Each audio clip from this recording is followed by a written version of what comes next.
creation. The spirit of the hot summer day, controlled by her emotions. Tomorrow seems too far away. Now I've got my shot. I'm meeting my soulmate. Lady, can you see me?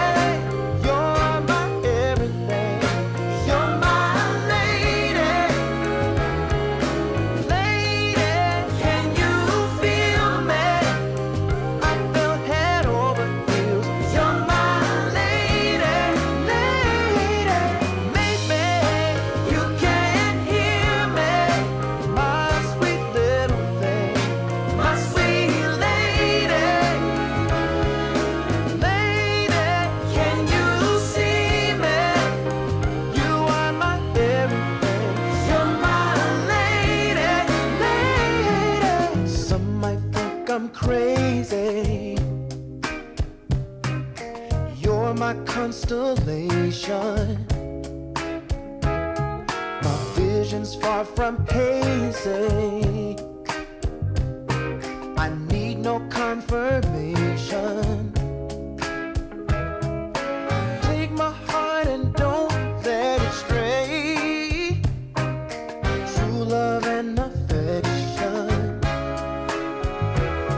will come again another day. As the sight of your light always takes my breath away. Lady, can you see me? You're my everything. You're my lady. Lady, can you feel me? I feel head over heels. You're my lady, lady. Maybe you can't hear me, my sweet little thing, my sweet lady. Lady, can you see me? You are my everything. You're my lady, lady.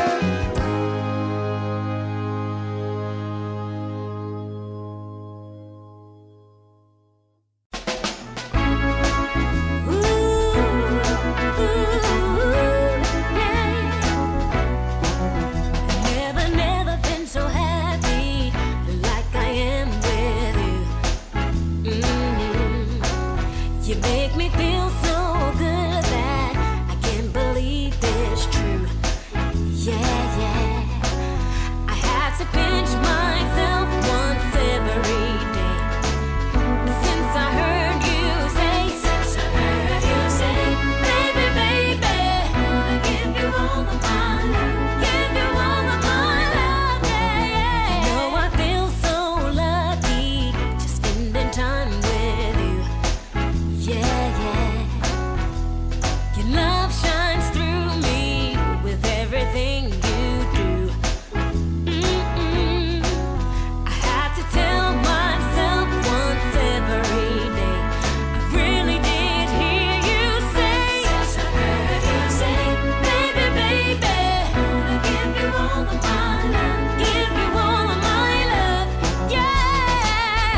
Baby, I wanna give you all of my love, give you all of my love, yeah. Ooh, yeah. Ooh, baby, I wanna give you all of my love, give you all of my love, baby, yeah. I wanna give you all of my love, yes I do, yeah. My love, yeah.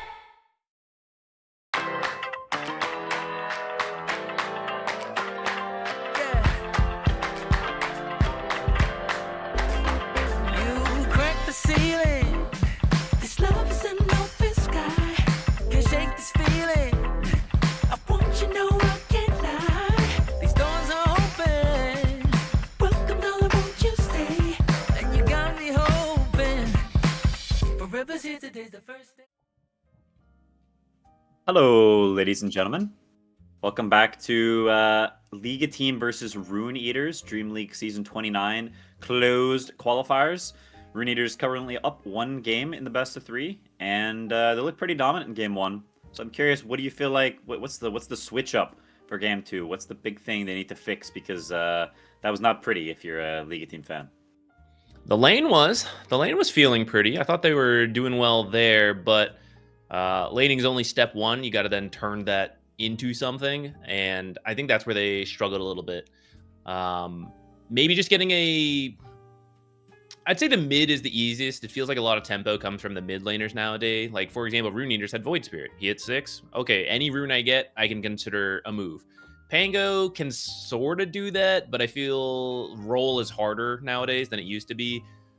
So someone else to either a different mid hero who has an easier time starting this place, or a support that can help you a bit more. Because on one side you had Treant, on the other side you had, I believe it was the Rubik, which later on, steal spell, great, but to start, telekinesis isn't that easy to set up plays. So maybe it was the draft, but I also think there was some choices there of like, you could have found better fights, but they were taking some strange ones. So whichever way they want to approach it, you only got so much time in the break, but I think either of those would be a good start for them. Yeah, I mean, I also think that these teams are all relatively inconsistent. Like, if they were more consistent, then they would be at tournaments, right? Not in qualifiers. And so I think the stuff can always change. You can fix stuff. I think there shouldn't be too much dismay or despair because, yeah, you can fix your problems and go right back on the horse. So just have to see what they come up with. I agree about the Pangolier. I also think it's strange he went for Mage Slayer over Diffusal.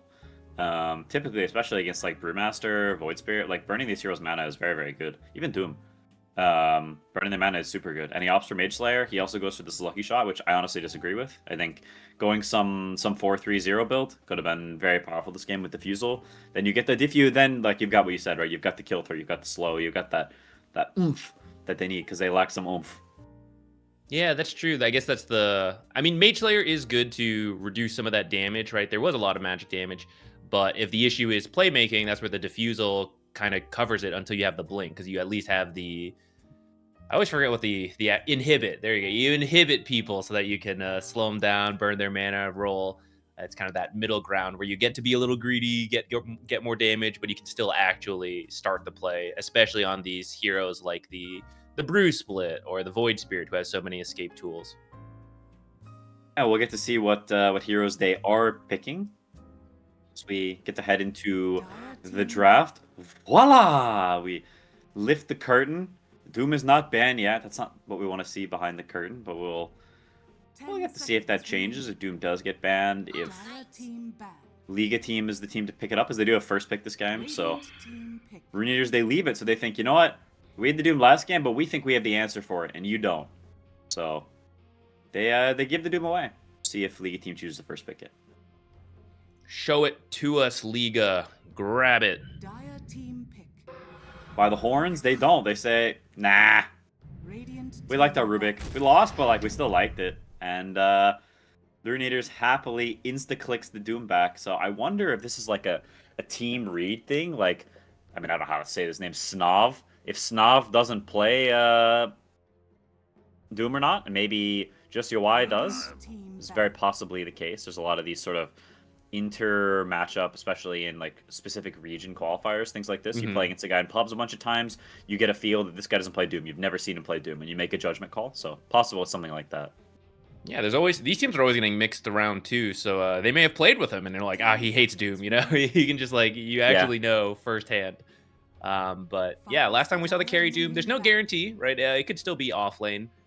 So that's kind of the nice thing about picking Doom so early, which it was their first pick last time. This time they're happy with the response into the Rubik, which I do think Rubik is pretty strong in the recent patch, but he did not steal the Doom that I recall, and didn't feel that impactful in the last game. But I don't think it was strictly just him on the Rubik, so hopefully this time around has a bit more to work with. Slaughter Crush is a great spell to grab. Yeah, taking Slaughter out the phase is a little interesting. You've already got Doom, which is almost certainly a core. Now you pick Slaughter, also almost certainly a core. So double picking cores is not something we see super often.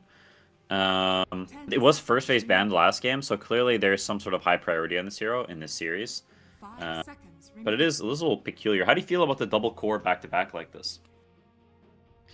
I am more open to it when they're both flexible. You know, like one is carry mid, the other's like mid off lane. Because then you still have a lot of mix and match, especially as you go into that last phase where Rune Eaters does have last pick. So you mix and match the cores and then get the counter pick you want, which you can kind of do. I mean, we just saw the carry Doom, and there's off lane Doom. There's mid Slardar, off lane Slardar, and then maybe they have some extra tech that we don't know about yet. So I don't mind, but these guys do overlap in that very tanky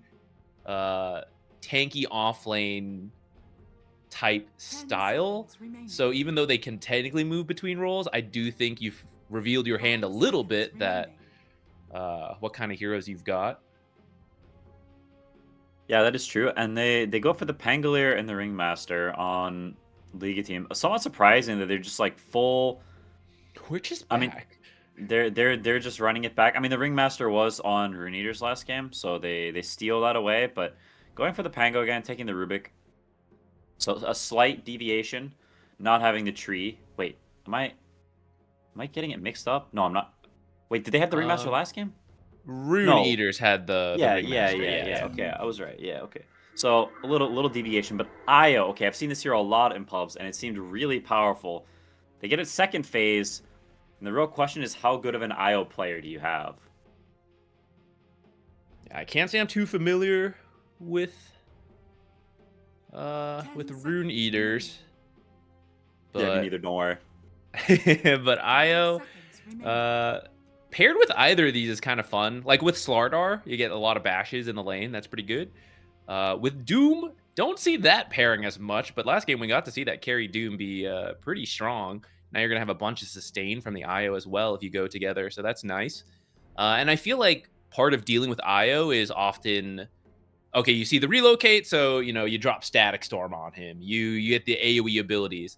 They pick Io later in the draft, so you've already grabbed your Rubik and Ringmaster. These are not really heroes that can set up for that relocate. Yeah, it's true. There's no silencer or something like that to press global when he reloads or anything cute. And Io is traditionally pretty good with the melee bruiser types because you speed them up. You allow that. Oh, they're going Giga tempo mode. So they have Pugna. They've got, like you said, sort of the double offlaner tech.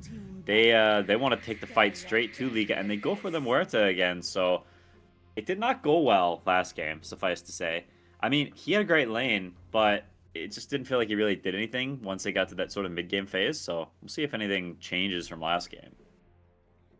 I do think we saw the potential in that one fight where she was not the focus, she got to ult, and even though the team was losing at that point, like Muerta did clear up a lot of heroes, they just bought back and then closed out the game. So if they do a better job of starting those early fights after a winning laning stage, hopefully for them, I could see it panning out this time. I think some extra pluses to it. Io is going to be with someone, and you have the gunslinger, so you can kind of handle two heroes at once. And Pugna trying to save people with the Decrepify, right? Like that's not going to work into Muerta ult. So there's some cool stuff there. I want this last pick, whether it's offlane Pango or mid Pango. I'd be down to see the change you mentioned, like going Diffusal instead, potentially, to be that middle ground, or just pick a different final pick that helps to start plays to make space for the Muerta, rather than the Underlord, who is usually waiting for the plays to happen to then ult in. Yeah. No, I mean, I would also definitely say that, like, last game, Rune Eaters had a lot of, like, sort of crazy chaos team fight. It was hard for Muerta to play. A lot of kiting. You had the Void Spirit and the Brewmaster. This game, you got Slardar, a hero that's pretty bad against Muerta traditionally, because you blink and crush. She presses ult and just kills you. So it's not as much chaos. It's a game where maybe Muerta doesn't actually need to be by the BKB. She can go Pike and Shadowblade, so she doesn't get doomed and scale a bit better. So in terms of the fights, it does look a little bit better for a Liga team, I think, as well, compared to last game. I will say, though, for enabling their own Muerta, I feel like usually you want more consistent lockdown, and you want something to give her like some kind of buff, often attack speed, because she's actually an intelligence hero. So you're not building as much agility. You get your damage in other ways. Ringmaster and Rubik kind of have setup, but I feel like there are easier heroes for it. You can make your life easier. We saw in the last game, right? Like there were a couple fights when Muerta ult and the enemy team just goes, "Okay, we'll leave now." Right? We don't really want to fight into Muerta ult, and I think you can do that again this game. We saw how fast Doom is. We saw like Slardar has the sprint. Io's giving people move speed. I think you need something a little bit easier lockdown, which actually Underlord kind of would have fit this game, even though I don't know if I would have wanted to see it a second time. The pit is pretty good versus these heroes. No, I do agree. They need a little more catch, a little more gription, as they lack some. It is kind of just the Pangolin, and it's true. Like last game, you have Tree. That is very natural synergy. Muerta. These two soups not quite the same. So we'll see if they go for something like that. There's something like a Mars, a classic combo with the Muerta. There's some of that more typical catchy bear things. I don't know if you want Centaur into Slardar Doom is pretty bad matchups, but we'll see. We'll see what they opt for. Beast. So you get the stun, but it is a little farmier. It's not like this super playmaking offlaner. Beast is. We'll see if he goes for the Dom or for the Ags. It's not a great Ags game, I'd say probably. So I imagine we'll see more the Dom route. I hope it is, because I feel like when Beastmaster was at his most broken, like no matter what you did to him, he was hitting the Ags really early into the blink. So there wasn't much downtime. But nowadays he's a little bit more balanced, even though he is still here in the meta and often a top pick. And I feel we see a lot of games where his lane is not as smooth and he's farming the Ags, and the mid's like, "Oh, I'm farming something too," and the carry's like, "I'm farming something too," and that's exactly what lost them the first game, right? Is everyone just kind of slow, not really getting together. You know, maybe you could say it was itemization and fight choices, but I hope I want to see the Helm of the Dominator, because I think you can play around that faster and you're not just farming an Ags for the first 15 minutes of the game. Yeah, I agree. It's an interesting matchup against Doom because he can eat the boars and it can maim your lane some. And this is the Quap, a hero that we've seen pop up a lot recently. They buffed the scream damage, and with this new Bloodstone giving spell amp, you've got a very nice skill or item build rather of Kaisange, Bloodstone, and Ag. So it's the holy trinity of Giga damage with spamming the daggers. It's a great hero as more time passes, and it's a classic counter to Pangolier. So we'll see if he goes for the dagger skill points, if he still goes to the max scream with no dagger, which is like what the meta build is. I'm curious to see. Would you want to see the Diffusal this time on the Pango still? I think so, yeah. Like, sure, Mage Slayer is good against Quap, and it's decent against Pugna too, but everyone else, Mage Slayer doesn't really do that much to Doom or Slardar or Io, and Diffu gives you that kill threat, helps your Muerta, and is more of like a... Like, I think it helps you scale better too. I don't know if Mage Slayer is as good of a scaling item. I like the idea. I agree with you. The Mage Slayer being changed to physical damage is kind of cool, and maybe that was some of the idea of the lucky shot, because like, oh, reduce their armor, boost the damage a little bit. I think it needs maybe a bit more of a buff to get to that point. Yeah, I think I've seen, like, it started out when the patch first hit, everyone was buying Mage Slayer because they're like, yo, it's so cool. And then I think over time people were like, hey, I'm missing some kill through here. And recently I've seen BZM and No One and some of these, like, top tier mids. They've been going for the diffuse a little bit more recently. So it seems like people have sort of shifted back toward that inhibit route. But he's got the Mage Slayer queued up again. So he said, screw you guys. I bought it last game. I'm going to buy it again this game. I know what I'm right. It's now we get into Game 2 of Rune Eaters versus Liga Team. It's actually so accurate. This is so good.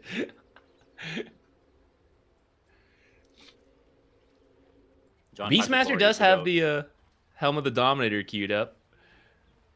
Okay, that's a good sign, I think. Much better for their draft overall to discuss during the draft, but they're gonna eye the runes, the old late smokes coming out. We'll see where they drift to Is honestly pretty terrible kill threat from Rune Eater's heroes. You've got to crush into what exactly? So I would imagine League is going to be on the aggressive here on this this Rune fight sequence.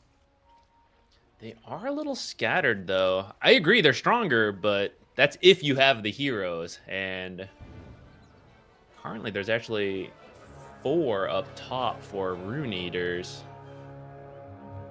Slaughter's looking to crush and stun the bottom. As now they're kind of walking up. They're dipping their toes in a little bit. The right click's starting to come through, and they're going to back off. So they will get the bottom one, it looks like. Somehow he crushed, but still, I guess he got shot. He didn't even get shot. How the heck does that happen? How did he press crush, but also not get the rune? I do not know. Brother just messed up, so it ends up being a 2 for 2. A little bit of a whoopsie there from Anku.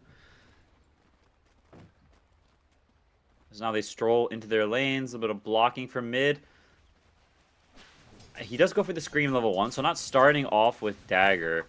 Do you think he'll be able to draw this lane, or do you anticipate it going a little worse for the Pango?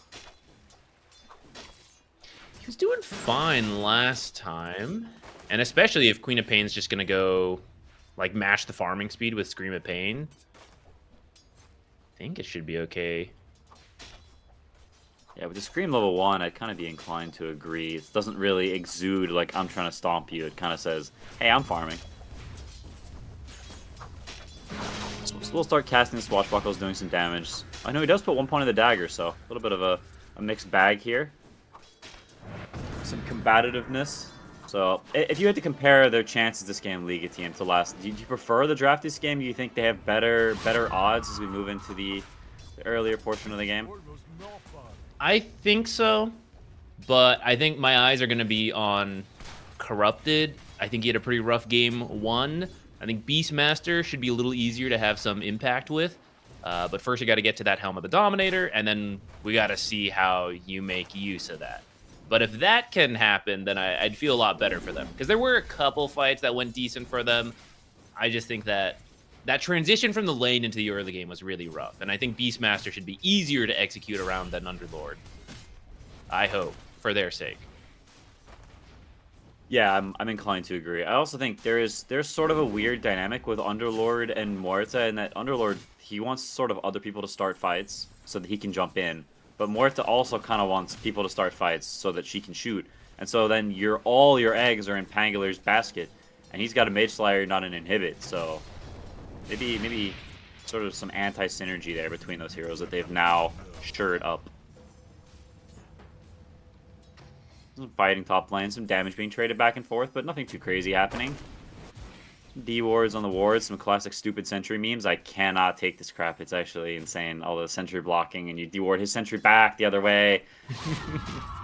Just give me some creeps and some last hits. I'm a simple man. How much do you even have to deal with it? You're in the mid lane. No, that's what I'm saying. Every once in a while when I play 5, I'm like, good grief, this crap's so annoying. Where are all these sentry places? Yeah, I don't know any of this crap, but Beastmaster, he didn't know some of this crap either. Runs away a little. Yeah, they even tried to. They changed this. This Dire Smallcant was the worst offender. The recent patch kind of like moved Summit around. But actually, there is a spot that I feel he should have used for the D-ward. It's harder to get to. Could have kept his sentry alive. There's like a new spot behind the trees. The bleeding edge of sentries. Not the kind of tech I'm interested in, but valuable tech nonetheless. This is the support magazine that gets issued out. That's right. It's no Sports Illustrated, but you know, gets the job done. They I don't know. It looks like a general laning advantage coming up from Liga team. No kills yet. Somewhat surprising, and they're continuing to win that safe lane really hard. So it seems like Liga team's safe lane sort of has Rune Eater's number. I don't know if it's the Muerta or if it's the gameplay, and they're just maybe better laners, but pulling ahead in a pretty significant way once again. Man, they're getting low top. This is pretty similar to last game, and I think the big difference was when the Void Spirit started moving around. His first move actually didn't work, but they eventually came to him, and then he moved around, and that's where they really took off. It's a little harder on Queen of Pain, I want to say. She doesn't really have that crowd control herself, but she can do the same thing, essentially. Especially when this time your offlaner is like a Slardar, who will bring some crowd control himself, compared to the Brewmaster. But once again, starting off on the back foot. Yeah, I wonder, like last game the Brew was able to come mid, right? Slaughter, not the same sort of hero that can just run mid like that. He doesn't have just this ult or this sort of long range slow. He needs to get right up next to you to crush you. So maybe that mid play not quite on the table as much as it was last game. Is the turnaround, they got a little too big for their britches maybe, is now Anku, he goes in, says, you stuck it to me last game, I'm going to stick it to you this game. What bam, down to the briny deeps as they get 1 kill. Respect, he's on the run, the spirits come through, skadoosh, hits him with the bash at the end, not even the bash, just a normal little love tap. As that's a double kill for Anku, and that is not the start you want if you are on Liga's side. That was a nice turnaround. He had taken a bunch of damage, but he still said, this is the fight. Though I actually think if Respect had sent the Tame the Beast a little sooner... Ooh, top. Is he going to go down? He is going to go down, and Seiyu going down as well. So that's 4 kills. Is it? Maybe it's 3 kills. It's 3 kills. He's sneaky. Kitaro misses the blast. A little whoopsie-daisy. As they do still get a kill, but they are very low resources here. So it's not this death's not the end of the world, I'd say, for Beastmaster. But the pressure is mounting bottom as they go back down on Respect again. Crazy mode with the aggression. Down in the safe lane here. The IO Slaughter kicking in. We talked about it in the draft a little bit. Boxes himself up under the tower. Are they going to go for more? They are not. They're going to chill. And that is a very good start for Rune Eaters in their offlane compared to what they had last game, which was total desperation. This game, they are flourishing. Still behind in crowd in CS, but I mean 3 kills will make up that gold difference. So this IO Slardar combo, it's one we've seen in the past, but both heroes recently buffed, stronger than ever. Trying again down bottom. They want a 4th kill. TPing down from Rubik, trying to protect. Smorta will survive, but that's a TP force. Beastmaster now a little bit out of position. Doom skirting around some. They are getting a lot of damage with this Beastmaster. Now he goes back in. No Infernal Blade, but a couple smacks. Pops the Lotus, the Decrepify. Does he finish the Pugna? He does. After he dies. Doesn't get the XP, but does get the goal. In the meantime, they kill Queen of Pain mid before Pango dies. So some trade is happening all over the place, but it does feel like this bottom lane is the real sort of the kicker for Rune Eaters, that they've got this advantage here. Someone's bladder's full. Yeah, microphone, sure. Prove it. Brother had a few too many Coca-Colas and Red Bulls, so now he needs a little pee-pee break. So take a hiatus here. And with all these shenanigans, who do you favor coming out of all this madness? 8 kills in 6 minutes, much faster than the prior game's early game. Yeah, kills are starting to go all over, but I'm getting deja vu. I feel like we're in game 1 again, right? The Liga tops the charts in CS in the first 5 minutes, but now suddenly a bunch of kills start to going Rune Eaters' way, and now they're at the top of these net worths. And I mean, we saw Yowai play the Doom last game. He did a great job. He got this like early lead, just farmed for 20 minutes till he was ready to go, and then took over. And this time, Anku, I mean, he did the turnaround on the Brewmaster that got dumpstered. This time, he's actually caught back up. He's actually winning on the Slardar now. So I feel like he will be a much stronger force this time around. Mic not working. It's a long bathroom break. It's a long one. Mm-hmm. Yeah, it's it's the kind of break you might need. It's an emergency. Guys, I gotta go to the bathroom, and I was like, all right, you do you, brother. Sometimes nature calls, and so we'll see if it's actually the microphone. We'll see. Some people are very prone to tech issues. I remember Ace. This guy always has tech issues. There's always something you can never. You know how like the mic's got one side on headphones that is pointing towards you, and one side that there's no microphone on it, right? The microphone is one-sided. He would always have pointing the other way, and we're like, turn your mic around. And he just didn't understand how to turn the mic bit. Like somehow he would always like, he's trying to turn like near his headset at like the root of the cable. Like, no, the tip. Like turn the tip. I kid you not. This happened like every tournament. We can't hear you, Ace. And he tries to turn the bass, and I'm like, no, the tip. Like, I don't know. It was something else, but all his knowledge is in Dota, not microphones. That's right. The wrong business. He should have been in IT. He is what gives the IT their jobs. Have you tried turning on the microphone? Him and all the grandmas of the world. Have you turned it on and off again? I've turned it around. Is that the same? No, you need to turn it on and off as they're turning their PC or their microphone or they're flushing their toilet. One of the three. What'd you have for breakfast this morning? How was your start to your day? Can I call it breakfast? I feel it was so early. All I had was a banana so far. I wasn't even hungry. Hey, I was also Banana Bears. Nice. Let's go. Oh, I feel like I'm awake now more than I slept already. Yeah, holy crap! Did you only sleep like 1 hour? I think I got like 2 to 3. Oh, And jeez, that's horrid. I was trying to sleep like 6 hours early, knowing we were going to start early, but I just could not fall asleep. I could not sleep. But I'm just here to talk, so it's okay. I don't have to play. I don't have to have the same concentration the players do. That's right. That's right. Well, they're not concentrated at all right now. It's like sometimes I wonder, like especially in an online game, it's a qualifier.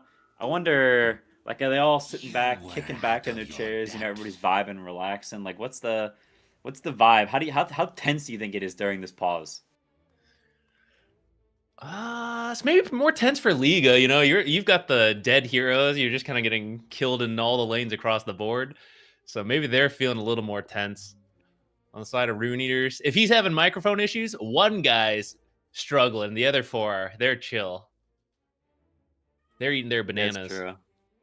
He does reconnect. So we'll see if we get a G in the chat. No G for now, so maybe his microphone still does not work. Oh, there's a G in the chat.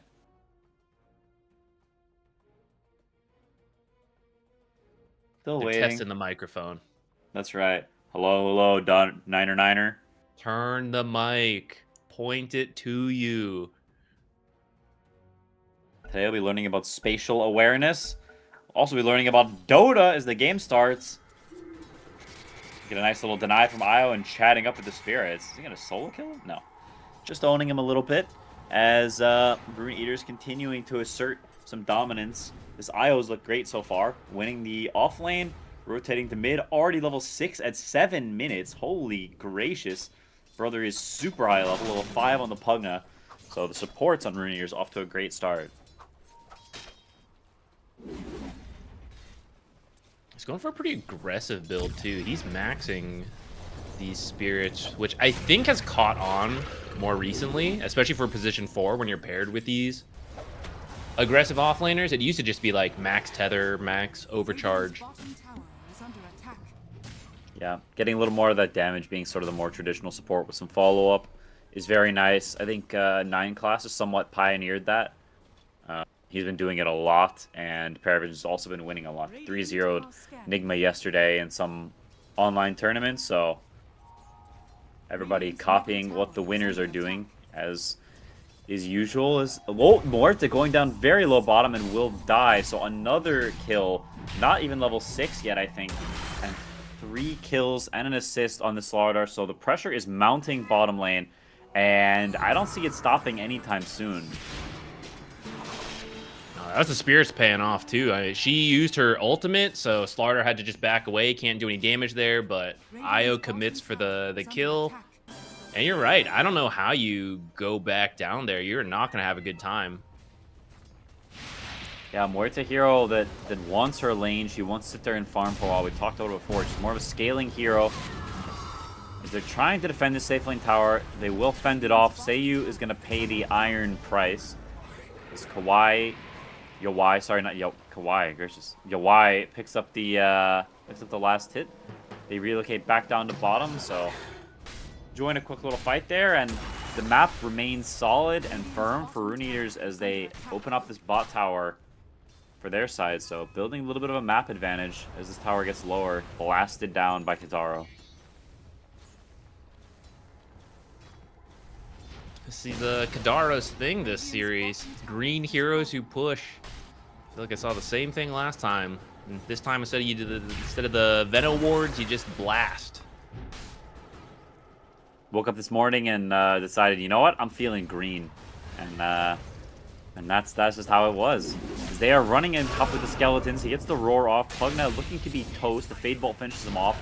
UI running in, trying to avenge his fallen green brother. As Io comes through the gate, is he going to get the Doom off? Infernal Blade, Doom, see ya corrupted. It's not a story we're unfamiliar with. As he goes down, they get a nice sack of gold. And Seiyu, he just died here. Is he going to go down again? Anku TPs this time. This is not a relocate, so committed a little bit more, but they get the Rubik. They've got the pressure on top lane, and you said it, it's a little bit of deja vu. Rune Eaters just making the better moves in this early game.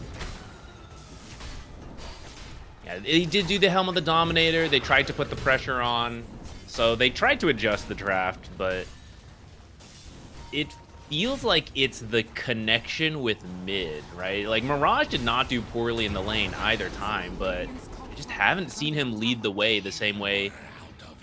First the Void Spirit, now the Queen of Pain. Ethereal has been connecting on these plays. I don't even know if he needed to either, because even before he started rotating, his side lanes were getting kills. But especially if your side lanes are losing, that's where you're looking in the mid lane and like, please save us, help us. Yeah, it's kind of just gravy at this point. And now Blink Dagger already on Slardar, Midas on Doom. Their items are coming online. From the flip side, sure, maybe you've got a Mage Slayer coming up soon, but where's your initiation? Where's your playmaking ability? You can only really kill people when they're out of position, where you can get the roar off, you can get a lift off, but there's not that clear blink, stun, jump, start. It's just not there for Liga right now.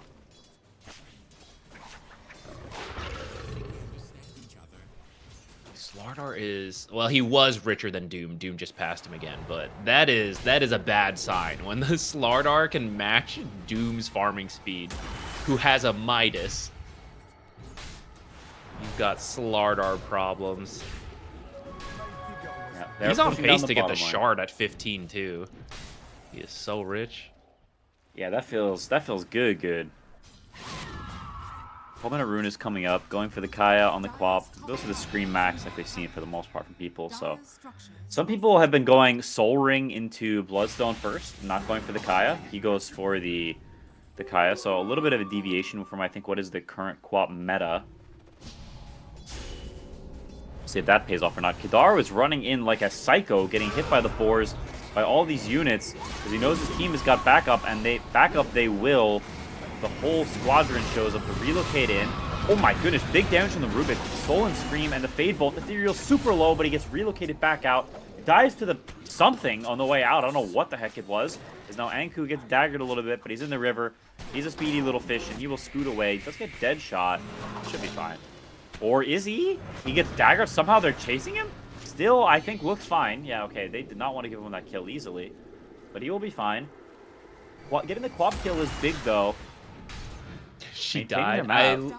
looked at the death summary. She died to 8 damage from the blood grenade. The final really? tick as she got That's removed. unreal. That is unlucky. So now off of the back of that fight, they do open the top tower. A little bit of an overextension there from Rune Eaters. And in some ways, that period also feels similar to last game, where Rune Eaters has a lot of aggression early. They push a little too much. It gets turned around on. And then now we're getting back a little bit toward equilibrium. Yeah, it was a very similar combo, too. It was the Telekinesis AoE stun into the Ringmaster spells, into the Pango roll. I mean, that is the winning combo, right? But it's been hard for them to make that happen on their own. It's been Rune Eaters overextending, giving it to them. Which, I mean, if you're going to win the game, you take that, but usually you want a little bit more control. You want to be more proactive in creating those situations if you want to go far. They're trying to take this mid tower. Morta has to pop the ulti, and now Slardar Io running up towards mid from below. They're just going to 50-50 the Rune on Ethereal. He wins the coin flip, gets the Arcane Rune. He's going to be very happy with that. So the pressure, they try to put some of their own from Liga, hitting this mid tower, but doesn't really amount to much. Kind of gets outspammed by Kidaru, being a bit of a blocking force here for this Doom.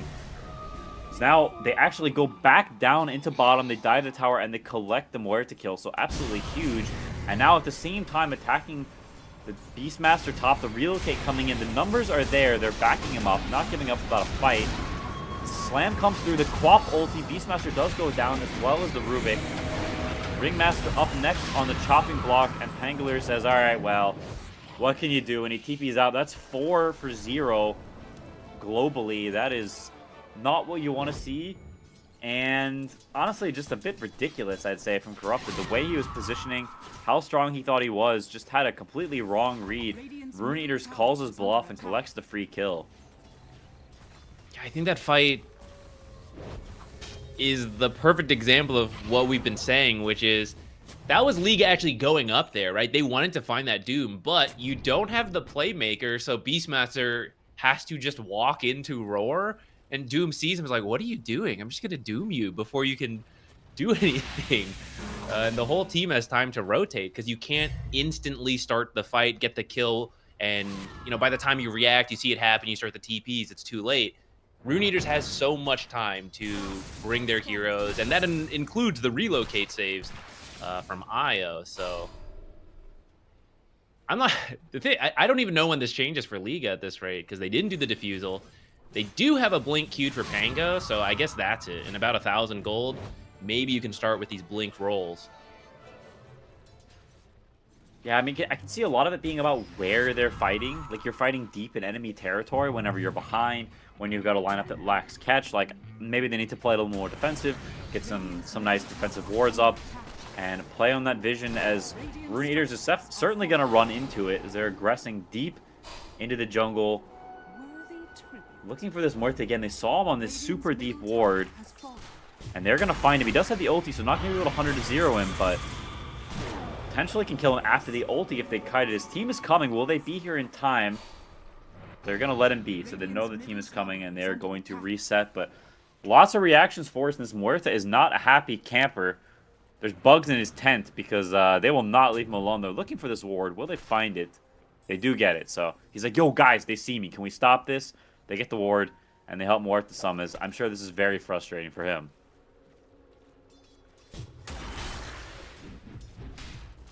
Middle tower is under attack. Doom is building more of a gold lead this time around.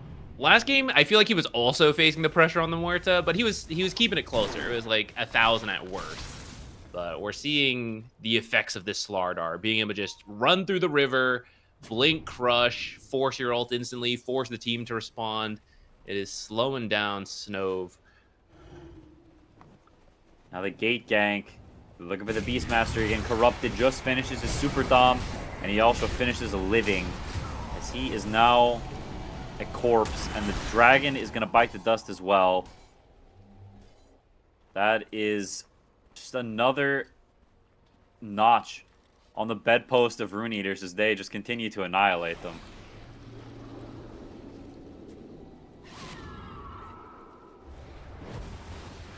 I feel like they're not even sure what to do after that kill, because they're looking at the map. They're like, wait, we already took all the towers, and it's... The Tormentor's not even up yet. Where do we go now? Guess we go kill Muerta again. Go look bottom. Yeah, they're looking with the roll, but is this really going to do anything? You're sort of alone here. He's bouncing around, doing some damage. They're going to try to focus on the Slaughter, who's in a bit of no man's land. Yeah, Roar. Relocate comes through. It saves him just in the nick of time. Super clutch there from Anisan. Kadaro is getting pulled back in. Zuckerberg away onto Corrupted. The crush, double crush now. Corrupted getting super low. The screen comes through. We'll finish him off. So 2 for 1 right now so far as Mirage jumps back in, making it a 2 for 2. And then the quick TP out, so clutch plays from him to even out things some here. Overall, honestly, not that bad for Liga. I think it could have been worse. Got a 700 kill bounty off of the Slardar kill. Anku's reign of terror comes to an end for now. Yeah, all things considered, not that bad. Feels a little bad to use the roar and then the target instantly gets relocated out, but I don't think you can complain based on how the game's been going. You will take that. Yeah, I mean, it does feel like they've halted the pressure some, but at the same time, it's still coming. The aggression is still there. They're still just farming the enemy jungle, taking your space. It's not like you've gotten much of a respite. So, they still...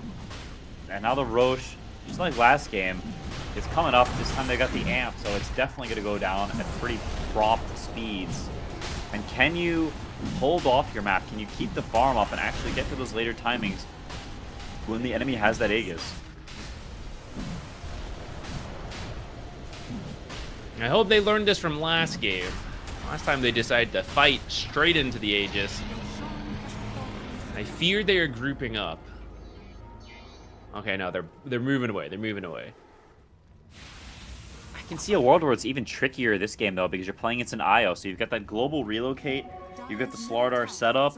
It's not that easy, I imagine, for them to actually get out and farm, as they're going up to protect their Muerta, but it's not like they're spreading out all across the map. It's one Muerta farming top lane, everybody else pretty clumped. Yeah, you actually see she's already scared. She's already turning around too, so not even going to make it to that much farm out there. Free Tormentor for Rune Eaters. Everything is coming up. RE. Pugna Shard. What the heck is that one again? Oh, is it the that one's spread shot ward? Yeah, it's not that so great. bad. Yeah.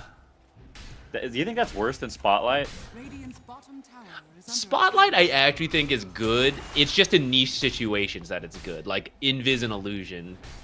This one, I literally don't know why you would ever want this as support Pugna. Because, like, why are you going for the damage on the... I mean, in this game, I guess if you're winning, you can do it. But most of the time, you're supposed to be saving teammates, so you're not even going to use this. Yeah, it is somewhat contrary to the hero's theming. As the onslaught continues, bottom tower. is under attack. Not long for this world. The smoke, they're looking to fight it. We saw this last game. Radiant's bottom tower They're looking for something. Corrupted trying to find a roar, but who are you gonna roar, brother? They see you as the Doom blinks in. Is he gonna get Doom up on Panga before the roll? He does. No roll, but yeet! Giga lifted away. Holy crap, what the heck is that cast range? Pango's completely fine. So the Doom is wasted, but Corrupted goes down again. Bottom net worth of the cores. 10k gold lead, tier 2 dead. None of these are good things for Liga, as now Muerta in a spot of trouble herself. She pops the ulti, turns around a little bit.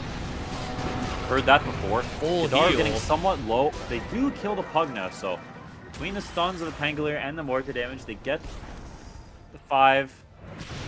They are looking a little bit still under the tier 2. Big damage onto Ethereal from Pangolier, and big damage onto Rubik as well, but nobody else goes down. They scoot away into the night, but they're still in your area. You have not really rebuffed them in a major way. Yeah, they've been stealing your farm this whole time, plus it's the Doom with the Midas and the Devour. The Goldie's just ramping up. And we're seeing it again and again, right?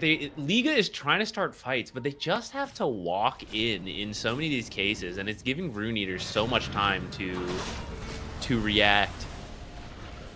They need to start with the blink roll, but I don't think we've seen it happen yet. Blinking bottom, crushed, corrupted. He gets the roar off this time. As now Anisan getting very low, but the heals are crazy. Slaughter's still alive. The IO is going to get the reload out. Oh my gosh, again. Good grief. You got to be able to finish these kills. They're chasing onto the UI, but there's a ward here. Radiant's ward gets dewarded. It's actually insane they keep living so close. As now, look, they're all in their base already. It's 23 minutes, and Liga team is standing under their tier 2s in their tier 3s. Getting massively contained. Ethereal just farming here alone, saying, yeah, I know you can't kill me. How on earth are you going to kill me? And he's right. The roll, Kadaro, maybe not going to be so lucky. Does go down. They will get one little kill, but once again, it's just on the Pugna, the sacrificial lamb, slaughtered for the good of Rune Eater kind. Crush blinks back in. Rubik, not long for the world. He is Deadga as the BKB. That's a bizarre one. I don't know about that one, Brother Bear. Just had the wards up in 4 seconds. Can he get it off? He cannot. Club screams in his ear, and not in the good way. As Ringmaster, next up, slammed down, insta-killed. This game is a beatdown. Holy moly. Radiant's top tower is under You can't even get out of your base. You think you get a Pugna kill. You think you get a little bit of space, but Slardar is just back in. Get back in your base. Stay in there. We take your tier 2 tower. Queen's taking mid at the same time, so you're probably losing everything. Like all your outer towers here. Okay, maybe they'll give some respect in the mid lane. They'll at least get the top. Yeah, I think the mid tower's days are numbered as well. So this tier 2 top will go down, and Kadaro finds the Beastmaster bottom. They pop the relocate. Beast does not TP out, and I think that means you're done for as it gets doomed, adding insult to injury. Is He's going to try to cut some creeps with the Dom, but they're looking at the relocate on the back end, but the Slaughter's already here. The Crush comes onto Pangolier. Respect almost dead. Buffs the BKB very quickly, and Doom blinks away. Now the roll comes out, still has the ulti on Muerta, maybe overextended a little bit because Doom could be in a spot of hot water. Does he get the ult off Muerta? He does, and Doom goes down. The relocate not in time this time because he doesn't have it. Used it earlier for the aggression, so a big kill on Doom. Now the Crush back in, Seiyu getting low again, Ethereal, big damage from the screen. The Maid Slur comes out now, but a little, too late. As the shield crash, some defensive capability, the big wheel. That's what Quap says as Rubik goes down. Angler very, very low. Going into the base. Are you crazy, brother? Ethereal, a little too much. It's a bit off here. They're going absolute psycho mode. Feed 4 kills in the base. That was not wise, as now suddenly Liga team, they're back. That's a 4K gold swing the other way. They get to farm some camps. They get to deward some wards. That's great for them. Holy moly. Choices were made there. That is,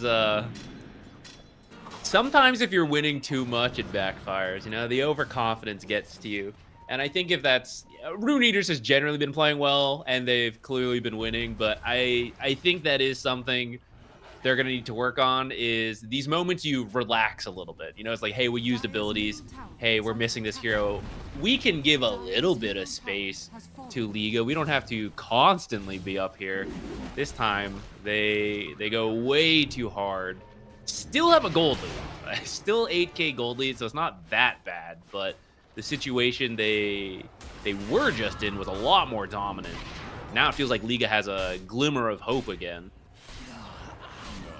Yeah, I mean, I don't know. It felt almost a little bit like disrespect. Like, hey, the other team, they're crumbling, they suck, they're bad. We're just gonna run them over, kill them everywhere, and then suddenly they punch back and remind you, hey, we're not that bad. We just had a rough start. We're down, 10K gold. Congrats, you can kill us down 10K gold. But when you throw it away, now maybe a little bit more of a foothold in the game.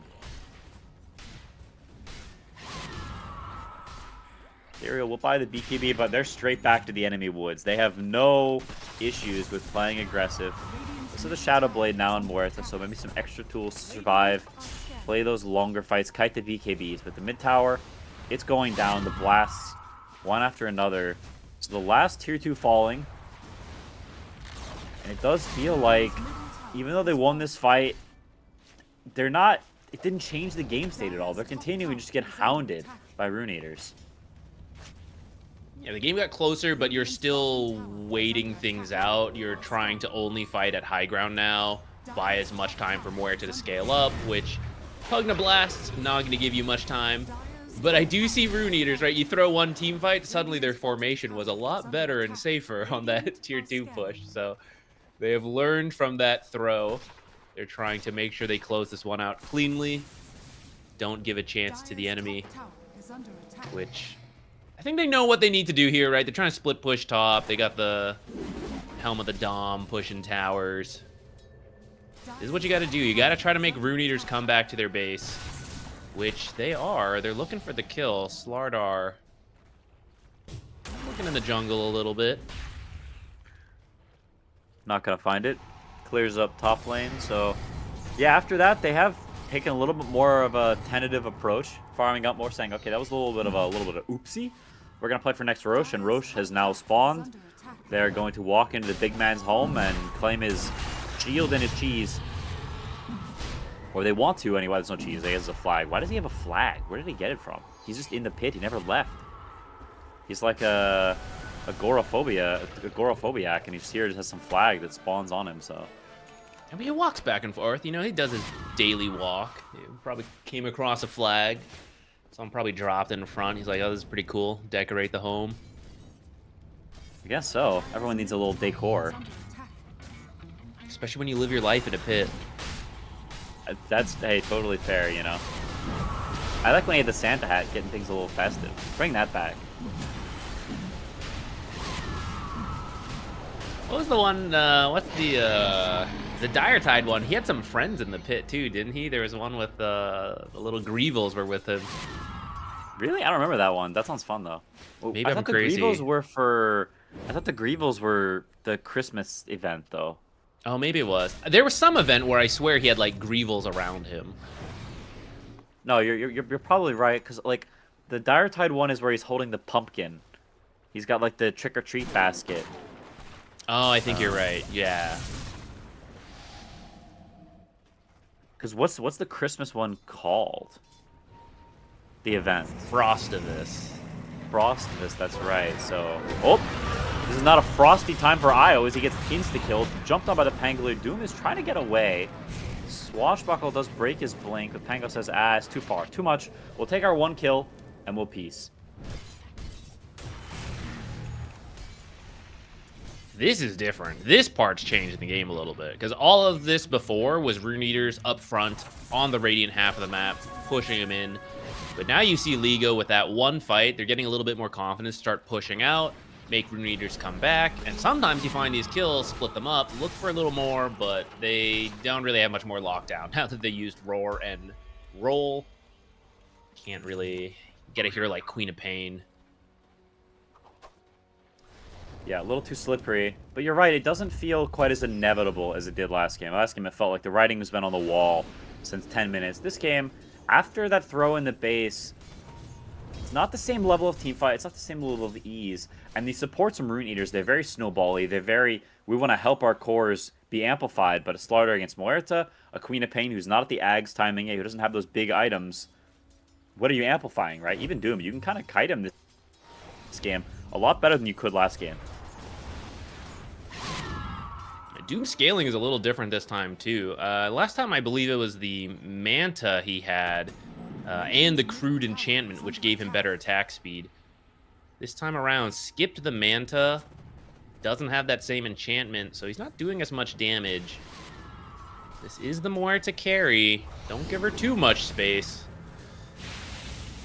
It's a good time for the banner, double catapult.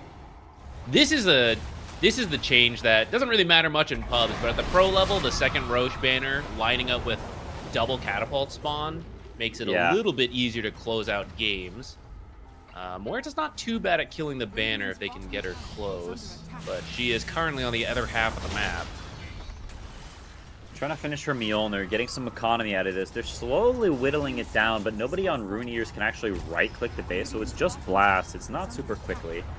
She does finish her Mjolnir, and off that TP's back, so they're going to look for something here. This is not the easiest push ever for Rune Eaters. They are being very careful about this, very dainty almost. The Slider was trying to catch the Muerta, but she's long gone, so if they do take a fight here, it's 4v5. There's an Aegis in tow, but Angler's looking for a start. Kidaro comes up for the blast. Will he get rolled on? He does.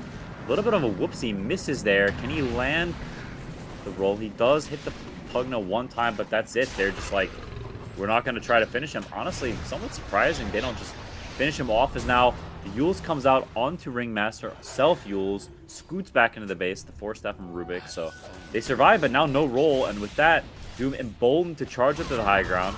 Hitting on the barracks. Now a little more actual contact happening. Still some rebuttal here, but buildings are getting lower. Doom scoots in with the harpoon. I heals him up. Range racks going down. Melee falling. Same time, getting lower. Can they actually push them off? Do they want to commit to a fight? They have the roll, sorry, the roar, but no roll. There's the roar. One to Queen. Can they try to Hunter Zero? Muerta damage is coming in huge. The Pugna tried to save, but you cannot save against Muerta. Slaughter in deep. The beat could be running out now. He's going to feed as well. Oh, boy. That whoopsie you made earlier may come back to bite you now. Sure, you get a range rack, you get a tier 3, but you lose your gem, you lose 3 heroes, and Muerta is online and then some. It felt like a bit, once again, a bit greedy from Rune Eaters. I thought the way they used the banner was great. They just protected the catapults. The catapult was doing the work. It was a little slower, but very safe.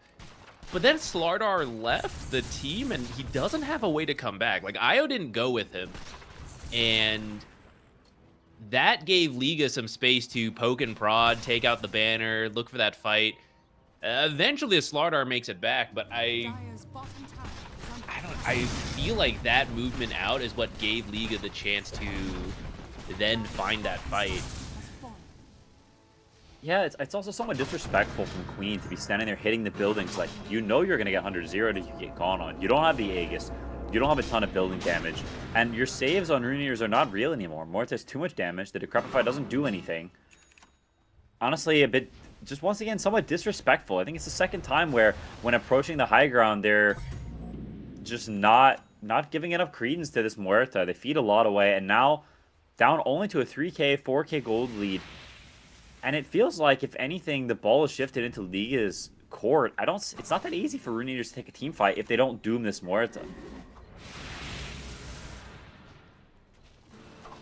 He also... They have two save supports, like Io and Pugna, but I don't think you need to risk all your cores at once. You know, make it a little easier for your supports, because Queen walked in, like you said, Doom was in there, Slaughter then jumped in the back, and both supports ended up working together to save Doom, but then your Queen dies, like you said, just 100-0. So that's where you just gotta watch the Doom hit the buildings. Or if you want Queen, then sure, send Queen, but then don't send your Doom in, right? Like, you can only save so many people at once. And now this Muerta... Yeah, Muerta almost at Daedalus now. I mean, this is when the hero really starts to shine. Like, once she has this critical strike, she has the Crystallis, but the Daedalus is where it gets really scary and should be outscaling the Doom at this point. Yeah, she is going to insta-kill you as they're actually trying to finish these melee racks potentially bottom. Io Doom pushed up very far. The catapults, the double katas, bonk bonk. Bonk bonk. Bonk bonk. One more. One more. Skadoosh. He tries to deny. It doesn't even get to deny. So they get a free melee rack. So I'm not exactly sure why Liga is sort of letting them take this area. They've won the last 2 fights, but still content on playing passive and giving area away. I'm not sure what they're waiting for. Maybe it's the Daedalus. They do finish it now. But they lost the melee racks for it. Was that worth it? I don't know. I mean, if you lose the melee barracks, you don't strictly lose the game, but if you lose a big fight right in front of your base, that might actually be the end. So they decide to play it safe, get that Daedalus, and this could pay off. You find a kill here, you hope for a fast Roche spawn. I mean, that can lead to a very big gold swing, right? This is the 3rd Roche. It's practically like 10,000 plus gold on it. Pugna insta-killed. That roll, a little unnecessary. I think jumping the gun somewhat on Mirage. We've seen that a couple times. Is now not going to happen for this big fight as they jump in. There's the roar. They get the wheel now. The Doom chain stun. It's bursting him down like he's nothing made of paper. He reloads out. But brother, there's a world of hurt waiting for you when you come back through that portal. The clock is ticking. Instant Roche. Oh my gosh, it's in 3 seconds. They might even, if they check it, they're going to get it. And are they going to... Someone's got to look. You've got a Beastmaster. Check it, guys. Check it. Check it. Check guys, and tip. Guys, someone's got to look. You don't need 5 heroes to push mid. 1 hero can do it. Oh, I mean, he has relocate on Rubik.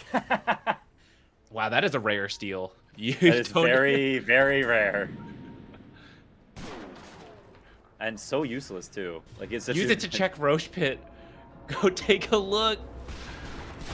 It's crazy to me, actually. They aren't even looking. Like, that's wild. Statistically, I get it. You know, it's like, what are the odds? It spawns, you know, instantly. It's fine. We can go push instead. But that's the play right there. I mean, there's so much money on the Roche now. Aegis, Banner, Cheese, Refresher. And Refresher's really big for their heroes as well. Like, double roll. Oh, they saw it. They see it. Okay, thank goodness. Muerta wouldn't mind having a Refresher either. Muerta with Aegis, how on earth can Liga lose a fight? As that just dies instantly. Muerta ult shreds it to bits. Aegis on Muerta, you can't even Doom her anymore. Like, Doom just buys time. She's not going to die twice. So, the ball honestly in Liga's court. Rubik relocate to go split push. That's one way to use it.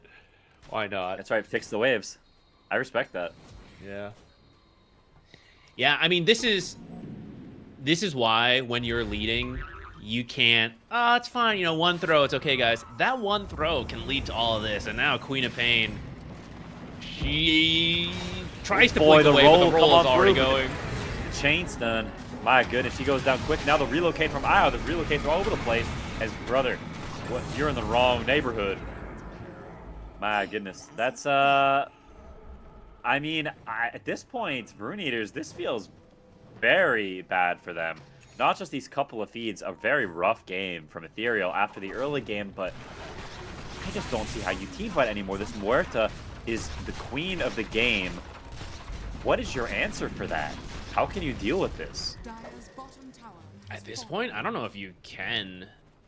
You need, I mean, you essentially need to flip the script, right? Which was the start of the game, Rune Eaters was together, and they were forcing League apart. Now League has learned, they've hit their item timings, they are together. You need to break them apart by split pushing them so that you can try to find this dude on any of the cores would help, actually. Just like any kind of pickoff, take them out of the fight, make it easier. Because at this point now, when Liga is all together, they finally have the tools to be able to win these fights, keep their Muerta alive. She actually does the damage to get kills. She already cleared up a bottom barracks, working on mid now. Yeah, it's a free set of racks. And another one on the way. AC on Beastmaster, amping up all this serious Muerta damage. The Daedalus going to heavy work right now. That's another set pretty much for free. Are they going to go for the Megas? Not just yet, so they take a little bit of a breather, but you have to imagine it's definitely on the horizon. They still have Aegis for a while. The smoke comes out. Rubik actually TP's top. Or was it relocate? It was the relocate. It's actually the most value of relocate steal. What a Still weird useful ever-living now. steal, just fixing all the lanes. Doom tries to find him, but they're just as 5 here. As Quap, they know she's here. The smoke breaks. Snov just running in with the ulti. The stun onto Quap, and they 100-0 on the Slardar, getting shredded. It's insta-killed. Muerta is very low. Doesn't get finished off just yet. The stun coming out onto Doom. Ethereal kiting away. The DKB running out now. Whooped in by the harpoon. My gracious. Oh, that was Doom. Still has the Doom up. Can he get the Doom into Muerta? The Invis, they don't have the detection, but now the Slaughter Crush does give the detection. The Lotus purges the armor amp. It's now Muerta going toe-to-toe with the Slaughter, getting crushed, bashed, and whacked. Doom onto Pangolier. Rubik going down as well. Uh-oh, it's the reverse throw. Ethereal with the triple kill. They got kited, they took the fight poorly, and now back down the other way. That is not what they wanted. They honestly just mis-executed. They got a little too cocky. We've seen this multiple times. This game is Dota match of hubris. Well, let's see if it goes back one more time. Rune Eaters, they have some catapults here. Trying to just take some buildings. They have learned not to send everyone forward at once. It is just the Doom and the catapults. The occasional Pugna Blast. Ethereal, you have learned. Oh, the buyback, the blink, the Ethereal hex, has not the roar, learned. the big wheel. Ethereal has not learned a doggone thing, brother. He skipped school, and he's going to skip living right now because Io messes up the relocate as well. Pugna TP's out, but my goodness, we've seen this story. Second verse, same as the first. 3, 2, 1. Sayonara, brother. You don't speak Spanish, but I'm going to say it anyway. See you in the next laugh. As man, this game is, nobody has any respect. Bro, his name is respect. You got to respect him. It's literally in the name. It's right there before your eyes. You just got to read. Maybe they can't read English either. No Spanish, no English. They don't know it. Doom was getting it down. He was hitting the buildings. You had the Pugna Blast. You don't need the other cores up there. It's just too many people you have to save. And at the end of the day, you got to pick someone. If not, Doom is going to be, you know, the queen then. In this case, you lose them all. You didn't even get the barracks either. All right, one more time for Liga. This time they go for the last barracks. And the No correct buyback. formation is to stand behind the Muerta and watch her do it. Is she going to do it, though? They don't know that Doom has no buyback. Muerta has no buy of herself. If she dies here, it's very bad. They're going to try to start on her. She gets boxed. Very low, though. 500 HP. No ulti, no BKB. Run for the hills. Are they going to relocate and chase? Corrupted, gets daggered. They're stalking him now. Smoked up a little bit. They are not going to let them go without a fight, or at least they shouldn't. That's 2 buybacks to use, but they're actually going to let them get away. So Liga get away with murder. And murder, in this case, is 2 buybacks. And they can get away because only Muerta walked up. So first it was the Ringmaster saving her with the Escape Act, and then Rubik follows up. I think it was the Force Staff. So Muerta gets out. Roll just used to disengage. But you take that. Double buybacks gives you a pretty strong win condition here, which I don't think you even need because I feel Liga is actually in control at this point. But why not? Another avenue to potentially win here. This has been a game of overconfidence, as we've said. So the more chances you have to win, perhaps you'll capitalize on one of them without overextending.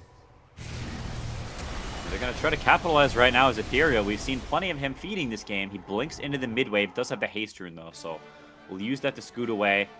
Doesn't know how close he was to his early demise. He has no buyback. They're looking at him again here. Brother Bear, those bounty runes, I don't know if they're worth it for you. Do they see if they do? Uh-oh, that's 120 seconds, 2 minutes. The relocate out attempted again, but not going to work. Liga, will they look for more? Will they accept their 120 death timer on the Guap? Playing actually more defensive than I thought. Their ward will get dewarded. Sending the creep into scout some. As well as the can't believe Rune Eaters is still here. I guess they feel desperate to find something, though. Doom on a Pangolier, and he's chasing him, but the Lotus is out. This Pangolier is totally fine. Doom is getting slaughtered right now. He reversed Doom. Oh, it actually got stolen by Seiyu. Finally gets the Doom steal. Yules the A little bit of a whoopsie there, a misclick.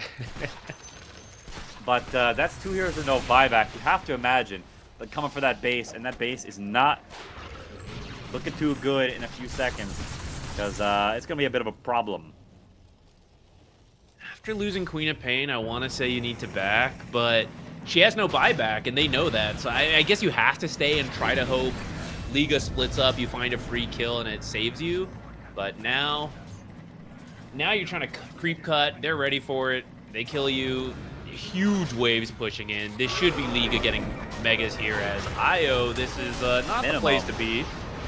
Wheel comes out, then actually the nice save. Muerta is not quite there yet, so they don't have the damage to decrepify. Slardar in deep. No BKB in a little bit too deep. Skadaru just gets one shot by the gunslinger on the periphery. Rapier on Muerta.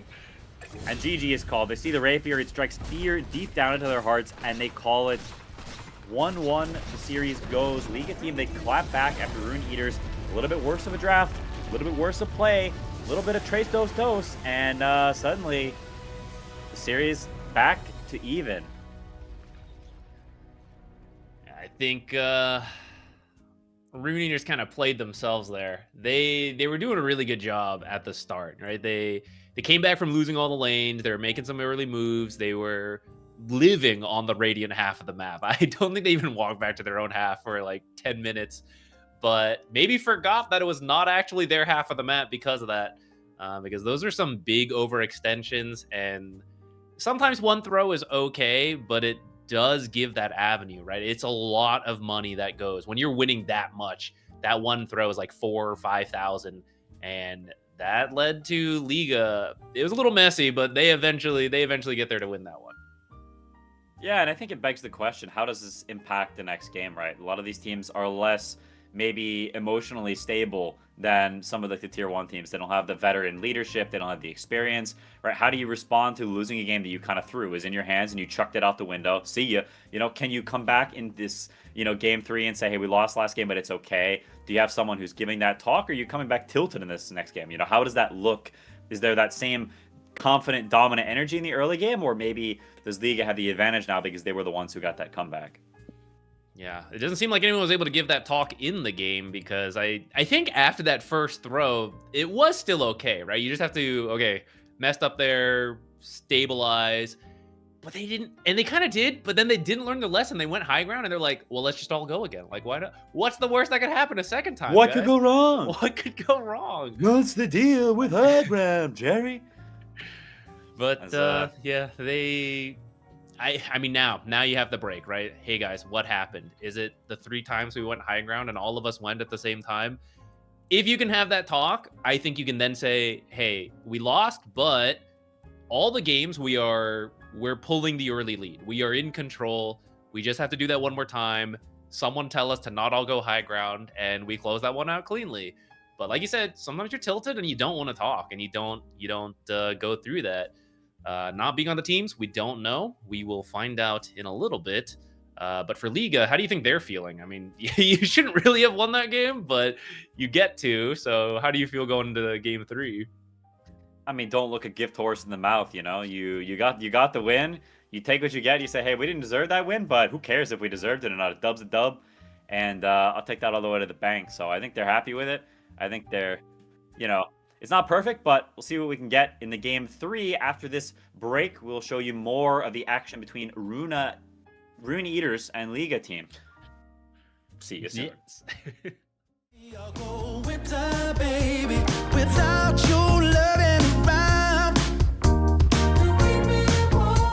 I will be waiting until you come back home. Sure gonna be a cool winter, baby, without you here with me. So don't keep me waiting. I need your company. Ooh, I know I did you wrong. I'm hoping it won't be too long.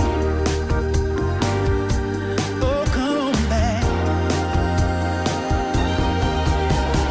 Tuesday, you took my heart and then you ran away. Now it's been 16 hours and 7 days. And now the hardest part is begging, baby, begging, baby. People say it's just a waste of time and you don't care. But I'm holding on and hoping that will be another chance for what we had, what we had. Never gonna be another way. No more windy days. Come back, I'm gonna find a way. Yeah, back to me. So gonna be a cold winter,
drives me insane. She's heavenly creation, the spirit of the hot summer day, controlled by her emotions. Tomorrow seems too far away. Now I've got my shot. I'm meeting my soulmate. Lady, can you see me?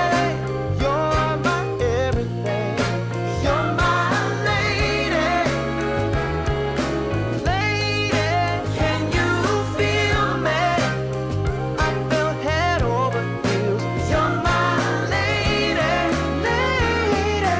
Maybe you can't hear me, my sweet little thing, my sweet lady. Lady, can you see me? You are my everything. You're my lady, lady. Some might think I'm crazy. You're my constellation. My vision's far from hazy. I need no confirmation. Take my heart and don't let it stray. True love and affection will come again another day. As the sight of your light always takes my breath away. Lady,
Forever's here, today's the first day. Wanna be closer to you. Closer to you, yeah. Want you to be all mine. I got all these choices, but I so made up my mind, yeah. There's nobody better. Gotta be you. A thousand voices, 'cause it's so good to be alive, yeah. There's nobody better, so it's gotta be you. These myths are busted. The grass is greener on my side. It's done and dusted. I'm never getting off this ride. 'Cause life with you is golden. So how can I go back to silver love? I'll be holding.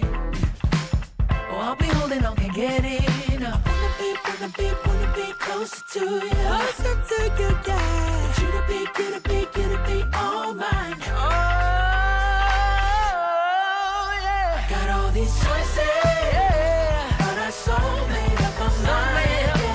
There's nobody better. Gotta be you. Gotta be you. Voices, yeah. 'Cause it's so good to be alive, yeah.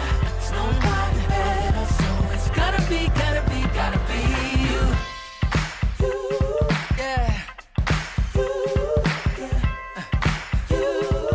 It's gotta be you. Gotta be you. Gotta be you. Gotta be you. Yeah. Gotta be you. Oh. It's gotta be you. Yeah. All these choices, but I so made up my mind. Nobody better. Gotta be you. Thousand voices. Welcome back, ladies and gentlemen, to Game 3 of Rune Team versus Rune Eaters versus Liga Team. I keep getting it wrong. We had a kind of a stomp Game 1, but a bit of a barn burner Game 2 with some Tristos doses back and forth. So, how you feeling about this Game 3? Who's your money on? I'm feeling Doom Rubik opening. I'm feeling Liga wins the lane. Rune wins all the early plays. Then we'll see. We'll see which team feels more tilted. It should be Rune Eaters having lost that one, I imagine. But it's not fun losing all the starts, you know? Liga probably hoping to have a bit of a different formula this time. You know, keep the win, but not be so dependent on your opponents messing up the high ground, really. That's not a comfortable way to win the games. Yeah, I wonder how different the draft will be, because we saw such a similar draft between Game 1 and Game 2, despite the fact that they kind of got shellacked in Game 1. So the fact they got shellacked and they're still down to run it back, to me says, well, they're just going to run it back again, because they ran it back the first game when they lost. So if they win, holy crap, they're running it back. So I wonder if then Rune Eaters will deviate. Will they still take the Doom? Are they going to ban the Rubik? What are the changes they make? Because both teams seem pretty confident in what they have, yet neither team is clearly sort of owning the game. Mm-hmm. I feel like for Rune Eaters, they don't need to change too much because they have generally been in control. And if they had just been more disciplined on that high ground push, I think it was the second time because they took the bottom one decently. I think there's like a small mistake there. It was the others that kind of threw the lead. So I think if you just talk through that, the mentality on the draft has clearly been working for them. So you just run it back. I think it's Liga that is a little bit more. I think like a proper playmaker. I don't want this like Beastmaster who needs an item or two. He's got to like walk up and roar people. I'm open to Pango, but you and I've been, talking through that Diffusal perhaps instead of the Mage Slayer.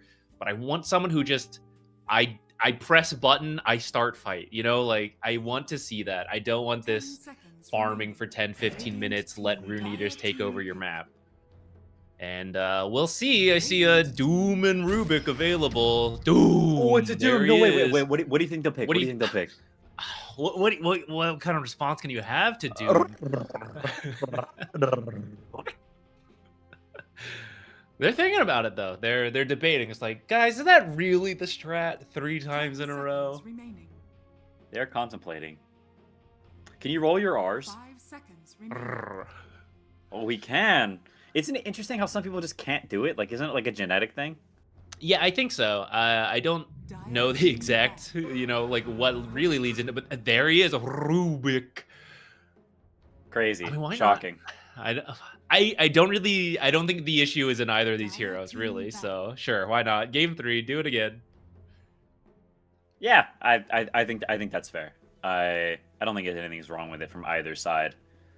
If anything, I do think Rubik is slightly good against Doom because it can be relatively easy to steal Doom. It can make like casting his spells kind of annoying. Like you want to run in with Scorched. You don't want to run in and then Doom and then Scorched after. Like it makes casting the Doom kind of awkward. 5 seconds Um, remaining. So I can see why they like it so much against the Doom. I mean, it's just a good hero in general too. Oh, they do take out the Pango. This might work against Rune Eaters, though. I feel like Pango not being able to start plays has been part of why they've been winning these early games. Ooh, okay. They steal the banana. Okay. I mean, Venomancer, one of his strengths is when you can just sit in front of a tower for your team, drop the Plague Wards, and hold it. And that's been some of what Rune Eaters has been doing to get this early momentum. They've just been blitzing down these towers. But now you're going to have to do that into a bunch of Plague Wards, and you don't get to steal them because Rubik is on the same team. Yeah. And not to mention, I think it's also a hero that's pretty good against Doom for similar reasons. Like, Doom wants to run in and hit stuff in a very sort of simple way. Especially when he's playing carry, which has been both other games. Venomancer, he's very good when you just want to sort of unga-bunga run in. You run in through snakes, you're running through all this slows and this garbage, you can't get on top of anybody because you're getting slowed down. Actually, do you know, because Scorched Earth heals 10 again, seconds it's regen, right? So that Veno Talent would work against it. 5 seconds Does remaining. Scorched Earth heal? I think that wasn't that one of the changes in the recent patch. It went back to like the old Radiant team having pick. heal on it. Oh, it does have heckin' HP regen. What the heck? I didn't even know this. Yeah, It's a lot of HP regen. Yeah, it should work then. If there's Veno, wait, which spell of Venos gives heckin' HP It's reduction? his talent on poison. The left talent is like minus 15% health Yeah. healing. Every little bit helps. Yeah, shouldn't work against the Pugna though, because I think that one's classified as a heal. Okay, but like, didn't they make most stuff like kind of the same or something now or something? It's weird. So there's like health restoration, which I think is like the typical heals, and then lifesteal and spell lifesteal. But then HP regen is still separate. That one is still HP regen, I think. And Okay. his talent is specifically regen. But it is one of those things where like Dota says one thing, but the tooltips are not always correct, and with all these mechanic changes, sometimes things can slip through. So I'm not 100% sure. It's one of those things that's really hard to notice in a fight as well. Like, this feels about 15% less than I'm supposed to be getting. Yeah, it's a vibes thing. It's a vibes thing for sure. They do go back for the little green man, so green on green action. He had a lot of impact last game. It did eventually fall off, but they've got a lot more scaling with the Shadow Demon compared to the sort of healing IO force. That hero scales like crazy. But some good responses. Puck and Centaur. Now you've got answers for the Purge, for the Doom. You can just run away. And these supports don't do anything to Puck once you get to the mid game. There is no way to kill him right now. These are heroes that can just start fights too. I'm happy to see that. You can just go in. You don't need to get all these items. Well, we saw the Void Spirit earlier. That's a classic response to Puck. Yeah, it is. Definitely is. Dire team ban. Not surprised me. Huskar. Okay, Ethereal does Ooh. play this hero. This is probably the single hardest counter to Puck in lane. This lane is horrendous. And it's pretty good against the rest of the heroes. There's no breaks. There's no like pure damage. None of these heroes are particularly high damage. And it's also pretty good against Centaur because he runs in, he's trying to be the Beef Lord, and you just cut right through him. 10 seconds remaining. I guess we're talking about that Venomancer talent. I mean, I guess you have that, but that's level 10. That's pretty late. Huskar is usually on a roll at that point.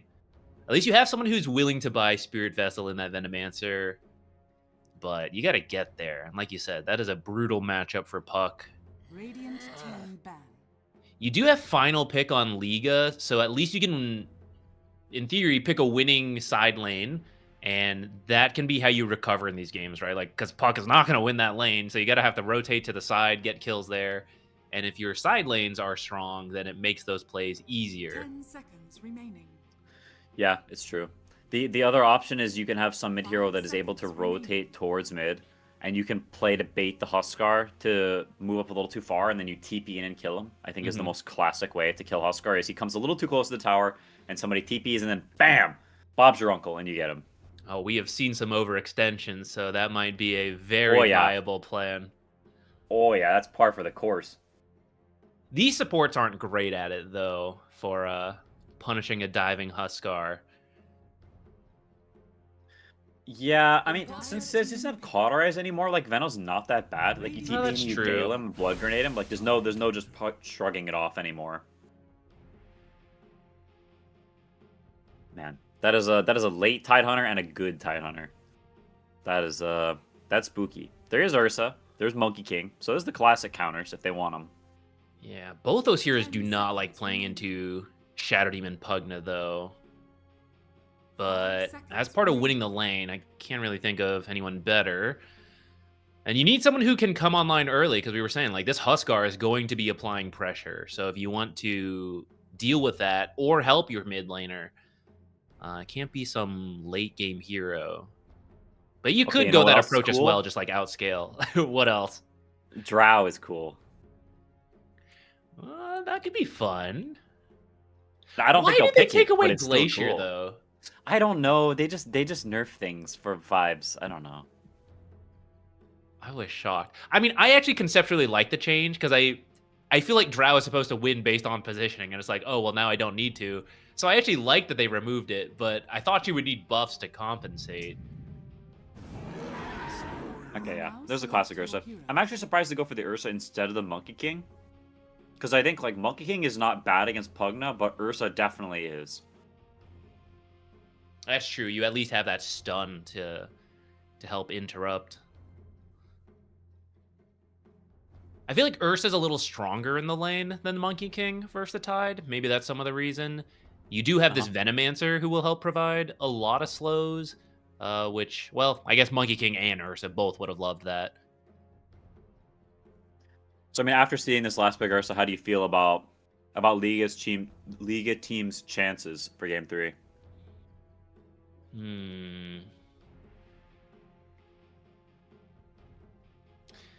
I feel so. They adapted actually the way I wanted them to, which to have someone like Puck who can just make these plays earlier. But Rune Eaters really doesn't want that to happen, so they Huskard them. So even though that adaptation's there, I feel like I favor Rune Eaters because it's a classic, play, get this Huskar online, and then you don't need a hard carry in the side lane, right? Huskar is essentially your carry, and you're planning to win off of his momentum, which I think that's where Doom as a carry is kind of cool, because he is typically an offlaner, so you can play to enable the Huskar. You have the Tidehunter provide the teams. You have the save supports. I like what Rune Eaters has, so long as they don't get an early lead and then go, "Hey, we're unkillable. Let's all rush in." I am very inclined to agree as we get into Liga Team Game 3. Setting the mood. Truly a Game 3 hype match coming in here. That's right. Pogging out of my Smoke's gourd passing right by, now. though. Okay, they do see Ursa. Yo, Doom is way top, though. What is he doing over there? He is in, like, Hong Kong, and the rest of them are not. But they're huddled up around mid, trying to not die. They do the late smoke. So they got the Gale, got the Blood Grenade. And I wonder how this lane will go, because it's very bad, but Puck can, like, if you play really well, you can sort of get by. I mean, you're still going to lose, but maybe you can do a little bit better, and so a lot depends on these first two waves, maybe even just the first wave, how good you are to be able to survive there. So they're moving up toward the aggressive Rune. Maybe they run it to Pugna here. Little green man scoots by. He's too fast. He even lost some move speed, didn't he? I think he did. Maybe not him. 325 is still quite a lot. Yeah, he's a speedy boy. I think he was 330, so you might be right. He must have lost 5. Which is a weird nerf, but whatever. They're looking for some potential tri-lane action here, but no, found out TP's bottom. So off to normal lanes. Against the Huskar, it already starts off. Up on the hill, burning spears. This crap is it's just an unreal lane. Yeah, I don't think he won the block enough, so I think this lane's toast. Well, we'll see. It only takes one mistake. I feel like these kind of Huskar games, you get one mistake, and if you do that, you kind of like lose the whole purpose of the hero. Yeah. And we've been seeing some mistakes, so maybe there's something to play for here for Puck. Oh, this is actually a great sign. This is a great sign. If this is a bathroom pause, that means they were talking. And if they're talking in between the games, no tilt. That means they're good to go. I mean, if that was a bathroom pause, then brother needs to see a doctor, because that was way too fast. So He just got the bottle in place, and he's like, okay, we're good. he just needed to like fasten it. Maybe so. He's got the new advanced tech. I mean, that's why these guys are professional e-gamers, you know. You do what must be done. That's right. Well, bottom we got Ursa Venomancer against the Tidehunter Shadow Demon. Shadow Demon definitely a wild card in this matchup, but you would expect over the long run that Ursa will win. It's not surprising Tide does well in the early waves because these are both just strong models. They have good damage, good armor, and Ursa doesn't have either. I mean, he has okay armor, but his damage and his general stats and stuff are not so great level 1, so they'll do fine early, but it's the long run where I'm curious to see how they do here. Is there any lane you have your eyes on as like, maybe this is a spicy one? Well, besides mid, I mean, that one should go towards Huskar. I am interested in this bottom lane because, funny enough, this has been the lane they have been winning again and again for Liga. And in what I feel is the worst matchup they have, he's actually doing the best. I'm kind of curious where that's going to go. Corrupted. Rutro Raggy. That's first blood. It is for Kadaro, so it's not for the Doom at least. There's some silver linings there. But they're going to need a little more in their playbook if they want to win this game, because that is not the way you want to be starting the game. This Doom has been quite the force to be reckoned with. Giving him first blood. A little spooky.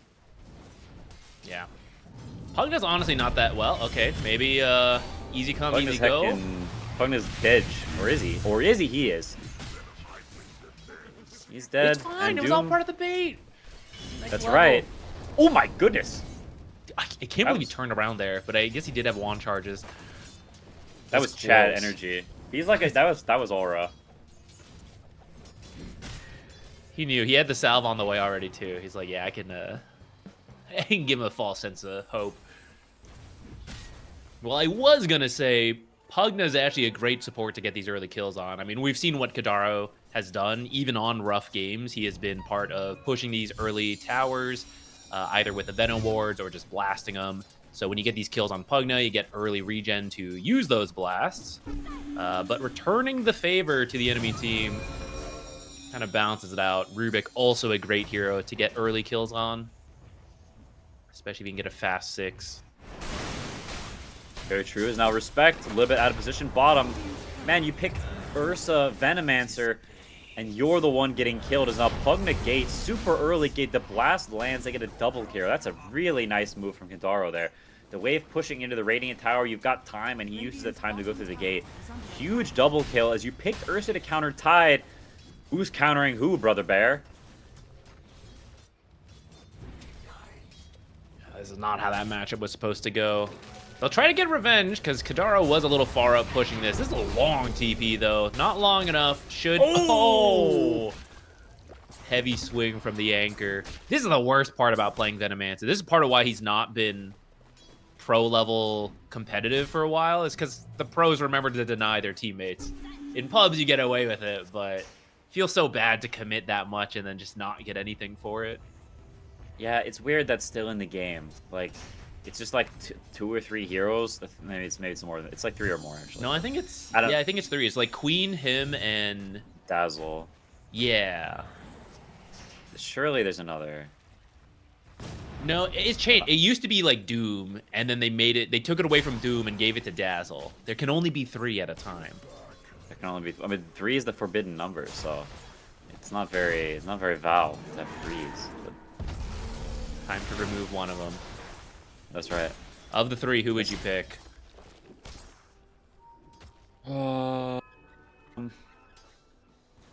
I feel like this Dazzle one is the saddest because that hero already doesn't kill anyone. So why the heck can you deny people? Like he already is like a little scared support. Like why are you taking away what little he has? You know. Like Maybe Venom's a that's rotten why. snake, and Queen's got a nuke, so it's like fine for her. You know. Mm-hmm. Yeah, hers you don't usually see denied. Holy crap, that's the deepest ward I've ever seen, and it still got dewarded. It's now. Yeah. Now the attack comes in. SCTP's in to help a little bit. They're trying to put pressure on this Huskar. He actually has coil up, and Huskar's pretty low. I'm surprised he didn't jaunt in there and go for the kill. Because now Seiyu, maybe he's been spotted. Actually, no, he's going to be okay. And Puck gets the haste rune. So this mid lane, this can go way worse than this. This Puck is honestly doing fine. So Mirage pulling a rabbit out the hat. He's got a haste rune too. I mean, if you can actually find a kill with your first Dream Coil, then did you even get Huskard at this point? Coming for the tide, a little bit of a bait. Snov walking backward. The orb comes out. Will they use the coil? Do they even need the coil? They do need it. He will use it, and they will get the kill as somebody canceled their TP. And now Pugna, a little bit of a hot water as well. The ward doing some damage. Puck is going hog wild right now. SD, I don't know if the haste, no, the haste is out, but he may try to dive. He will not. But this Wisdom Rune is under some great threat here. Huskar is running over as he canceled his TP before. He is not going to be in time here. SD's going to have to fight it and buy time for Tide to get on top of it. Otherwise, this thing is gone with the wind, but they're not going to be in time. That's a double Wisdom Rune for Liga team. And Huskar spent all that time running over as well. Puck is higher net worth than Huskar at 7 minutes. What universe am I in?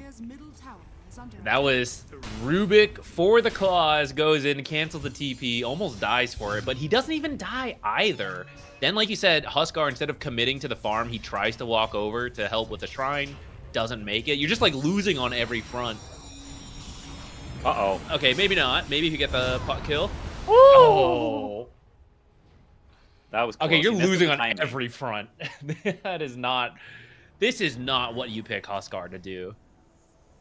It is definitely not, and that hero, like I played it quite a bit in pubs recently. It's not, the ease of execution is not the same as it was before. You don't have this natural dispel, so things like Vessel are more of a threat to you, and you also have Incendiary, which this messes with your muscle memory because you just die way faster. And so knowing your threshold, I think you're going to see Huskars for the next few months feed a lot more than they used to because it's just a very weird feel to it, how fast you kill yourself.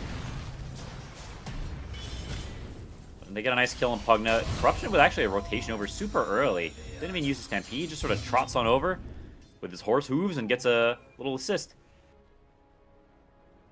I feel like I'm seeing this more lately. Offlaners just coming over for power runes as well when they don't really have much to do, either because they're losing the lane or the lane's not in a great spot. And they're like, yeah, let me get involved with that mid lane fight. We already have 6 heroes there. Like, why not 7? Why not 8? Just bring the whole team.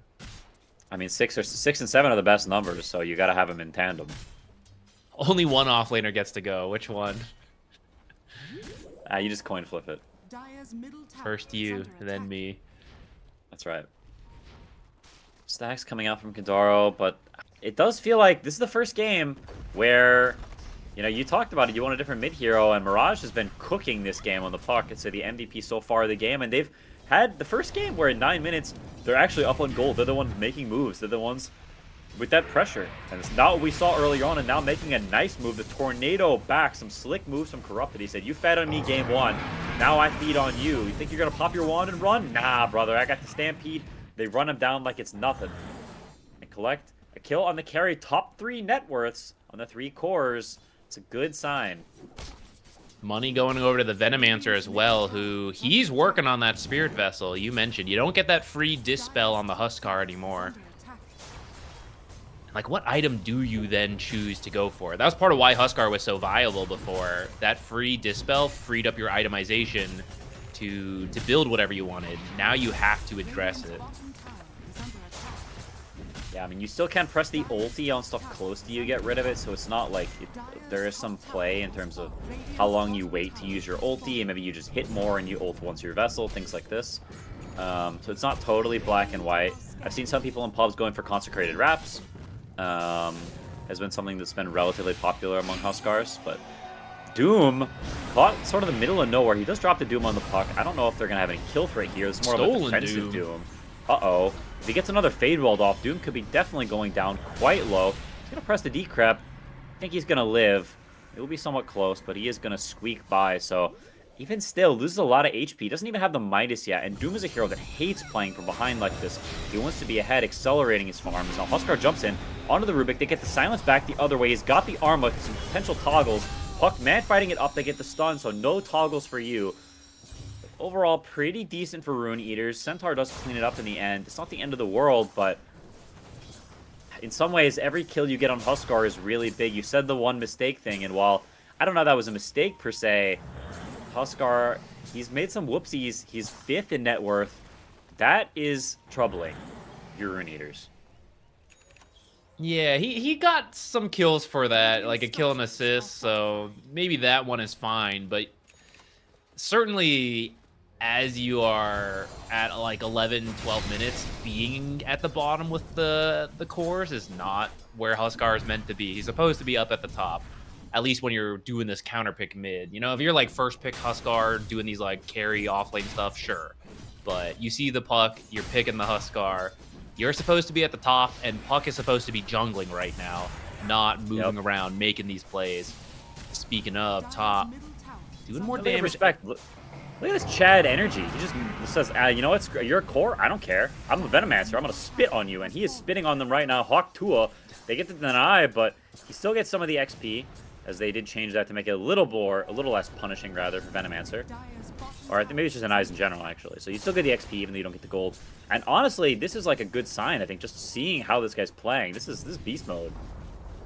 Yeah, this is flipping game one, right? This is Liga on the enemy half of the map, taking over, putting these plague wards. You don't get the kill, sure, and it gets denied from you, but you're putting the pressure on. You force those rotations. You force them to be thinking about this. If we look at the mini map right now, right, it's all on the side of Rune Eaters. It really is. Even the Tide snuck back up in those back camps. Is now SD. He's going down 2. Another kill corrupted on his way to the pipe. And after a rough beginning to the series, has turned it around in a big way. I mean, super high impact in these last 2 games.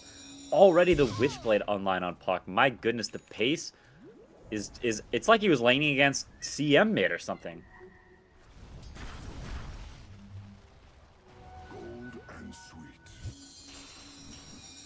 Now, dragging the mid wave to the side. And it sort of feels like they can do whatever they want. It's almost the reverse, where Rune Eaters this game, they don't have the mid who can make the plays. They're tied under lost lane. Doom's farming, Huskar's farming, and neither of these supports is a fight starter, so what are you going to do? You're going to hit creeps. There's not much else you can do. Yeah, this is supposed to be a lineup that wins the lanes, and then you can just walk forward. And that's when it's okay to not have initiators, because you don't need to initiate. You're just going to objectives. But as soon as you lose the lanes, or at least go even, it becomes a lot harder. At least you'll find a kill onto the Venomancer. So you do have to try to punish them for being on your half of the map so much. Yeah, a little bit of a free snack there. As you're right, that is how their draft is meant to function. And so holding your areas, keeping your high grounds, and just sort of farming is all really they can do. Play for a later timing. And for Liga, the ball's in your court. Do you want to play faster? Do you think you have the good scaling that you're okay playing a slower game? That is sort of up for them to decide. And we'll see which route they choose. So they could, you know, they have the Battle Fury and Ursa. They could just farm it up, play a slower game, wait for some later timings. It's totally reasonable.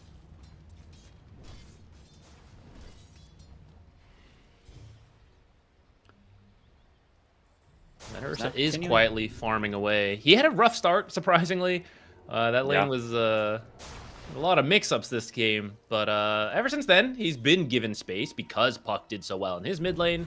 They've been drawing a lot of attention top. So Ursa just moving around freely down here. Getting to that blink dagger. All the usual Ursa items. Yeah, he has not really interacted with the game yet. We mostly see Respect fighting enemies and then everyone else sort of doing whatever. Is now Puck joins the fray. He has the wand, pops it.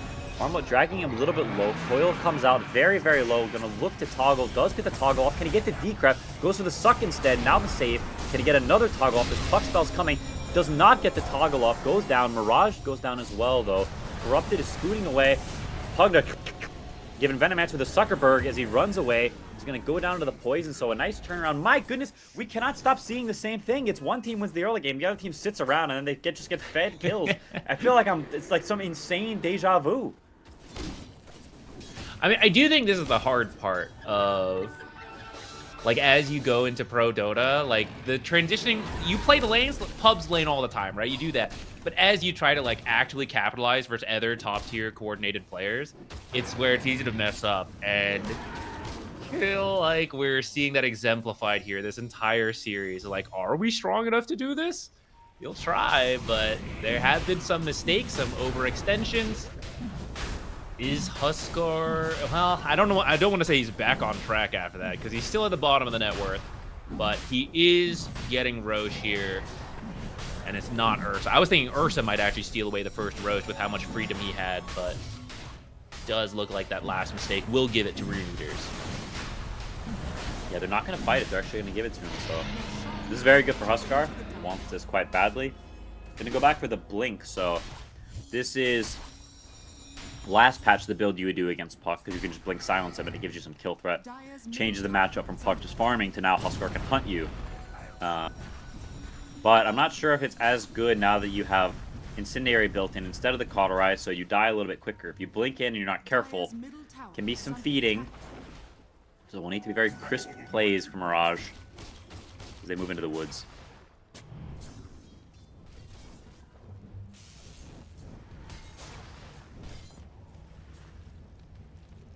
Goes to the same build as before.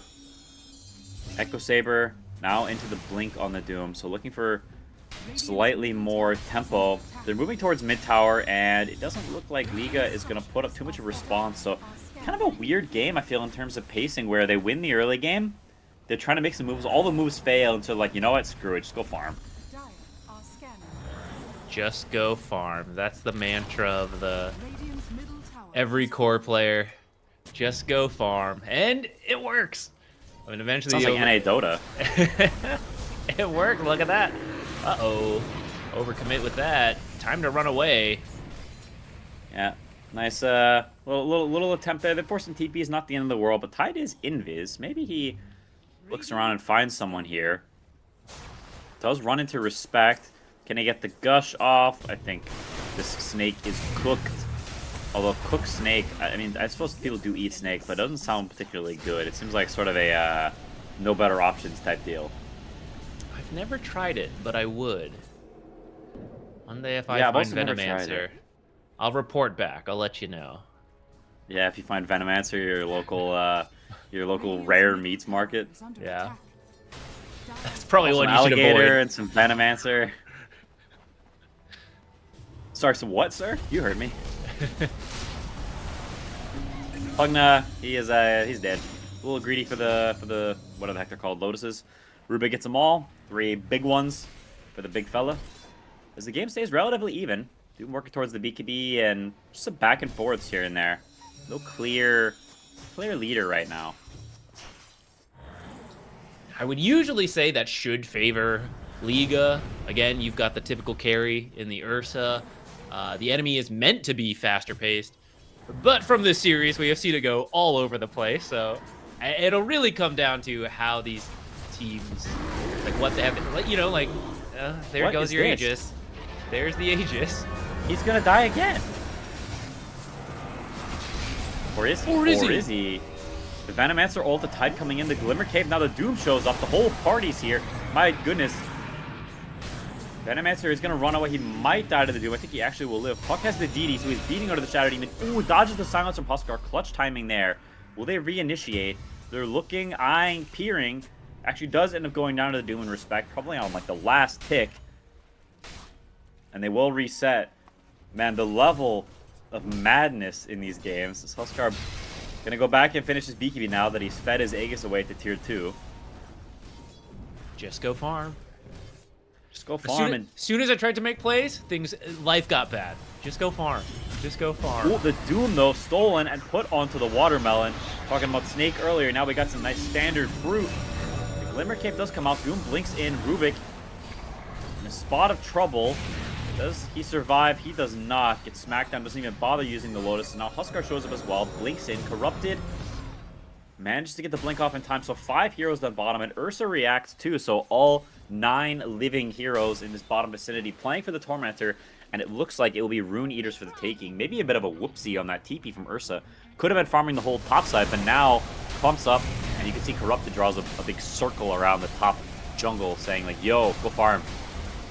Just go farm. Just go farm. All right, they do get Demonic Cleanse. This time they finally get some good luck on the Shard. This is a great one to have for Huskar, right? You just throw it on him before he jumps in. He's got a lot more safety now to work with. Doesn't have to. You mentioned, like, okay, do I use the ult? Do I not? Like, what's the right time? Now you can just do it whatever you want and trust that the Shadow Demon will help you out. Yeah, Venomancer, Witchblade, there's a lot of good things to purge. Even like a Fade Ball debuff. Like, there's a lot of stuff this is nice to just shrug it off. So, very, very good. Much better than Spotlight and the heckin' Ward Zuck thing from last game. So, they're definitely happy with the SD getting this one. And the Farm Fest continues. As both teams have figured out, making moves does not work. So, let's just wait for the other team to throw. BKB is almost done on Doom. Maybe they could consider making a move with that. The BKB on Ursa, they're going to come in onto the Huskar here. Can they get the SD? Oh, they disrupted the wrong person. Disrupts the Centaur, and then there's 3 horses instead of 1. But, brother, I don't think they care about horses. They got your... What the heck is Huskar? They got him. And they will just walk away now, getting the free mid-kill. But somehow the gold lead is in Rune Eater's favor still. Maybe after the Tormentor... That is the case. These Glimmers are putting in heavy work. They need some more dust. But Cores don't carry dust. And now the Doom goes out into Ursa before he gets the Enrage off. So he will take the full duration of the Doom. But it's stolen again. Rubik dies. Big Ravage. Mirage caught with his pants down. I didn't know Puck's war pants. As now Doom and Tidehunter, they're getting slowed up. They're chasing down the Rubik. They get a little quick kill there. And that seems to be that, as Respect continues to be the absolute Giga Chad of the game. Does not care who's alive, who's dead, how much net worth anyone has. He is fighting like a beast. And another fight that ends up feeling sort of evenish. I feel like, once again, it's a fight that Liga kind of leads, right? They go invade and kind of backfires, losing your puck like that. Yeah, not ideal, and you can see the net worth between Puck and Huskar. It's even now. They're pretty much identical now. So Mirage had the better start, but got away some deaths, and that's not what you want to see. And now Doom just collects a free little solo kill. I agree that it felt like things were going to be better for Liga as more time passed. You've got Huskar in a very messy, sloppy game that tends to not go well for him, but it really does feel like it's up in the air into who's ahead here. Yeah, I have no idea how to read this game because it is just...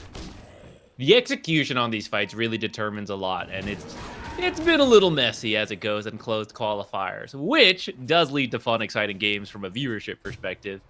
But it's very hard to guess how this is going to go because of that. Yeah, we'll just have to wait and see, really.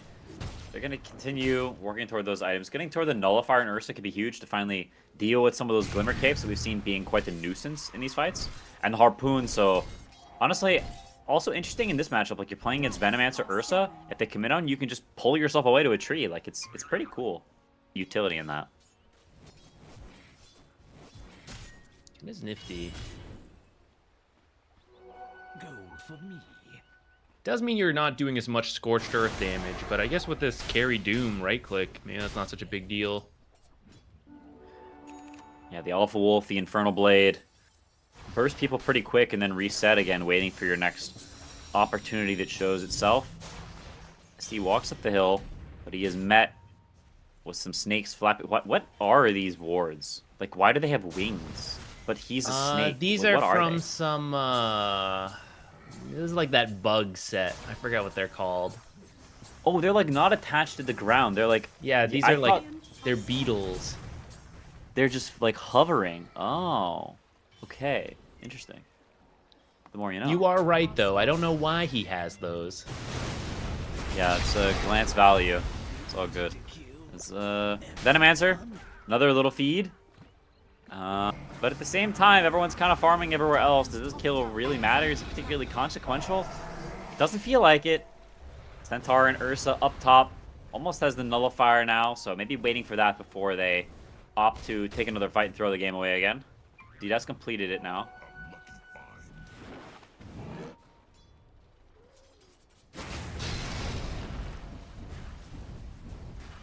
Roshan, I think, probably will be the next big contention point. That I don't think they want to give it away to the Huskar again. It will be spawning bottom in 1 minute and 20. Radiant's So, bottom tower will you set up for that? Or are you going to start moving there now? As Rune Eaters does have the area, they have the vision. They've got probably, I'd say, a better position right now for this Roche. And is Liga going to choose to take it back?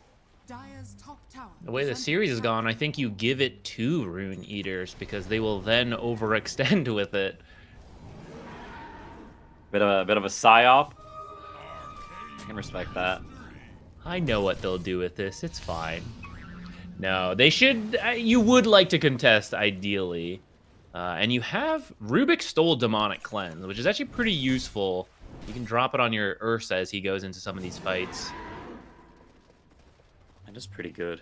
They're moving into this war. They're trying to de-ward it. They actually gave the Sentry to Centaur, knowing that Rune Eaters are looking at this spot, so a bit of a heads-up play there, and they're going to recede a little bit, but they place a new ward saying, okay, you can have that ground, but we're still going to hold some ground, so they shift their ranks backwards. But they're still holding. They're playing for that. Roche and Liga team says, we're not giving it to you for free. A little bit of a standoff as now Puck jumps in and gets some vision on the Doom here. They get the Glimmer Cape, the heals up. Woo, whips him back in. The Harpoon. Center taking a ton of damage. He pops a BKB. Holy crap, that's a horse. That's a glowing golden horse. There's now Titan up in the air with the Yules. Ursa jumps in on the Doom, but gets the enrage off just in time. He's trying to chase him down. One more swipe. Pow, whacks him in the butt. There's now the big stun from Centaur. SD gets super low. He goes down. Huskar's getting kited. Venomancer off into the trees. You can't catch Snake. He's too good all going slippery. As Huskar TP's back to base. Puck with the nullifier from the Ursa down into the Pugna here. Is chasing him down. Octarine core on this Puck. He is absolutely gigantic. The Suck gets canceled. The Yule's up in the air on the Bear, so the Titan will probably be flying, can blink away. He does do so, so he's going to be alright. But that's 3 heroes dead with the Roche rat for the picking, just like the fruit in my backyard. My goodness. They tried to bait the Doom. Like, they had him up front, but I don't feel like the saves came in time. He took a lot of damage before. Not done yet. Looking for Tidehunter. Get Roche. Arming there, and they actually get him. Looks like they can. They kill the anchor in time. Now Huskar sort of contesting as well. He has no BKB. Are they looking for even more? No detection right now. The silence comes out. The coil. SD getting poked in the backlines. That's a disruption, but are you buying time for survival or delaying the inevitable? Corrupted on his case. Double edge to the back of the dome piece. The orb flies through, and that is another kill. That's 6 kills in total. And the Roche still there, waiting to be taken. Ravage stolen by Rubik to top it all off. It's all Liga in these past few minutes. Tower is under attack. Ursa has been very patient in these fights, going all the way back to the first fight we saw, making sure he's not caught, because you don't want to get doomed. You can't have this ethereal. You have the nullifier, but you don't want to be like forced. If he used it on you, you don't want to be forced like BKB. Shadow Demon can ruin you. So he's being very patient, making sure all these spells start to come out and then initiate. And I feel like that's been a big part of some of their success here. He has Aegis. Can he break the curse? Aegis has not been good for those that have held it this series. It's not, but this Puck is getting very strong. Centaur has a lot of ways to bail them out of jail, but as I say, Puck is strong. He immediately gets harpooned and just dies. So, scratch what I said. Doom, however, is going to pay the iron price for it. bit off quite a bit. Maybe it's even worth it. You get a solo kill, gets 900 gold for himself. It's probably not the end of the world, to be honest. Forces some reactions bottom, gets him some farming space. So does trade 1 for 1, but I don't think Doom's too unhappy with that. I think it's also wasting some of the Aegis time. I guess you could argue it's 4-on-4. You could do something, and actually they are looking top. A lot of times you wait for whoever you've lost to respawn, so in that sense it's okay to trade kills. Actually, maybe they are looking to fight. Get the lane ward down. Everyone's stepping back. Liga scoots back, playing it safe, and another pause. What's this one for? Discord. That one's possible. Sometimes Discord's like lagging. You have to change the server or whatever. That one is fair. It might not be PP time. Oh no. Yeah, okay, yeah, that's probably Discord then. Yeah, so they changed the server. We're all good. We're back in business. That's a speedy bear, but that Tide's got a Yules. Just immediately TP's out. Farm it up. The name of the game.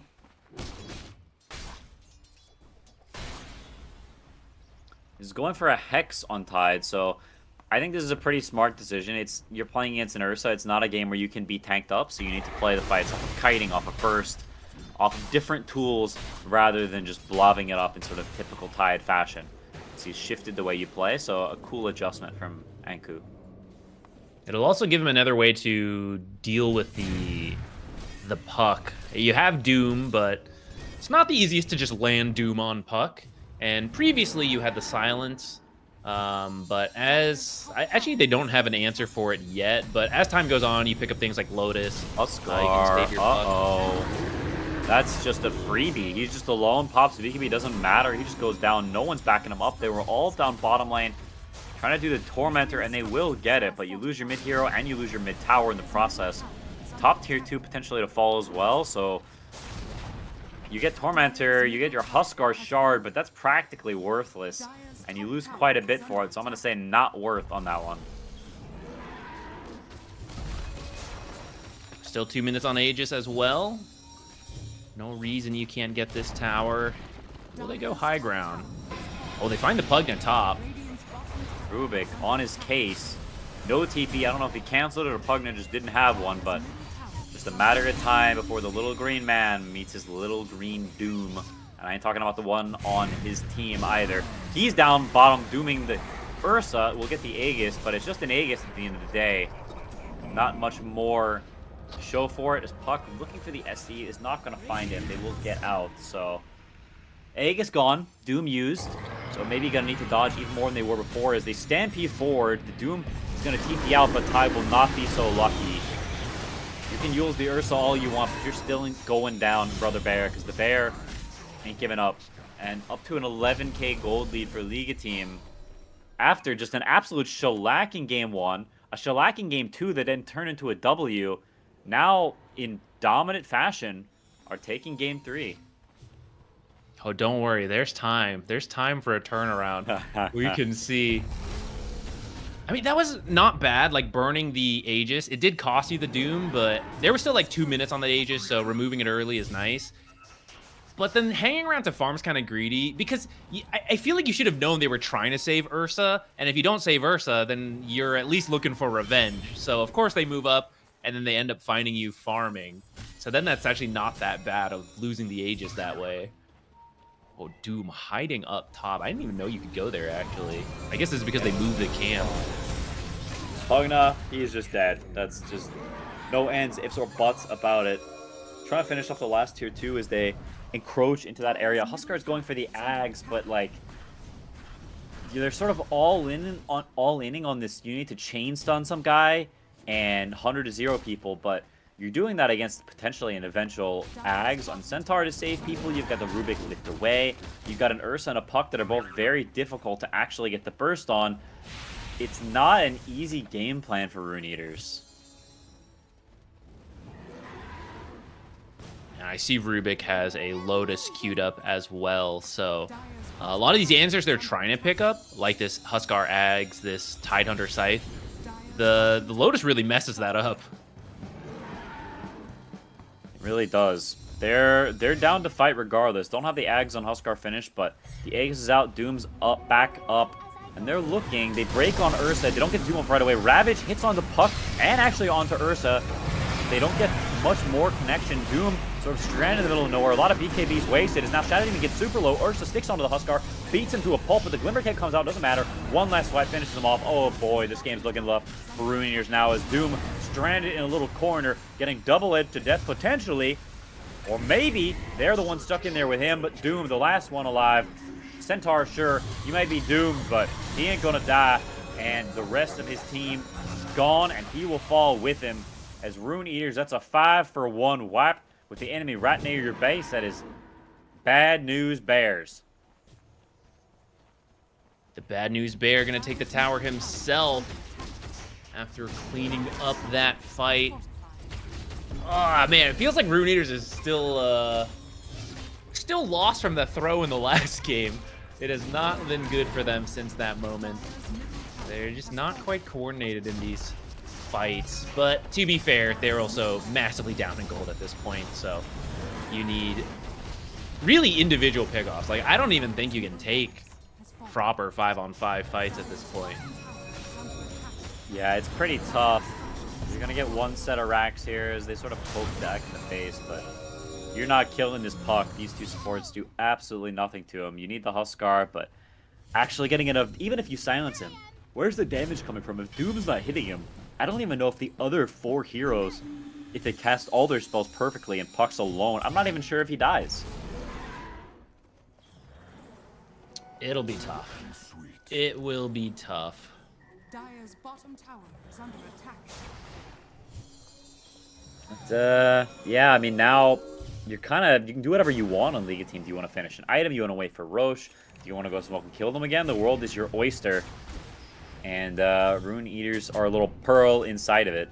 That's a clam, I guess. What's in oysters? Or oysters are oysters. Clams are the ones with pearls? I think it's clams. Maybe they can both have. I don't know. Can oysters have pearls? Food for thought.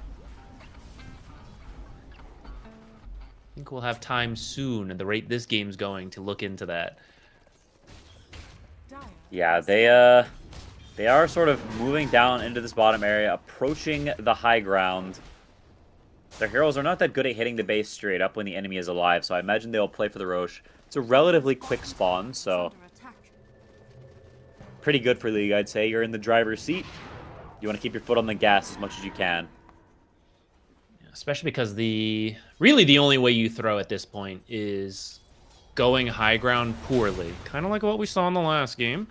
And perhaps Liga has learned from that. Because that's where, you get ravaged, you went too far, the saves from like Pugna and Shadow Demon are there, towers helping you out.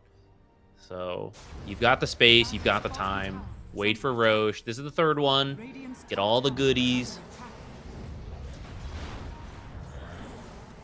Get the goodies, they will, as Rubik's doing a little bit of blasting, but clearly they don't have much interest in actually forcing this. Just waiting for the right moment. They saw all the throws that happened in Game 1 and Game 2, some of them that they were the initiator of, and they're not interested in any more of that funny business. Runeators, they know, once they get that Aegis, once League gets things perfectly in their hands, it's kind of cooked for them, so they're going to try one last fight. It feels almost like a desperation fight. Do they have the Hex on Tidehunter? Maybe they try to start a fight that way. As they break on Centaur, they could potentially burst him with the Doom. Are they going to try for it? They opt not to. They're ignoring him, clearly having another target in mind, but sometimes beggars can't be choosers where you actually get to pick who you want to start on. Smoke's running out, heroes are broken, and it amounts to nothing.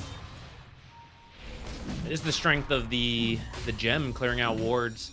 They saw Centaur, but weren't sure if he was on his own. And if he's not, you're initiating on the tankiest hero. Even if you do dispel the shield rune, it's still 4,000 health to go through. And if you initiate on the initiator, it's kind of like he initiated on you. That means Puck, Ursa, they're going to be free as if they weren't free enough. So I kind of understand why Runeators hesitated there. But like you said, sometimes if you're in this spot, you actually just have to blindly take a play and just hope. Because if you wait for the perfect opportunity, you just won't get it. You kind of just have to hope you're jumping at something that the enemy has messed up on.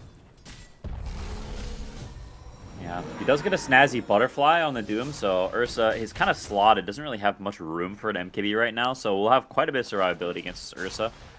But I think the real issue is how can your supports play against this puck poking and chipping, the Stampede to kite you? They have so many tools against your supporting cast that even if Doom is strong, it's just one hero. What can one hero do alone? And Liga team's going to test that as they go up to the high ground with the banner, pounding on the tier 3, knocking on your front door. Tuk, tuk, tuk, tuk, tuk. Are they going to answer? Oh, you better, brother, or you're going to lose some racks. Now it's the Huskar. Liga playing it safe.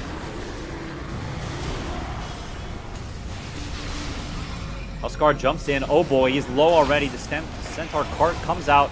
Huskar goes down immediately. The Nullifier now down onto Pugna. Ursa jumps in. The huge Ravage slows them down a little bit, but it's delaying the inevitable. Huskar now jumps in, gets the Ag stun onto the Ursa. That's Aegis, life number 1 down. The Doom onto Centaur in very, very deep. We've seen this story before. Centaur is going down. Huskar staying alive despite having the Plasma on him, so they bit up more than they could chew. They do give up the Centaur. Puck getting super low. Holy crap, that was close. Jumps backwards now. They get the second set of racks. They do lose the Centaur for it. They lose the Aegis, so it's not for free, but they did get one step closer to having the Mega Creeps, which in most cases is the nail in the coffin as Ursa jumps back in and says, I'm not done. I'm hungry for more. That was just the appetizer. Collects the other support to finish his scrumptious meal. Bears are always hungry. It is known. It was... I don't know. You did kind of hold... Like, we see that Rune Eater sort of has the damage to kill people if they are actually attacking on the Doom, on the Huskar.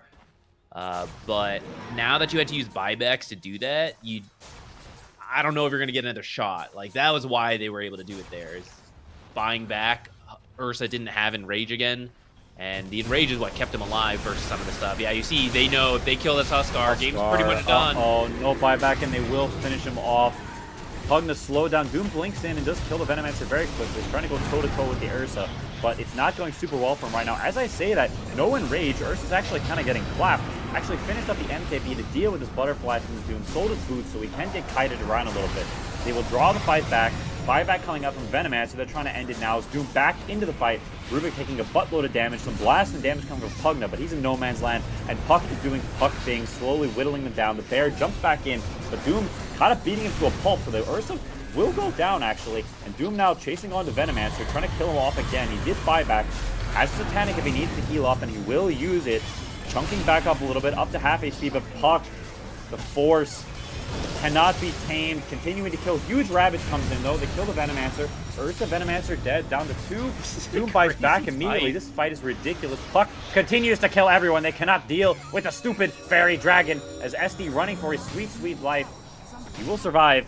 That's 4 buybacks from the Dire side compared to only Veno using the buyback. So, despite it being about the messiest thing I've ever seen, someone spilling a jar of pizza sauce on the ground, it ends up being pretty good for Liga team overall, I'd say. They actually had a second banner, so in the middle of that long, drawn-out, messy pizza sauce fight, the creeps are objective gamers. They were just like, okay, look, take out the building. That's what we do. So there is one more barracks left, but you are not going to feel comfortable at all on Rune Eaters, despite a decent fight. But a lot of that fight came off of some pretty close moments. For example, hexing Ursa as he chose to jump in. It was a very fast response, got him killed. But slower response time, he kills the Doom first. The game's done already, where we're doing a post screen right here. And it used all the buybacks, like you mentioned. So that was really the final tool you had. I guess if you can delay like 5-6 more minutes, they'll come back up. I don't think Liga will give you that long. I think they are respawning and they are looking for a kill. I mean, any kill might mean doom for them and not the one on their team. Roche still 3 minutes away at a minimum, so still a while there. And they are playing somewhat passively as Ursa kind of just farming up his own wood. So maybe saying that was a little too close for comfort. We're going to play it safe once again and play for the Roche. Very possible I say that. Puck starts going in crazy mode. He does have A on this, so practically unkillable for all intents and purposes. Okay, no, Doom there's is the working. smoke. Scanning. Doom is working on a divine. I wonder if that's enough. If he can get there. The smoke might connect with the Huskar though. They're heading top. Yeah, Puck is going to look to connect, but the smoke themselves going through the gate. Is this for Tormentor, or what is this for? I can't imagine Tormentor mattering, like, at all at this point, but apparently that's what it's for. They want to collect their 2,000 gold when they're down 28k. Merely a drop in the bucket. Who's the shard for? It is... Well, you guys finish it. It's for Doom. What the heck is Doom shard? Devour has 2 charges and can be used on Ancients. Okay, very useful. Your Huskar is dead. He does not have buyback, guys. Nice. He's got shard. It's fine. Is under attack. Go devour the He- Ancient, quickly. Stolen Now they come from abilities behind. do a little more damage. Wrong Rapier. He's got the Magic Rapier. Okay, swaps it back. Now Ursa presses early BKB and Rage. That could be bad for him. Is he going to get Doom? He does. They put him on the target. The Doom gets stolen, put right back onto the Doom. I keep saying that word. Is now Rubik. He's getting absolutely smacked by this Rapier. Will he have time to wait off the Doom to get the Satanic? He will not. Finished off by Corrupted. And with him dead, it's immediate GG. Curtains have been drawn. Game is over. And Liga team pull a rabbit out the hat and bring back a series that looked very bad for them into a big, fat, whopping W.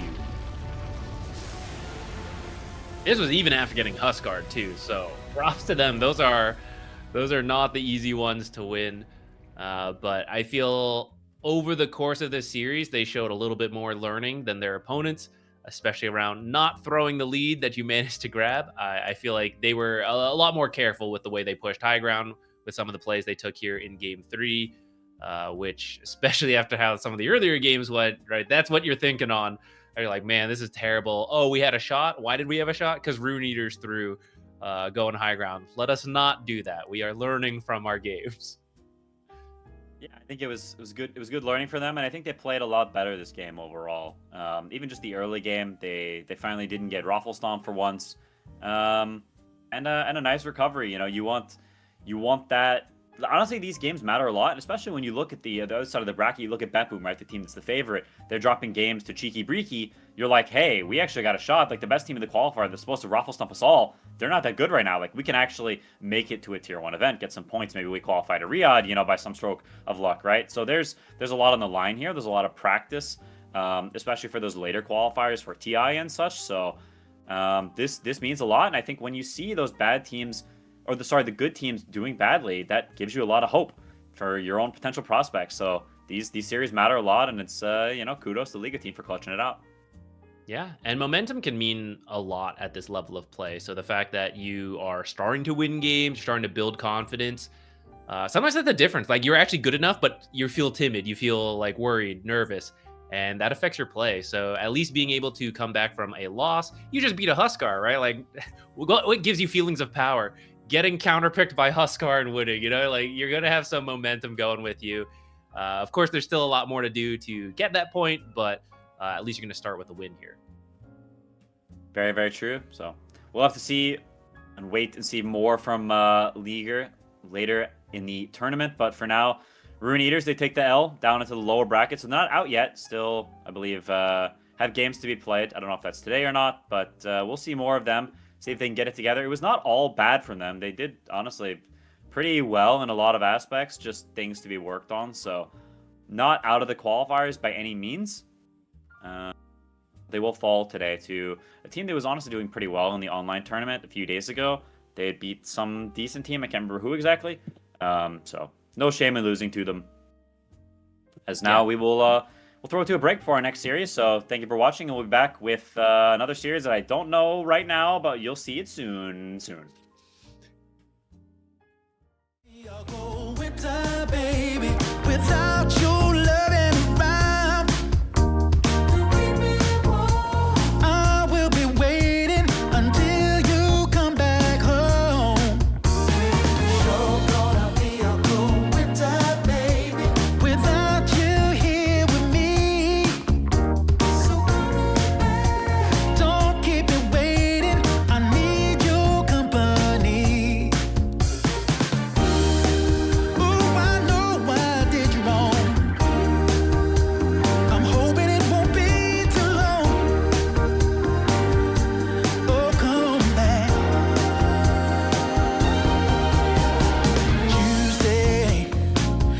took my heart and then you ran away. Now it's been 16 hours and 7 days. And now the hardest part is begging, baby. Begging, baby. Ooh, baby. People say it's just a waste of time and you don't get it. But I'm holding on and hoping that will be another chance for what we had. What we had. Never gonna be another way. No more windy days. Come back, I'm gonna find a way. Yeah, back to me. You're gonna be a old winter, baby, without your loving around. Baby, I will be waiting until you come back home. You're gonna be a old winter, baby, without you here with me. So come on back. Baby, don't keep me waiting. Don't you set me free. Baby, pick up the phone. Baby, pick up the phone. Don't leave me all alone. I don't want to be alone. When are you coming home? Please, come on back to me.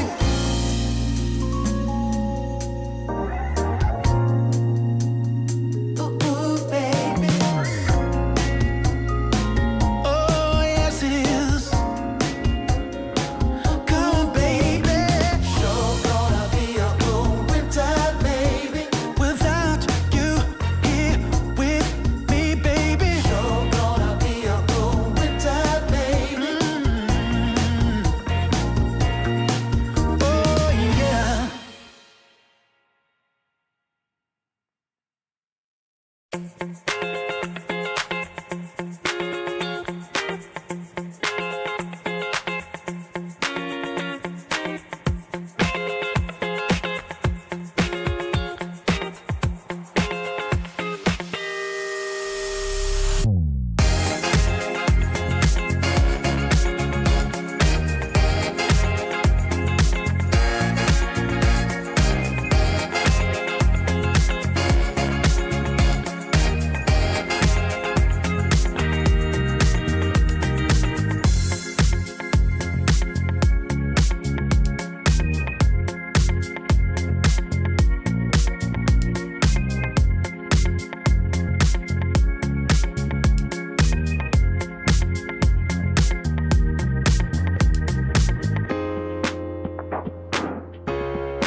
day.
constellation.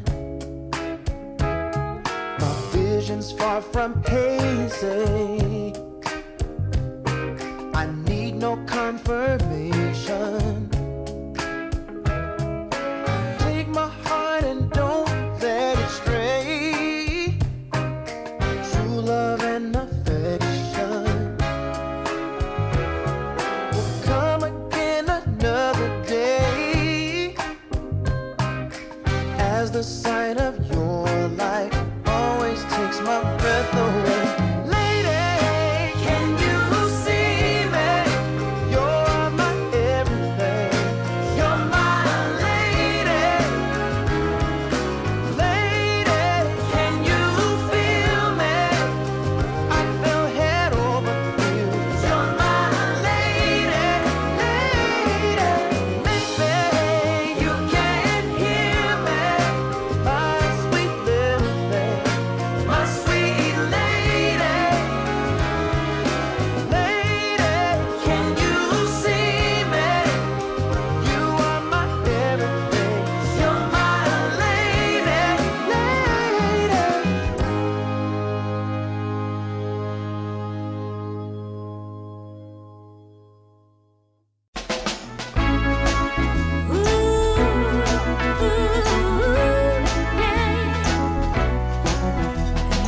Never been so happy like I am with you.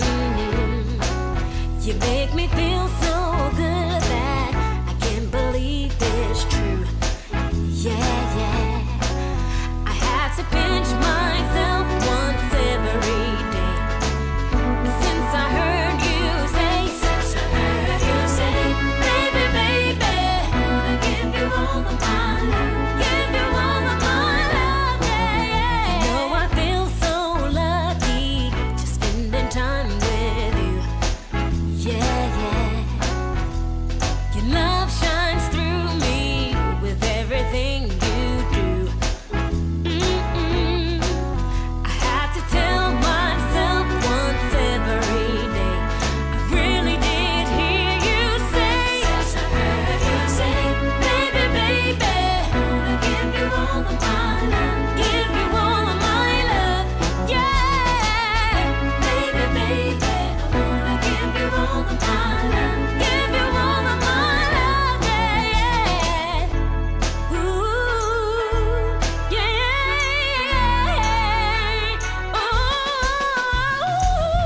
baby, I wanna give you all of my love, give you all of my love, baby, yeah. I wanna give you all of my love, yes I do, yeah. My love, yeah.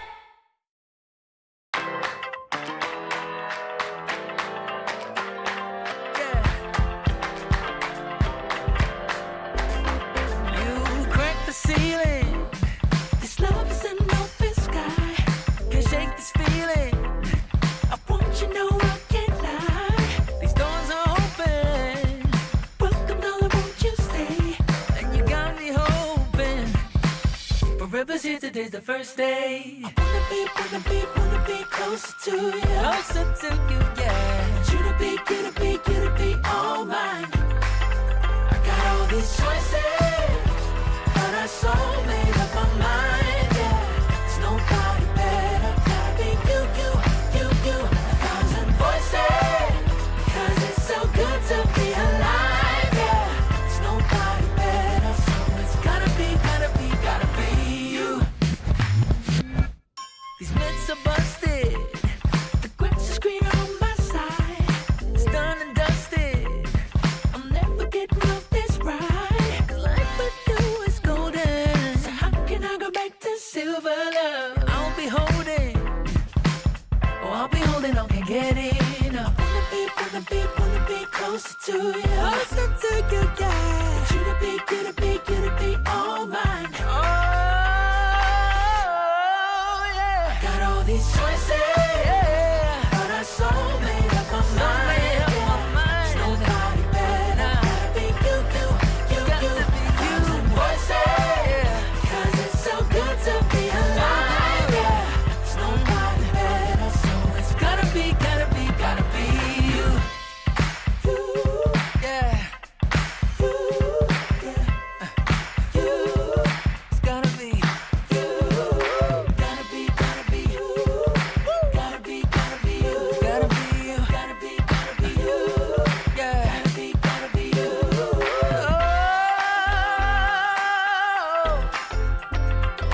gotta be you. Yeah, yeah, yeah. These choices, but I so made up my mind. Nobody better than you. Oh, it got to be you. Some voices, 'cause it's so good to be alive. Yeah. There's nobody better, so it's gotta be you. Hey. Nobody else, no. It's gotta be you. I took a walk down Pico, heard someone shout from a crowd of fed up people, getting told they should calm down. Didn't wanna fight, but the tears that fill their eyes are brought by the people sworn to preserve their rights. Oh, how could you not see it all coming? Stuck in our ways and running out of time to change. We've got to at least try.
just longing for a glance from you.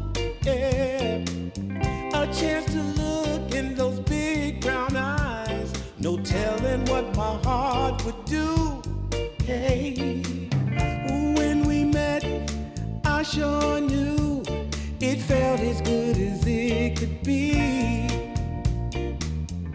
In that moment, though it felt so good, I wondered why you noticed me. If you gave me just a little time, it would sure ease my troubled mind. Don't tell me that you don't feel the same inside. Don't tell me who. These are feelings that I ought to hide. I don't care where you came from, just tell me where you wanna go. If there's a chance to be together, that's all I really need to know.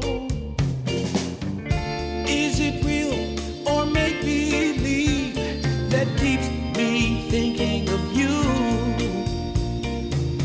If you've got time to walk with me, I'll show you how my heart is true.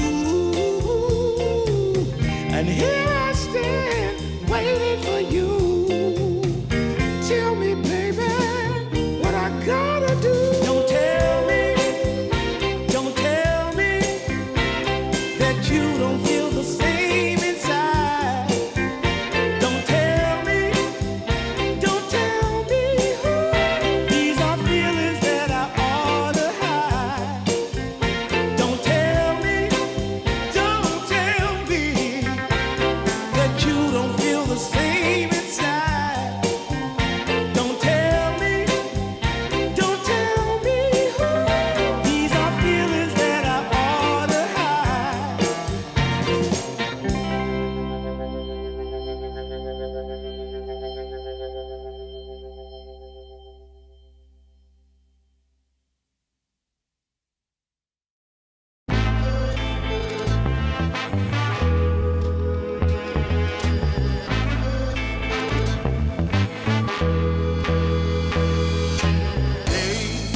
come out in the street. 'Cause it's all going on right here. We're gonna make it perfectly clear. When you hear our voices ringing in your ear. Yeah, yeah, yeah, yeah. Run, tell your mama. She better come around. Yeah. We got the mother of all parties, and it's about to go down. Yeah. Yes, we're having a celebration. We're gonna rock the entire nation. It's a win-win situation, so come and lay it down. Yeah, yeah, yeah, yeah. Ooh, your mama got to tell. Your mama got to tell. Tell your mama. Your mama, you got to go and tell your mama. Yes, we're having a celebration. Gonna rock the entire nation. It's gonna be a sweet sensation, so come and lay it down. Go and tell your mama. Get up on your feet, guys. Go and tell your mama. Tell your mama, yeah. Go and tell your mama. Tell your mama, yeah.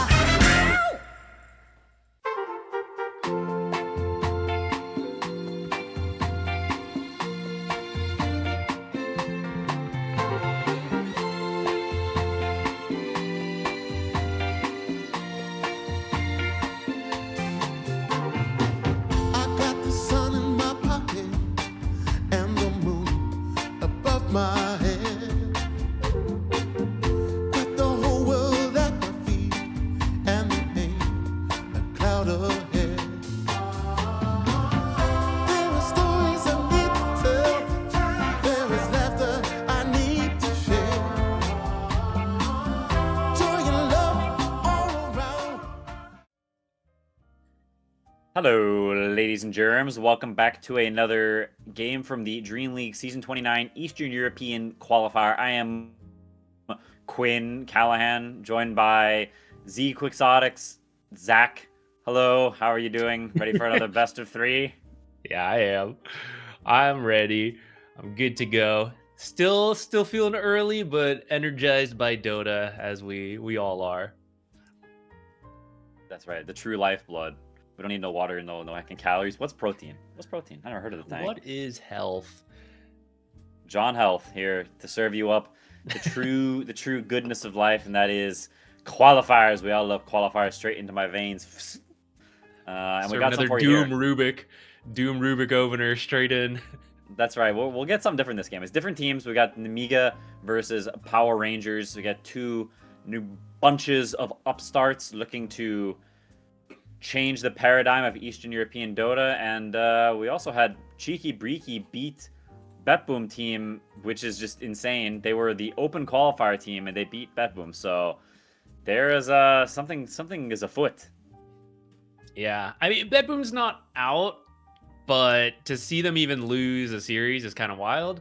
Hopefully for their sake, maybe they weren't warmed up, and I don't know. They better be now. If this is you lose again, you're out.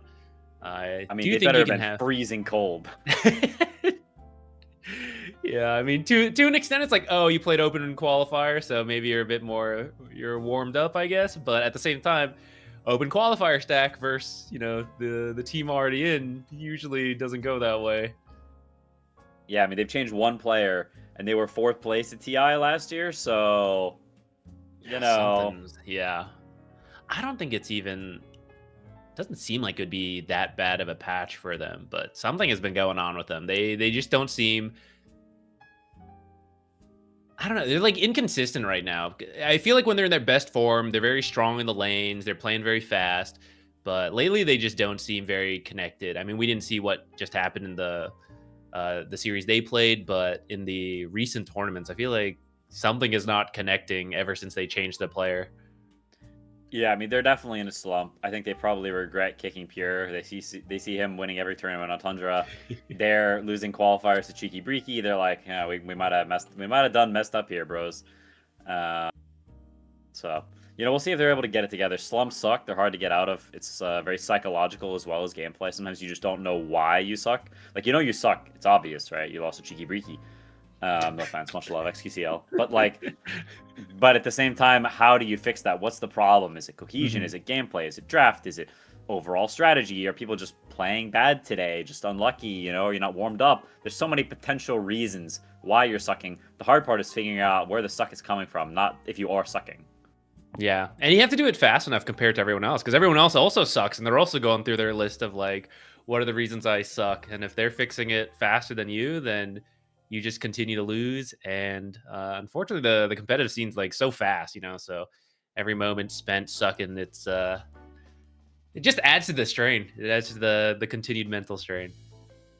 Yeah, it's much nicer when you're just kind of coasting when you're Tundra, right? And you're just like, we're just invited to every tournament. It's all vibes. Here we don't play no qualifiers. We're like sipping mimosas on the beach while y'all playing qualifiers. We're watching the tears run down your face. And then we go to LAN. We rock up. We get That's first. what they're drinking. That's right. Only mimosas. I've never seen them drink anything else. Those water bottles they have in like those booths, it's just mimosa. I don't know how they play while so heckin' tipsy, but they're just built different like that. That's the secret.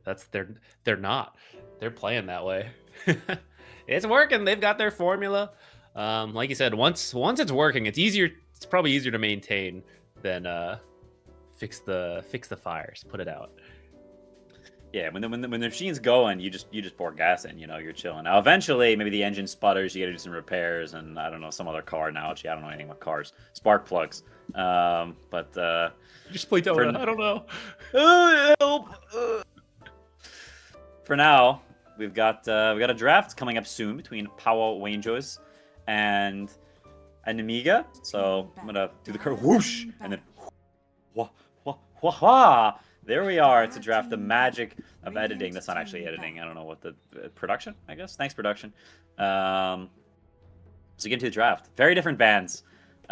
This game than last game, so we're already in for something different, which is very poggers. Yeah, every team's still trying out their styles. And I feel like you get to see more variation in these kind of close qualifiers as well. As you get to the big tournaments, a lot of the teams are doing very similar stuff. But in the close qualifiers, you got all sorts of wild things, especially after patch, where there's still some exploration going on about what is good. Or I feel like several heroes have already risen to the top, but it's like, which one's actually the best? Different teams have different opinions on that. And of course, you got to fit like what your actual play style is. 10 seconds remaining.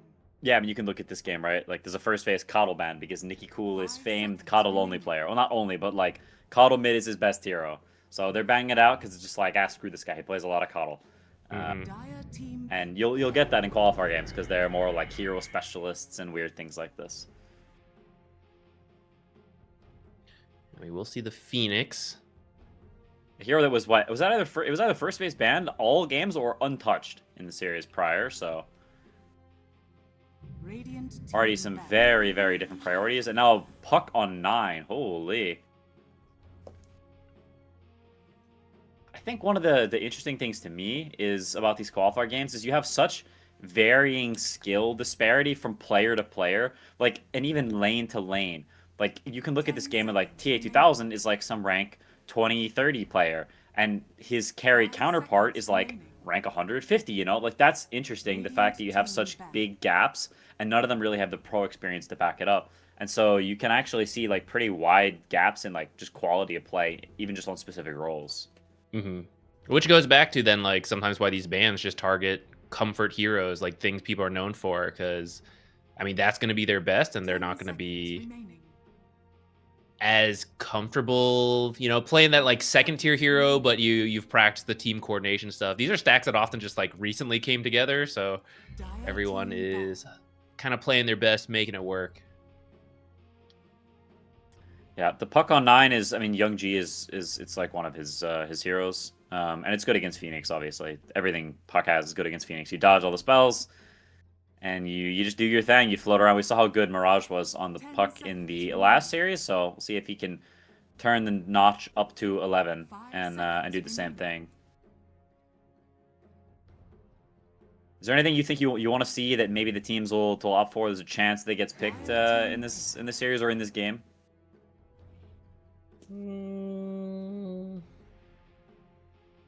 What do I want to see? I don't know if I actually want to see this.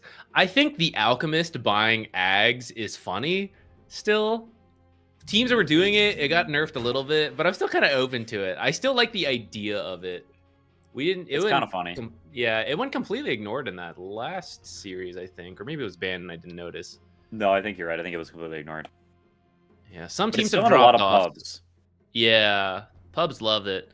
It's like, oh, more reason to farm an Alchemist? Perfect. And now the team thinks I'm helping them because I give him an Ags. 5 Nice. seconds remaining. Perfect. Yeah, we'll see.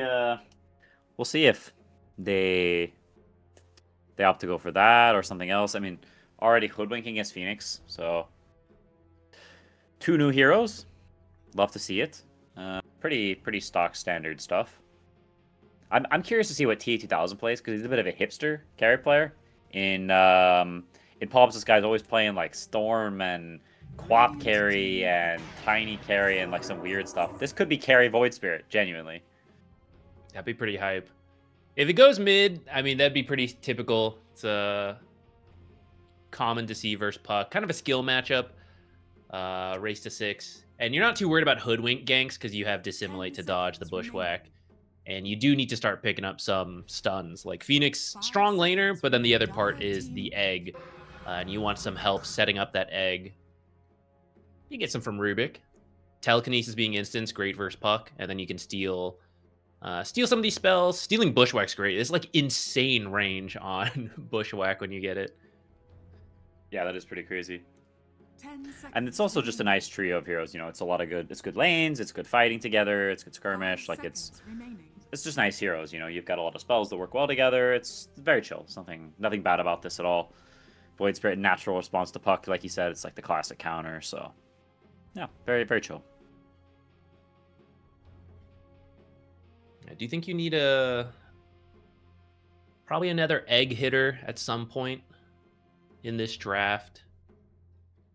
I saw Ursa in that last game, though I think you'd like to see the offlane before you grab that. Yeah, blind Ursa, a little bit risky. You can be cruising for a bruising if you're not careful. But they will have to blind pick something here. So, is it the offlaner? Is it a different carry? Is it the bear?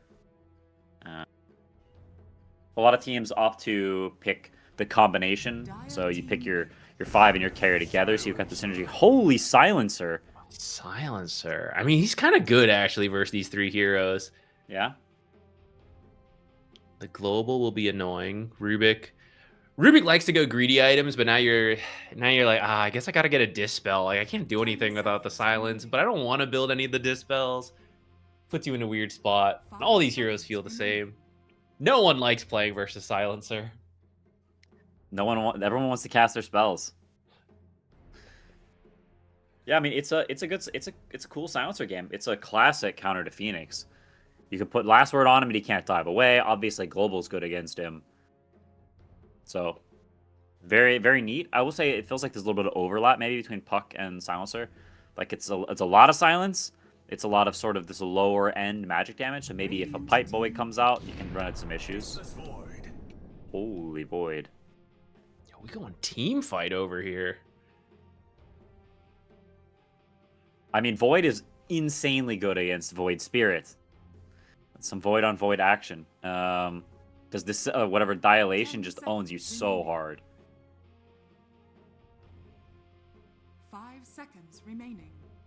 When you see Void, what does your mind go to for offlaners? In my mind, Alchemist was not in my mind. We will get to see it, and actually giving over. If he does give the Ags to Void Spirit, I feel like Void Spirits have moved away from rushing Ags. But that AoE silence is pretty nice here if you can get it early or be given it early. And actually, both supports are pretty good Ags carriers as well as the game goes on. Yeah, now you can just buy like a Kaya first and Void Spirit, and then you still get the Ags, and now suddenly you're just popping off. Yeah, I was gonna say to your question, I was thinking like damage over time usually pretty good versus Faceless Void because you can't really time walk it. Venomancer would have been cool. Not, I don't know. People aren't really doing the offlane Venomancer, but it would have been kind of nifty. I also think if you could get someone with a natural Dispel, that could be nice in case some of these silences are not on you. Time dilation hits like your Void Spirit, you could maybe use that Dispel over. But we don't really see Legion Commanders very often. And then the others like Omni Knight, Abaddon, they're not really in the best spot. And since they picked Alchemist, I guess they're just going tempo, right? Like, we'll just win lanes, play fast, don't let Faceless Void get to that late game. Yeah, Alch Voice Void is a funny matchup because Void is like the king of late game, and Alchemist is a slow hero in some regards because you're just kind of farming for a while. So you're like, we're going to chill and you can farm for a while, but then the heat's coming after a little bit. Like, we're getting our Ags and we're coming at you before you're ready, but it's also not like right away. So it's an interesting sort of timing pace you're taking against it. You worried about Doom at all? We saw him a lot last series. Is that too greedy? Alk and Doom? That's what build you go for in Doom. We've seen 33 do stuff like consecrated wraps and drums and like a bunch of fighting items, you know, to stay active early. It is a classic counter to Faceless Void. One of the best ones. Alberca is a Broodmother player. That's a hero that's traditionally pretty good in Faceless Void. It's good against Puck too.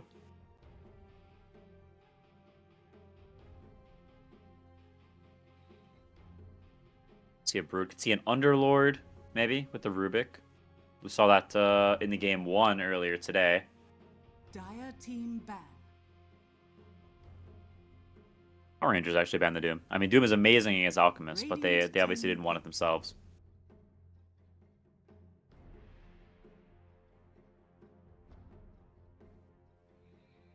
Still got some time here. Decent amount of reserve time for both teams, so they will continue to contemplate. I feel like either auras so you can push fast or more instant catch because you do have to deal with the puck. You got to deal with the Faceless Void. There's going to be these silences. So I think the more options you have, the easier your life becomes. And right now it's Void Spirit and Rubik, which is okay, but not the easiest to chain stun everything consistently into already two elusive heroes. Who knows what we're getting for the last one? Yeah.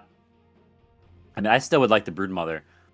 Burka's a good Brood player, and I don't think the heroes deal with it very well. They go for the Bristle.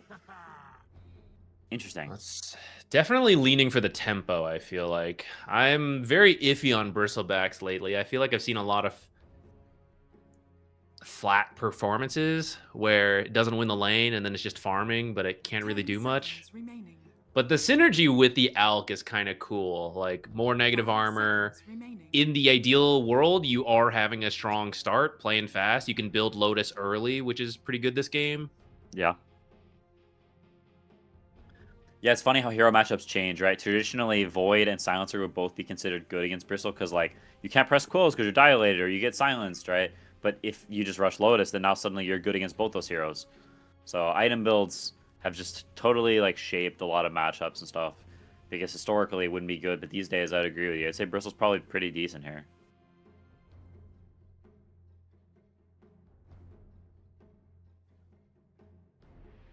Three melee cores into Faceless, though, is a little scary that this goes late enough. Oh, we're actually going to see a Legion. What? This game's hype. Yo, let's go. I mean, this is nice because you can force the Bristleback to face you and therefore your team. If Alk pops ult and then you go duel him, I mean, it's a lot of damage back into him. And Alk is, funny enough, weak to physical damage because a lot of the items he builds is not really armor based. So then, with all that said, who do you believe in? You believe in your boy Alchemist or your boy Legion? Because you were pulling for both, and now they're both here. I feel like Legion is rarer. I can't remember the last time I even saw or cast a game with a Legion. I kind of want to see the Legion do well, because seeing a Legion pop off with duels is really fun. What would It's a the very most rare interesting? Pokemon. Yeah, it's a shiny one. What's the most fun Alk build with given the Ags here? It's like the Void Spirit, right? That's not that exciting. It's like okay. Yeah, it's not that crazy. I want to see some Legion duels. Let's do it. Okay, dude. Legion duels, and then Silencer is there. He's stealing your brains. You're getting dumber every duel you lose. The scaling is damage. infinite. And intelligence. Dang. Does he still have? Does that still his innate brain drain, or whatever? Yeah, but I think it's one by default now, and then I think there's something to get two, and then if you get the shard, it goes up. Okay. Steal one from them always, and then if they're silenced, you get the additional intelligence. It's not that good. Yeah, it's worse now. Why would they nerf it? This hero's not even good. The heck? They just hated him. What the I heck? told you, no one likes playing against Silencer. Yeah, but he's cool. He's iconic. Anyway, regardless, we're now getting into Power Rangers versus Nemiga Esports. Game 1. As they're moving out to lanes. A lot of, I mean, it's the same thing we see every game, really. People smoking up, chilling, vibing for the early game, and then they do a late smoke. It's the classic.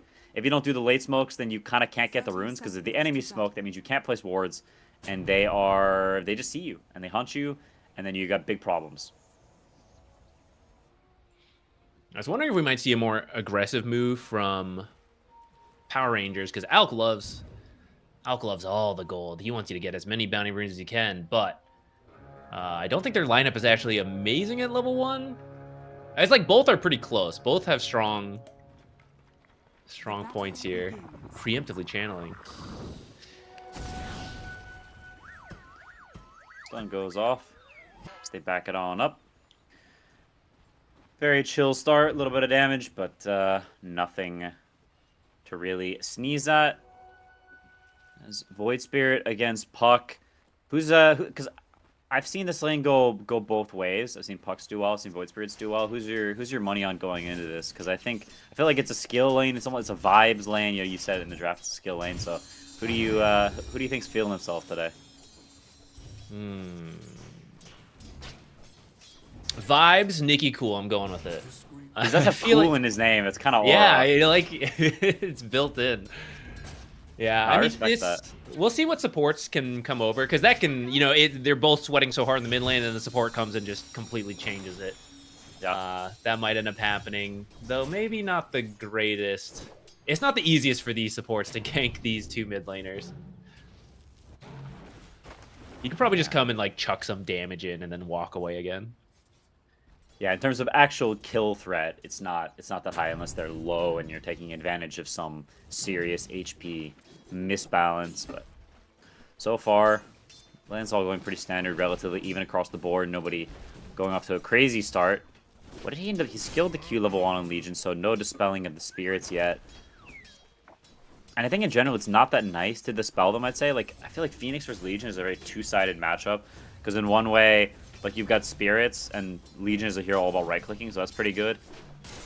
Legion can take, can purge that off. He can duel you and stun you, so you can't press egg. But at the same time, if you duel someone else, you can get stun raid. So it's not a one-dimensional matchup, I think. Yeah, it forces you to put more attention onto the Phoenix than you would like, right? A lot of times you want to find the cores to duel and have them damage themselves into Blade Mail and your Moment of Courage, but you got to keep thinking about this Phoenix if he's going to cause problems for you. Though I suppose that's where the Silencer comes in. They have that, so Sure. at least to start, you can ignore the Phoenix. Just pop the global when you do. This guy's also a platinum level Legion commander, not something you see every day. Silencer, rather, getting very low up top. He will slide into the trees and does have the south, so he's going to be okay. They're going to be able to keep laning here, but it's a very intense lane in terms of spam. Bristleback, we saw him getting low earlier, and I'm sure the curses plus dilations will continue to come out. Very spammy lane back and forth. And Puck actually taking it to the cool guy. Up a pretty significant amount of CS in a lane that I think Void Spirit should probably be ahead in early on. So kind of getting outplayed. But I mean, I guess Young G is also kind of like a G is, you know, like there's also some aura there too. What name has more aura? Find out at the end of this. As of now, it's the Young G. Lane's still relatively even, but Void, maybe the one slight loser here. 5 denies on the Bristleback and already down 3 CS. Gonna get this wave for free. And the big creep, so... Void, a hero that really values a good lane, that needs a good start, because he just does not farm very fast until you get to that Mjolnir and the Mask of Madness later. Silencer gets lifted back in. They don't have points in the goo, but they are just beating the crap out of him. The final Quill will get the first blood, so Alberca gets a great start. Already off to the races and on his way to that Lotus Orb, a prized possession that will totally change the game for the side of Power Rangers. As that Phoenix is just dead. And Alchemist a little bit low, but he will survive, so he'll ferry out some regen, or drop some for Phoenix rather, as a tango of his own, so he'll be alright. Yeah, there's a lot of burst if you get caught by that bushwhack. This Phoenix finds out firsthand. I think that Rune got stolen away, right? Yeah, Silencer took the top one. The supports are chasing each other. Rubik is actually getting the crap beat out of him here, top by Silencer. Not getting any kill, but some annoyance. Pop the south, he'll also be okay. A lot of regen being bought in these lanes. A lot of trading happening, and everybody trying to stay topped up. Keep the fighting going. Dang. Young G. Kind of body block a little bit. There's the curse in the last word potentially, but has the dissimulate skill. Doesn't go for the 2-0-3 greedier build. Misses the E. Yowza.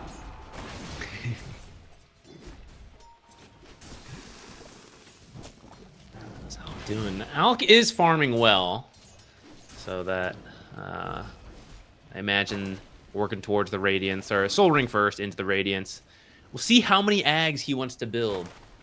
I feel like at this level, usually you can do like 1, maybe 2, and you got to start getting normal items. I feel like my perspective is skewed now, because in pub games they're like, how about 4? I'll go 4 straight Ags, and then I'll think about the other items. Okay, but how about, like, do you think it's 1 or 2? Like, what do you think about the Bristle Ags? Do you think it's worth it? I wouldn't mind, because I do think Bristle can get a lot done. Maybe jinxing him, or not. Oh my goodness, mother of quills. Is he dead? Is he in range? He's not in range. Puts an extra Curse of the Silent stack on him. He will survive, but gets very low. May have to go to base if he does not have a solve on the way, and that's a long run. The Walk of Shame, as we call it. And it does look like he'll be heading straight back to base, so going to give some free space to the Void to catch up on the CS. Very big for him. Sorry, what were you saying about the Bristleback Ags? I just think if you give the Ags, because like if you're doing this Ags build, you're AFK farming, like truly AFK farming. And so whoever you are giving the Ags to must be doing things to make space. And then Bristle can be greedy, but by the time he's being given an Ags in theory, like he's got his first item of choice, which like maybe Lotus this game. So then you just like non-stop fight to draw attention away from the Ags. He's like, haha, 3rd Ags, guys. But like some heroes' Ags, I feel they can't make as much consistent space, and then it, like, you're still trying to farm, and then Alex like, but I'm also trying to farm, and it feels really awkward.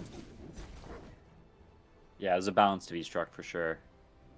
Do get the little cheeky kill on Hoodwink as she TP's out, so gonna waste some time there. Legion just soloed down bottom, but still doing fine, keeping up with the Alchemist and net worth, so not bad by any means. This Curse last orb, more harassment onto the Bristleback, the Dilation. They're trying for the kill. They just totally whiffed the Bushwhack. Might have been a kill if they had hit it, as they still chase, maybe thinking about the kill, but the Quills are coming out, and yeah, they think better of it. So a little bit of a whoopsie there from Ariel. They're kind of considering the Wisdom Rune or something, but that's long gone, brothers. 15 seconds too late. Now looking at Bristleback. Did he just miss another Bushwhack? Someone take away this guy's tree license. They will get the kill anyway as the last word comes out. Phoenix TP's in, dives over, aerial, misses his spells, and then dies. That is a rough contribution to this. He's got 18 seconds to think about his mistakes and learn from his errors. If he gets one creep, he's got a duel. Get the duel! Is he gonna kill him? It's close. And right This as is- he got the alcohol. Holy moly. This is the kind of the change of moment of cards where before it was chance based, so maybe he could have gotten it because he might have gotten more procs. Now it's the number of attacks. It barely misses out on the dual kill, but you get the kill, which is the more, that's the important thing. Yeah, but you solo killed their carry, which is pretty beast mode. Is now Vanilli. Milli Vanilli going down. Nicky Cool collects another kill, but still the puck in net with Void He's actually thinking about TPs. it. Oh my goodness. He pump faked it. He thought about it, but he does not end up going for it. As they scoot away, and despite the solo kill, Power Rangers, it feels like they're kind of just slowly Dire's top tower building a lead in this top lane. Void TPing now as well, burned some of their gold, so even though they ganked this Bristle, they're kind of pushing the Void out. His tower's slowly dying, and Void, he can't really fight these heroes too well, so not a bad start at all for Power Rangers, despite the solo kill. Dire's top tower is under attack. You killed the Bristle, but it took 4 heroes, I'm pretty sure, right? Like Hoodwink was there, missing the Bushwhacks, and then Puck rotated too. So it's one of those things where you actually have to commit a lot to get a kill, and it's a question of, was that worth it? The amount of space you gave up on the map. Especially when I think Bristleback also got a kill in return, right? I think he killed the Hoodwink. Yeah, And all that means him just- or Phoenix. Yeah, that's just attention away from TA2000, who's just happy to quietly farm away. He did die once to the Legion, but that's still farming. And he did pick up the Talisman. I don't think he had it before, so it should be harder to die to the duel now. Yeah, did not have it before. The Blade Mail is closing in, but and it feels like Nemiga don't have the ways to make super clear moves. Their damage is pretty low between Void, who's now stuck in the safe lane, sort of taking these waves, lowest net worth of the cores by far, down 2k on the Alchemist already, which is somewhat you'd expect, but still worrying. And the other side, it's a Hoodwink who's been missing a lot of spells, a Silencer who's not super high damage hero early. It feels difficult for them to actually make stuff happen. They're going to go on to Rubik, find him a little isolated. Orb coming out, Rubik very, very low, one touch, and that will do it, so Is under attack. every little bit helps. Don't worry, she's just calibrating. The important spell to hit is Sharpshooter once Hoodwink hits 6, because that's going to be some of the damage. Coil, broken. That Bushwhack hits, but they don't want to commit too far over to the enemy high ground. Nicky Cool going to be okay. Cool as a cucumber. That was a very strange coil. I mean, Nicky Cool might have been a little confused as well. He's going to take a lot of damage in this. He has to press his wand. He'll be fine, but doesn't feel good for sure. Bristleback is Bing chilling though. Spitting goos, pressing W's. He's vibing. Moisturize, flourishing in his lane. And he's going for that Lotus, so soon he won't have to worry about these time dilations, these silences. He's going to walk straight into a Puck, though. They do have Chrono. Is he dead? I'm not sure. He's gonna quill them a lot here. He is dilated. He's gonna keep running the orb. Okay, they're gonna get him, right? He has a salve. Maybe? Oh, it got canceled early, though. He's gonna He's keep getting running. pretty fast in the river. Is he fine? I think he might be. He's got the shoes on, the Jordans. This? No miss. The bat. Okay, now he's going to the. Okay, now it feels like he's not getting out, right? Surely. Don't Or call is me he? Shirley. The The jukes. orb dodge, the coil. He turned. He got hit in the side instead of the back. Maybe he gets another quill off. Anyway, after some insane goose chase, they do get the kill, but at what cost? Alk is farming. Your Hoodwink's dying mid. Your mid tower's getting pressured. Puck spent all his time, and Alk's already got a Radiance at 12 minutes flying from the shop. Milli Vanilli is about to go down. This Ice baby, you're getting fire on your tail, but he will survive. 7,000 net worth at 12 minutes. Yeah, this Alk.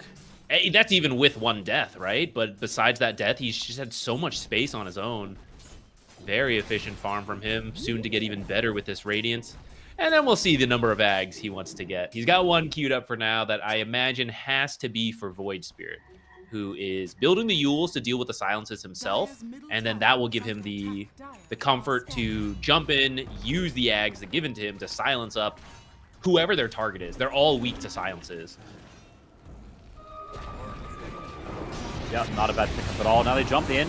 Duel onto the Void Spirit, but they have enough damage. The egg over the top to protect the Sharpshooter over the top. They will get the kill. They will not get the duel damage, and the Legion is going down immediately after. And look at these Ancient stacks. They were stacking it up for who?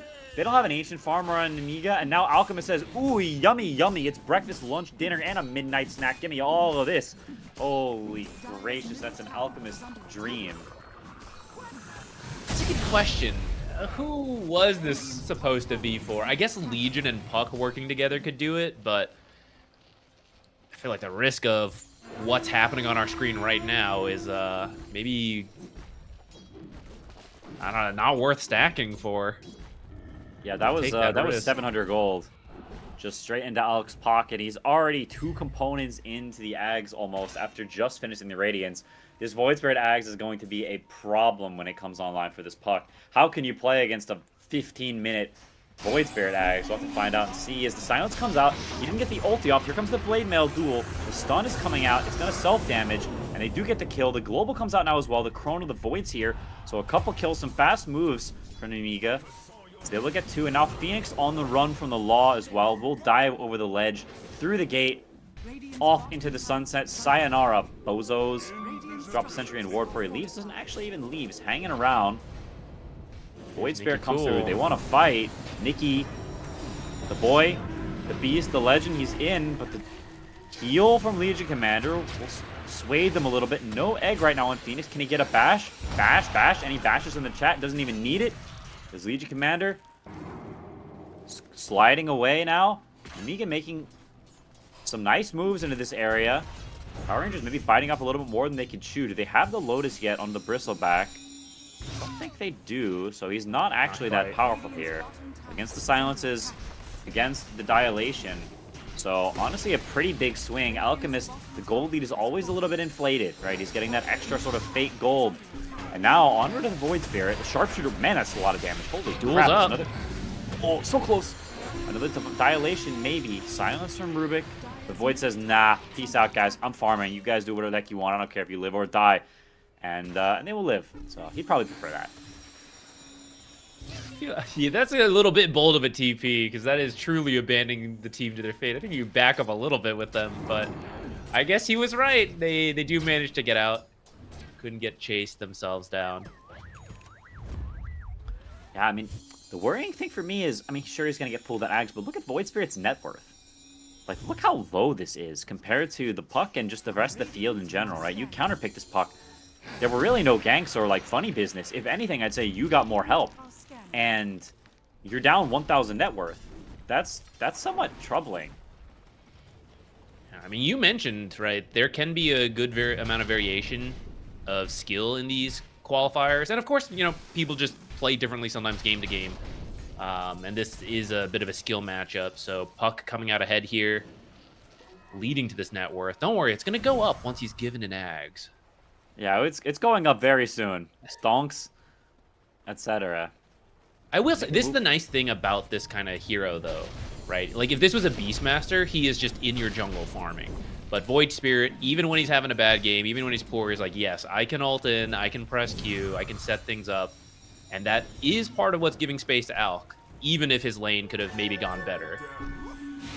True, they're going to try on the Void, but the Global, perfectly timed for Milli Vanilli. The Lotus goes on the Void Spirit, so it purges the silence. Can they finish him off before he gets to dissimulate? They can. The duel comes out as well, so Rubik goes down. Smoke and mirrors as they disappear off the screen. Poof! And these are big turnarounds from Nemiga. This is good setups, and I think really big from the supporting cast, specifically Vanilli. I think he's playing a really good game here. That Global was very strong in that fight, which, if that Void Ags was done, I think that also could have worked. I think a bit more patience from Power Rangers. The Ags was just about to finish on the Alk to give over. I think it's fine to just relax like 30 more seconds, right? There's going to be a huge power spike once that Ags is actually finished and delivered away. Yep. Well, you spoke about the Ags, and here it is. Void Spirit. Oh, the immediate feed. That is not good. This Alchemist hero, you feed the eggs, you're relying a lot on your team, and you can become a burden if the game does not go well once more time passes because you just don't have any items. So every one of these kills, it does add up. Void is the absolute monster of late game.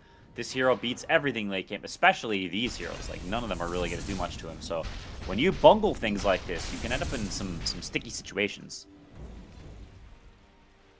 Yeah, you can't afford too many of those. In fact, that might be the only one. They still have a little bit of a gold lead.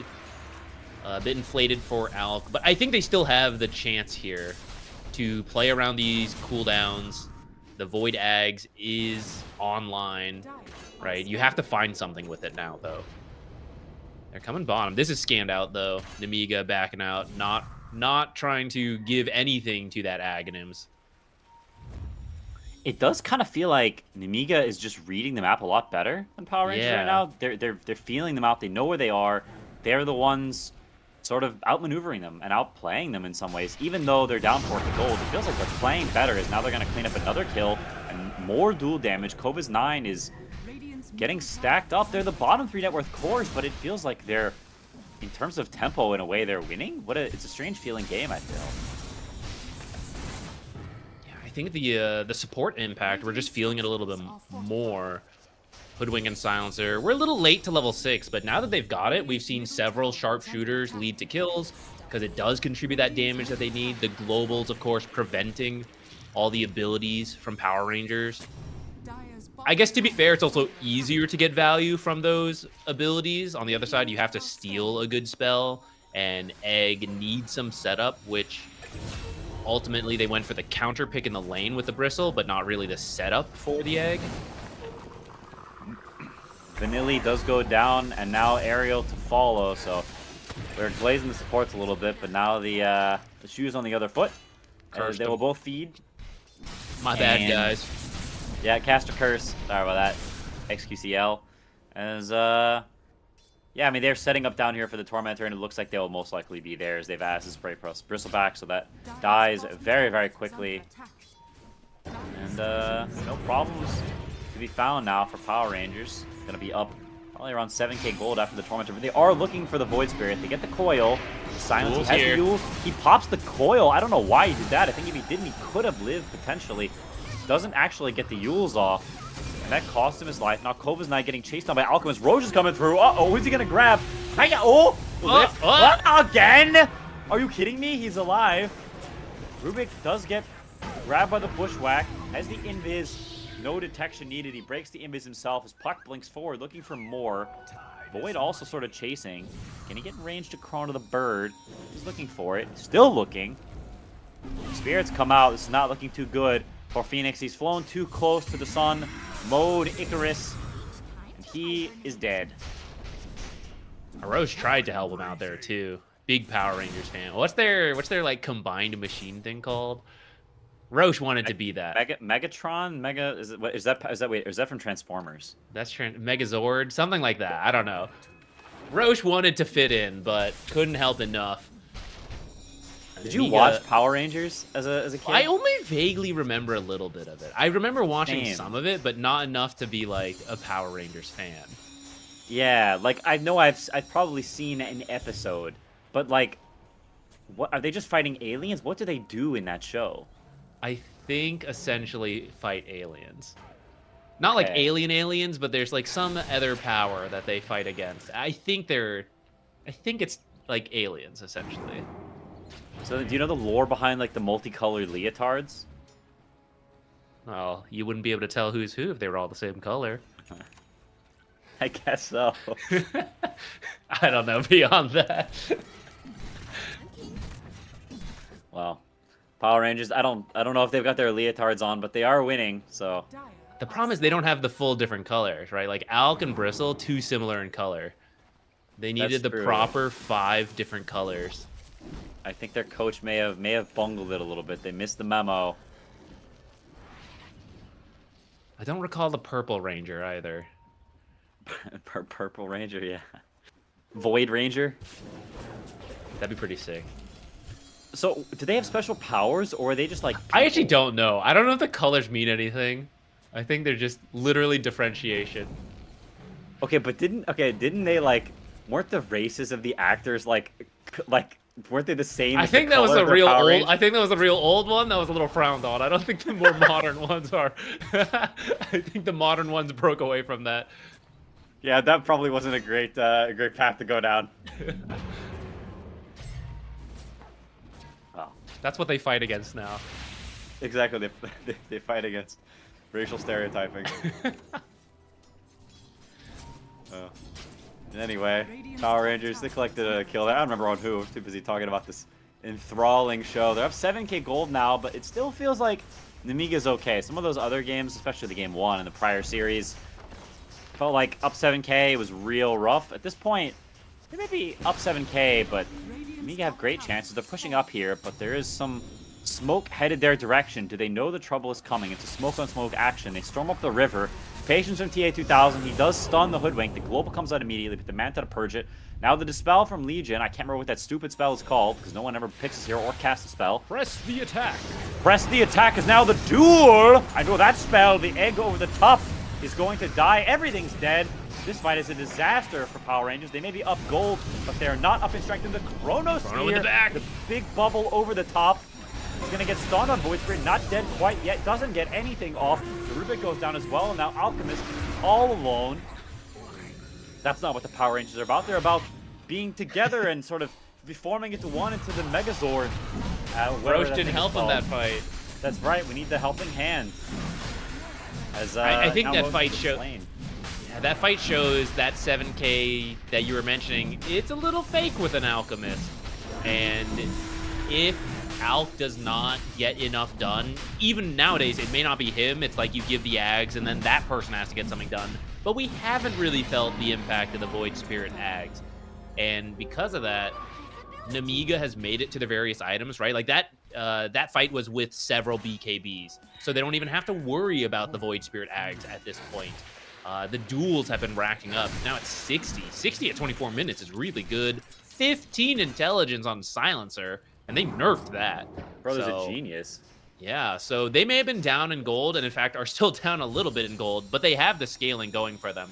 Ooh, Mask of Madness backfiring on this faceless Void down bottom. What the heck happened? He was silent. He's self-silent, so he couldn't get away from the Alk stun. Just killed him. Well, easy come, easy go. There's the Aegis. Oh, he's orchided. He's dead again. Self-hate coming a little bit true as he just runs in and dies twice, so I suppose it's fitting. This but is not why you what don't wanna give the see. carries the first Aegis. They always lose it so quickly down some random side lane on their own. That's why it goes to the mid or the off lane, whoever's making the plays. Very true. Very true. And honestly, a little bit odd they do give it to the Void. He TP's into danger. I honestly think he kind of turned his brain off because he had the Aegis. Like, oh, I can't die. But that's not really how that works. Bristleback, they're going to try on him. The Legion's coming in range. They get the break.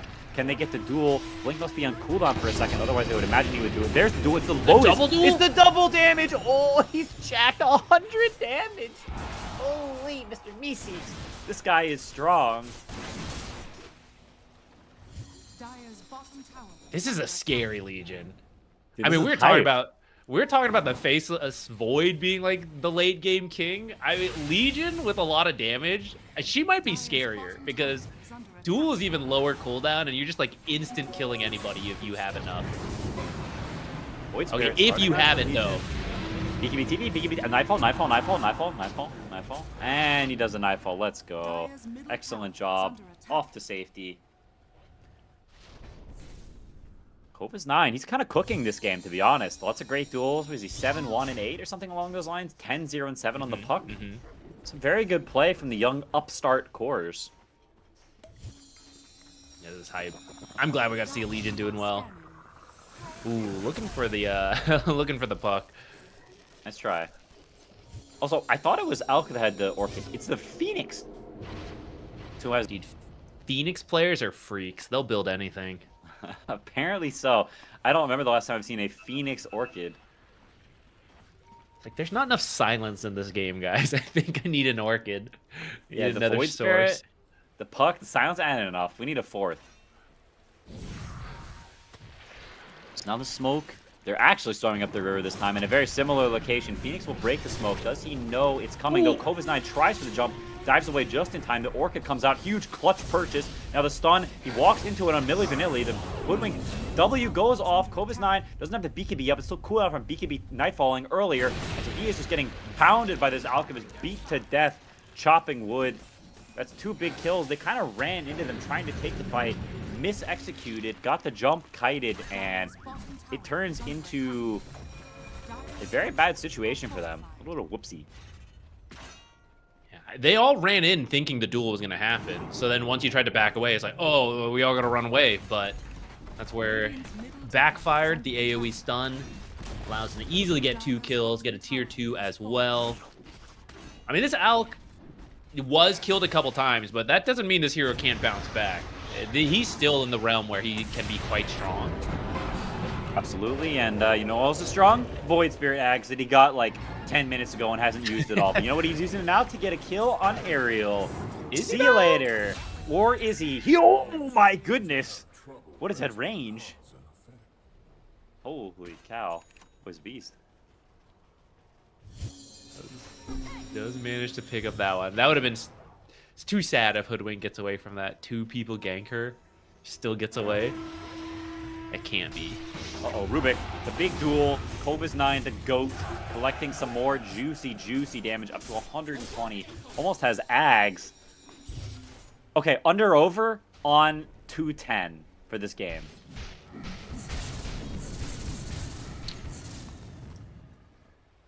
Under. Under, you don't believe. I don't know. I think he might go over. I think he's gonna keep solo killing people. Okay, yeah. I'm in. I'm sold. Let's do it. All right. To the moon. To the moon. To the moon. Unrelated, but do you think Ariel just really likes the Little Mermaid, or like what do you think the theme of the base of the name is? Could be. Playing a squirrel though. Wrong theme for the name.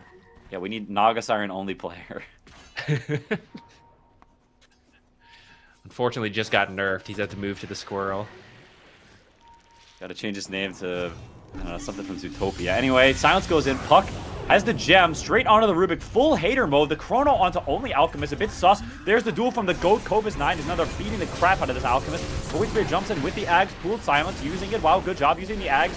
Now the Legion Commander getting beat on. It's a man fight. Chatting up on each other. TA2000 seems to be the bigger Chad. Or is he? Cobas9 still is alive. Goes down now. Mickey Cool dilated. No dissimulate. No dashes to be seen as he goes down as well. The Bristleback, the last man standing. He is a strong piggy, snorting and snooting and doing all sorts of things that pigs do, digging in the mud, digging up truffles, and he's chasing down the Silencer. 1, 2, 3, 4. I can count. Doesn't get the 4th off. Bristleback presses the Lotus, gonna try to bash him to save his teammate. He will get the bashes off. Self-hate. There's no self-hate there because that's an easy Klappa team fight. 5 for 4. Or 5 for 1. I can't count. I can say the numbers, but I don't know what they mean.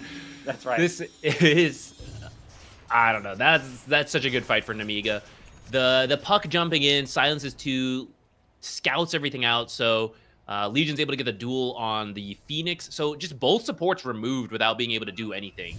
And they're a big part of these fights. Like, we talked about the value of Sunray, the Egg, always good in team fights, Rubik stealing spells, having to set things up with, like, telekinesis on these elusive heroes, and they're just gone instantly.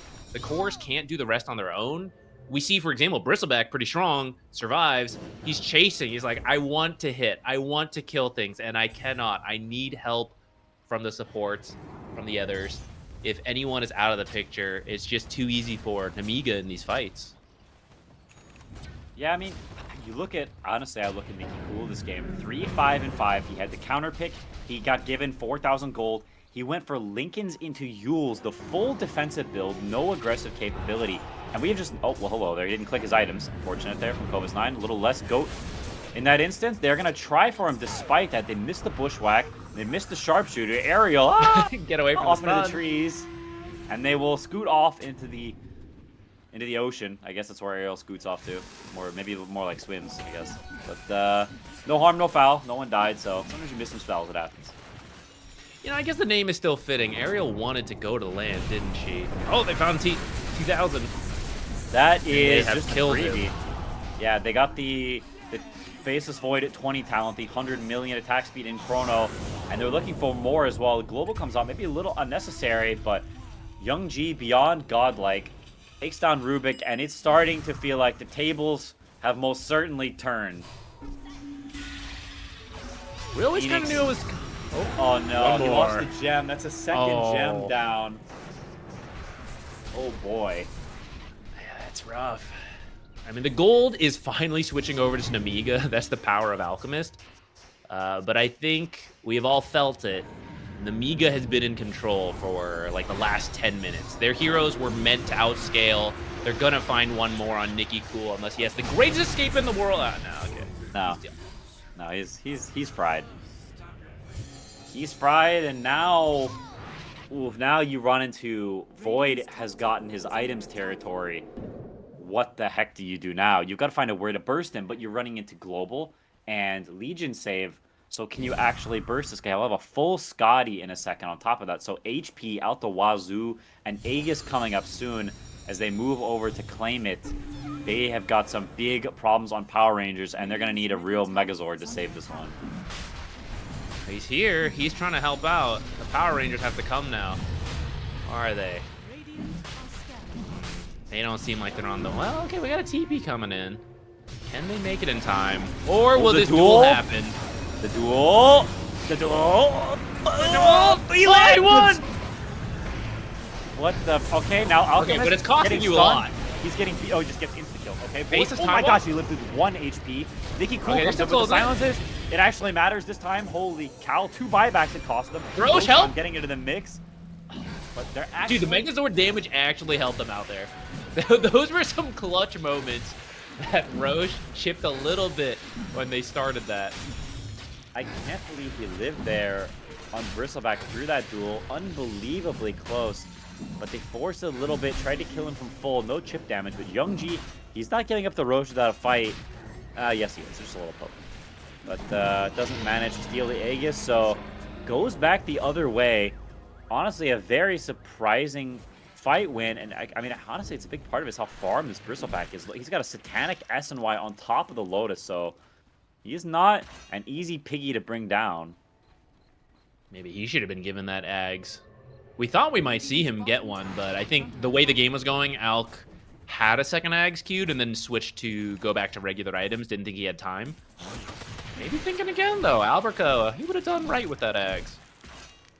And now he's got 30 bonus duel damage. I cannot believe he won that duel. That was extremely close. This is a scary hero to give 30 damage to. It is. He already hits like a truck. Doesn't even have the 25 talent yet, which is whenever the Bristleback damage truly gets out of control and you get that Warpath stack damage when you start getting to 500, 600, 700 range on damage. But we have a little bit of time to go before we're there. Still a normal piggy. Does have the Hyperstone working toward the AC. This could be the force they need to combat the Ethereal Faceless Man.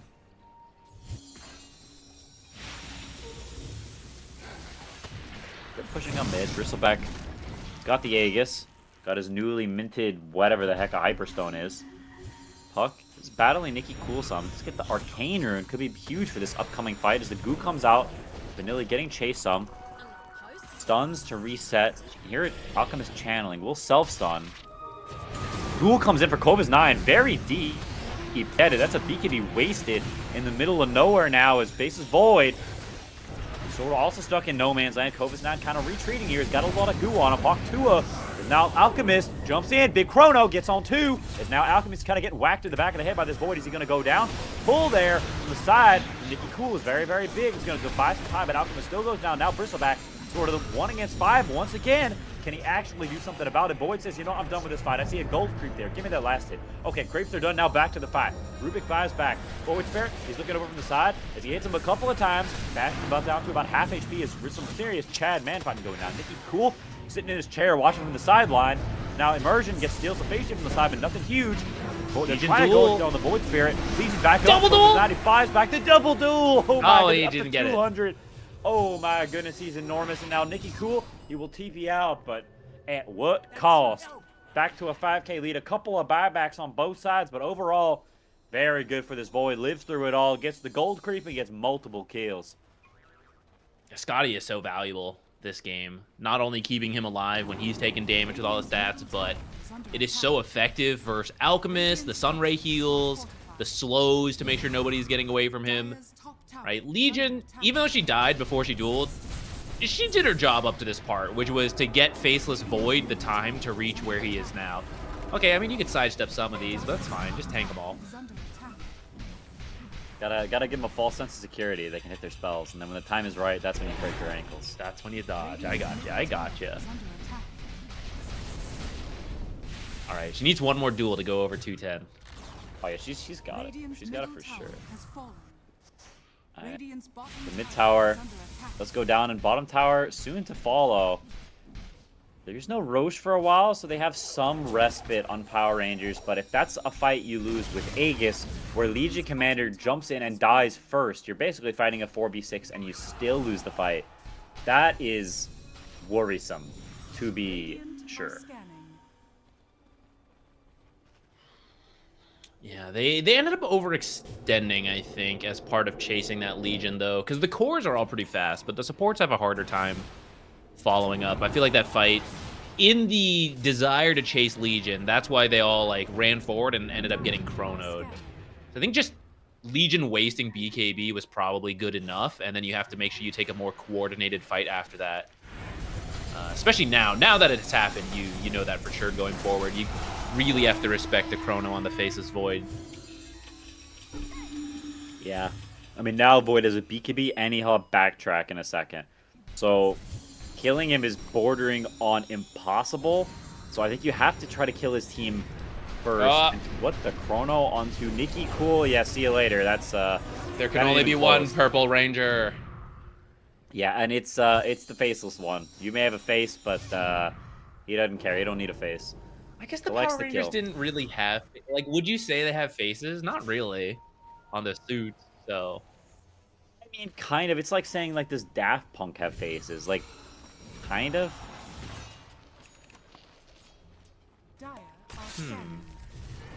Something to think about. While you're stuck on this cliff here. Self-cliff! Yeah. Oh, the self-stun. The duel. Is he going to get the damage? Come on, let's go. He gets the damage over 210. And this game's fried. Is Alberca? He's going to get... Gee, they just call it. There's no way. You can't beat Void at this stage. They know it. Self-hate? Well, you're going to self-hate after losing to this Void because he smacked you around. Cobus 9, stacked the duel damage. Puck, I think he might have won this game deathless. Nemiga, an excellent comeback from them despite being down gold, despite having to fight back against the Alchemist gold lead in the early game. They played a great game, and honestly, I think they outplayed them from start to finish. Yeah, I would definitely say at least in the mid lane for sure, Puck coming out ahead pretty much on their own was a big part of slowing down Power Rangers. Because Nikki Cool's job this game, I mean, when you look on one side, you got an Alchemist, you look at a Bristleback on the other, those are two greedy farming heroes. So it had to be the mid Void who got the early fights going for his team, and he just started on the back foot. He did try, like, he knew what he needed to do, but just being a bit slower there off of that laning stage meant, when you try to make the plays, you just don't have the power you're supposed to.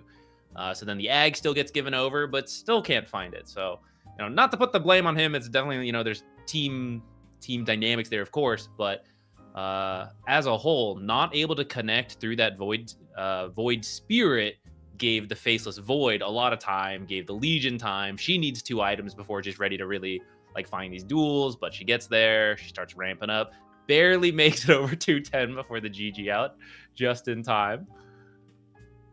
No, it was well played for them, and I think it's really cool drafting too. The fact they picked the Silencer in response to Phoenix here, we don't see very often. They pick the Legion Commander against Bristleback, some very cool specific counters, some neat stuff there. Faceless Void is always a fun hero to watch. I like that hero a lot. He's very cool. Chrono's always an exciting spell. So I don't know, mad props to them for the good play and also for the interesting heroes. So we'll see if we get more of that in the game 2 that's coming up right after this short break. So go get a snack and we'll be right back. I'll go winter, baby, without your loving around.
constellation. My vision's far from hazy. I need no confirmation. Take my heart and don't let it stray. True love and affection will come again another day. As the sight of your light always takes my breath away. Lady,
today's the first day. Wanna be closer to you. Closer to you.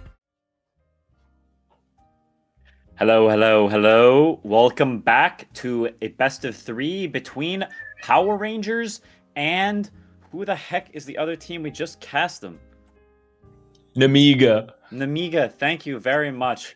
My memory is fading me. I'm an old, decrepit man. We are in a best of 3 of them right now. We just saw game 1 where Nemiga was down and not out, though, because they came back in the gold and they dominated the game with superior play.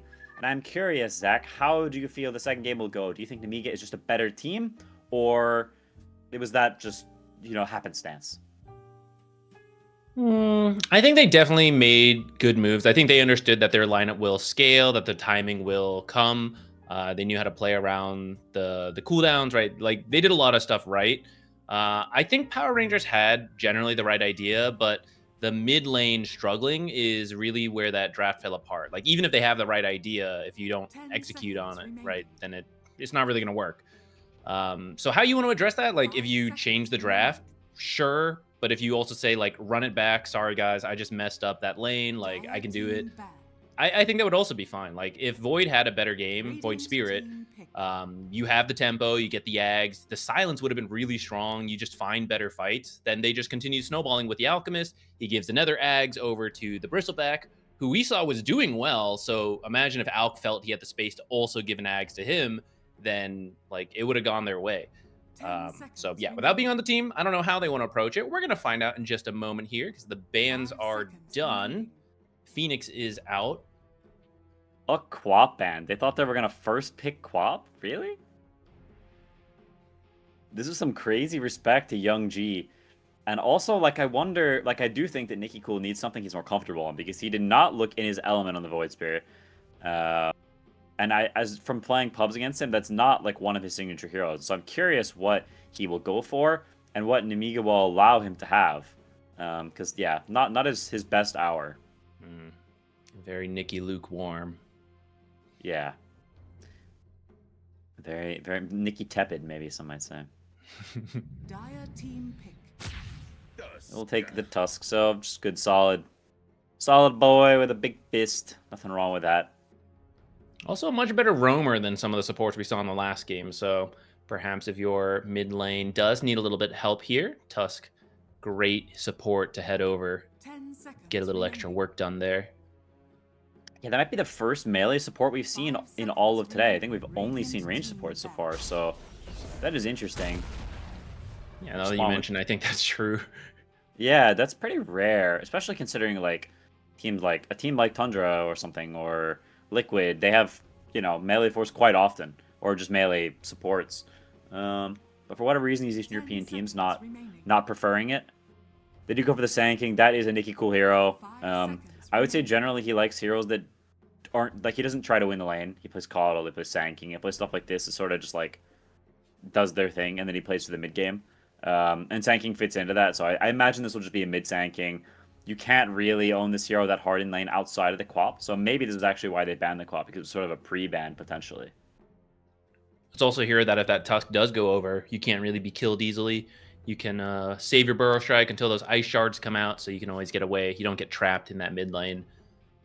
So, yeah, fits that playstyle you just mentioned, right? You can't gank me, don't even try. Let me just farm. Let me push out the lane, go jungle. I'll hit my item timing, so I'll contribute later. It could flex, of course. I mean, it's pretty early in the draft, so we'll see where they actually want to put it in the end. But I wouldn't mind it in the mid lane. I think it's still fine. Yeah, very, very, very possible. And the Veno, a hero that is historically quite good against melee fours. Although Tusk, I feel, is maybe two-sided because you can actually get on top of him with the snowball, close the gap, and beat him to a pulp. But it is, when you think of like Tinies and heroes like that, Veno is going to be great against them. Yeah, it is annoying. Although you can kill him, like once he gets Plague Wards, he starts putting them on either side of the trees. Is like you can never sneak up on him the way you like to, and your blinks are always being canceled. So they actually even take out the Disruptor as well. That's a hero that Tusk, you like try to snowball save people. The Static Storm's down, or you do snowball save and you just deliver yourself into a Static Storm.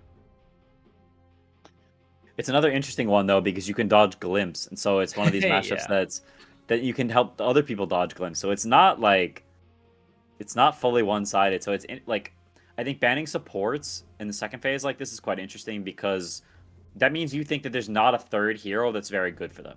Because if you're banning 2 supports, then they better be like irreplaceable in a way. Because otherwise you've sort of thrown your bans away if they just have a third hero that's similarly as good. Mm-hmm. Dire team pick. Find out if that's the case or not. Another mid ban, so clearly focusing their bans on Mr. Young G. He did pop off last game on the puck, so maybe it's substantiated. I have to see if he's got what his 4th string of hero is. Power Ranger's gonna steal away that Hoodwink. I mean, this is a combo we've seen a lot ever since people kind of realized, like, oh, the Shard on Hoodwink really empowers the Sand King. I feel like both these heroes have been nerfed since that original reveal, and it's still pretty good, pretty consistent. Having stuns and damage is always a nice way to open the draft. Yeah, this is something that Falcons abuse to great extent to win lots of tournaments and also win TI. So it's very tried and tested. A lot of good synergies between these heroes. Wonder what they'll go for against the Sand King, because it's probably so. This I suppose is a flex as well, so it's nice for that, and that it could be mid. And then if Sand King goes offline, it could be offline too. Grab the Chikira as well, who his lane got nerfed, but I think they tried to buff him like Macropyre, for example. So less strength in the lane, but a little bit more later on. You still are strong in the laning stage, just not press 2 buttons, get 200 damage for free. Strong. A Wyvern. I did like the change to the Q, because before you could only hit each hero once. Now you can actually kind of like stack it up, so you can focus the damage onto usually the core. You'd want to like focus them down. So that part's cool, but the lane's still relatively weak compared to a lot of other people. For example, Tusk and Chikiro. So I don't know if I'm fully seeing it. I mean, Monkey King will kind of kill teammates if you ult next to him. Yeah, it's interesting because, like, also if you save a guy with the Cold Embrace, then Monkey can just put the ring on top of the guy. You also will just get stacks off for free off of his frozen body, and then you can stun them as it ends. Like, I mean, it's good against Tusk in some regard because you, like, you know, you kite him, he can't kill, you can fly out of shards, you know, and you can save a guy if he gets jumped by tag team, but also Wyvern's just not that powerful of a hero. Like you said, you're playing the Jakiros is always already a lot of damage over the top. Like, it's interesting for sure. I'm excited to see it because we don't see Wyvern very often, but I also don't know if I'm sold. Yeah, I would love to be surprised though. I always like seeing these heroes re-enter the meta. It could be in the same way it's kind of a setup for the opponents, like Macropyre, Wukongs. If you do ult them, I mean, that sets up for Epicenter, right? And like Bushwhack Vault and all that. So that could be another way to use it. For now, they'll at least grab the Viper. So I imagine they're going to try to get that into the Monkey King now. Have Sand King be the other lane instead. Yeah, and it's particularly dirty because Sand King and Viper, they can both go to both lanes. So it'll be flexed forever. Wow, tied into Viper, really? Huh. Interesting. Dire team ban. I mean, this is cool. It's like interesting rather because you have Tusk and then there's a Viper who you really want to gank. Like the hero hates being ganked by Tusk, and so they pick tied even into Viper because he can just solo, and then it's like you're picking it for the Tusk, so Tusk can go sit on the Viper's nutsack. 10 seconds remaining. You'd think you'd be able to see that from this angle, but I can't for some. You would. I also had that thought. Like, it would be sort of flopping. That would be uncomfortable for flying, I think. It would be. Yeah. I feel like the creature would probably not evolve to be that way. They're probably. Yeah. It wouldn't make much sense. Looking at their own draft, I do get the Tidehunter. Like Tidehunter with Wukong, with Macropyre. Like, that synergy's pretty good. Tag team combos can be nice. But yeah, still a little uncertain into the opponents. Even the Viper aside, I feel like Tidehunter Very good versus physical damage because you got natural block, you reduce damage, attack damage, but not spell damage. So that can be something you die to. And I 10 seconds. feel like Power remaining. Rangers actually has a good amount of magic damage already. 5 seconds remaining. Yeah, they're almost exclusively magic damage, which does make the Yeah. pipe later on significantly better. You kind of want a pipe guy, and they've got a pipe guy now, so that's very nice for them. Radiant team pick. The guy wants his fish. Slark and Ursa banned, and the monkey's taken. So what's your third string of tide counters? Those are 3 of the most classic tide counters. I wonder what their next best option will be. 10 Luna seconds comes to remaining. mind, though. Tusk. I feel like the snowball save is always seconds annoying. You remaining. try to use Eclipse, and then they're all just hiding in the snowball. Also feels a little awkward with the supports, but I mean, you can make it work. I can see Dire Luna. team pick. What do we got here? Void Spirit. Okay, so saying you can't play the Void Spirit, but I can. I'll show you how it's done. So kind of some aura. The young G, maybe taking it to Nikki Tepid. We'll see if he can redeem himself this game. Now let's be Void Spirit into Sand King or 10 into seconds Viper, though. remaining. Or could you do Viper carry and then pick something different? 5 seconds remaining. You could. I don't know what that would be that gives you more value though, because you've sort of already got the counter to the Monkey King in the safe lane. Mm-hmm.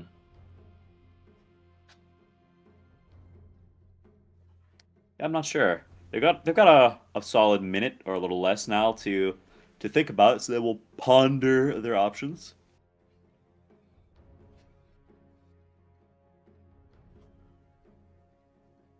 I am curious because I think like it's very possible that Void Spirit just goes mid against anything and he just bites the bullet.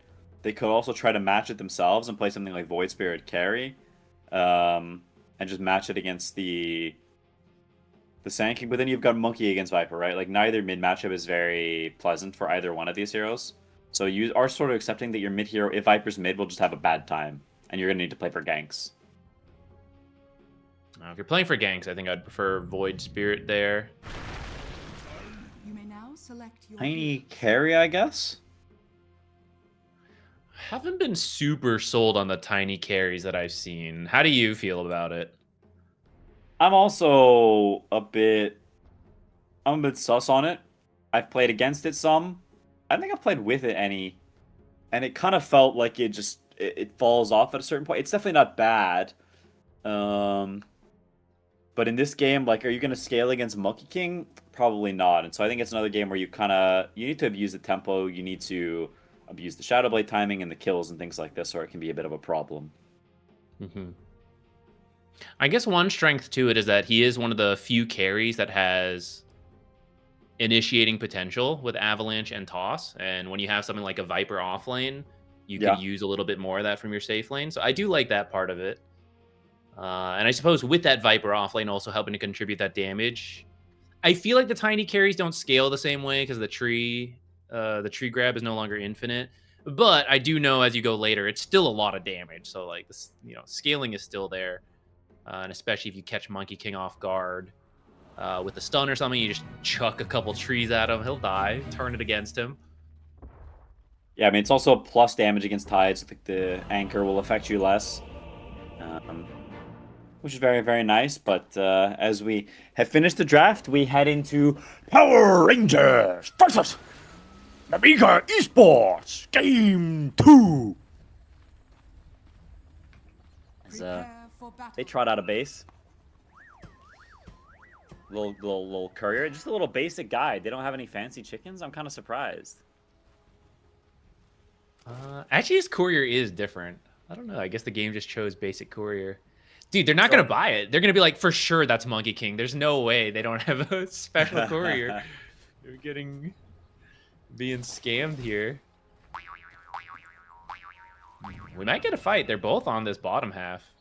Last game, they went to completely opposite ends. Yeah, Tusk on some great adventure, centering up top and goobing around.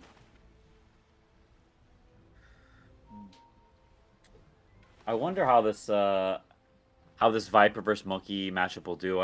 He's Platinum Monkey, which is pretty good.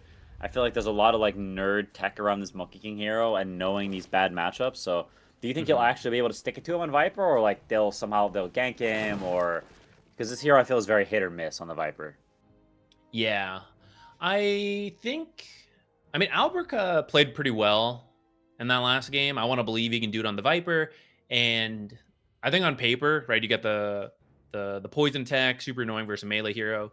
But I do think Viper is very weak level 1, level 2, if you get close and if you can do a lot of damage, which Jakiro does a lot of damage, and Monkey King is one of those carries that can get close pretty easily. And in fact, you don't even have to get that close because you have that extra attack range. So it's one you've got to be really careful of.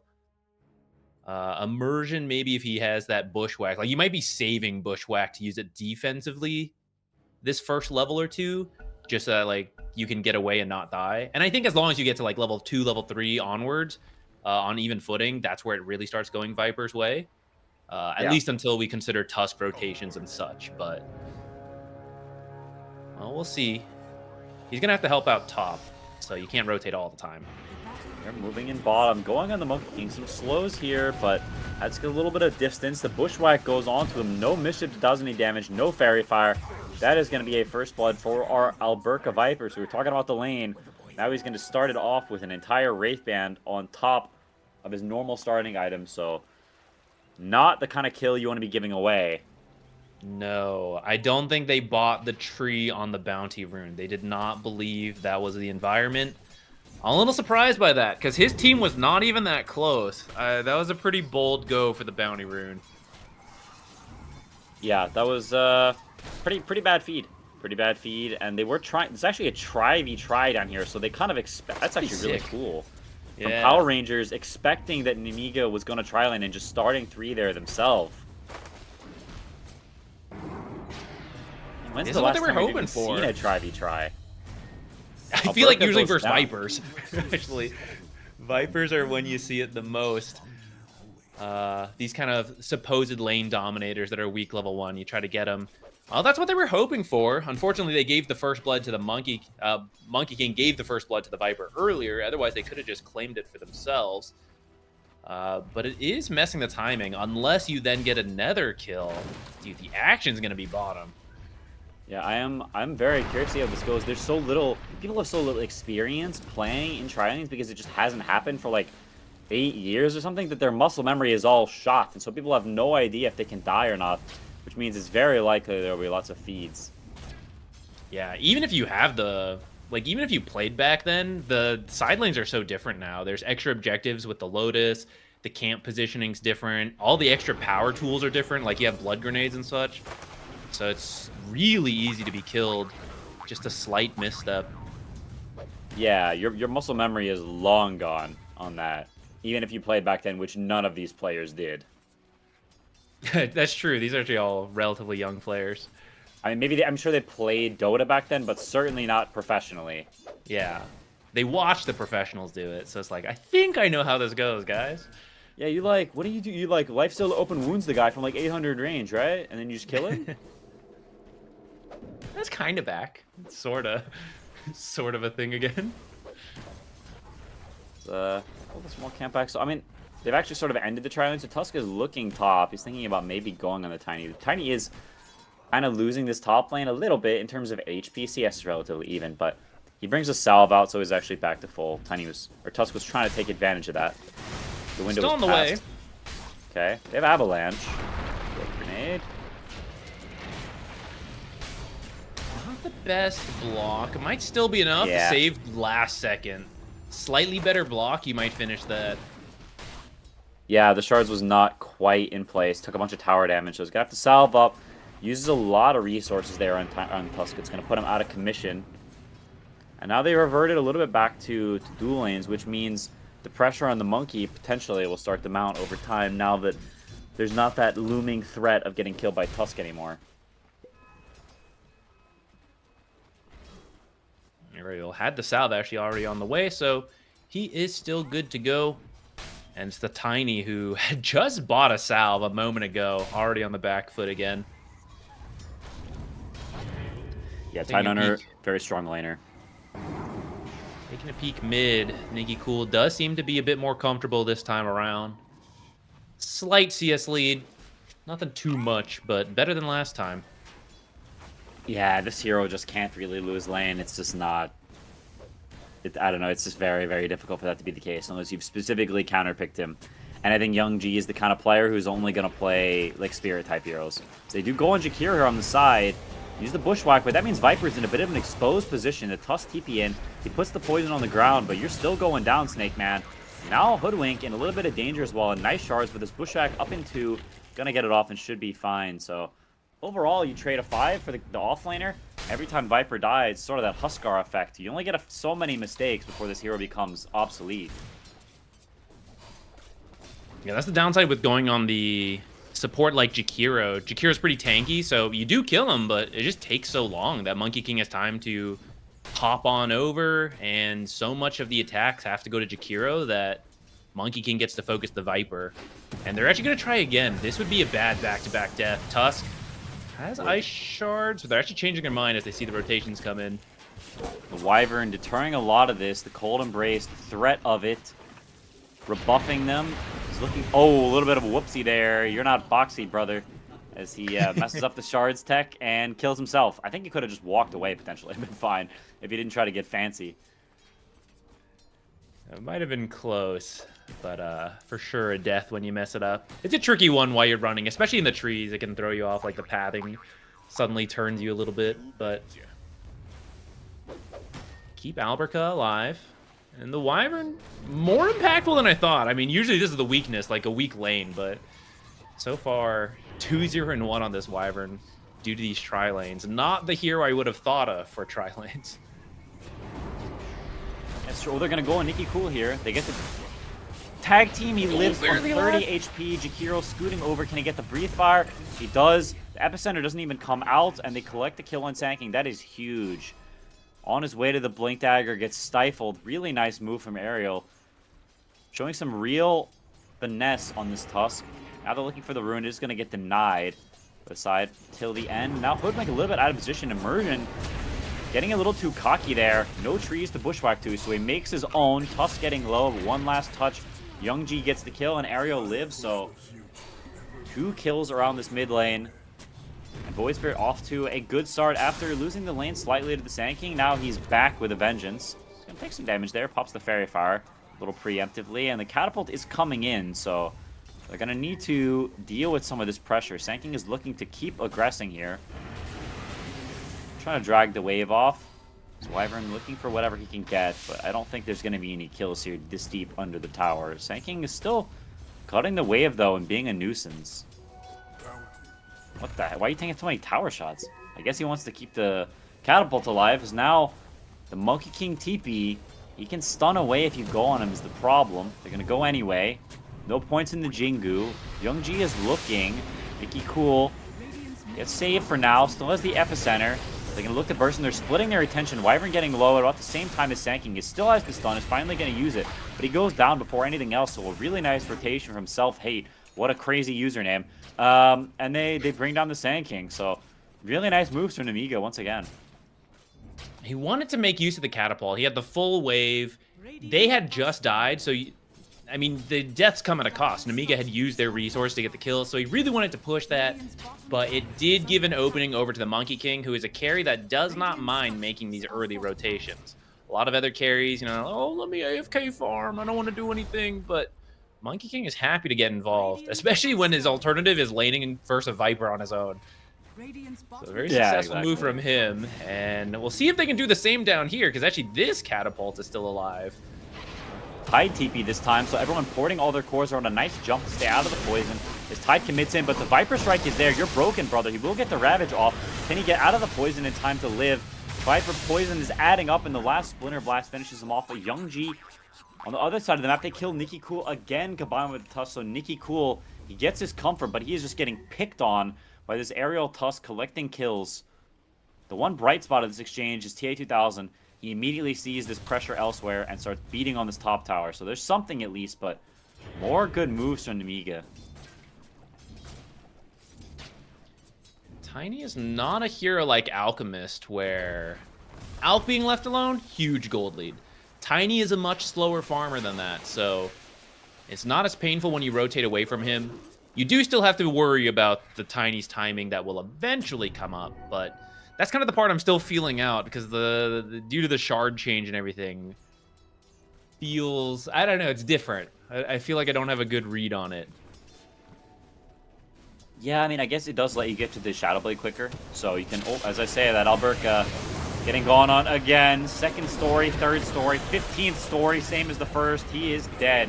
They keep hating on this flying snake, and there is no end in sight for the hate. Young G, a little bit low into the tower. Maybe a bushwhack to come up in a second here, but he should be fine. Does miss the remnant, but also misses the bushwhack. Symphony of skills in the bottom lane. As he slides away, starts heading back for the rune.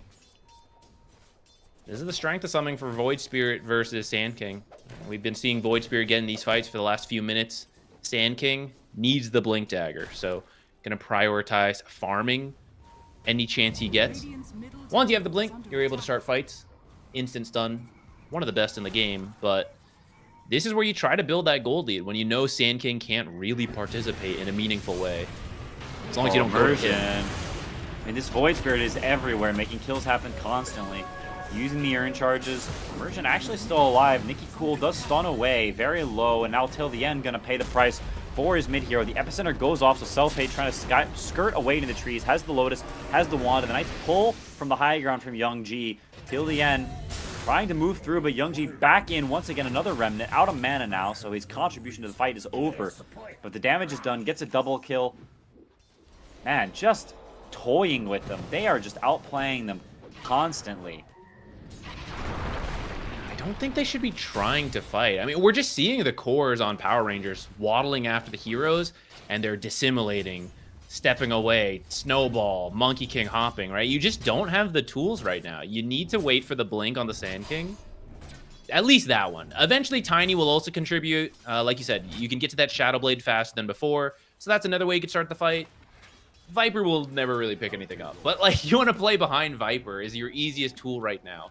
Just sit the supports behind him, let Sand King farm, let Tiny farm, and when you have the blinks, then you can do this stuff.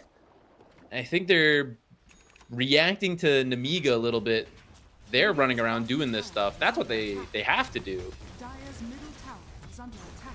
Yeah, I mean, it feels like very similar to the Huskar game we had earlier, where some of these less experienced teams, they have a hard time actually using these clunky lane stomping heroes compared to just having heroes that can connect and fight.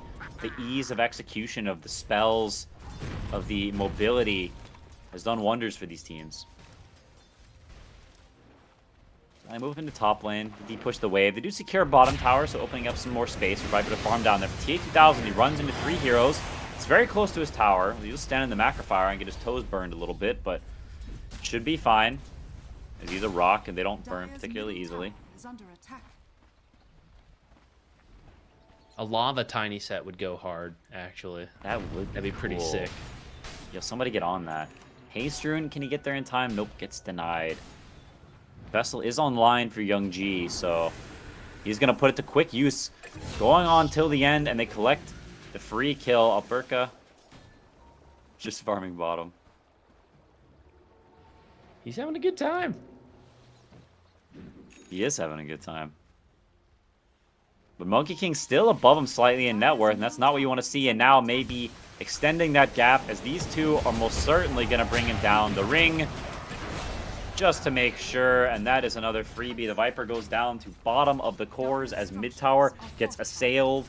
On top of that, Nemiga, man, these moves, Aerial and the Tusk has been owning, but the epicenter, the blink is online. And they actually 100-0 him. They're going to try. The Ice Path comes out. They actually get the kill. And now Vanilli, very low. TA2000 going to chuck somebody in if he can. Yeet! See ya, brother. Avalanche over the top. Now here comes the snowball. No mana for the bushwhack. It's the counter TP. Self-Hate coming in from the back. Out of mana completely now on immersion. Is he going to look for more? He's not. No Winner's Curse yet, so not the ability to rotate, but that's all the living heroes in the mid lane. His mid tower's opened up, so despite Power Rangers being down almost doubled in kills, they have opened 2 towers already, so some nice objective moves for them. Now they finally get to that Sand King blink, and suddenly the kill is easy. That's what they needed.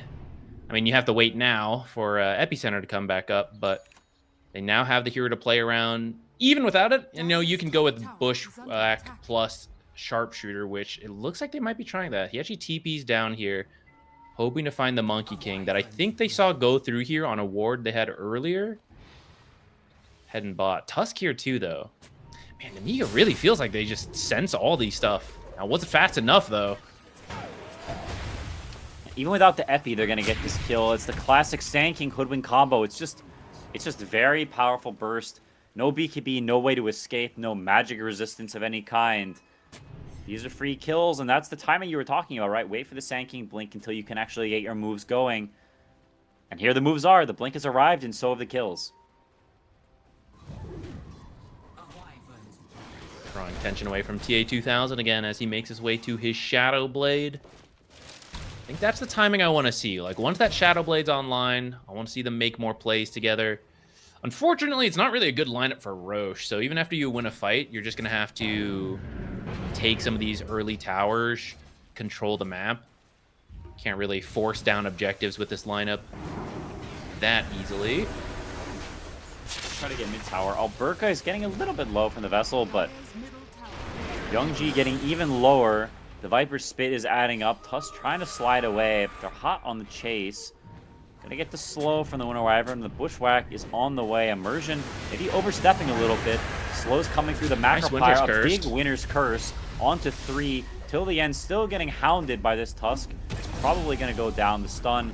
One last bop from the Walrus. You may be the Eggman, but he is the Walrus. He goes down. Still eyeing this Void Spirit, though. Nikki Cool's here with Epicenter. We've seen what He's effect here that can too. have. They definitely want this. They want at least to defend the tower. They're going to run into Youngji. Can he get to dissimulate off in time? He does. Perfect timing. Just by the skin of his teeth. Dire's structures are fortified. Going back toward the rune. Sand King will probably get it as he heads over to the bottom rune. So we're going to get a DD with the level 2 Epicenter. No ag. I said Monkey King. He might make it. Shoot, the quick TP. They've got the stun into the snowball, the remnant. You can press Sandstorm, brother. We got detection. Dust aplenty. That was some really quick TP from Monkey King down to bottom tier 2 and then speed hops his way to the rune. What a nice play. Yeah, I don't know who made that call, but that was awesome. This is the change to Tree Dance. I don't know why they gave it to him again, but he's got the 0 second on Tree Dance, giving him enough mobility to go from the tier 2 to the bottom rune before the Sand King can. Kind of ridiculous. It is crazy. It is not normally. No other hero I think could do that besides like Storm Spirit or something. So, another big kill. A lot of core kills this game. Not one of these games where everyone's people having flawless games. Although I don't think TA2000 has died yet. Everyone else, they've gotten a little down and dirty. Can't die if you don't get involved. He's just 1-0-0. That's right. Just chilling up here. The double break, brother. You've been broken enough times that you don't even know how many times you've been broken anymore. It's too much. Too much break. The Silver Edge is coming too, brother. You're going to get triple broken. You just lose an ability after that, actually. 3 breaks at once, permanent. Kraken Shell removed from the game. Dire's bottom tower is under attack. But nobody's really running away with it for sure. It's much more even. They are looking at the Sanking again. Nikki Cool. Oh, brother Bear. It's having a rough series. How many deaths is this? 6? 6. Mike, that is not the number you want to see. 0, 6, and 3 on the mid hero. Yeesh. He's having a tough game right now. Fortunately, Sand King is a hero that you can actually have a lot of impact even without much money, just of how strong Burrow Strike is. And at least he has his Tiny, who is doing well. We see him putting in some damage here. Okay, they do get the punch. Wukong's command, the stun onto Tiny. He's in the middle of all of it. The curse goes off, but it ends immediately. TA2000, he's running away. Can he actually escape the Monkey King? No, not much mana. He's pretty fast, and he's going to live. So TA2000 having some big impact here, much more than the Alchemist we saw last game. huge influence on these fights. And Self-Hate going for the BKB first, not something we see very often at all. I'm shocked he didn't go for the Mage Slayer. We see quite a bit on these Monkey Kings, and didn't have enough damage because just the BKB first, a very defensive route. Yeah, I saw him queue that up, and I Radiant's bottom tower wonder if it's an effect of the tri lane and how much fighting has been going on. I mean, it's 19 minutes in the game. It's 17-12. There's been some non-stop fighting. So Uh-oh. We've seen this before. They actually stack the stuns a little bit. They do still have the snowball, but can they actually get it off? Shards! Okay, that was a bit of a whoopsie. second. I think he should have died there. They kind of clump for the stun. So, Nicky Cool will live to see another day.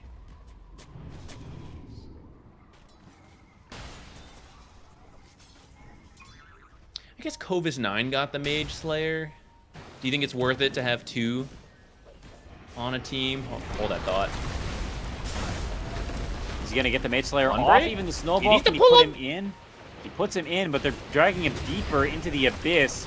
The Sand King, Sandstorm comes out. Monkey King gets cut down or stunned by something. Young G will get the kill, but he's out of dashes, and they're going to chase him here.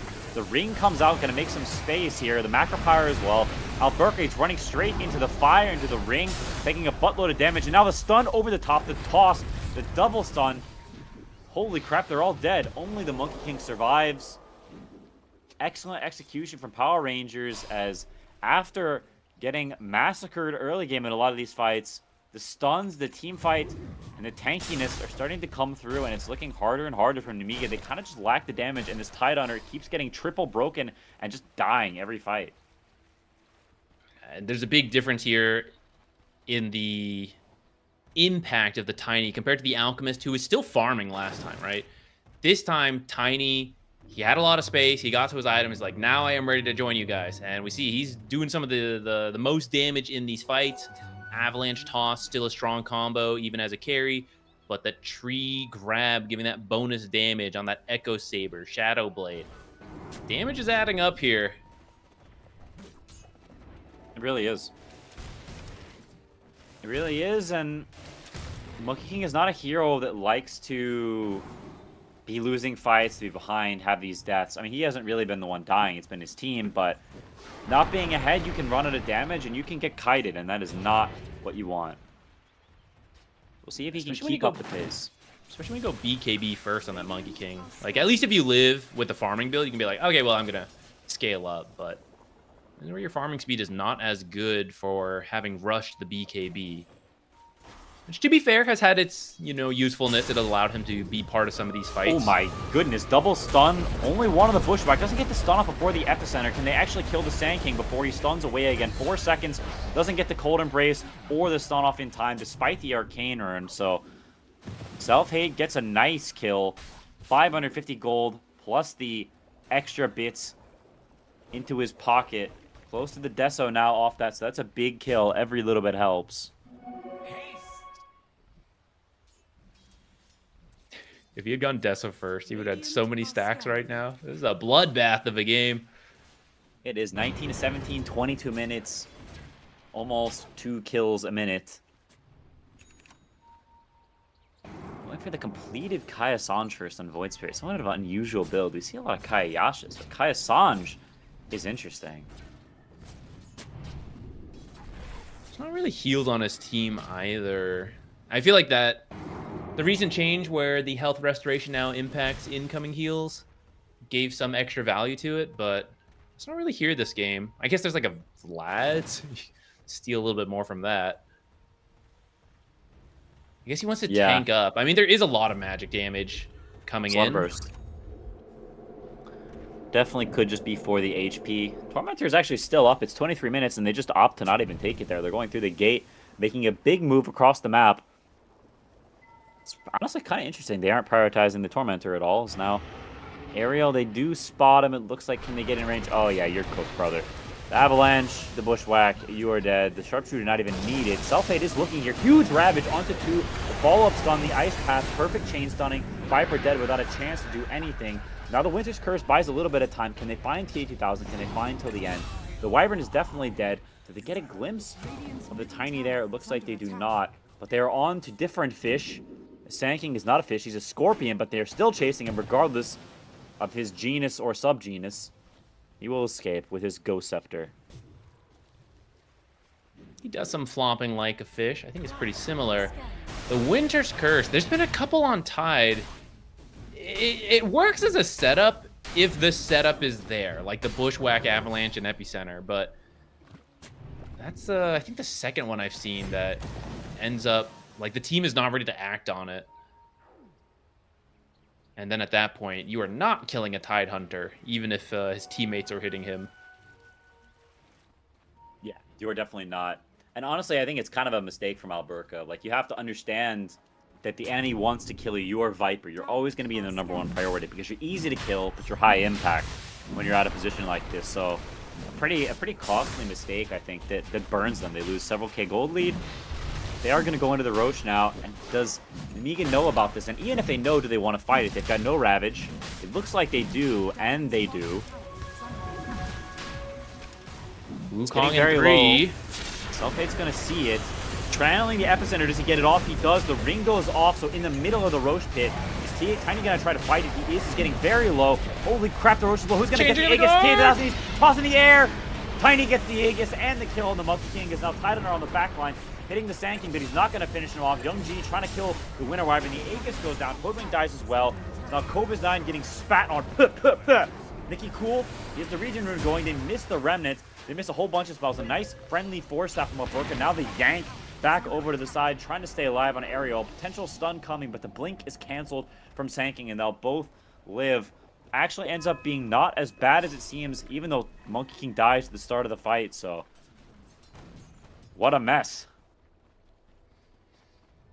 Yeah, sort of even, but the kill... Who actually got the Aegis? Sorry, the Roche kill. Probably The Dire. Yeah, so in the end, I guess you at least get the gold. Lost the Aegis real quick. Yeah, I think both sides in somewhere are... Like, obviously it's not good for Nemiga, but I think their scaling should be better. As I say, that T-1000 collects a free snack. Like, this Tiny is a beast, no doubt. But I do still have faith in the Void Spirit and the Monkey King to keep progressing as time passes. You at least don't have to play scared of the Aegis for the next 5 minutes. You do lose this Tormentor that kind of went ignored for a while. It is a lot harder to kill now. In the past, it was like 3-ish heroes was probably good, depending on the lineup. Sometimes 1, sometimes 2. But now it feels like 4 is the default number, and sometimes you can do less. But you often need 4 or more, which does make it harder to secure. A fish denied. Yeah, it'll impact your resources more, because now the enemy team is just farming more while you're taking it, so it's not actually as big of a gold lead, because you're giving up farm in the meantime. Unless you got something like an Ursa or Slarda or something along these lines. But that said, the shard they got for the Viper, which is pretty nice. Bump up the max stacks. Kova's9. Ooh, a huge Ravage jump to 4, maybe even 5. Gets the Anchor Smash, also taking minimal damage from the Mage Slayer effect. Tiny caught in the middle of nowhere, getting stunned by a bunch of stuff, actually stuck in the shards, and to try to do the Nightfall, he's going to live with a minimal amount of HP. 5-man Winter's Curse. Goodness. As everybody TP's out and somehow no one dies. That's where his innate comes in handy. Get a little bit of extra status resistance. Lets the stuns end a bit sooner, start the Nightfall a little faster, and get out with a sliver of health there. I can't believe that was such a nice Ravage too. They didn't even get anything. It is. There had to have been some miscasting of spell somewhere. There had, like, there's no way they're supposed to get no kills. What the heck? Crazy blink in from Nicky Cool. He does have the Ghost Scepter, so he's alive for now. Gets dusted, but it doesn't matter. Kova's9 goes down on the other side. Young G able to pick up the kill until the end. Has 1 dash to simulate 8 seconds. They're gonna chase him for sure. Get the vision with the Acorn, and now Nicky Cool comes in with the stun. No ice path to cover. We'll have it assimilate soon. Might be okay. Gets it off just in time. Dodges the Bushwhack. And should be alright. Milli Vanilli shoots an ice path into the middle of nowhere. And subsequently dies. So is under attack. A bit of an overextension and a mistake there from Nemiga. It cost them 3 deaths. Really wanted the power room. Really wanted it. I'm gonna cost them their tier 2 now, though. The creeps here and that recently acquired Viper shard gonna get straight to work. Radiant structures. Oh, this is a lot. This is really fast. Yeah, it's a really good shard. It's a really good shard. You push so fast with it. Yeah, he's gonna be able to do this on his own, and in fact, because he's on his own, Tiny and Hoodwink were sneaking their way top, looking for someone trying to split push this, Dire. which would be a smart play. You know, you lost the fight, you immediately go push out side lanes, but Nemiga, Oh. pretty good about seeing he's Alberca. coming already out. Alberca, Uh-oh, the double Nice stun. epicenter. Oh no, the break is coming. Kova's Knives been broken so many times. He's gonna get broken again. But Viper in no man's land, frozen with 0 mana, no 4 staff, and now the Monkey King stun over the top. Winter Wyvern gets 2-shot, insta-kill. T2000 though, the big bad Rockman is coming. Can he do enough? Triple kill for Self-Hate. He's got the stacks built up. And now they're sticking onto the Tiny, trying to get that kill or at least force the BKB over the top. Do they have the punch intact? If they do, this could be a kill. Misses the shards. Ooh, that's gonna sting as T2000 lumbers his way to safety. still a great fight for them, but that could have been the... If you ice shard that Tiny, you have the punch ready as well. Likely to be a Tiny kill. So a bit of a missed prize there, but can't complain. 2,000 gold gained in that fight for Nemiga. And I think you needed that, because it does feel like Power Rangers were starting to really build up a lot of momentum. The last couple fights have been going their way. Now the gem online for the Void Spirit, finish the Kaisange and the Ag, so he is starting to get to that Void Spirit point that is this hero becomes very scary. You can start buying the Octarines and the Shivas next, and these supports start getting solo kill, just disappearing. It can really affect your ability to fight. Especially the sharpshooter. The double break has been very helpful to kill off. The Tidehunter especially. He has the Vlads the longer he stays alive. That's a lot of value for heroes like Monkey King and Void Spirit. Well, certainly is. Ariel, only the blink right now. You can see the 2 supports from Nemiga at the bottom of the net worth, so... Are scanning. Dying a lot in these fights, being the sacrificial lamb, dying back in that most recent fight on Tusk. It's going to cost you.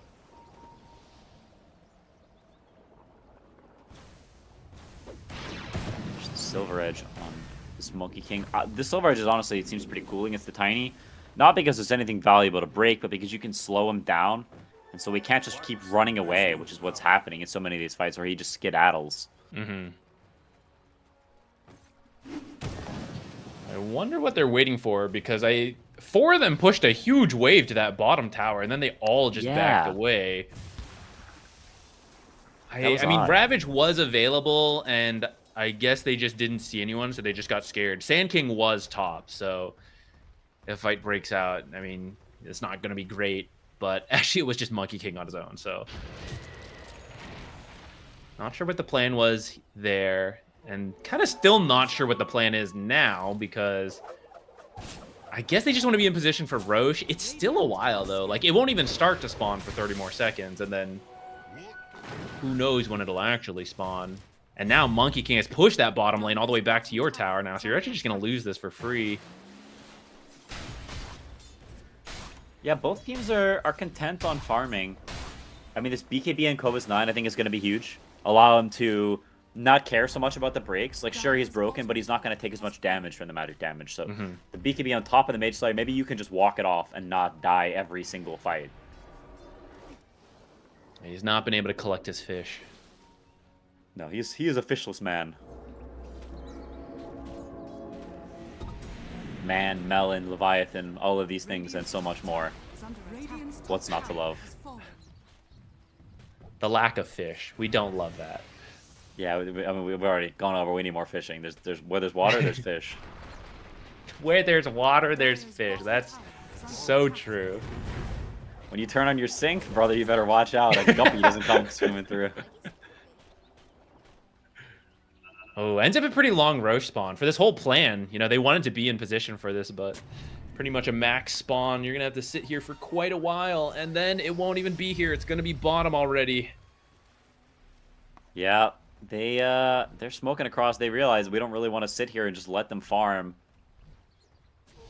But Nemiga does TP back because they don't know that it's not there. Ariel, ooh, that's a bit of a whoopsie, but it doesn't matter. He's very dead anyway. 70 seconds because he bought back before. So Tusk, he's actually going to be up in time for the Roshan as they got kind of lucky. Vanilli gets caught by the Winner's Curse. It's a short one, but the spit, and he is dead anyway. Now maybe they look about thinking hitting the high ground. There's a wave coming in a bit. The Macropyre did kill the previous one, and Monkey King continues to kill the bottom waves. So they're getting ratted on the side lanes. Gonna need to go deal with these waves a little bit. Dire's bottom tower is under attack. Unfortunately, Nemiga knows that's coming, so they are sprinting in the opposite direction. I do not think you'll be able to catch anybody here. Well, Void Funny enough. Bottom. Oh, he's gonna spot. I think there was a ward on him. Is he gonna Radiant's spawn? courier Am I running to the Monkey King? Do they have any vision here? Yes. There's no curse though, so I think he can Nightfall. Yeah, it's all good. A little scary, but he's gonna get out just with his feathers somewhat ruffled. I don't know what kind of monkey has feathers, but are scared. apparently he does. Monkey Whoa, King, yeah, he can transform. Into birds? Lore Monkey King. I don't know about this one. Oh, he can be a courier. Yeah. He's got feathers. Okay, fair. All right, here comes this big epicenter. The break. Yeah, he's still dead. This BKB doesn't matter. Or is he? Snowball to the side. The ring comes out. Nikki cool. Can he get the Let's ghost get his Ravage off. He cannot. He gets insta-killed. So does Hoodwink. Hoodwink died to the tentacles of the Ravage. Viper gets pulled a little bit back into the Macropyre. Trying to stay out. Void Spirit jumps back in a little bit, then back out. In typical Void Spirit fashion, but maybe bit off too much. Actually did in his aerial. Now goes in, punches the Viper very, very low. Monkey's looking to finish him off. The Silver Edge breaks, so he's slow, but TA2000 hanging around the sideline. In and out. It can't stop getting kited. Tide blinks into nowhere and gets insta-give, or does he? He's too tanky. The snowball Safe for the dodge snowball again. on the Splinter's Blast. Do they have any more spells? They don't. Cobus9 still alive. Holy crap, that's a 5-man wipe, and Nemiga is outplaying them left, right, and center. Tide Tusk working together. That's like 2 baits in a row. A clean sweep, 6,000 gold. All baited by Roshan too, because Power Rangers off those earlier kills could have just pushed barracks and been fine. But they keep thinking Roche is going to be close, and very understandably so. But because of that, they end up getting caught out. And now the Roche you waited so long for is actually going to go to Nemiga. Yeah, Well earned. That's a disaster. Monkey King is 25 now with Scotty. That means you're fighting against the big ring, and that is a problem for your heroes. This Viper has just been dying in every fight. There's so many ways to get on top of him. And on top of that, you've got 2 other melee cores. Like, how are you going to fight against this big ring? Yeah, I don't think you are. I think you gotta throw him out of the ring instantly or you're cooked. And that's what the BKB's for. So if that Wukong command comes out, I think you just gotta get out. Yeah, probably kiting it is your best bet. Don't commit anywhere near it or you will get pummeled into oblivion. KB up next. I suppose there's a butterfly on Viper, so makes sense. Very logical decision. It's a lore item. Now, that's his staff. That's true. How If can you he don't not? buy it, the game mod kills you. You get smited from the heavens.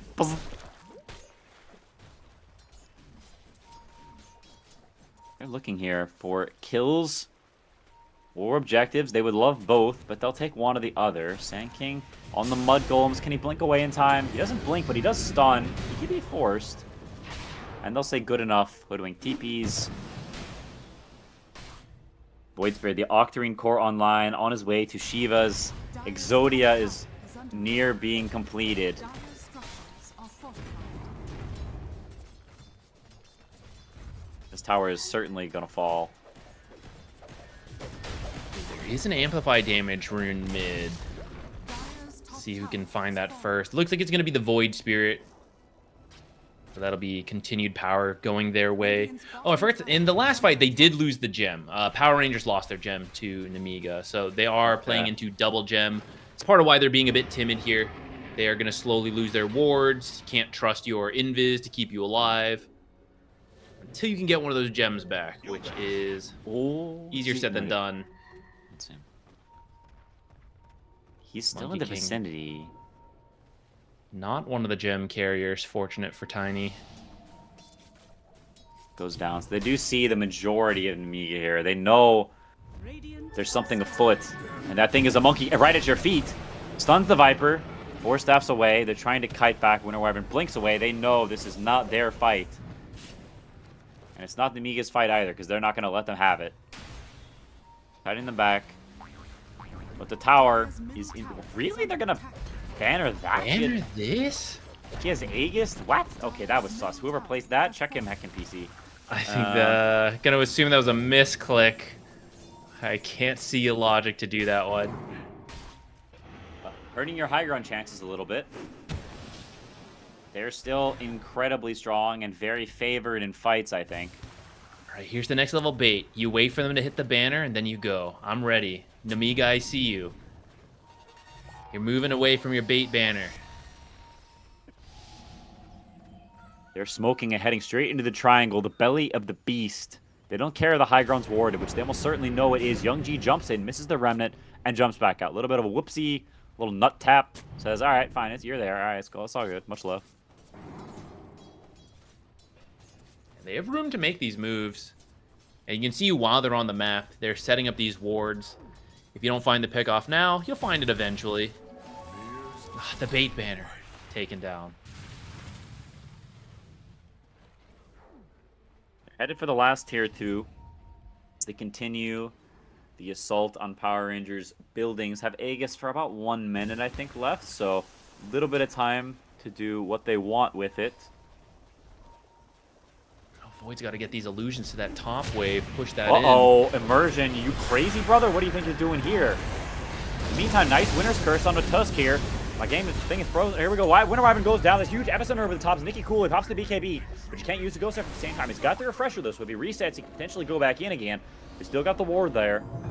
T8000, he's got the Avalanche. He's going to stun him. They were trying to take this thing. Now the buyback and the TP in from in. Got a gem back. They dropped the jam.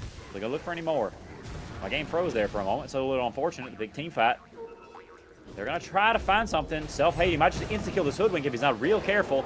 Nope. The Ghost Scepter comes out. It's going to be all right. So, ends up being a 2 for 2, but 2 buybacks used from Power Rangers. So, not the end of the world, but it's going to cost these supports and continue to impact their economy. If you could find something now, that'd be great. Wukong's is down. There's 7 seconds on Aegis. Oh, he's passing by Invis. Oh, he's got the gem. Wyvern's holding it a little too far in the back. Ooh, stuns the camp. Tiny sees him. Oh, Sand King's top. This is dangerous. Nemiga's looking to fight here. They know. Aerial, Tidehunter. Found them both. Can he get the Ravage off? He has the Yules to buy a little bit of time. Put down into the snowball. Winter Wyvern dies in the meantime. Tiny whips across with a harpoon. But brother, you ain't got no BKB left, and this Monkey King, he sure does. Beats you to a pulp. That's your carry and your 5 down. The whole safe lane has been butchered. And continues to be all Nemiga all the time as they march back towards that tier 2. And with 2 dead, I can't imagine it's going to stand for very long. I don't know if it's intentional, but that is the 3rd time that the snowball saving Tidehunter has won them the fight. Like, you're just overcommitting onto Tide, and then he lives the entire time, contributes his abilities anyways, despite your best efforts. Like, he's here hitting your tier 2. He don't care. He doesn't give a hoot. They're looking top in the meantime, so not even committing everyone to the spot tower. I wonder if Power Rangers will realize and try to make a go here. They're still in the ward.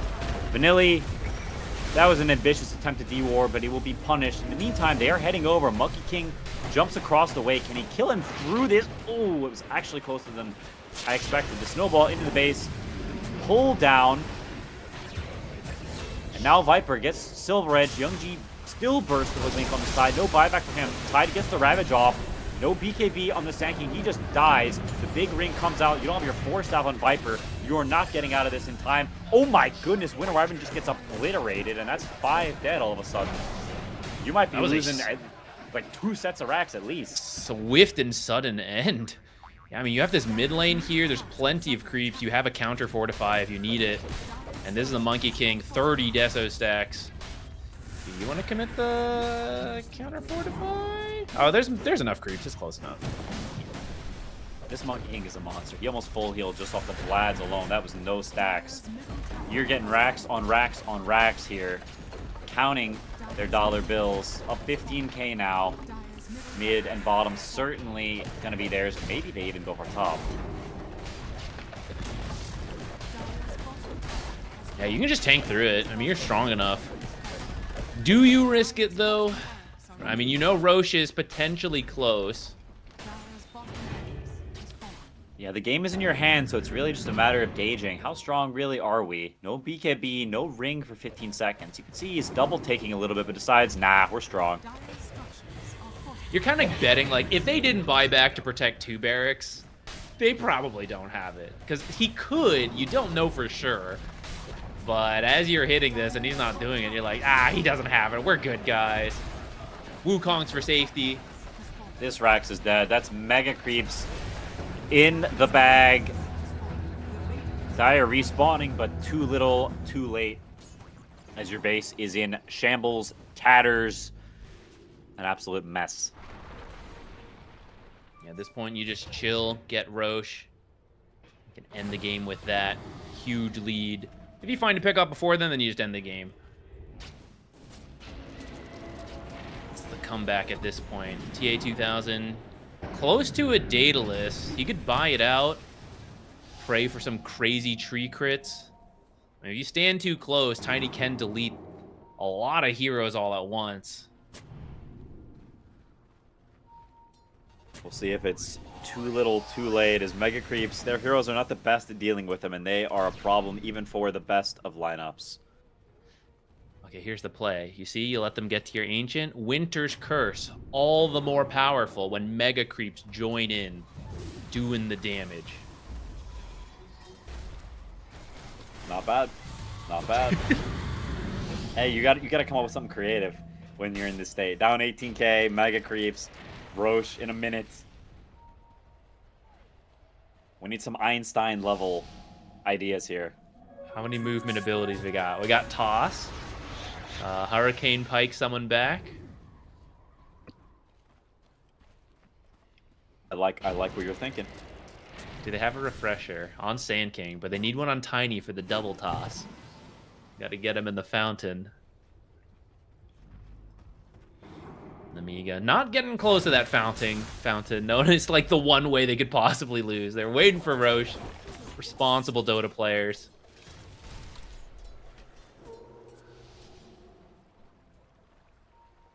Closing the map in, farming it up. They know that Roche is going to seal the deal, so just waiting for it. Casually, chilling.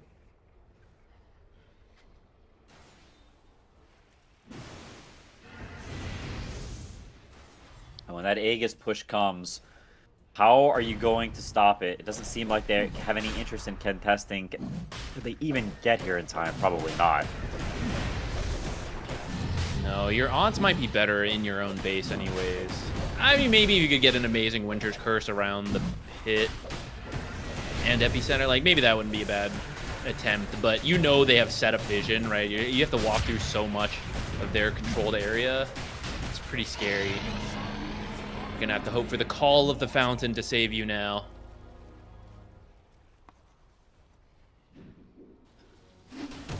There've been a lot of good Snowball saves, perhaps, at the final moment. Snowball deliver to the fountain. Yeah, they're preying on their lucky stars right now as lower bracket is looking them dead in the kisser.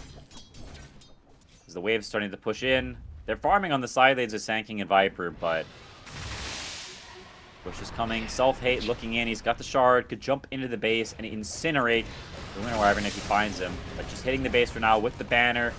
The creeps. Oh, they see the chilling. Sand King TP on the side. Oh, no. Brother's been caught, ravaged. Wyvern tries to save him. He does buy a little bit of time, but it's too little, too late. Sand King goes down for 100 seconds. Does have the buyback. Wyvern does not, though. The ring is still online, and the tier 4s are falling. They're going to try to toss forward onto Tide. Stun comes in. Viper, the ring, oh, What a blows all damage. in the center of it. It's Monkey King. He does get very, very low. Changing the guards over. They're going to lose the Monkey King ultimate, but Sankey's dead with no buyback. Viper uses his. Now Tiny uses BKB. Man fighting the monkey, but brother, that's not a man you want to be fighting. He's half man, half monkey, and you're just a rock. You're just dead. Buys back.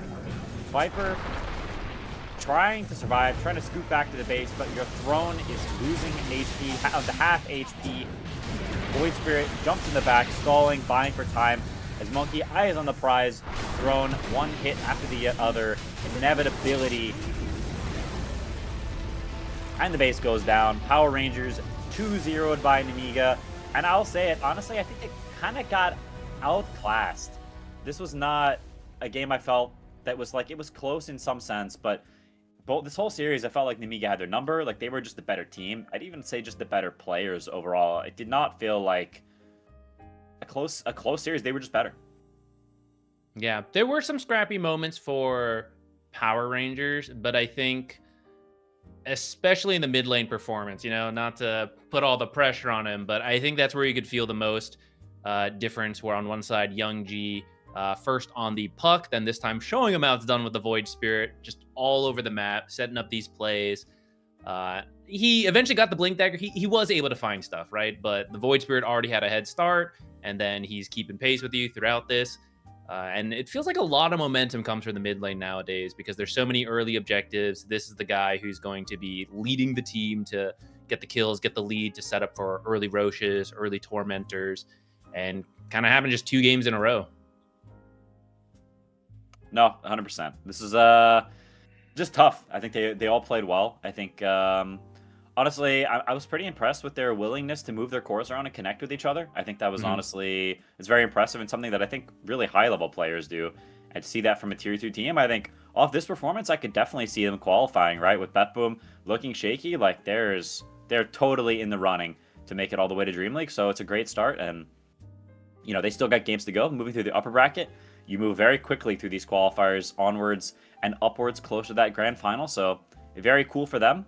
And yeah, I'm excited to see more what they bring in the future. Some cool heroes as well throughout the series. The Legion Commander and the Silencer are the coolest ones from that first game. So yeah, mad props to them. Yeah, clearly willing to try some heroes they believe in and play them well. The Snowball Tusk saves were fantastic this game. Really baited people in. And yeah, just everyone playing well. Like you said, just felt like team performance, kind of outclass, which is a good sign. Good sign for them. Good sign indeed. So we'll have another best of 3 coming up before too long. But for now, we're going to go to a little bit of a break, and we will see you when we return for our next series in the Eastern European qualifier for DreamLeague Season 29. See you soon! I'll go winter, baby, without your loving around.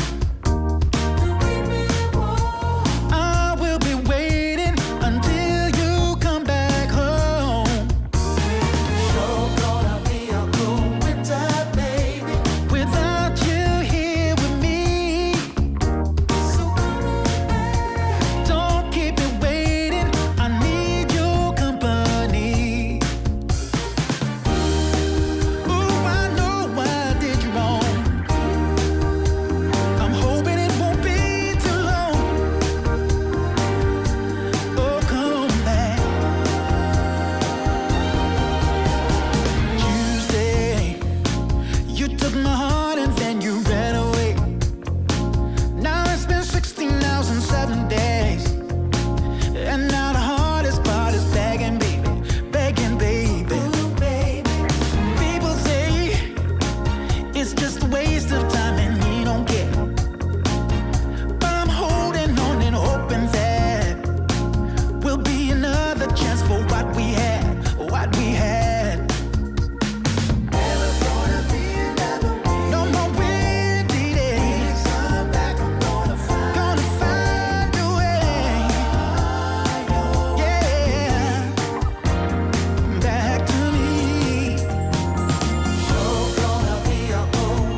Leaning on the window pane,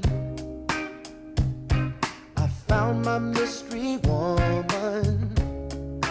The flame drives me insane. She's heavenly creation, the spirit of the hot summer day, controlled by her emotions. Tomorrow seems too far away. Now I've got my shot. I'm meeting my soulmate. Lady, can you see me? You're my everything. You're my lady.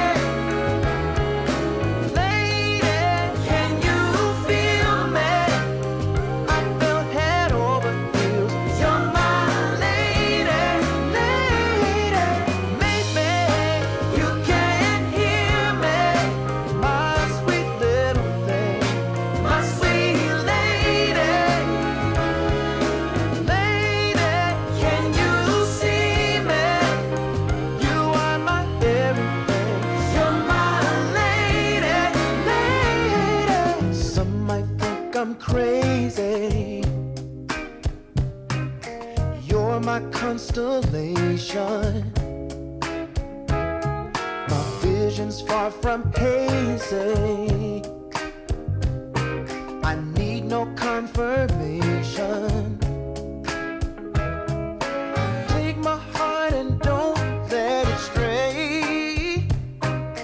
True love and affection will come again another day. As the sight of your light always takes my breath away. Lady, can you see me? You're my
make me feel so good that I can't believe it's true. Yeah, yeah. I have to pinch myself once every day. Since I heard you say, baby, baby, wanna give you all of my love, give you all of my love, yeah, yeah. You know I feel so lucky just spending time with you. Yeah, yeah. Your love shines through me with everything you do.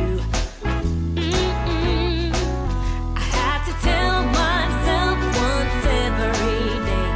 I really did hear you say, since I heard you say, baby, baby, wanna give you all of my love, give you all of my love, yeah. Baby, baby, I wanna give you all of my love, give you all of my love, yeah, yeah. Ooh, yeah, yeah. Oh, baby, baby, I wanna give you all of my love, give you all of my love, baby, yeah, yeah. I wanna give you all of my love, yes I do, yeah. My love, yeah, yeah.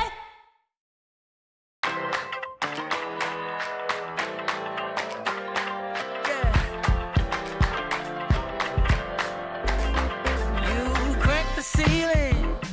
This love is an open sky. Can't shake this feeling. I want you, know I can't lie. These doors are open. Welcome, darling, won't you stay? And you got me hoping. Forever's here, today's the first day. I wanna be closer to you. Closer to you, yeah. You to be all mine. I got all these choices, but I so made up my mind, yeah. There's nobody better, gotta be you. 1,000 voices, because it's so good to be alive, yeah. There's nobody better, so it's gotta be you. These myths are busted, the grass is greener on my side. It's done and dusted, I'm never getting off this ride. 'Cause life with you is golden, so how can I go back to silver love? I'll be holding on, can't get enough. Wanna be closer to you. Closer to you, yeah. You to be all mine. Oh, yeah. Got all these choices, yeah. But I so made up my mind. There's nobody better, gotta be you. Voices, 'cause it's so good to be alive, yeah. There's nobody better, so it's gotta be you. Yeah. It's gotta be you. Gotta be you. Gotta be you. Gotta be you. Yeah. Gotta be you. Oh, it's gotta be you. Yeah. All these choices, but I so made up my mind. There's nobody better, gotta be you. Thousand voices, 'cause it's so good to be alive, yeah. There's nobody better, so it's gotta be you. Hey. Nobody else, no. It's gotta be you. I took a walk down Pico, heard someone shout from a crowd of fed up people, getting told they should calm down. Didn't wanna fight, but the tears that fill their eyes are brought by the people sworn to preserve their rights. Oh,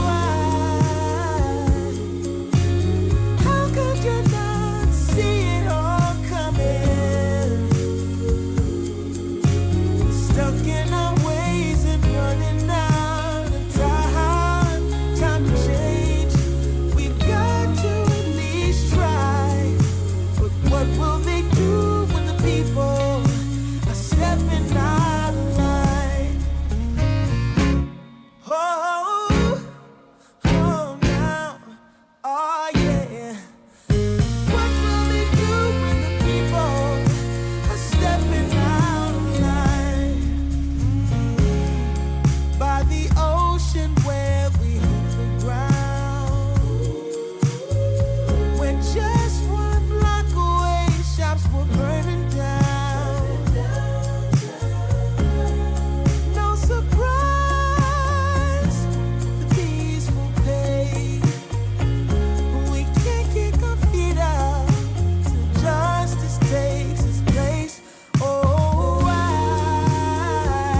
just longing for a glance from you.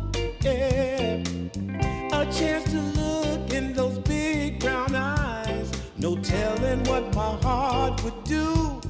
Hey, when we met, I sure knew it felt as good as it could be.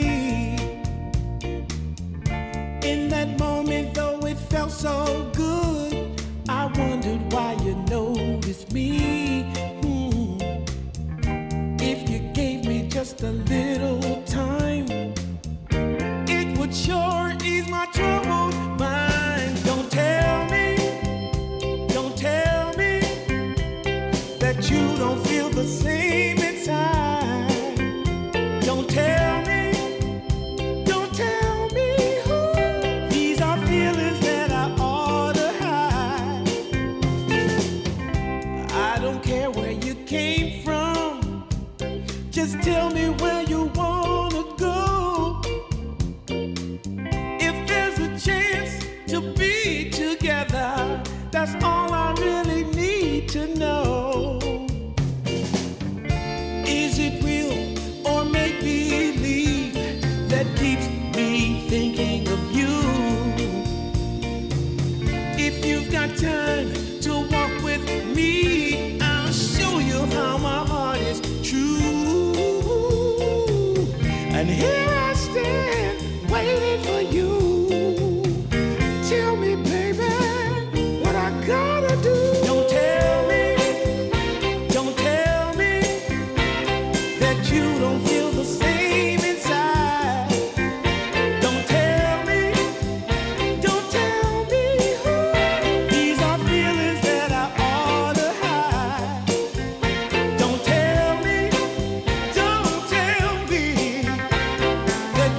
sweet pie and cream. There are stories we need to tell and laughter we need to share. There's joy and love all around, good vibrations everywhere. Nothing can stop me now. There's nothing at all that can make me fall. Nothing can stop me now. I'm standing strong.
to the party.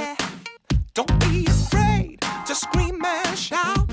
'Cause when we dance to the music, you know that's what it's all about. Yeah, yeah. Hey, girl, shake that body. Shake it to the left and to the right. Yeah, girl, shake that body. We're gonna shake it all night. We're going down to the nightclub in my stretch SUV. 'Cause you know, girl, when we're dancing, there's no place I'd rather be. Yeah, yeah.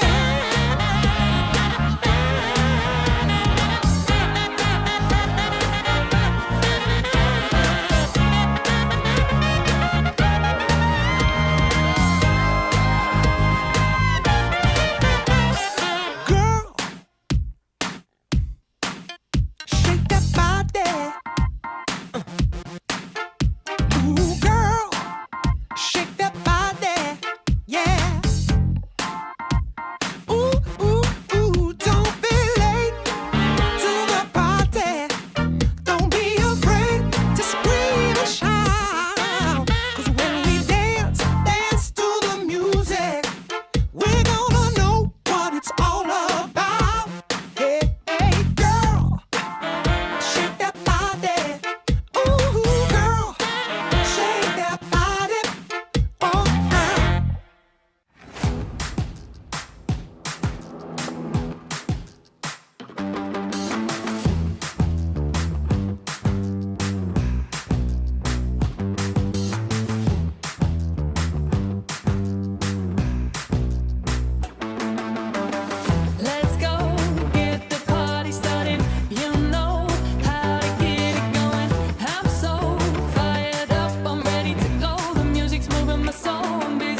she sees in me. Ooh, I've been drinking too much, staying out all night. I can't remember my left from my right. I'm kinda blurry from my head to my toes. It might seem like nothing, but there's one thing I know. I got the prettiest little girl. She's as pretty as can be. But what I don't understand is what she sees in me. Oh yeah, yeah.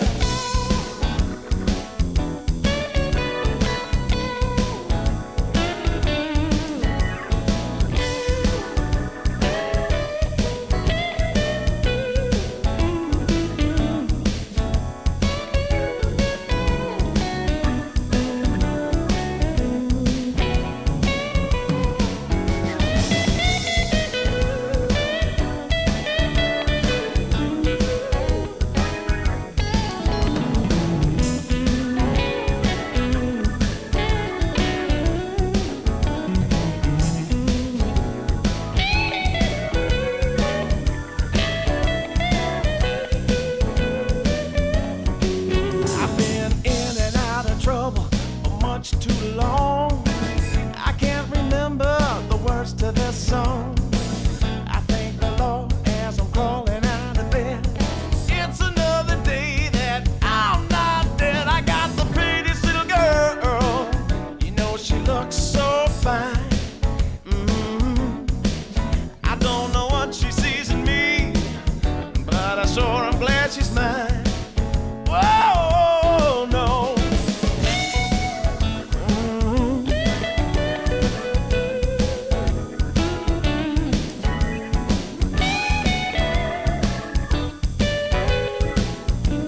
Oh, yeah.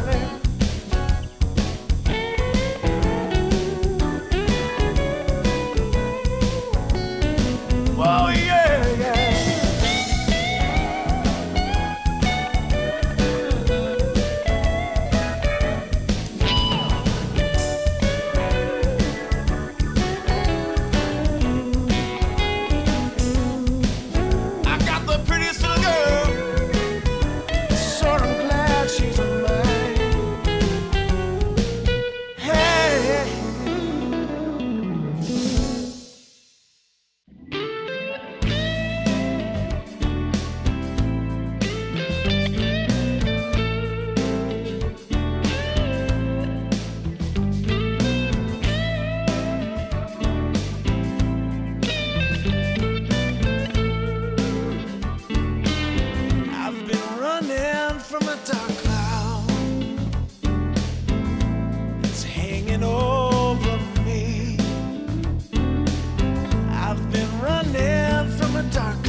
set me free.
Just longing for a glance from you, yeah.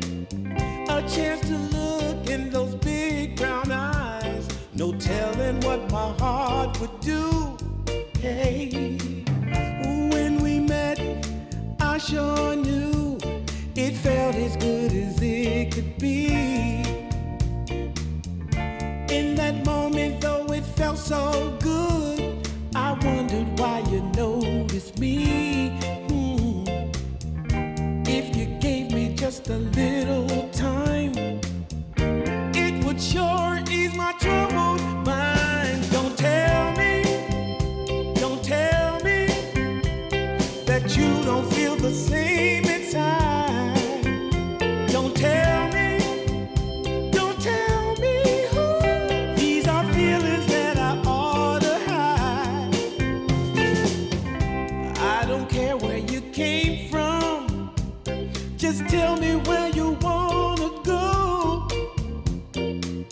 If there's a chance to be together, that's all I really need to know.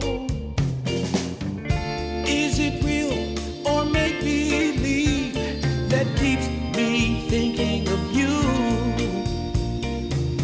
If you've got time to walk with me, I'll show you how my heart is true. And here I stand, waiting for you. Tell me, baby, what I gotta do. Don't tell me that you don't feel the same inside. Don't tell me who. These are feelings that I ought to hide. Don't tell me that you don't feel the same inside. Don't tell me who. These are feelings that I ought to hide.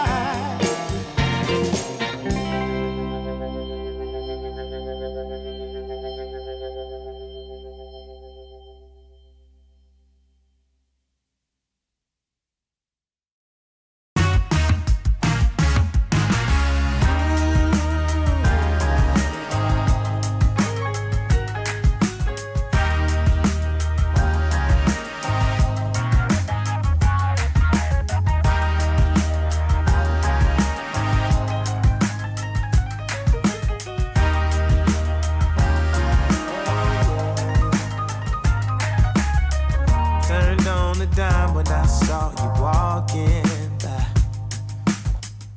Something about you caught my eye, yeah. Ain't trying to waste my time, just standing in your line.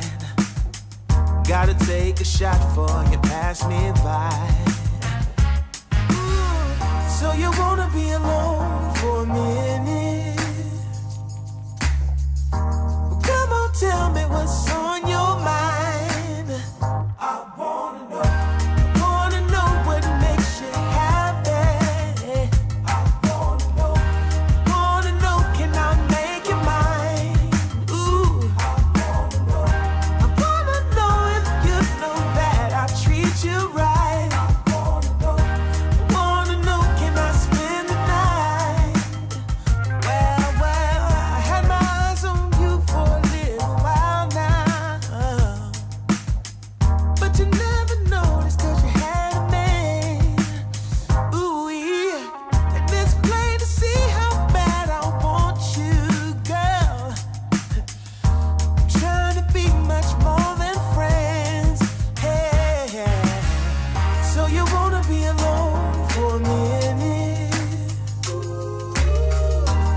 dance in the dark.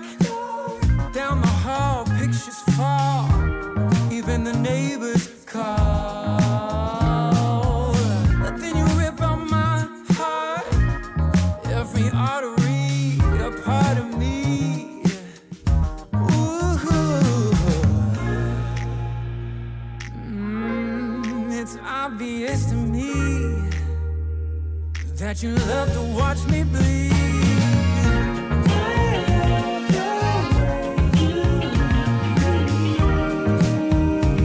But not half as much as I love when you leave.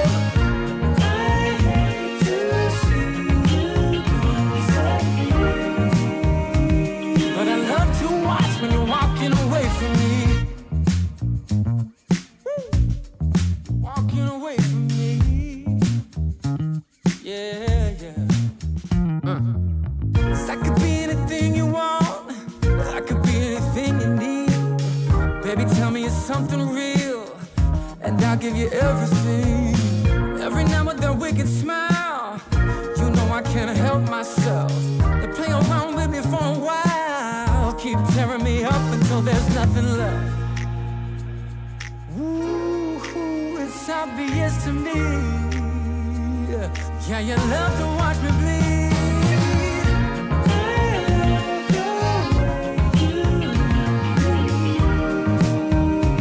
But not half as much as I love when you leave.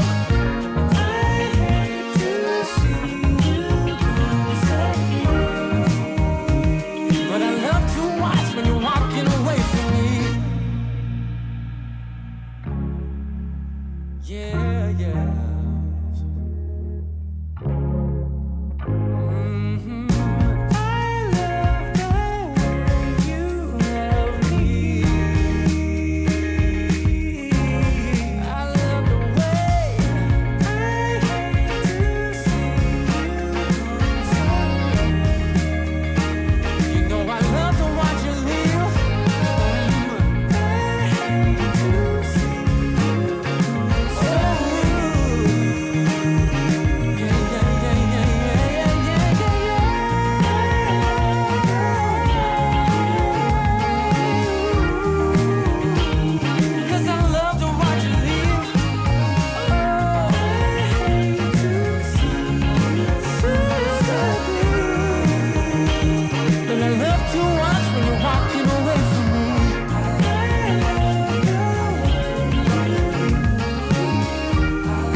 If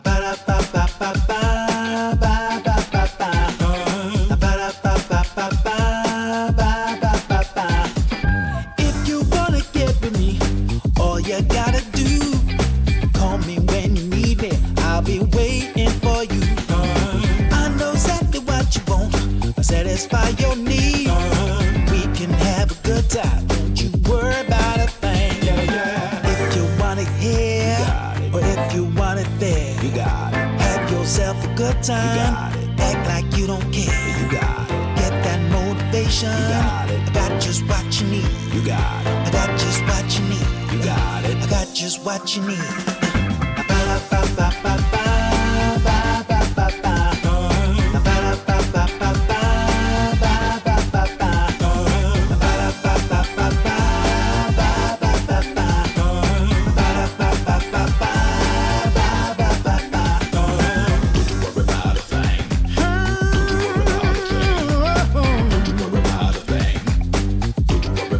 Don't you know you got it, baby? Don't you know you got it, baby? If you want it here, or if you want it there, you got it. Have yourself a good time. Act like you don't care. You got it. Get that motivation. You got it. I got just what you need. You got it. I got just what you need. You got it. I got just what you need.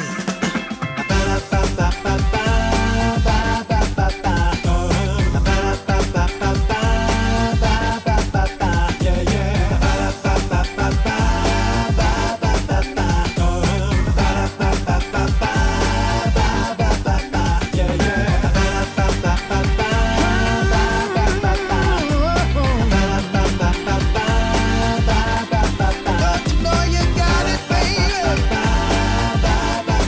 Don't you know you got it, baby?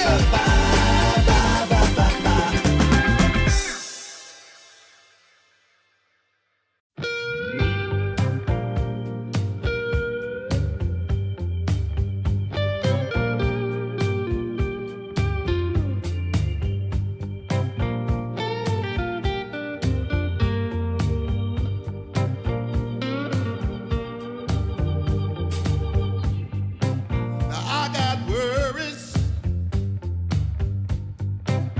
pounding in my chest. It's so hard to sleep, baby. I can't get no rest. All sorrow and sadness. Tell me what I'm gonna do. 'Cause baby, without you, I'm all wrapped up in blue.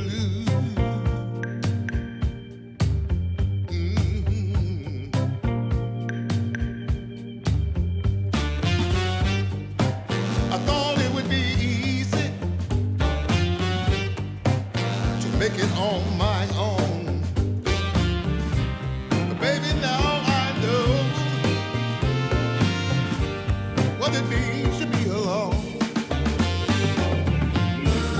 Lost in the shadows. Tell me what can I do? 'Cause baby, without you, I'm all wrapped up in blue. Wrapped up in blue. Wrapped up in blue. Wrapped up in blue.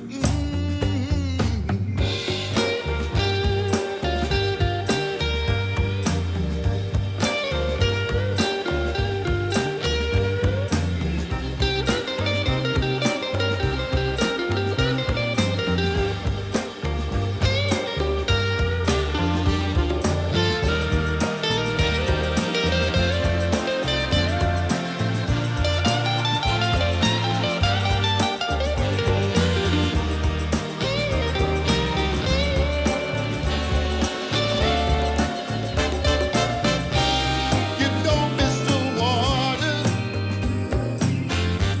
till the well runs dry.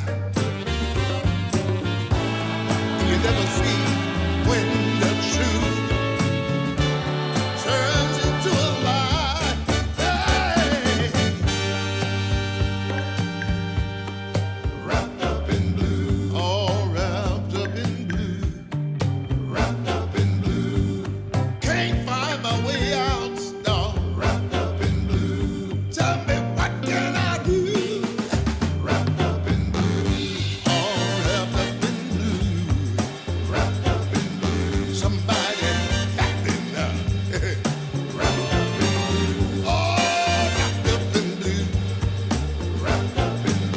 Somebody tell me what to do, 'cause I'm wrapped up in blue.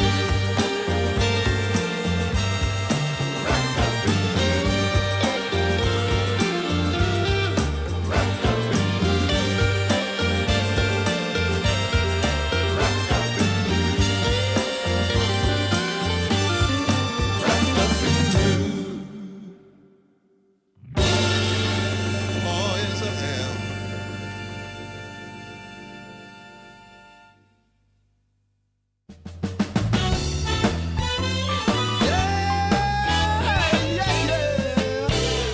Oh, yeah. Take away my bag of bud, my camels and jack. Go ahead and take them all, I don't want them back. Those nasty things mean really nothing to me, 'cause lately it's so plain to see. All I want is you. Honey is so true. Give it to me, baby. All I need is you. Yeah, yeah, yeah. Come on, you can take away my mint Cadillac. Take my Harley too, I don't need them back. I got an engine, Lord, it runs so right. As long as I get your loving each night. All I want is you. Honey is so true. Give it to me, baby. All I need is you. Yeah, yeah, yeah, yeah, yeah. In the morning, well, early in the morning, late in the evening, round around noontime, round about noontime, baby, 24/7. Give it to me, baby. All I need is you. Yeah, yeah, yeah.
Camels and jack. Go ahead and take them all, I don't want them back. The only thing I could ever really miss is what I feel when I get your kiss. All I want is you. Honey is so true. Give it to me, baby. All I need is you. Yeah, yeah. Oh, yeah. Early in the morning, late in the evening. Well, it's about late in the evening, baby. Right around noontime, 24/7, 24/7. Give it to me, baby. All I need is you. Oh, how, oh, yeah, yeah, yeah, yeah.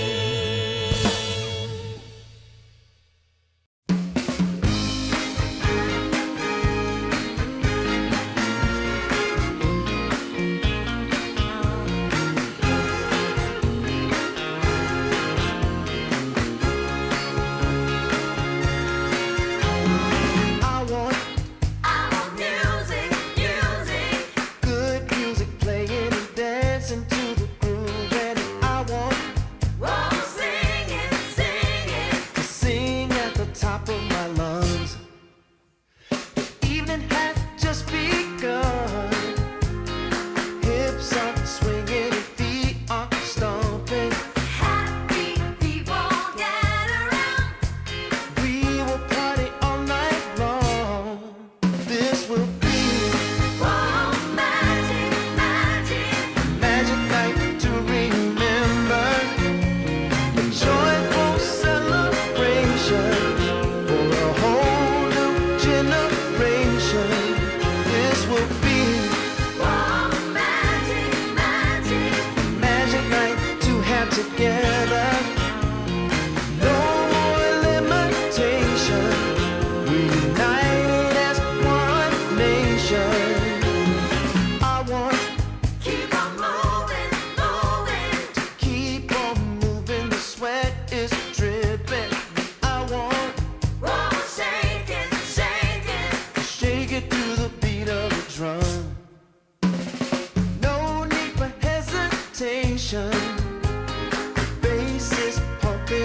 Yeah. Ooh, everything I want, everything I need. Got everything I want, everything I want, everything I need. Everything I need.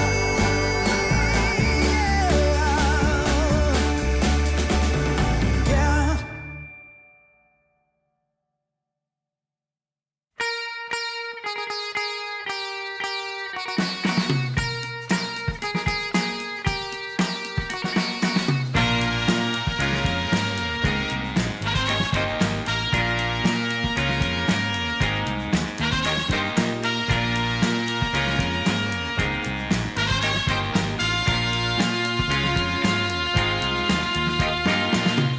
What you need is love and understanding. Find a heart whose love is true. Deep down, there's only one companion who's there for you when you need him to be. Your heart was broken in 1,000 pieces. So much pain that you've been through. Here stands a man who's your salvation. Just ask yourself, am I ready for you? 100% now. I'm ready. 100% now. Yes, I'm ready. Eyes wide open. I'm ready to move. 100% now. Take a chance in a new direction. Any place you wanna go. I don't have all the right answers, but one thing I know, I'm so ready for you. 100% now. I'm ready. 100%. You know I'm ready. Yes, I'm ready. Eyes wide open. I'm ready to move. Well,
well, I can tell just by the way that you're smiling that you're still unsure.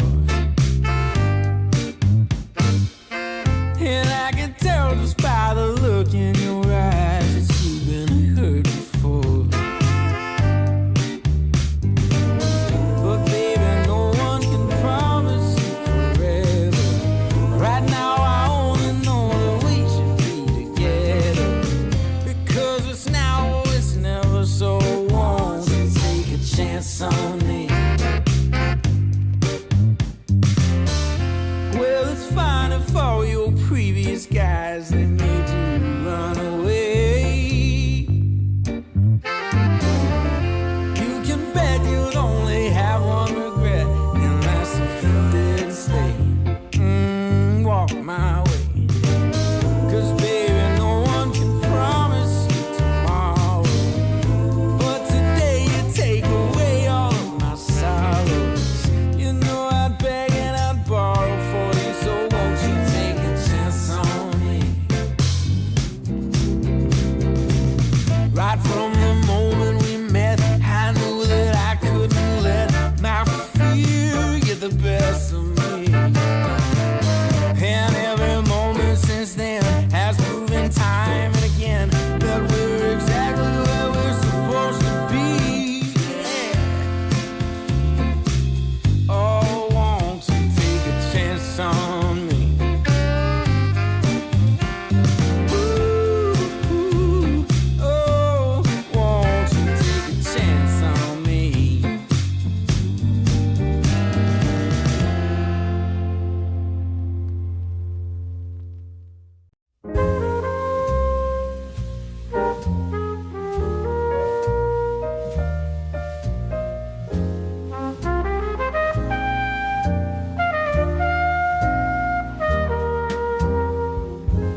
haven't found the one.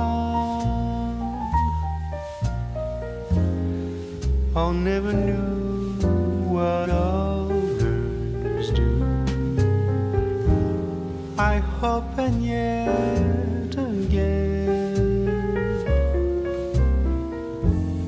what do I know then?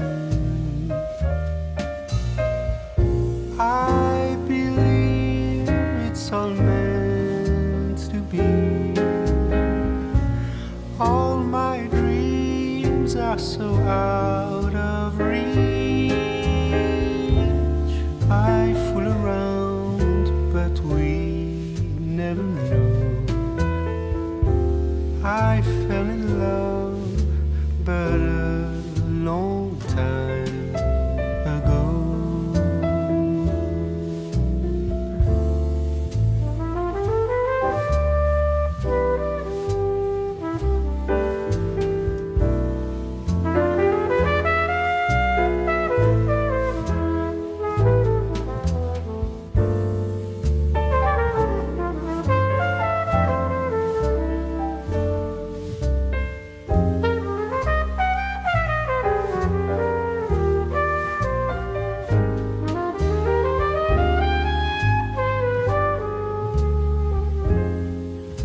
I sing the same old song,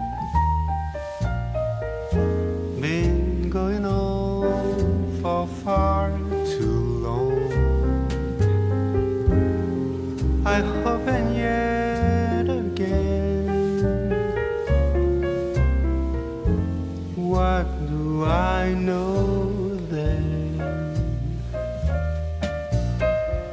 I believe we're all meant to be. All my dreams are so out of reach. I fool around, but we never know. I fell in love, but a long time ago.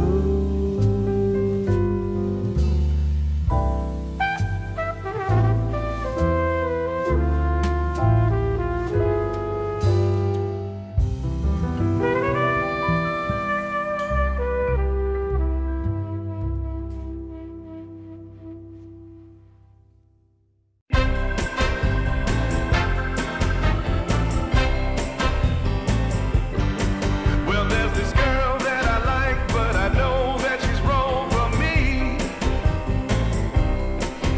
But as hard as I try, you know I can't seem to break free. Well, I don't know what I'm thinking of, but I can't get her out of my mind.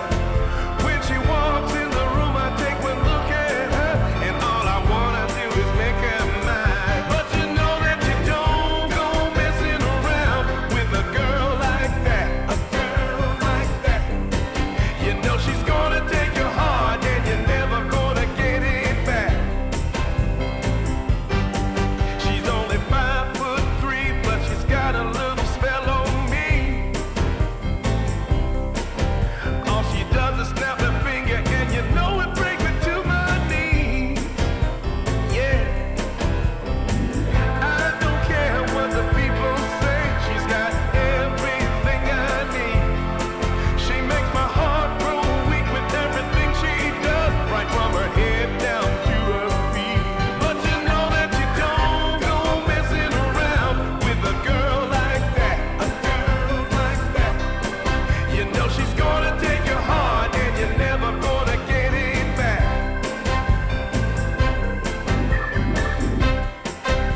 She's driving me crazy, and I'm out of my mind. But you don't go messing around with a girl like that. A girl like that.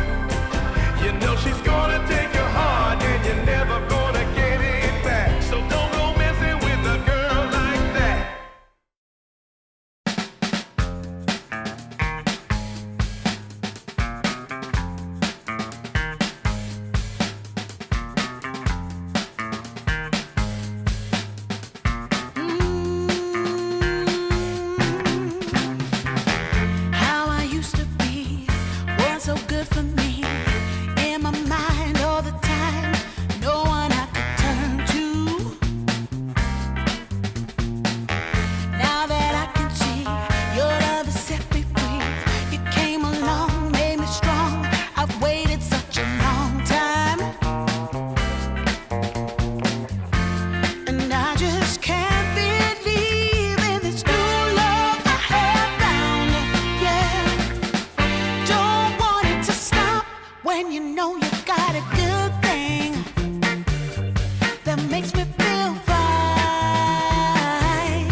Never thought that this could sweep me off the ground.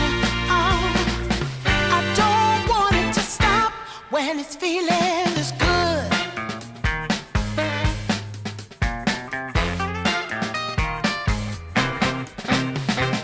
Whenever you're around, my heart begins to pound. Though I know you'll take it slow, no way to stop this feeling.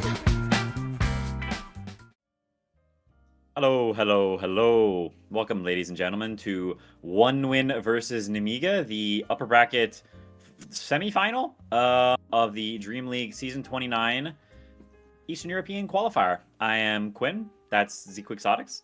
And, or no, that is. No, wait, there. Wait, why can't I point there? Where am I? There he is. And we're gonna cast this game. It's gonna be hype. How you feeling? Who you liking?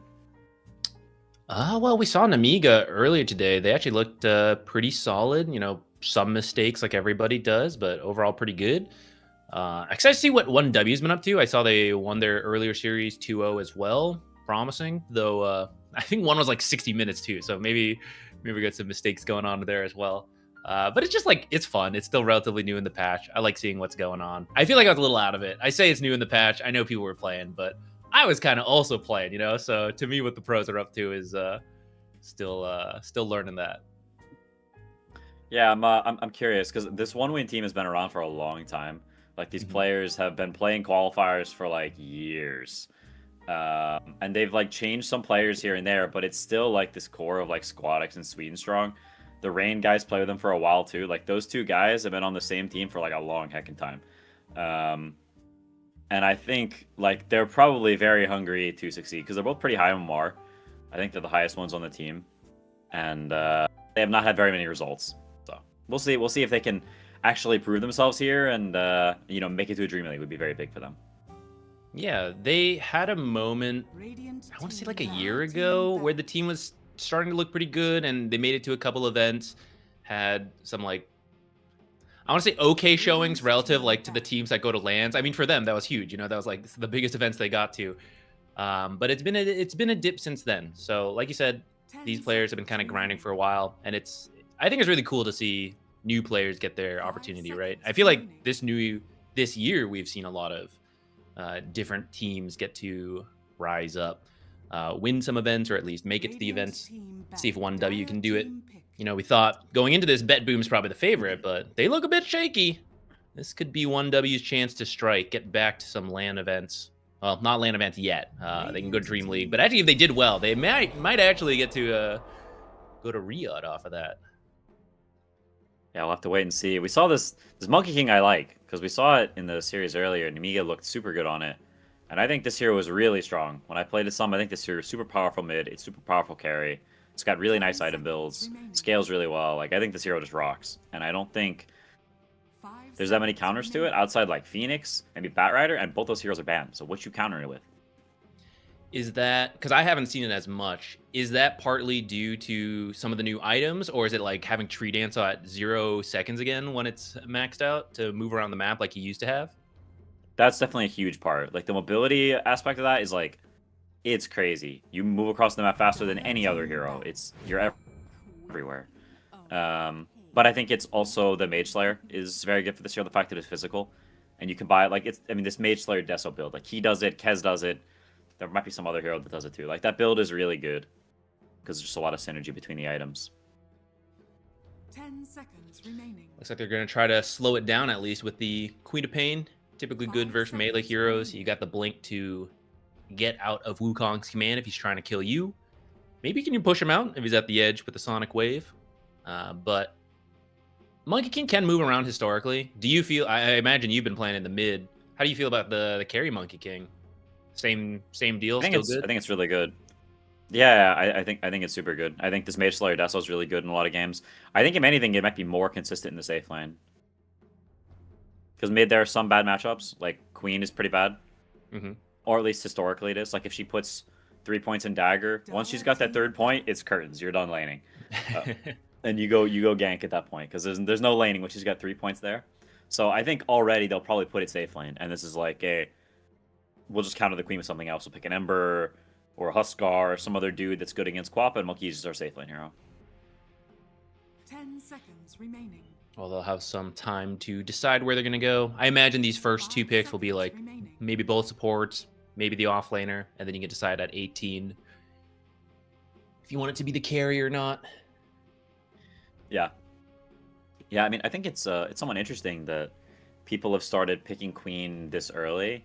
I mean, granted, this is not like it's not like Tundra's doing it, but the hero has received some buffs. A lot of people are playing it, so seeing it prioritized this highly is somewhat surprising, considering Monkey King is a flex, and Queen in the past was somewhat vulnerable to being counterpicked. Radiant team ban.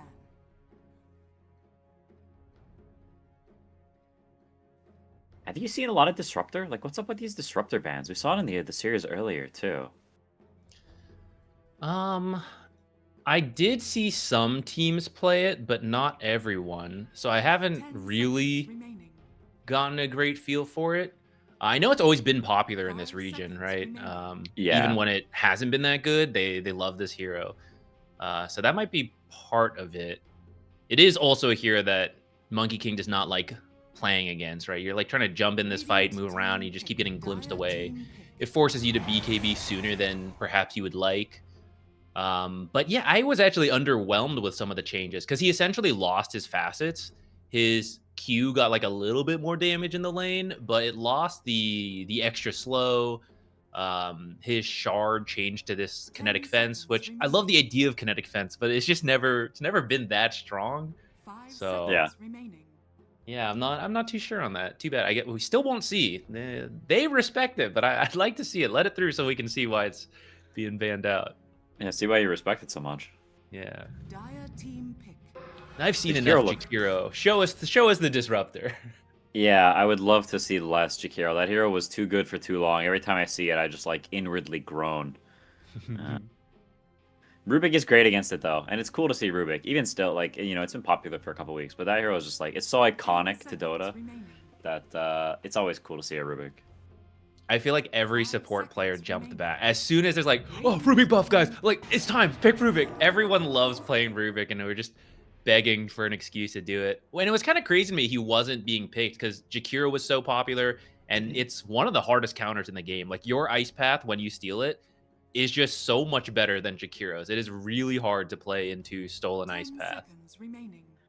Yeah, for sure. I mean, not to mention that, like, now with the buff, pulling people out, like, you pull people super far, so if someone's stuck in all the garbage, you can pull them out of the garbage. And yeah, the Rubik's just gotten also some buffs in the early game, so you can actually get through the laning phase. So I think it's obviously very good against Jakiro. Pull Monkey It's- King out of it's his Wukongs for laughs. Yeah, that's right. Oh, little whoopsie, troll face. You flame me a little bit, I'll pick you out of your Wukongs. I mean, I guess the Ember's banned, which is why they take the Void Spirit. But it is like they could have taken Huskar in 18, you know? Like, they could have, or like a Viper, or they could have to pick something really obnoxious for the Quap. Mhm. And Onder in lane, but instead they went this route. Because I don't think Void Spirit beats Quap in lane. If anything, I think Void Spirit might lose lane to Quap by some percentage. And so it's interesting to me that they just pick it like this instead of picking as the second support. Yeah, I'm also a little perplexed by. I wonder if they're gonna like do some crazy flex to, maybe it's a bait. But I mean, the nice thing versus Jakiro, he tends to put a bunch of stuff on the ground, and you have a lot of tools to get out of that. So that part's nice. But I doubt Nemiga would have taken Void Spirit themselves. So I feel like you could have waited for longer. They will get to counter the Hoodwink in lane, is the upside. So even if they pick their offlaner here on 23, they'll get to see Hoodwink and pick something that's good in lane against it, which is good for your safe lane, 10 seconds obviously. remaining. 5 seconds remaining. Speaking of safe lane though, picking Centaur into Monkey King is an interesting maneuver, to be sure. Yeah. The lane is not fun for you. Stampede is at least nice to get you out of Wukongs later on, so there's some game value. But that lane is tricky. You do have Hoodwink though, so anytime Monkey King start to build up stacks, you can throw the Bushwhack, get some space. But you will likely get counterpicked on the support here. I might just have a miserable time over there. Yeah. Thinking about what offlane they want. I mean, there's like the classic Tidehunter. Dire Cyril's team very battle. rarely bad. Yeah. Great call. Instantly picked. This hero is it's just great against Jakiro because you purge all his stuff. And Anchor is really good against Centaur and Quab because they're just stuck in place and the Monkey King beats the crap out of them. The hero is also just imbalanced and there are not that many counters. 10 seconds Especially when you get two remaining. bans like this, like you can ban Ursa plus Slark and you have the Monkey. It's the same thing we saw before, right? Ursa Slark ban, you have Monkey, like what are they gonna pick? Radiant team banned. I will say something nice for Jakira, at least in this matchup. Tidehunter's Kraken Shell used to, or Blubber, like whatever version it was, used to kind of keep track of how much damage it took.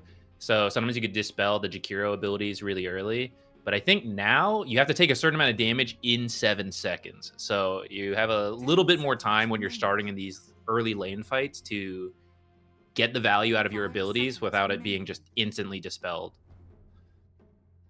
Yeah, for sure. I mean, Jakiro is a beast mode laner. That hasn't... I mean, he's not quite the same psycho level he used to be, but he's still very strong, very oppressive.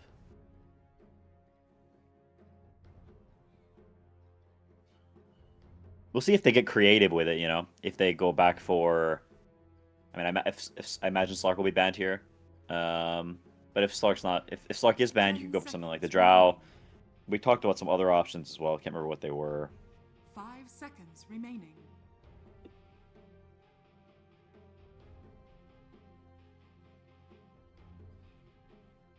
To wait and see. I mean, there's something like the Alchemist. Historically pretty decent against Tide. And you'll get the Ag's Quap, which is very powerful. Be a fun one. Luna has been that counter was- pick into Tide. I wouldn't mind it.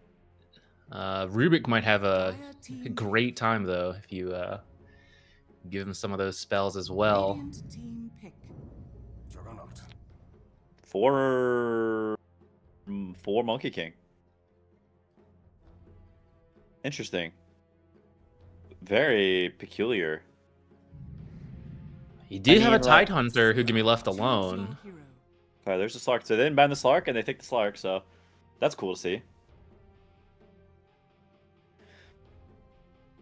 I mean, I'll say I think this is odd because traditionally melee fours are quite bad against Jakiro because he just owns you when you try to pull the wave. Mhm. So you have to lane straight up, but you're melee, so how can you lane straight up against Jakiro because he spits on you? So it just creates a very weird dynamic. Now maybe he tries to roam, but then you're roaming to a Queen of Pain. So to me it feels like it's a weird choice. Yeah, especially because we mentioned the flex value of Monkey King. Not thinking it was going to flex the support, but they kind of had the freedom to choose where it went. You see the Centaur, it felt like a fine lane, but maybe he's got a cool idea for it. Pulling versus Jakiro does usually suck, but I guess if you have Tree Dance pretty early, sometimes you can just move faster than Jakiro, get to the creeps. He thinks you're doing something else. You show up, start dragging, get away that way. Sometimes you don't even have to drag the creeps, right? As long as you delay them, it messes with equilibrium. It can push out. Now what? I don't know. We're gonna see like the old courier sniping Monkey King. That'd be kind of fun. Tidehunter is one of the offlaners who can at least deal with that while you're off in your own world. I hate the chicken sniping crap so much. It's so annoying. Oh my goodness. I wouldn't put it past them, though. As a player, I'm sure it's frustrating. For viewers and casting, it's hilarious. Oh, Just it's watching definitely Monkey hilarious. King go around. It's super hilarious. That game where Zinq was level 1 at like 15 minutes or whatever. Yeah. You're like, is this real? Is this working? Is this good? Yeah, it was certainly out there. And the answer to all it would those be questions is I don't know. it would be a blast to see. Maybe we can finally answer some questions. Sweden strong. Do it for us. Have to wait and see. Is now getting into one win versus Nemiga. I'm not doing the voice thing again. It hurt my heckin' throat. I did it too many times. But yeah, I mean, I think that Juggernaut's a cool hero to see. I like that we're getting to see some different carries. Jug versus Slark. That's fun. And it is a pretty good Throwback. Jug game. You can lift back into the spin, so if someone gets away, you can pull them back in, keep spinning on them. It's like in lane, it's not, there's some rationale to it. And maybe Violent's just not a much of a Monkey King player, more of a Jug guy. Could be.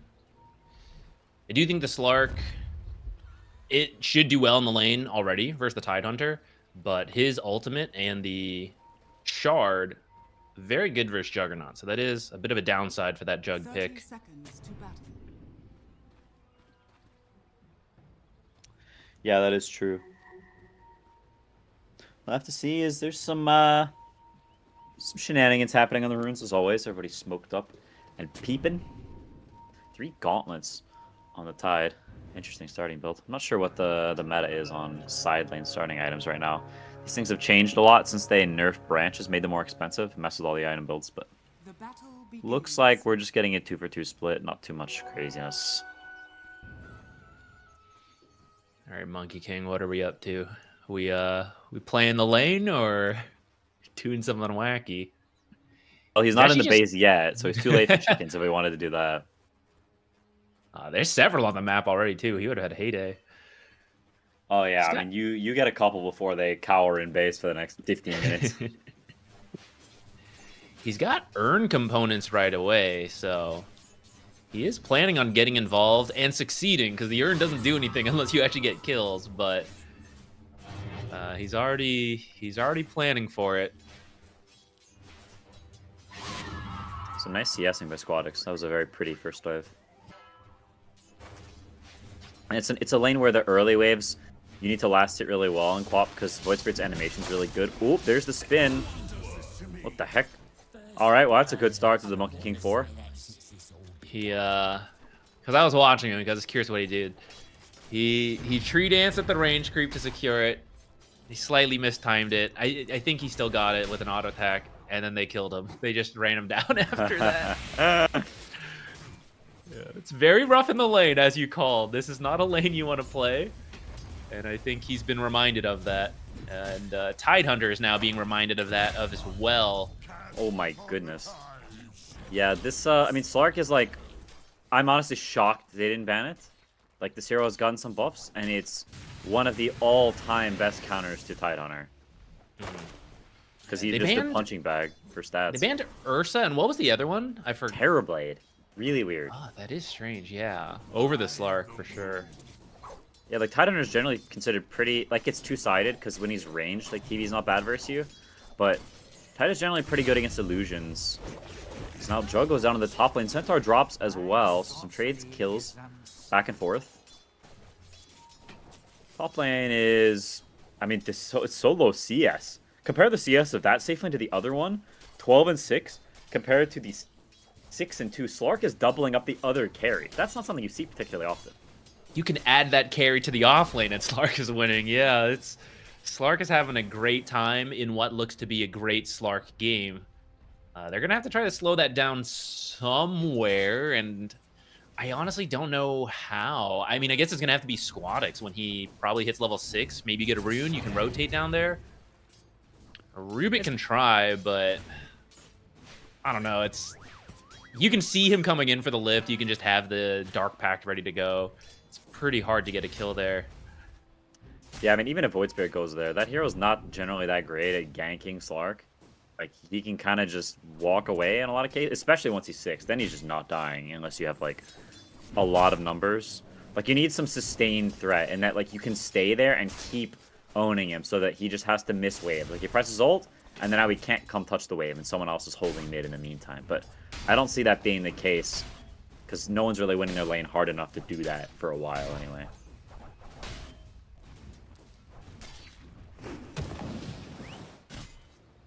We'll see what he ends up going for. Great start to the game, so it's all you could want for a Slark is a good laning phase, because that hero traditionally has a horrific laning phase, and that's what you need to survive.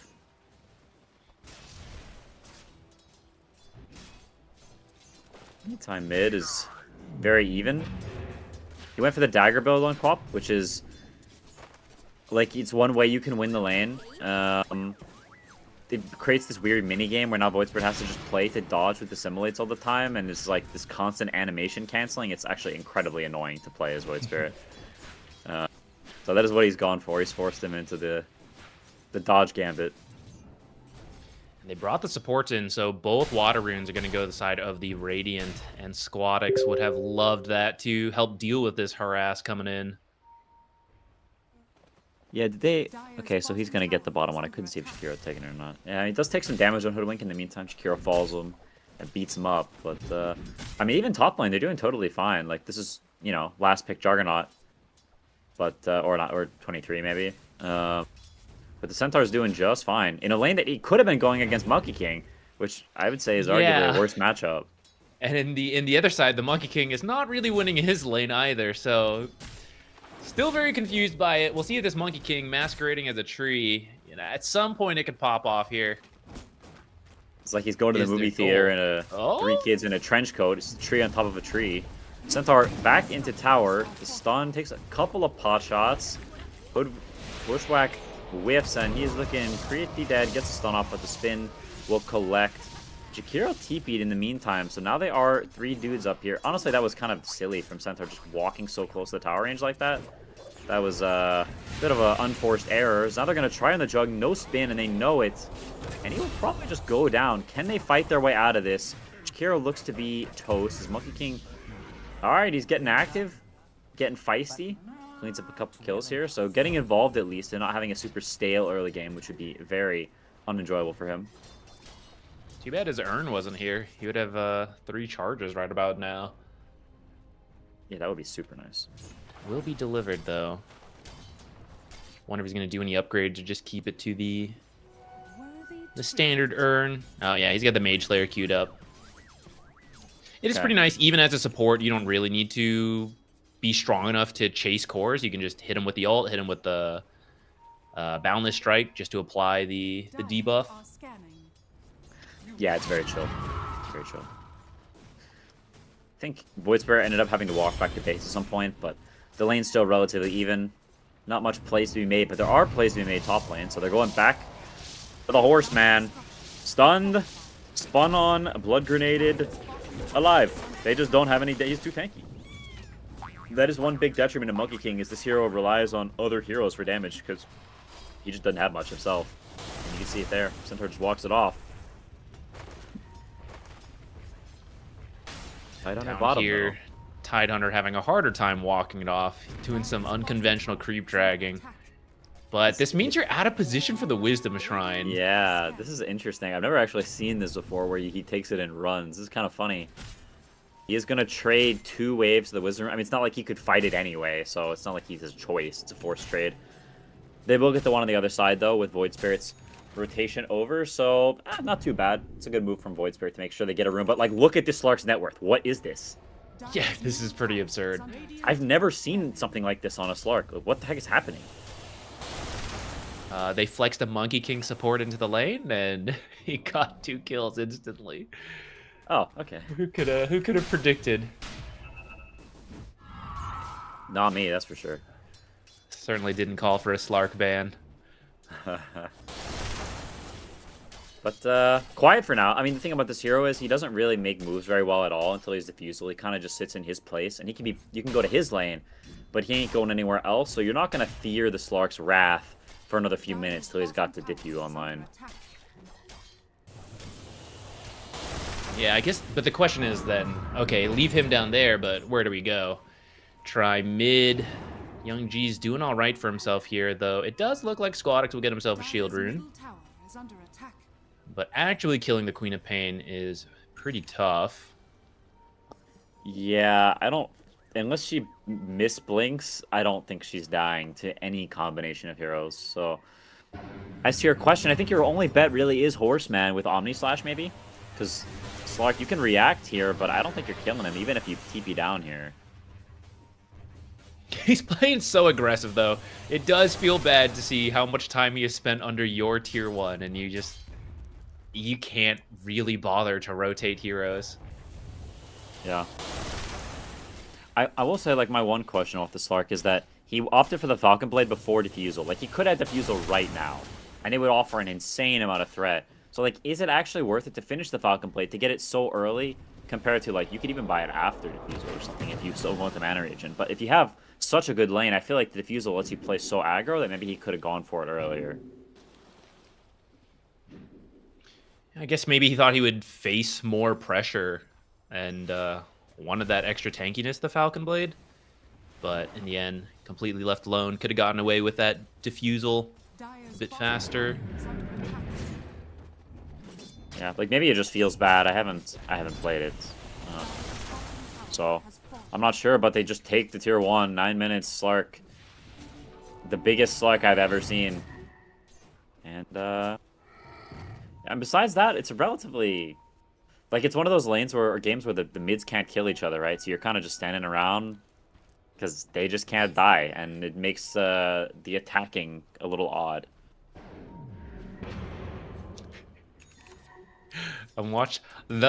My favorite mini game is watching Slark players trying to triangulate wards as Slark carry 87? players. Yeah, he's got to try a different item build. Skip that Falcon Blade. He's just trying to figure out that spot. Jakir might not make it in time though. He's gonna not believe in self-hate. He's like, you told me it was here and it's gone, but it's gonna expire right before they can get there. Unlucky. I mean, that's why true Slark players gotta buy their own sentries. It's actually cringe as a Slark player to not buy your own sentries. Agreed. Slark players, take notes. Go watch some Slark 87 replays and learn how.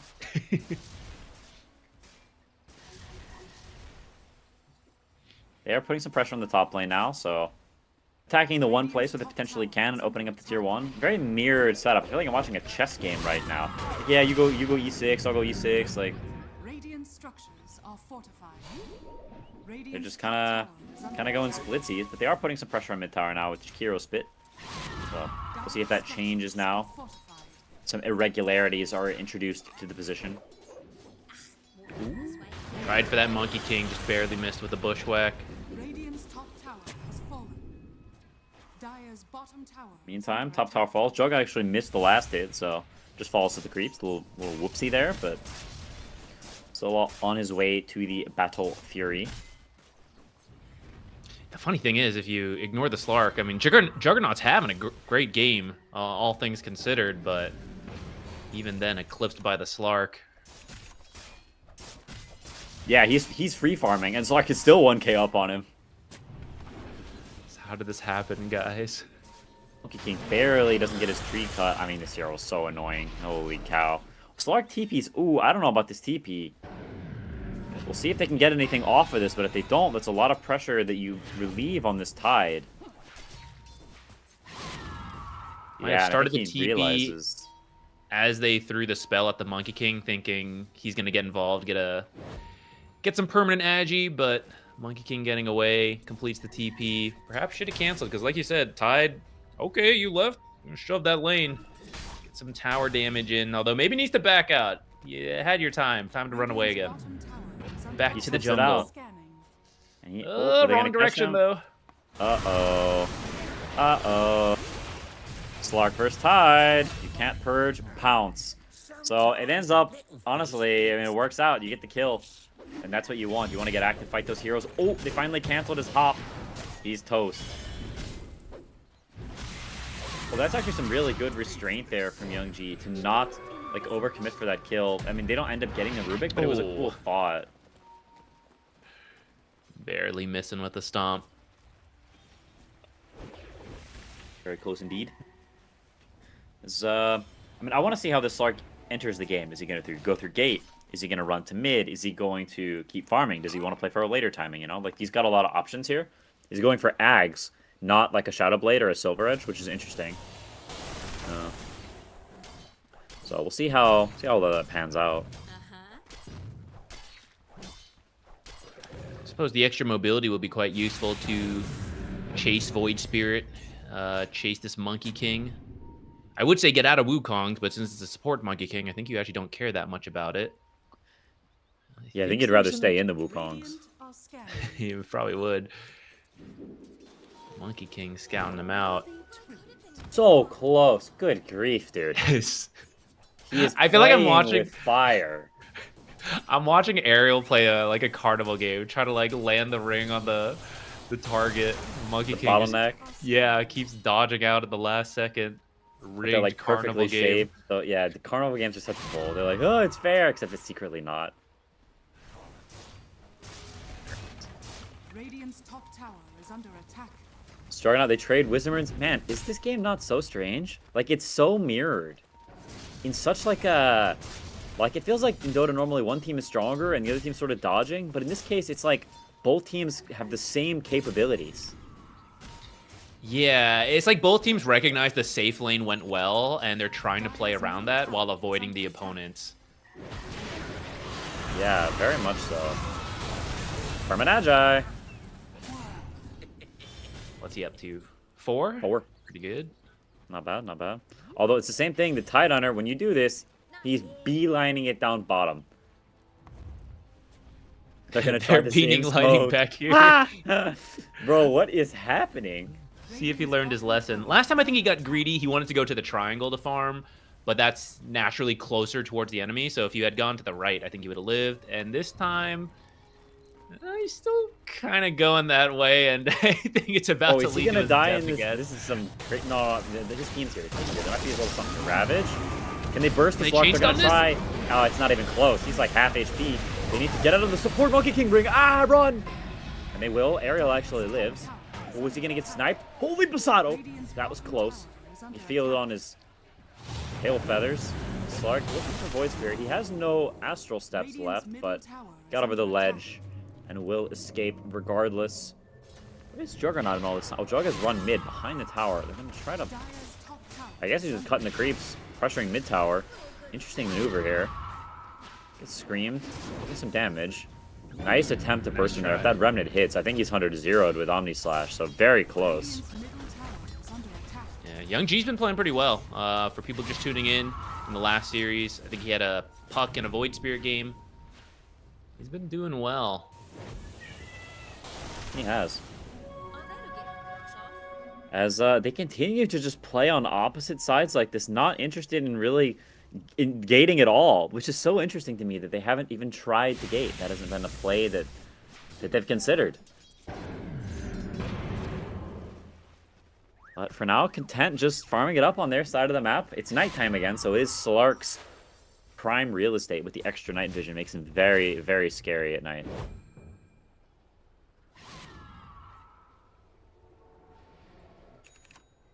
I want to favor Slark. I feel like it's such a good Slark game. Because you were saying usually one team is stronger, they want to force stuff. And in cases like this, where both teams are kind of doing the same thing, someone is wrong, you know? Like, Yeah, someone is wrong. should be more aggressive. But it's a little unclear right now. And I think it is supposed to be 1W pushing it a little bit more. Yeah, it's interesting. Bounties.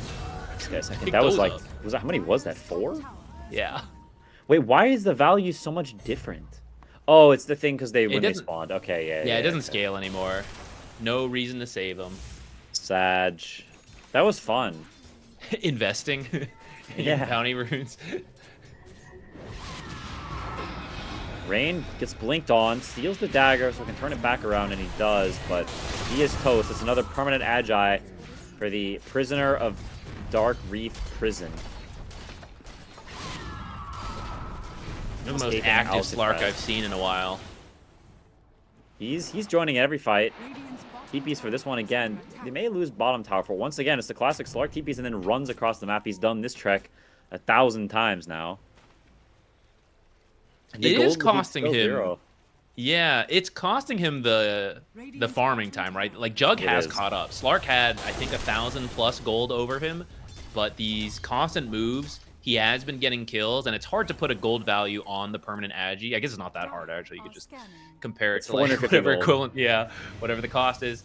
But yeah, if he hadn't been joining so much, you just fit your perfect AFK farm pattern, max efficiency. Radiant are scanning.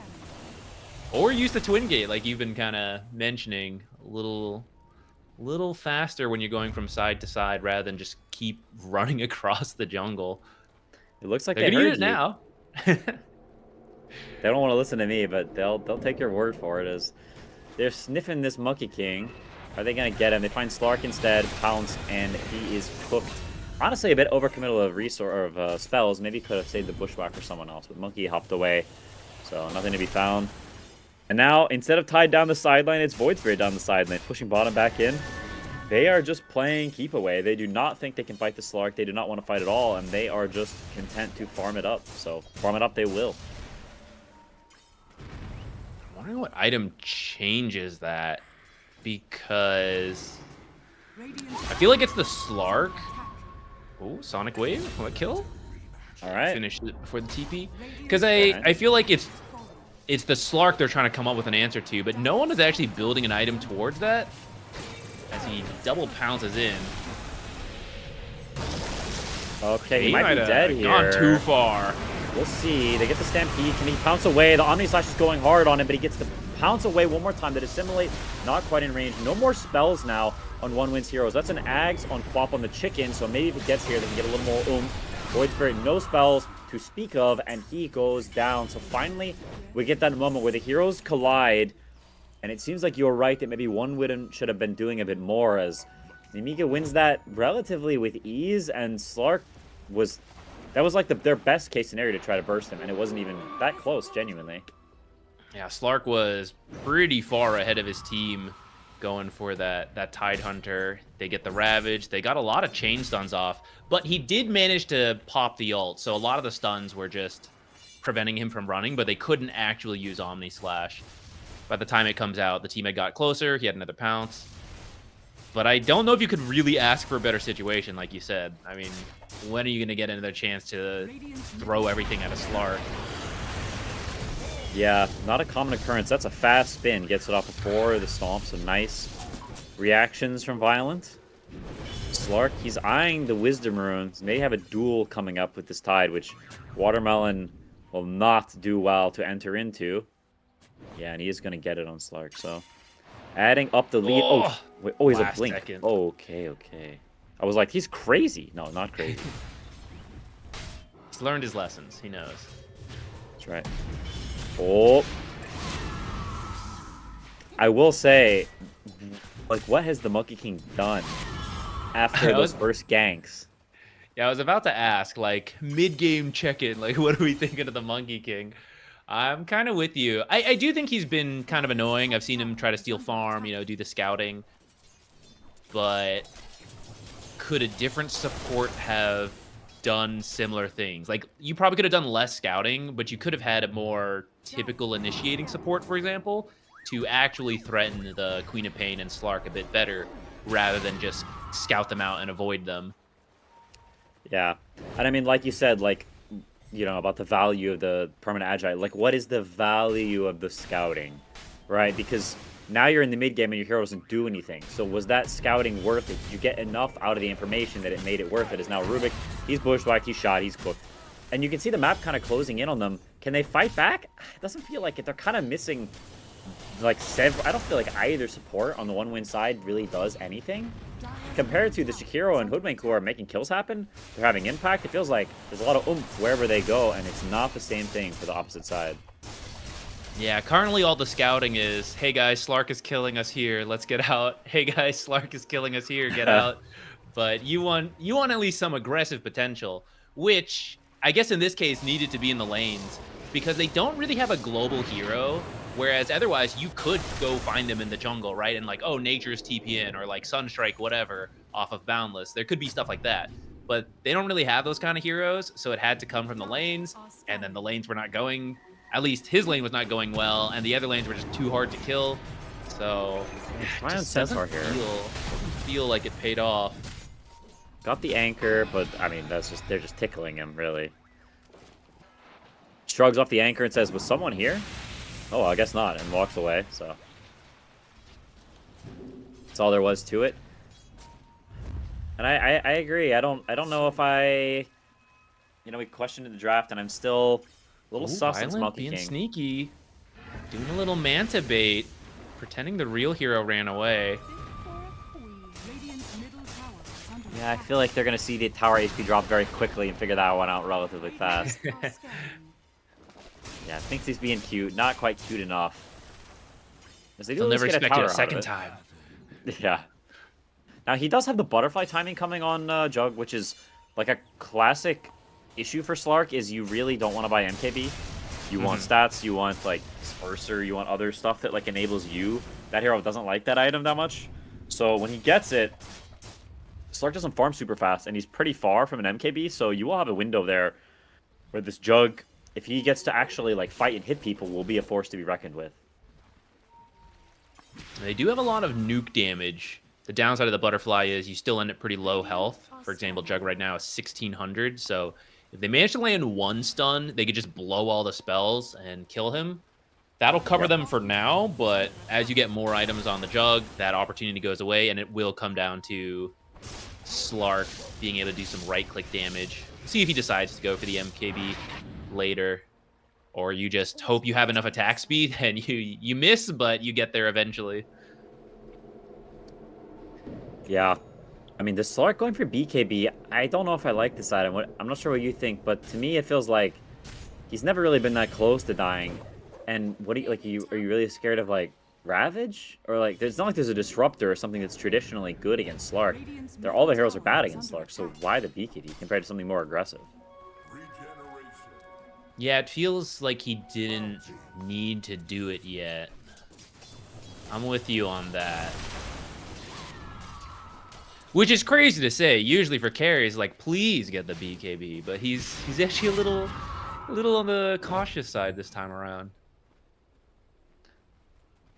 See if it pays off here. Is they're smoking top looking for him. If they chain this properly, they might get him. They're going to try with the Ravage. They have the lift fall enough. He gets off the BKB, gets off the Shadow Dance, TPs to base, so he's totally fine. I kind of think you Ravage just send the Omni Slash there. I feel like it would have cleared the creeps and then gotten to work on him. I don't know. Maybe the spread was bad. I'd have to look at it again. Top tower is under attack. Definitely possible. Because now with no Ravage, they're looking. They're going to try for that burst you talked about. It's just too fast in the reaction time. Maybe they can find something else. Rubik has been spotted, but what is this lift range? It's actually crazy. Throws the crippling crossbow at him, but Rubik steals pounce. It's not the Ag's pounce, though, so not great range. Give him the Agi. Give him the Agi. There we go. Yeah, the max throw range is supposed to be 600, but it looks a lot more. It looks like a million. Like, it's crazy. He doesn't have an enchantment for extra cast range either. Yeah, I don't know. I'm going to have to go try that one. Because it's supposed to be... Force Staff is 600, right? Yes, Force Staff is 600. So it's supposed to be the same, but it looks further.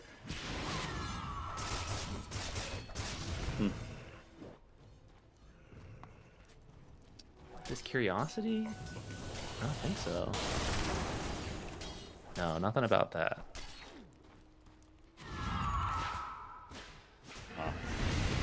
In any case, he throws people very, very far. As now, I mean, it's just one of these games. Like, I think this is interesting because in some ways it's testing Nemiga's weaknesses. Because I think in the last series, their strength showed and that they're very good at connecting to fights. They bring a lot of numbers. But this game, one win is kind of ratting them. And even though they've been stronger, I think for the entire game, all 27 minutes, they're not actually getting a chance to connect. And I think it's showing that they maybe lack the ability to catch people on the map properly. They don't know how to assign their heroes right to be in the right places because they're way stronger. Like, they can't be fought, I feel like, but they just are not getting any fights. Yeah, now that you mention it, in hindsight, looking at some of those early fights where they are bringing Slark and a lot of heroes, it's probably a few too many, right? Especially the Slark. He was so strong at the start. Maybe his team doesn't get kills if he doesn't go over, but he could just control so much of that bottom half of the map, prevent Tide. He could look for those solo kills. Yeah, exactly. No, I definitely agree and think there's been some ways that they will find Monkey King here. There's no way out for him. He's going to change into the guard, but just buying a little bit of time. He's going out. But we've seen this a million times, and these deaths don't really mean anything. Like, I don't know, you got 300 gold, cool. Like, that's kind of it. There's the Stomp, can't dodge that one when it's out of vision. He does have the Butterfly. Oh, the Lotus Orb. It's the heckin' anime battle. A horse versus a weird ninja swordman guy.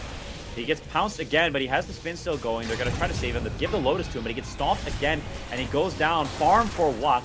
His BKB pressed now on Void Spirit, and Rubik in for a world of hurt potentially. Do they have another stomp? They do not. He will get out. Void Spirit gets out as well, but that's a big kill. That kill matters. At the same time, though, their side lanes are in really crap places, and Tide is farming, so there's not that much that's natural to take. You can look at Roche, and they will, but it's a Slark, so it's going to take a long time to kill this. Yeah, he does have some Agi stacks built up from that attempt, so he has 19 stacks right now on top of the 10 permanent Agi, so it is a little faster than it would have been just blind, or just like straight off. Yeah, it's not as slow as I expected with the Queen Nukes and the double edges. It's fine. It's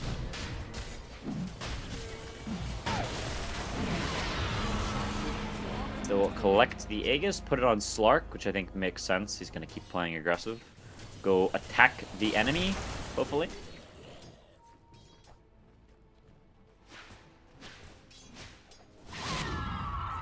Young G still deathless. This guy he's been playing well today. He woke up on the right side of the Dire's bed. middle tower is under attack.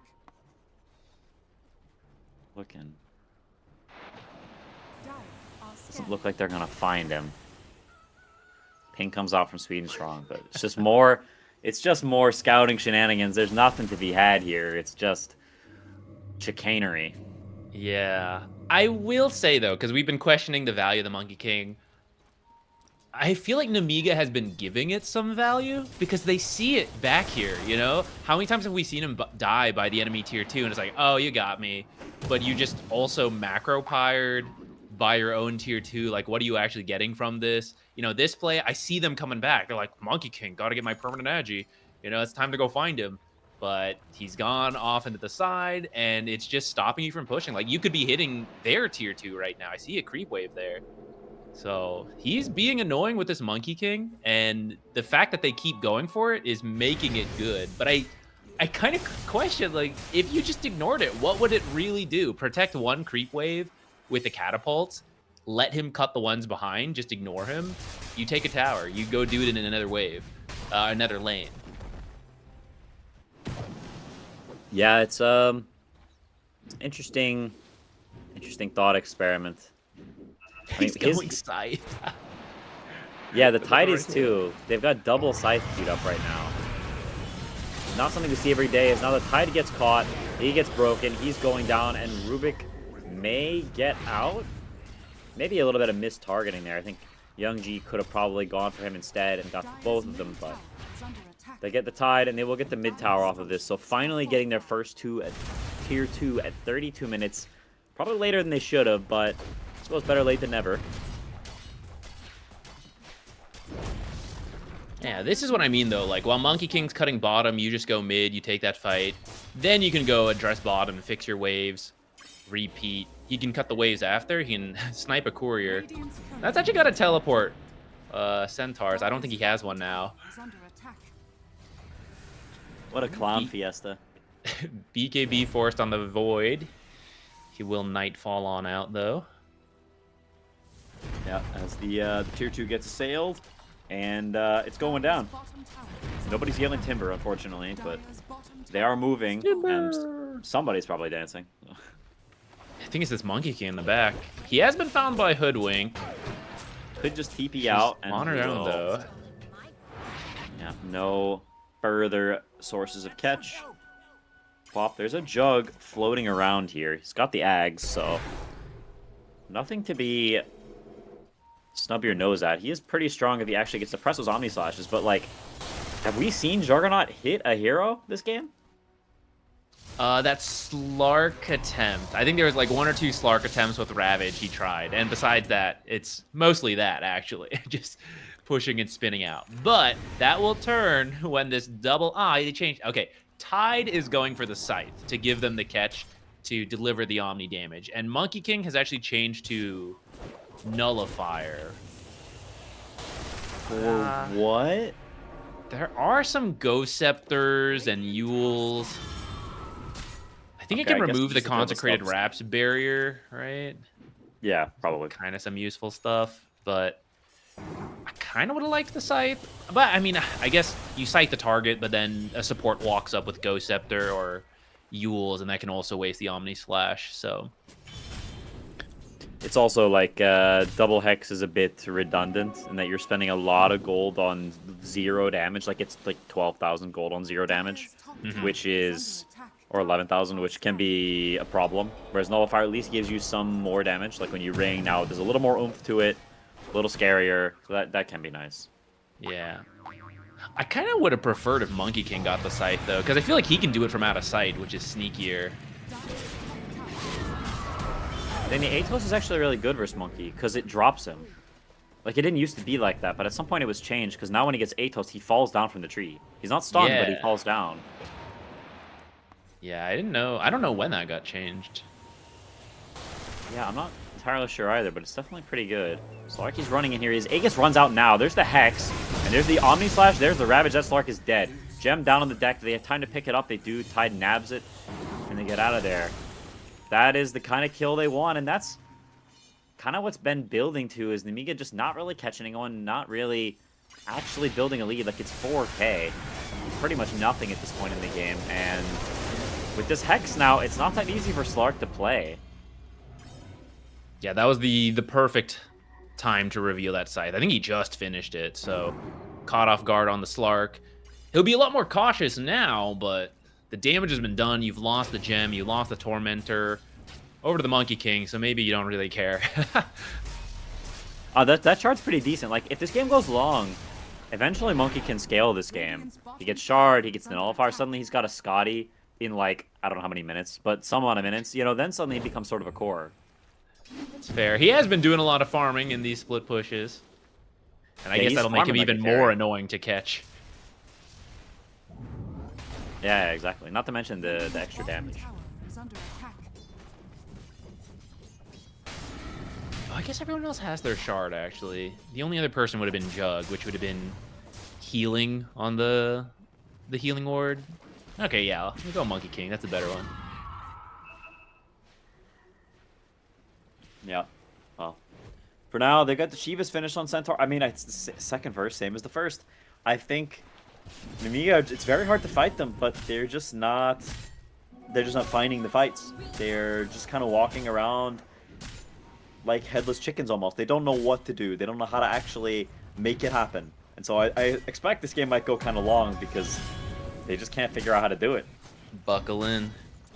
Right, strap up. We haven't had a long one, you and I. The games have ended before then. I'm ready. Yeah, no 60-minute barn burners. Radiant are scanning. I mean, if we are now talking 60 minutes, right? Like, Slark was doing really well, but as you pick up these tools, such as the Scythe, to deal with him, he becomes a lot more mortal. Like, we saw how quickly they killed him when they finally did get the catch. You do have this Monkey King, which we've had these questions about, but it is a hero that scales into a core. Rubik has really good scaling as well. And 1W has played the patient long con. The really long con. So looking for Void Spirit. Can they get the stomp off? Slark is going to break, so he knows he's there. But Void Spirit dashes away to simulate. They try to land the Bushwhack. Doesn't land. The Remnant does, though. And Hoodwink just gets blown up by the baby Omni Slash. Now the stomp comes in. Stolen by Rubik. The healing ward goes down. Everybody's topped Wait, off. that's 600. It's so far. It's so far. It's honestly one of the most insane parts about this hero. Is it's like the save is crazy. It's so far. Yeah, I didn't realize it was going this far. Because I saw it was like 600. I was like, okay, that's like the same as usual. But it feels further than usual. It does. It does. I wonder what happened. Oh. Regardless of what happened, this game feels like it has shifted. And it's not that easy for Nemiga to actually find a fight. Got a BKB on now on Jug as well. So adding tools to complicate that jump. And we'll see how they... Like, how do you think they actually have to... How do you think they find a fight? For one, you just group up together. I think that was something... Funny enough, they weren't grouping enough. They were grouping too much at the start, in hindsight. And then after that, they were not just grouping. They kept chasing these Monkey Kings, these heroes split pushing them, and they needed to just say, screw those guys, just go down the lane. But now they're back to grouping up, so the fight will happen. It's just a question of, will it be into Hex Ravage? And maybe you don't want to group up at this point. You're gonna start with the Bushwhack. They got the Ice Path, but he gets thrown to China. And he's fine. How on earth can you start on anyone with this Rubik behind people? He's just gonna disposition and reposition them rather, and you can't get the chain stun. Compared to the flip side, a Hex into some stuns, like some guy is gonna die, and they're gonna try to do just that. As they smoke everybody besides the Juggernaut, who is just pushing mid in. Everybody else looking for a start to the fight. They got the Nullifier, they got the Hex, the BKB Jug. Plenty of items to go around.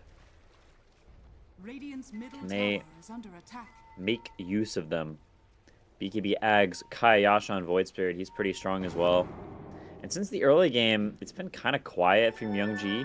I don't think I've even seen him on my screen in a while. So we'll see if he can get involved here and make a big impact in these fights. He has the Aeondis, so potentially baiting here. A little bit of a baby jump for his team.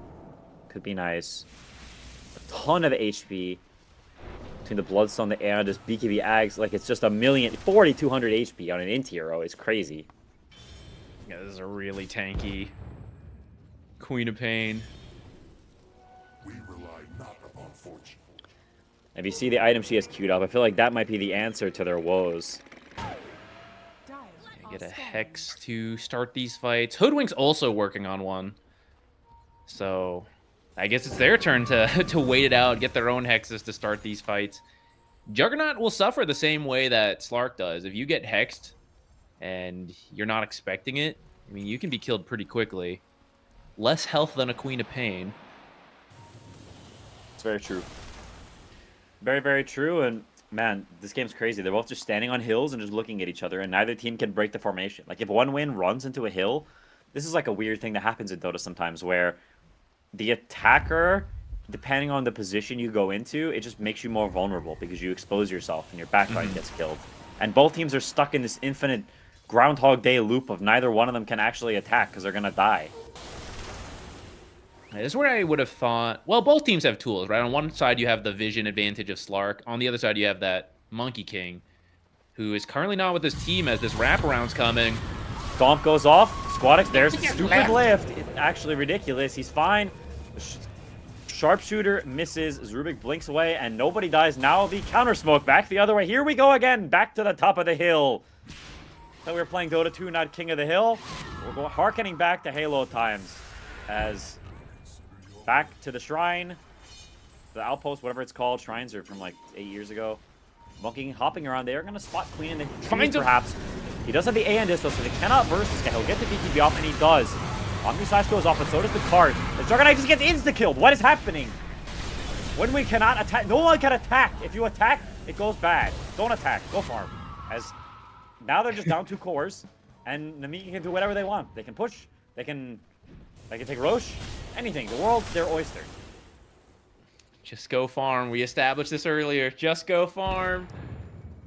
Well, Nemiga finally finds the fight they've been looking for. It's been 30 minutes of looking for that kind of fight. And now Slark gets to go hit the tower. It was such a quick fight. He only has 13 stolen agility, which is really funny. Dire structure. He barely Usually hit have- anyone. Yeah, usually after these late game fights, you know, it's like 20, 30 stacks. But the Juggernaut died so quickly when he just got caught from a stun. I think it was the Ice Path that they all saw him. Look at it now. It was Ice Path, Bushwhacked, Stomp. It was massive overlap. But despite that, they still killed him in 2 seconds. Yeah, I mean, it's pretty rough to have BKB and Spin to not press either and get 100 to 0. Like, that is pretty bad. Speaking of not pressing BKB, Slark has had his. We questioned the really early BKB purchase. He is still on the 8-second. He has only pressed it once. And it was the BKB TP. He nightfalled at the top lane like 20 minutes ago.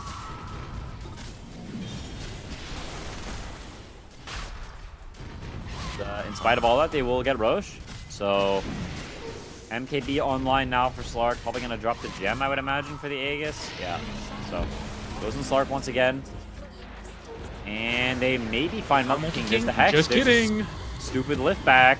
And the hop away, the shard from earlier. You're welcome, and they're fine. Man, this is crazy. They can't kill anyone. Why is the easiest hero to kill been Juggernaut? It actually is. 22-6. But this game somehow doesn't feel like that. Like, it does feel like that one win has been the only ones dying. Like, Nemiga just hasn't died this game, and one win's the only ones dying. But at the same time, it's not like this game is firmly in their grasp, I don't think. No, Juggernaut definitely has the damage to kill them, right? Yeah. That's why they've been so cautious, because the last fight went their way. They killed the Juggernaut. But if they slip up, Juggernaut has so much damage right now. He could easily kill the Slark. He could kill anybody he is allowed to hit. So as you get to like late game Dota and you're not massively ahead, which 8K at this point is like nothing. The thing is, you can push high ground, as we have seen many teams do. You can push high ground, and if you throw that fight, your death timers are so long that the Dire, in this case, would have time to run it to your base and take your buildings. So as long as they have the ability to kill you, like the Juggernaut does, it feels close. Even if you know you're technically in the lead to some amount. Yeah, they are. They're looking for more. They're going to know this ward's here. Ariel running in first. A bit crazy mode. They're going to Hex the Void Spirits. Stun on the Hoodwink. Remnant to follow. They're not really helping him much at all, and he is just going to go down. Gem drops to the decks. The Pounce is coming out of Void Spirit. He's going to pop the BKB. Centaur looking for a potential follow-up as the Healing Ward is now on the cliff. I can't tell if that's good or bad. Rubik blinks in, then blinks back out. So the Gem has been recovered. They drop a Gem. They drop a Hoodwink. Mark is looking for more, but the double blink Rubik is not an easy one to get your slimy paws on. It's a strange move to bring both of them at the same time to a very common ward spot. Teams will fight around these cliffs. The rest of the team was not close, so you just lose the Hoodwink and the Gem. Yeah, not ideal. And I feel like it's those kind of moves that have been delaying this game so long. Like, Nemiga has just been making like these slight mistakes that are costing them some kills here and there, and it's dragged it out. 46 minutes, still just 5K difference. yeah, they have this Aegis, but it hasn't really felt like they've gotten much out of it in terms of map control or farm or anything really. They've kind of had it, sure, but one win's not going to fight you, just like they haven't fought you the entire game. Yeah, what's Sweden Strong even doing with this team? Come on, I know you want to go cut creeps. Get over there, buddy. Go snipe some chickens. Get to that bottom. Yeah, he's barely done it, man. Is he even playing Monkey King support? Moving back to this hill, so... They just sent it. Oh, there's the Hex on the Queen of Pain, freshly minted. Onto Monkey King, lifted backwards is Rubik. The Pounce goes out on him. He's got the Ghost Scepter. Omnislash going down below on the Centaur. He's going to drop down to about half HP. Now the spin comes out. The BKB stacking them together. He's just dead. No buyback. That might be it right there. Very anticlimactic ending as Rubik lifts himself into base with the triple dagger coming out. Bam, bam, bam, pow, pow, pow. Ah! As Rubik goes down too. That's 3 dead. Stomp deep into the base. Kovas9 says, this game's annoying and boring. Get me out of here. The team agrees, and they march toward the tier 4s. None of this Mega Creeps business. We're going for the jugular. I did think that Jug had enough damage to kill most people, but Centaur is perhaps one who can actually just face tank it. They're gonna try. No Juggernaut. They jump to Jakiro. Void Spirit getting chain Hex just standing there at the bottom of the fight. He's got no BKB, so if the pounce lands, and it does, he gets pounced to death. No buyback on him. The Ghost Scepter comes out from Rubik, so keeping himself alive for a little bit, but the magic damage is more than enough. And GG called. Good grief. One win. What are you doing? You farm all game for this? Really? That final fight, Juggernaut, I bought out. I guess just feeling like he needed to bring the damage, which, I mean, if we look at that last fight without Juggernaut, yes, he did need to bring the damage. No one else could really do enough without him. But yeah, a little bit of an anticlimax again, because I felt like they had done such a good job of dragging Nemiga around the map, right? Cutting waves, like, oh, we see you coming, we're going to dodge. We maybe lose the support here and there, whatever. We don't care. I guess they just had the wrong read. Thought at the end, like, oh, we can finally fight. And no, they should have kept delaying for maybe 10, maybe 20 more minutes. said at the beginning of the game, right? Like in these games where everyone sits around and farms, somebody's wrong. And OneWin was very much wrong in this case. They were farming just waiting to lose at a slightly later date because they kind of just fell over. Like the weird gentle breeze came through. You know, like those meme pictures where like a hurricane hits, oh no, and then the footage is like one chair tips over. Lawn chair like, over. That was that was the way they lost this game. They were just the lawn chair that tipped over, and that was the whole game. The funny thing is, so like I do think they should have tried to do a little bit more to start. By that point, I actually think continuing to avoid is correct, right? Like Monkey King was actually getting pretty rich. Like just keep going. Like they have to come to your high ground. You have Ravage, you have Rubik high ground. Like your high ground defense is actually pretty solid. They lost mid when they had been picked off, so then they lost their mid without being able to defend. But if you actually defend the remaining barracks, I think you have a better shot. I don't think you really needed to fight outside the base there. And just keep doing the Monkey King stuff, you know? Cut the waves, play on their half, find some chickens. I don't know. Strange time to fight. Strange times indeed. We'll see if they run back the Monkey King 4 next game. I sure hope not, as it was not particularly impressive. If he does run it back, I hope that he snipes chickens or does something a little zanier. As this game was Nemiga continuing their domination today. They woke up on the right side of the bed having a good streak. As we're going to a break soon, and when we come back, we'll be getting into our game number 2 of OneWin versus Nemiga. So, yeah, we'll see you soon, guys. Winter, baby, without your loving around, I will be waiting until you come back home. You're gonna be a cold winter, baby, without you here with me. So don't keep me waiting, I need your company. Ooh, I know I did you wrong. I'm hoping it won't be too long. Oh, come back. Tuesday, you took my heart and then you ran away. Now it's been 16 hours and 7 days. And now the hardest part is begging, baby, begging, baby. Ooh, baby. People say it's just a waste of time and you don't care. But I'm holding on and hoping that will be another chance for what we had, what we had. Never gonna be another way. No more windy days. Come back, I'm gonna find a way. Yeah, back to me. You're gonna be a cold winter, baby, without your loving around.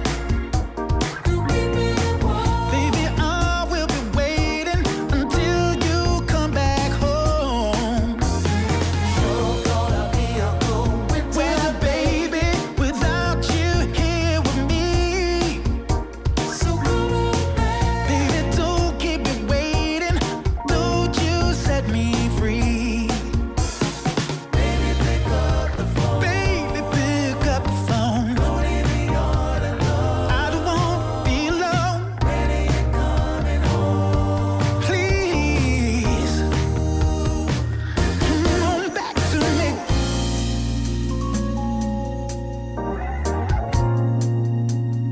Ooh, baby. Oh, yes it is. Come on, baby. You're gonna be a cold winter, baby, without you here with me, baby. You're gonna be a cold winter, baby. Oh, yeah.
heavenly creation. The spirit of the hot summer day, controlled by her emotion. Tomorrow seems too far away. Now I've got my shot. I'm meeting my soulmate. Lady, can you see me? You're my everything. You're my lady. Lady, can you feel me? I feel head over heels. You're my lady, lady. Maybe you can't hear me, my sweet little thing, my sweet lady. Lady, can you see me? You are my everything. You're my lady, lady. Some might think I'm crazy. You're my constellation. My vision's far from hazy. I need no confirmation. Take my heart and don't let it stray. True love and affection will come again another day. As the sight of your light always takes my breath away. Lady, can you see me? You're my everything. You're my lady. Lady, can you feel me? I feel head over heels. You're my lady, lady. Maybe you can't hear me, my sweet little thing, my sweet lady. Lady, can you see me? You are my everything. You're my lady, lady.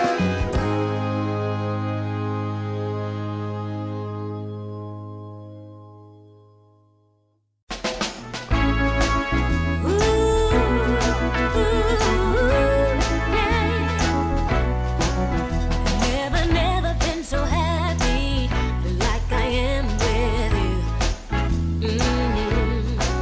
You make me feel so good that I can't believe it's true.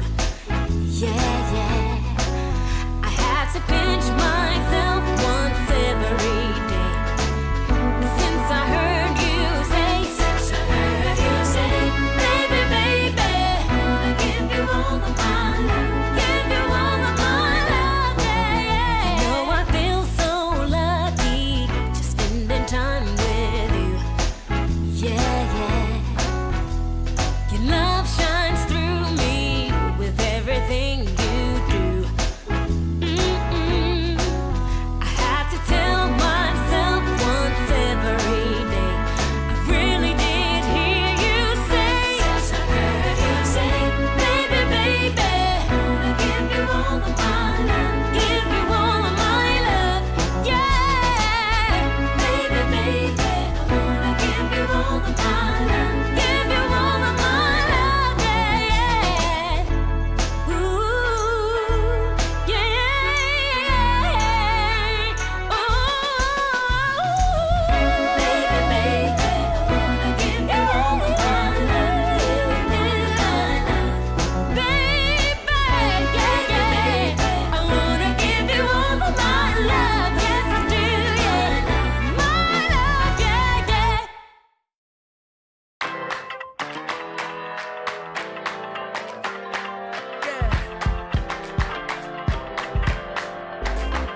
You crack the ceiling. This love is an open sky. Can't shake this feeling. I want you to know I can't lie. These doors are open. Welcome, darling, won't you stay? And you got me hoping. Forever's here, today's the first day. I wanna be closer to you. closer to you, yeah. You to be all mine. I got all these choices, but I so made up my mind, yeah. There's nobody better, gotta be you. A thousand voices, 'cause it's so good to be alive, yeah. There's nobody better, so it's gotta be you. These myths are busted, the grass is greener on my side. It's done and dusted, I'm never getting off this ride. 'Cause life with you is golden, so how can I go back to silver love? I'll be holding on, can't get enough. Wanna be closer to you, yeah. You to be all mine. Oh,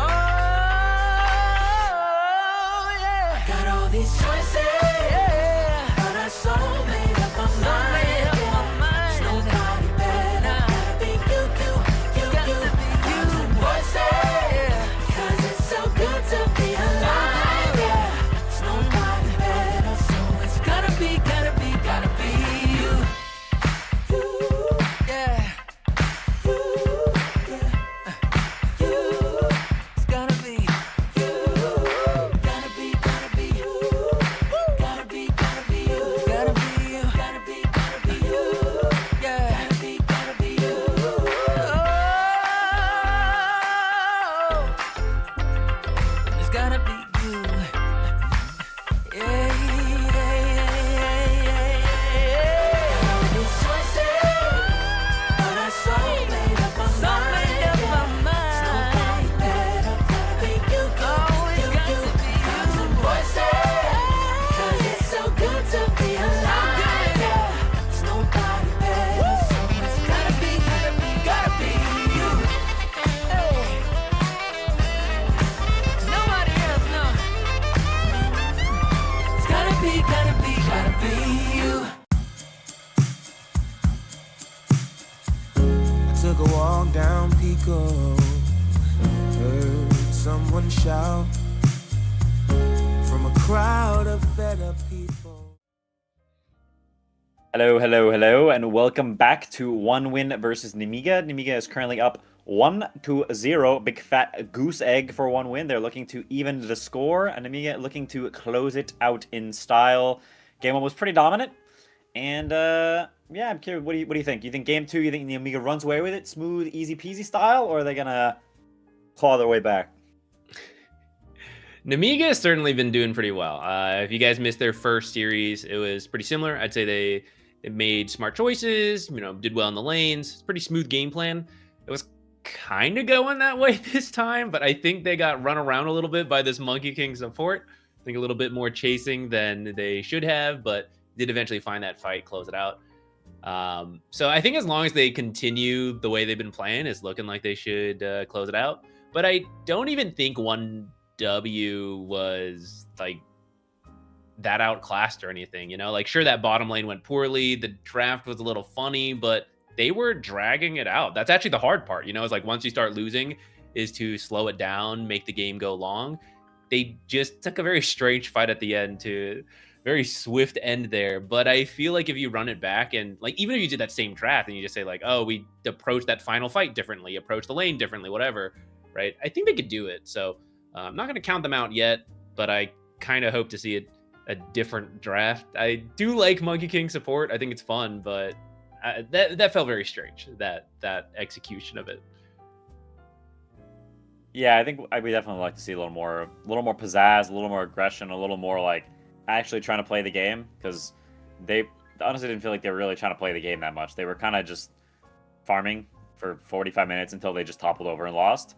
So a little more oomph, a little more aggression as we now get into our draft of Game 2, this ever so important draft. Who will come out on top? Who will have the good heroes? Who will have the bad ones? We'll find out. Yeah, we're hoping they let the disruptor through and it gets picked. You and I aren't sure why it's been so prioritized. Maybe one of these teams can get their hands on it. Speaking of weird priority, that is a first phase silencer ban. We did see it get picked up. It was Nemiga, wasn't it? It was their first series earlier. I don't know if this is something that maybe these teams know about each other. I think they've been playing the Silencer a little bit. So maybe just a respect ban out. 10 seconds. First Not ban is expected, just though. like so incredibly weird. Yeah, I guess. I mean, I guess a lot of the mid heroes don't like playing against Silencer. Like, who are the ones you're preemptively? There we go. Again, late in the day, preemptively protecting with that Silencer ban. It's like all the spirit type heroes in the mid lane, the team fight heroes, Puck. I guess it's Puck. Yeah, it's a first pick Puck. So this hero, after all these years, the hero just does so much. The fact that a hero can become invincible because you just can never target him Radiant team makes him back. pretty good. What will they respond with? It's the Void Spirit, the classic counter we always see. But Youngji is much better this hero than Nikki Cool was earlier, so we'll get to see what a true Void Spirit player can do against the Puck whenever going head-to-head in the matchup. So already our mids on the table. 10 seconds remaining. Squadix is a pretty good Puck, though. I think this is Yes. 5 this should be a seconds fun mid remaining. lane, and I think both teams should be interested in sending some supports over. So, kind of curious which ones they'll get. I mean, something like the Silencer is out, but now it's just, I'm going to show up and steal your water runes. I'm going to fight you for your power rune. And this is a matchup that is so close that just that one support rotation can help tip it in your favor. Yeah, I wonder if they're going to look for more stuns on Nemiga, like looking at something like a Lion or a Shadow Shaman or like some of the traditional counters to Puck, or if they feel like Void Spirit's enough and they're going to pick stuff for lanes, go for Rubik, more sort of stock standard stuff compared to specific answers.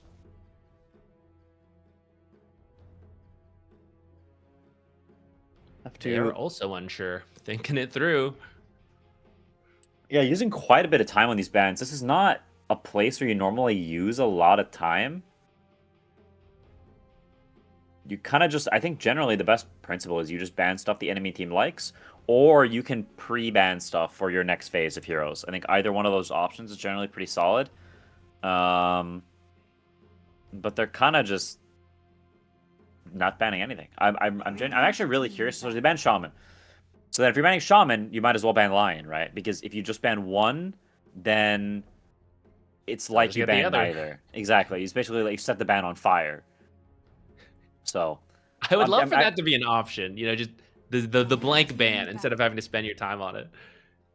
Which team would use it? Just absolute aura farming, no ban. I feel like Falcons would use it, like peak Falcons. They like pick Huskar, ban nothing. Oh, that's max aura for sure. All right, the Nyx ban kind of makes sense too. That is a similar catch these elusive heroes. We might see the Lion for now. They'll grab the Jakiro, stronger laner, very safe. I've mostly seen it 5. Pre-nerf, it was going 4 and 5. I don't know if teams are still doing that. I feel like it's probably not that bad if you do like want to flex it around.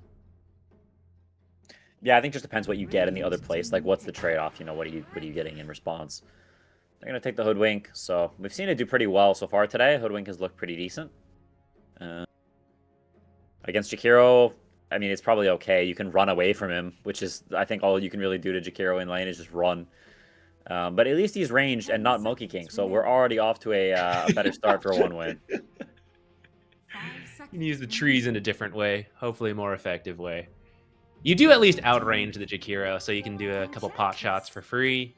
The Enchantress coming out. I mean, this is a strong laner. Not the type of rotation I was thinking. Like, I was thinking someone who could help catch the Void Spirit a little better. But Enchantress is someone who can come over very early with the creep. Just run him at the Void Spirit. You may not kill him, but you kind of kick him out of the lane because you can't really fight that creep and the Enchantress. 5 seconds remaining. Yeah, depending what the carries are, there's also a world where you could go through the gate, something that they did not do a single time last game for like 18 minutes. So maybe they remember the gate exists and they use it this game.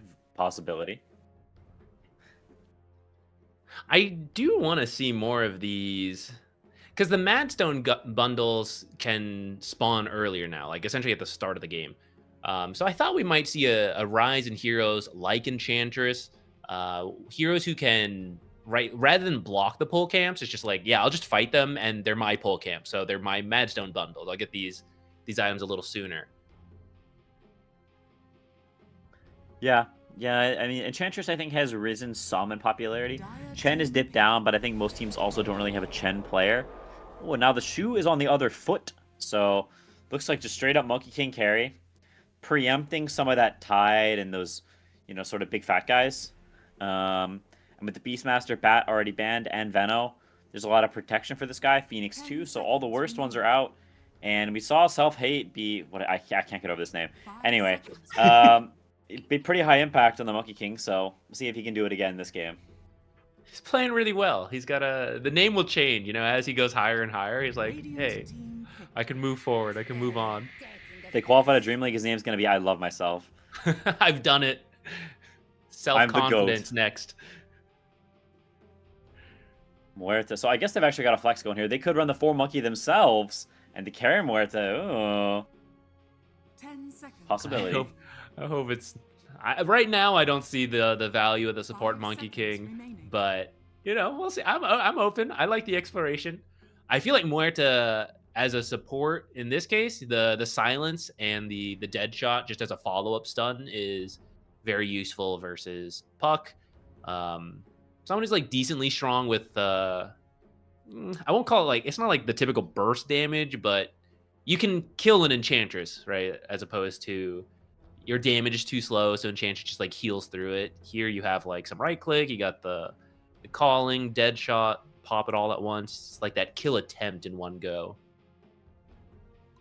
That is very true. I mean, Void Spirit, Muerta are great together. You have natural setup, and Puck pretty much has to buy a BKB because Yules isn't good enough, and tank ability is rarely good enough, so it makes your item build very wonky and annoying. Like, you don't really want to buy a BKB on a Puck. It's kind of so it screws with you there for sure. Radiant I guess you can also break the bushwhack trees. Holy mother of Dawnbreaker. She will break the trees. No Monkey King support getting away from her. That's true. That's an That's true. interesting one. It is. Like, I think there's validity of it against Monkey King, even though she's a melee hero and you can get stacks and blah, blah, blah, blah, blah. You're, like, it's one of the highest kill threat offlaners in the game. Combine that with a Hoodwink, who's also pretty high kill threat. It's a lane where Monkey King can't actually man up on you, I think. It's going to be somewhat of a farm trade and a harass fest, because if any team, like, if Dawn commits on Jakiro, the Monkey will own her, and vice versa. If they commit on, like, some Hoodwink or some Dawn, that's something you get turned around on. So, I think it's, as far as melee heroes go, it's a cool choice, and it's good with Coil. Yeah, you can also play by yourself while these supports are rotating, looking for kills. Just do like throw the hammer, secure some creeps, or maybe go stack for yourself, and eventually you'll have the ultimate, that classic global contribution. That would have been good with the Monkey King. Funny enough, I feel like Monkey King goes find someone on the side. You can set up Boundless into the Dawnbreaker ult.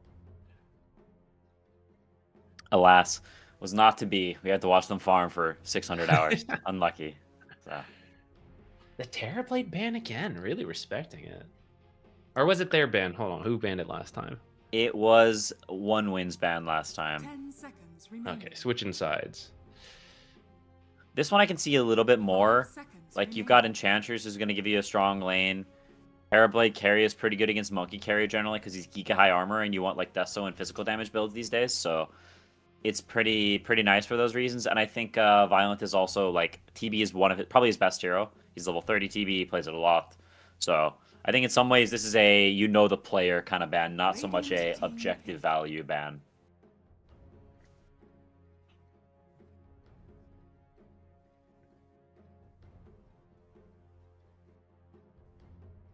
Well, because they used that time earlier in the draft, now only about 20 seconds from now to select their last pick. So that's what happens whenever you spend an entire minute banning in the second phase. As it's coming down to the wire, probably a carry. What will they select? Dire team pick. Whoa. It's Dawn carry? They got me, man. That was they're bringing the creative stuff here. Really now? I guess is my question. So I feel like I'm forgetting a change that makes them think about this. she gets the damage in the daytime. That part actually got nerfed a little bit, I think, but she got base damage up. 6 is a lot. Solar Guardian's a little lower cooldown. I mean, these are all good. I remember she got buffed, but I didn't think it was to the level of let's do carry Dawnbreaker. Is some item changes? I mean, she does like Harpoon, and being able to use that on trees is better than ever. Yeah, that's nice for her. But even still, to me, it's a little strange. We'll see what they opt for on offlane to potentially counter this. I mean, it's a very strong lane. Enchantress Dawnbreaker is nothing to joke about. That is a powerful lane with a lot of kill threat, a lot of harass threat. And Dawn's also, I mean, you've got 2 offlaners now, essentially. So Dawn can sort of chill there in the safe lane while Enchantress ganks, which means there's a lot of potential pressure, a lot of tempo. There's the watermelon. I mean, this is fine. I think if you want a hero that's going to survive... Oh, it's Carry Mars? It's Carry Mars. Bro, what is happening? Why the heck is it Carry Mars? Okay, I'm lost. You fill me in. Why is it Carry Mars? Tell me. Well, you see, Mars does damage. I don't know. What changes did he get that you'd even do this? His Ags changed, right? Like, there used to be that meme Ags core build, but, like, that's gone, isn't it? The Ags is now, like, the old facet, where as people die, you get damage. Yeah, it's whatever. I can't remember what it's called. But yeah, that one. Yeah, I don't know. Maybe they just felt like they needed catch, and Dawnbreaker is sort of a carry offlaner, so they wanted a more of a traditional offlaner. They think Puck and Dawnbreaker are enough of carries. They have enough farm that they don't need more. I don't know if I agree with them, but that could be their thought process. You do get a good amount of damage from the supports. Because I do feel Dota is more flexible than it used to be, and For sure. carries don't always have to be the main damage dealer, right? Like, especially when you have like a Huskar in the mid lane, right? Like, Huskar is kind of your momentum-based carry in a sense, sniper mids, and you don't need to, like, be another traditional carry. But I actually don't know if I think of Puck that way. Puck is very annoying and does scale up a lot, but not in the way of, like, let me grab a second offlaner in the side. Well, we do see the Doom carries, but I understand why Doom scales, and I'm not seeing why Mars does it, unless they really believe in Rain Enchantress, because this hero does scale if you let her right-click build. I don't know if that's the plan. Yeah, I don't know either. This is it's an interesting deviation. I respect the creativity, and maybe they'll show us something that that we didn't know before. Maybe they think Squadix Puck is just so good that we just pick a bunch of offlaners and stuff to fight, and he's just gonna carry us. And maybe they're right. Maybe they're right. It is pretty good. Squadix Puck is pretty good. It's one of his best heroes, probably his best hero. That and his Ember.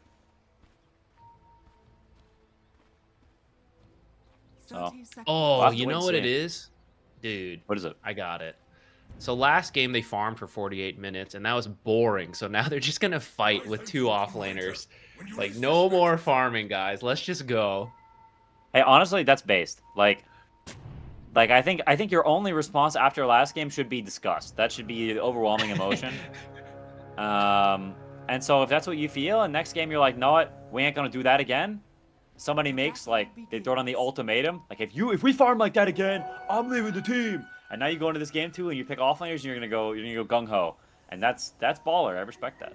Let's do it. How does it match up well at the tide, though? How does this lane even go? It's certainly not going to be as free as the Slark, I imagine. I feel like it's probably drawish, I would imagine. At some point, Tide will be good against Mars in lane.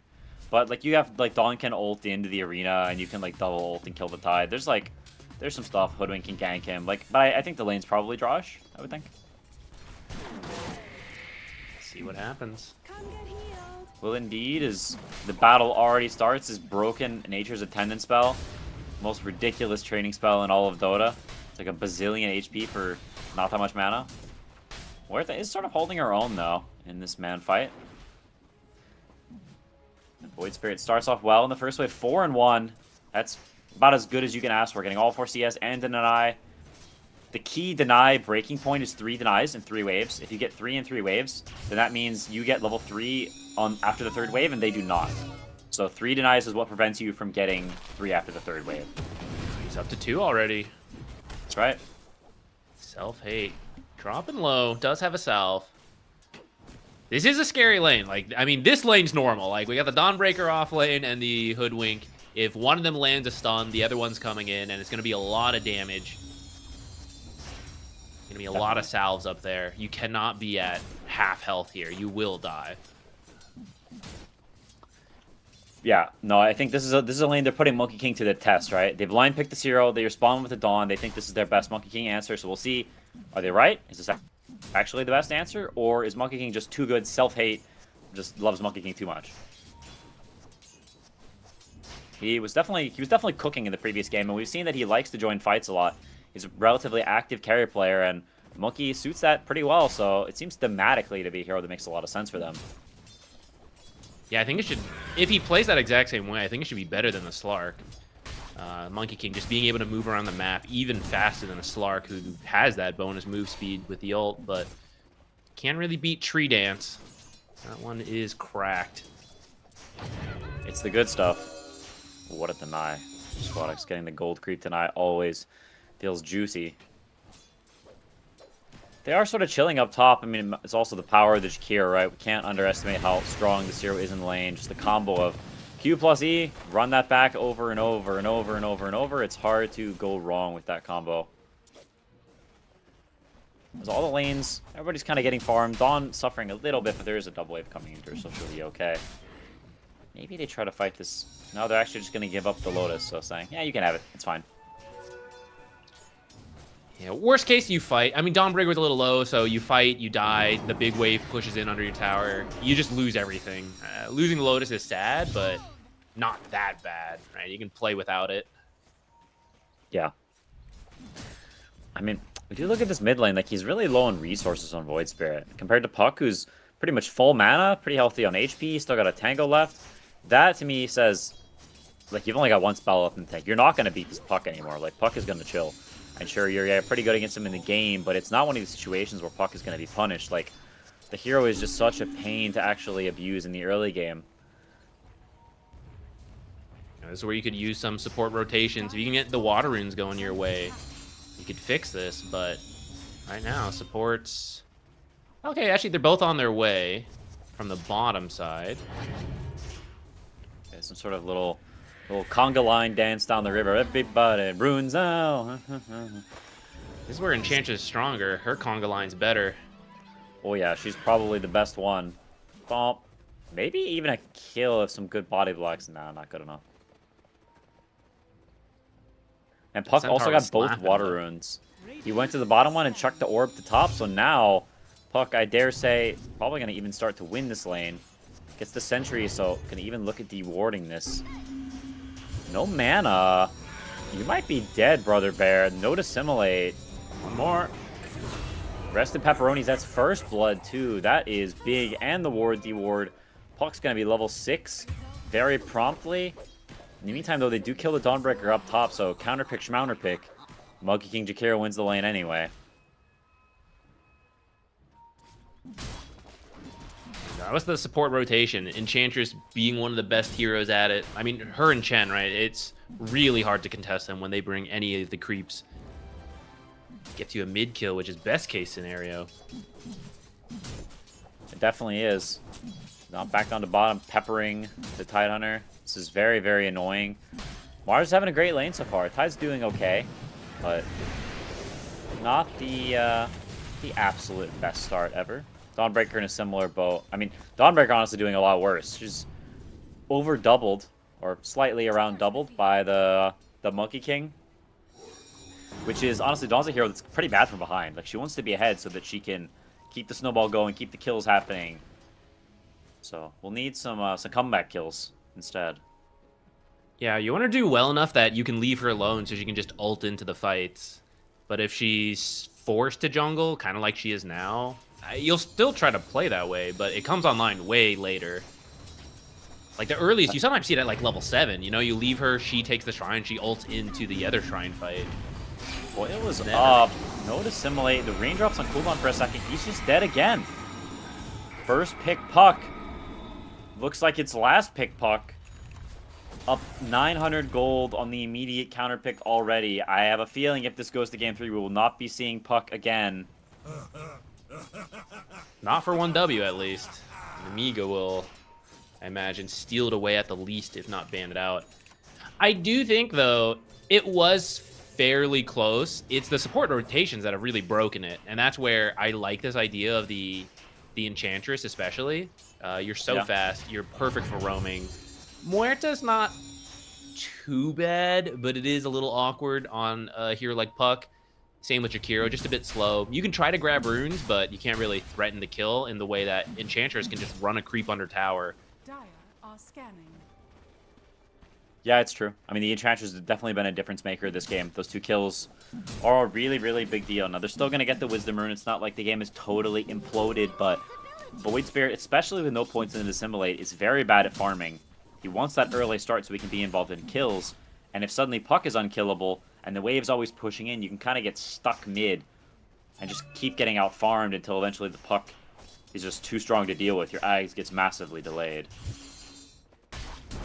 I think Jakiro should actually already be in the mid lane, or maybe bottom then. I don't think he's really doing much up here. They've given up on this top lane for a while. Dawnbreaker's just jungling. And I don't this know, maybe he wanted to mid-pressure- pressure the tower, but yeah, there's mid pressure going on. Like, they might just lose this tier 1 very shortly as... I don't know, the Void Spirit just can't do anything. He's just getting tri-laned mid. So they're going to try to make a move bottom instead, it looks like, with the Chihiro gating through. Holy crap, they found the gate! They exist? What the heck? Monkey King is coming too, so it's going to be 4 heroes down bottom. They have the arena. They have potential TPs. They're going to try. Ice Path. He doesn't use the arena, actually. Now does. The stun comes through. Puck has the coil. Not quite finished. Oh, just barely alive on the Mars, so he's going to survive. Pump faking that arena ends up costing him the kill. Got another orb coming up soon. They land the bushwhack, the orb coming through next. Tidehunter, the Lotus, not enough to save him. Another kill for Puck, and he's got the regen rune going, so he wants more. Just grabs the boots on Muerta, but I don't think it's going to be enough. Orb curving through. 1 right click, 2, and the 3rd from Hoodwink. Enough. That is very bad. You bring the big move down there. Instead, you get double killed. Mars lives. Bro, they're This never is- going to use a Twin Gate again. Twin Gates are bad. Oh, no. Why did he cancel the Wukongs? He was channeling it from the tree, but then he stopped it, went down, and then channeled it. Must have misclicked, but... I mean, usually those kind of small things don't always matter, but this is the case. Literally, one more auto attack from a soldier would have finished Mars, and you would at least get the kill. And you probably would have gotten it without losing anything either. No, I agree.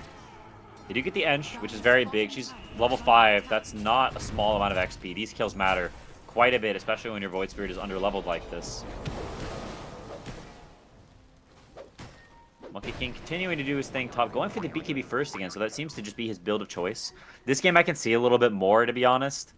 Even though it still seems a little bit weird to me. Like, I could see Deso first this game, but it is a good BKB game, right? There's Mars Arena, there's Puck Coil, there's a lot of stuns, Enchantress can purge your Jingu, so there's a lot of reasons to buy a BKB. First is just, it's very early. Yeah, I like it more this time than on the Slark, but... I agree, for sure. Yeah. As long as he puts it to use, and I mean, he is being active in the same way. He's down here one more time. The gate apparently is not bad. The gate is allowed. He does have the arena up again. They're going to drop the Ravage, drop the Wukongs, Dawn ulti, and he's Can't alive keep getting again. away with it. Okay, but Dawn is also alive, so another very nice turnaround here from 1win, keeping this Mars alive. No matter how many times they make this move down here, it just doesn't work. Or does it? As Self-Hate goes in, they miss a couple of spells. That's a costly spear miss, potentially. As the hop back up, they're looking for the dead chop. A Puck TPing now, you got to beware. This guy is dangerous incarnate. Has the silence to prevent the liquid fire. Does so. Jakiro is most certainly toast, and Dawnbreaker is fine. This tier 1 tower, it's staying alive. Mode BG's out here. He was willing to give the Twin Gate another try, but now, for sure, never again. Once again, I feel he could have thrown Wukongs a little sooner. I don't know. That one was harder, but That one was close, yeah. this is where Dota snowballs, right? If the first rotation has succeeded, then you make this one, then that one Yeah, it works, works because too, you're a little exactly. stronger, they're a little weaker. No, 100%. This adds up. And now you're down 2K. Puck is up 1,500 on the Void Spirit. Your supports are also suffering quite a bit, both of them lower than both the 1-win supports. 1-win with a much, much better start than last game, actually being the aggressors and making a lot of moves. And now, speaking of moves, straight back into mid lane, but the very nice silence. He can't actually fire the shot, and they will get the kill. At the same time, though, I think Coil is up. Void Spirit is in quite a bit of trouble. They're going to drop the Coil. The Orb, I don't know if you're getting out of this, brother. This puck is just too strong. Middle tower is under attack. Now, with that kill at 12 minutes, Dire's 1W has the same amount of kills as last game, which was a 48-minute farm fest. This time they've learned their lesson. They are ramping up to fight. They pick these two off-lane heroes. You mentioned, like, maybe Squadix Puck is just good enough. You play like it's the carry. Sure seems to be that way. Wins his mid lane, gets active on the map, 3-0 and 4. Trust this guy to carry you when he has Puck. But I do want to know when Mars is going to get involved. We've seen him, but it's mostly because they tried to kill him, not because he has actually joined. So I'm curious what he's going to do. And it's really it's so strange. He is going for the Desolator while the Monkey King is going for the BKB first. I'm in some topsy-turvy world. I don't know what's happening here. How the turntables have. tower is under attack. They're going to pressure this bottom tower, and I can't see what would they defend. The Enchantress pressure is mounting. Tier 1s are dropping like flies, and Nemiga, this Void Spirit is so weak. The supports are not suited up to fight yet. The Morth is only level 5 compared to the 7 and 6 of 1-win supports up 4K. And this Puck just feels unfightable, now up over 2,000 gold on the Void Spirit. That number keeps going up, and this is not a hero on Void Spirit that can play when he's poor. It just does not work very well. You don't have the damage. Perhaps this is where you're wishing you had picked the Lion, because then you could at least kill Puck. Puck is rich, but a lot of Puck's items don't actually give a lot of health at the start. So if you have that initial stun, you can just drop everything and get a kill. But now you're working with a slow ice path. Dead shot's hard. The calling is good, but it's hard to land. Oh, 4 more And at the... especially when you're dead. This- Dead again. I don't know. She's already dead. Yeah, she's having a rough time this game. I don't think I've really seen her do much besides die. Their moves haven't worked, and they just feel... They feel stifled. So they're going to need to sort of regroup and find an actual avenue, a place where they can win some team fight. Get a couple of kills and start their journey back to recovery.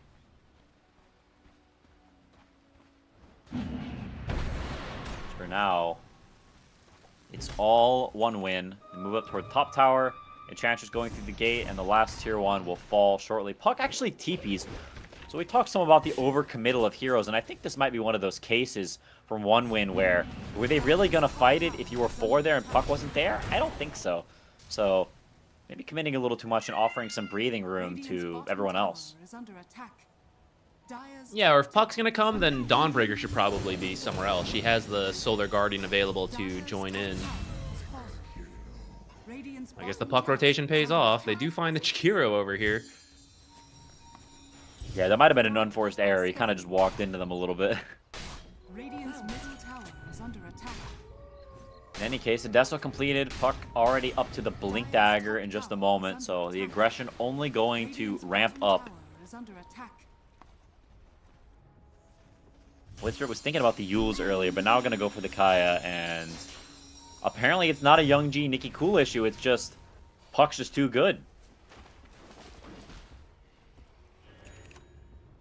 Could be. The start was looking good for Young G. He had all the denies you were mentioning, the benchmarks to hit. He was doing it. These pesky supports rotating over. So what you're saying is supports are always the problem. I suppose you could frame it that way, but I gotta say that's a real mid-lane pilled take. I don't know. I see, I see. Radiant structures are fortified. From one mid laner side, the supports were the solution, if you think about it. True, true. Behind every gate mid. 2 supports with runes and bottle refills. That is how the quote goes. As BKB almost online for Monkey King, so the potential to join fights, but the damage, not quite there. Not to mention there's a Dawnbreaker turnaround, so you got to be real careful about how you start these fights, because if you commit onto one win and they turn it around like they've done multiple times, then suddenly you're in a real world of hurt. He's looking for his Deso stacks coming in. Oh, did he buy the Deso? Yeah, Mars has his Deso. Oh, Mars, okay, okay. Oh, yeah, Mars wants to get that damage going. Although he back to the lane. The team's got to be a little careful. Chancer's been given the sentry. They're looking for him here. They're going to find him potentially. The stun comes through. Do they have the follow-up? I don't know about Oh, boy, he's dead. Oh, that's not good. No, that is He just not got good. insta-killed. And now they're looking for more. The Bushwhack onto Muerta, the coil into Dawnbreaker up on Void Spirit. He's going to have 1 dash, but that ain't near enough. Now up 8k. Ay caramba. They're getting smacked right now. They are getting smacked. Yeah, I do not think you jump to a tree towards a Mars. He just died instantly before he could even BKB. I BKB'd as he died, but kind of a waste at that point. I don't know what happened to Nemiga from game 1 and from the early series. They were looking so good. This time around, the Mars carry threw them off. They have looked lost. Enchantress sort of broke their back all on her own in some ways. The ganks mid made so much pressure and they just weren't able to respond to it. They kind of, like you said, looked lost. So up 10k at 18 minutes. Mars, Puck, top net worth, and Dawnbreaker not far behind. The 2 cores on Nemiga. Can they pull this one back? It's going to take quite the effort because they're not really able to fight them right now. So it's full farm and dodge mode. Try to get what you can. Full farm and dodge sounds pretty familiar. It Tyler's does. so tanky. He's been tanking 2 heroes on his own Ooh, long what a enough for dead the shot. team to show up. Can he get the pull? He does get the remnant. Simile drops down. Speed and Strong is going to fall. But Puck is on the way. Doomsday himself. As Ravage comes out, they get the coil onto 2. Uh-oh, Puck is here to ruin all the fun. That's a double kill. Mars lives. It's that spot.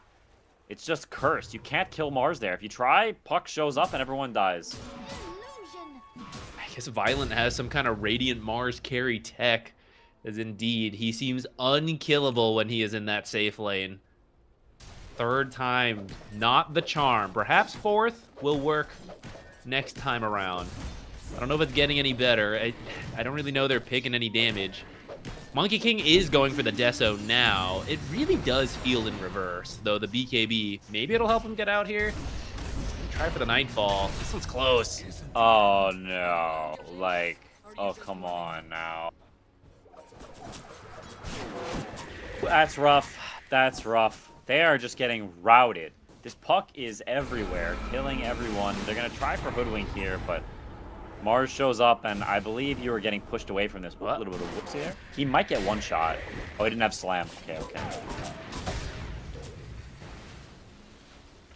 Slams the Creeps 11k lead as they see Void Spirit here. Puck down to bottom again. Silence has the coil up. That's another kill. Holy crap. 1W is back with a vengeance. They did not like how game 1 went. They're here to right the wrongs and go to game 3. And in a hurry, not like a slow game 3, like we're going to game 3 like right now. They like you did should the call it. farming. We did our farming in game 1 for game 2. Game 2 is fighting. We fight here. They're so farmed from the fighting that Puck has a BQ before Void Spirit even started buying Ags. It is preemptive counter if I've ever seen one. Self-hate, farming some creeps. One win has anything to say about it. His name's going to remain true as another kill onto Ariel. She's not getting her legs today.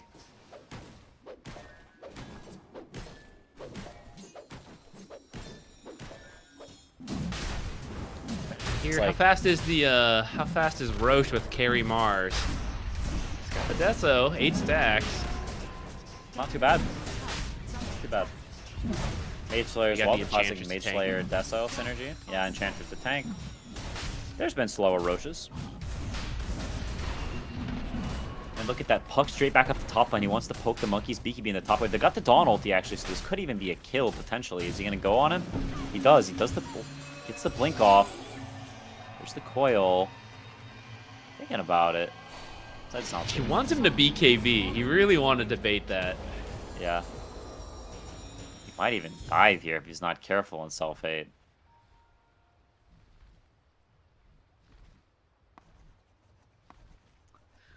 Aegis onto the Mars. Probably has the BKB up very, very soon.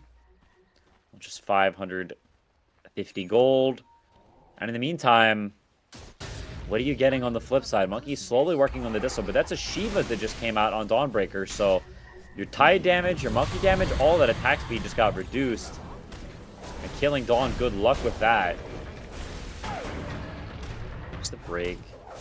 And try to whittle him down, and with the Enchantress Q, you talked about Enchantress being the real carry in some ways. Looking like he's the real carry already. He's got the drums power treads. He's got the Dragonlance. Well, I was going to say queued up. With that money, he's now bought the whole thing. Yeah, he's here to do the damage. Hurricane Pike Ags is the follow-up. So Rain is secretly to carry this game. Two utility cores to enable That him. much of a secret is now Milli Vanilli. You've copied your last song, or have you? Trying to sneak around. Actually pops the BKB. He wants this kill, and he is going to get it with the BKB use. Shakiro goes down up to a 15k gold lead. Squadix is godlike.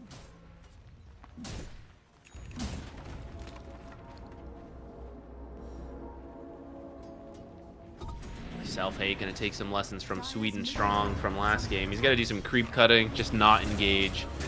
But they're TPing back to fight. Hey. That boy just got one shot. Fire the sharpshooter for some vision. I think they see the TP scouted. They're going to smoke. This feels almost like a desperation smoke. They've got the blink on Tide. Maybe if they find the puck, they can burst him. They've got the blink on Tide. They've got some follow-up stuns. I think it's possible to burst the pesky fairy dragon. He's farming the camps. They're not going to break. Can they get him? Can they get the Ravage off? Oh, no. Oh, no. Uh-oh. Uh-oh. Well, Okay, the real carry is there. The Enchantress. Grab her. that was a good attempt, but honestly a bit unlucky with the fact that she was positioned right behind those two trees. Who knows if foresight or luck, but they re-smoke. They're determined that we need this fight right now, but they break again on the Mars, who has Aegis. Monkey King knocked down from the tree, pops the BKB, gets re-stunned by the Dawnbreaker. Will stun, forgets to toggle his shard on. The Ravage comes out. The Void Spirit's already dead. Monkey King, arena or not, is still going down. 1 HP. He drops. Tide Hunter dead as well. It's 4 for 0. Dawn, yeah, that's GG. 5 for 0. This game was obliteration, devastation, any other adjective or noun meaning a beatdown, because that's all this was. They got crushed. I want to be like, oh, sick. The crazy Mars carry pick like paid off. And in a sense it did, but actually that just feels like Enchantress enabling Squadix Puck, and it feels like those two were able to then go around and do a bunch. But credit to Mars, the usual play of go through the twin gate, gank the enemy carry. Oh, it's a Mars. That's a really tanky carry. Like, that threw their calculations off, and they fed 3 times down there in some pretty serious ways. So I guess in that sense, the Mars worked, though. I don't know if he really did that or they did it to themselves. Yeah, they made some really nice turnaround plays. The Enchantress was on the ball.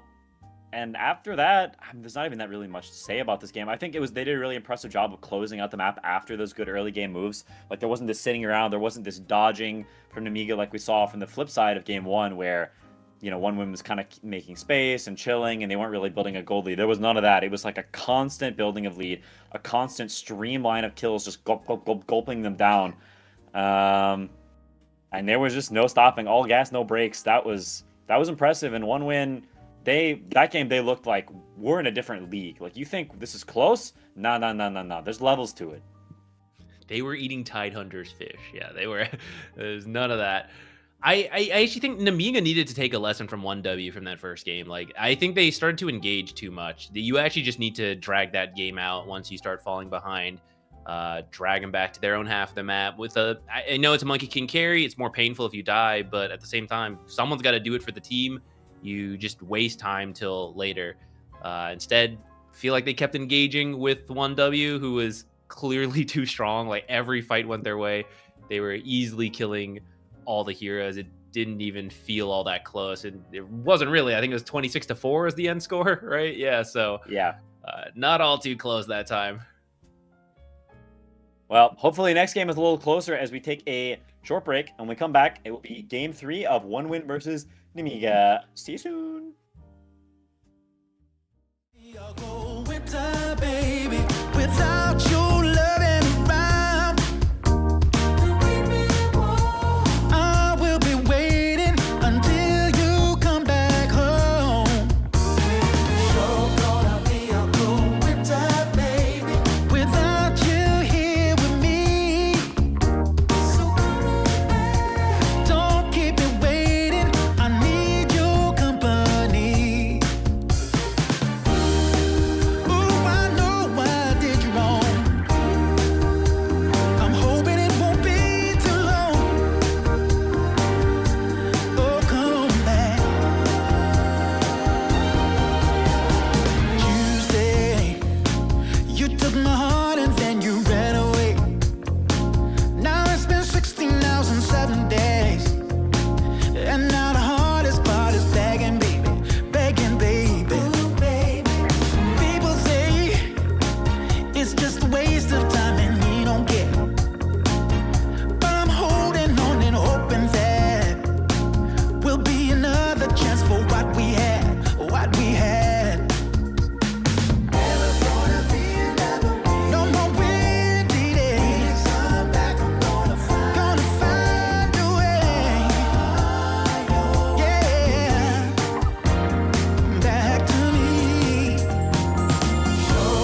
found my mystery woman.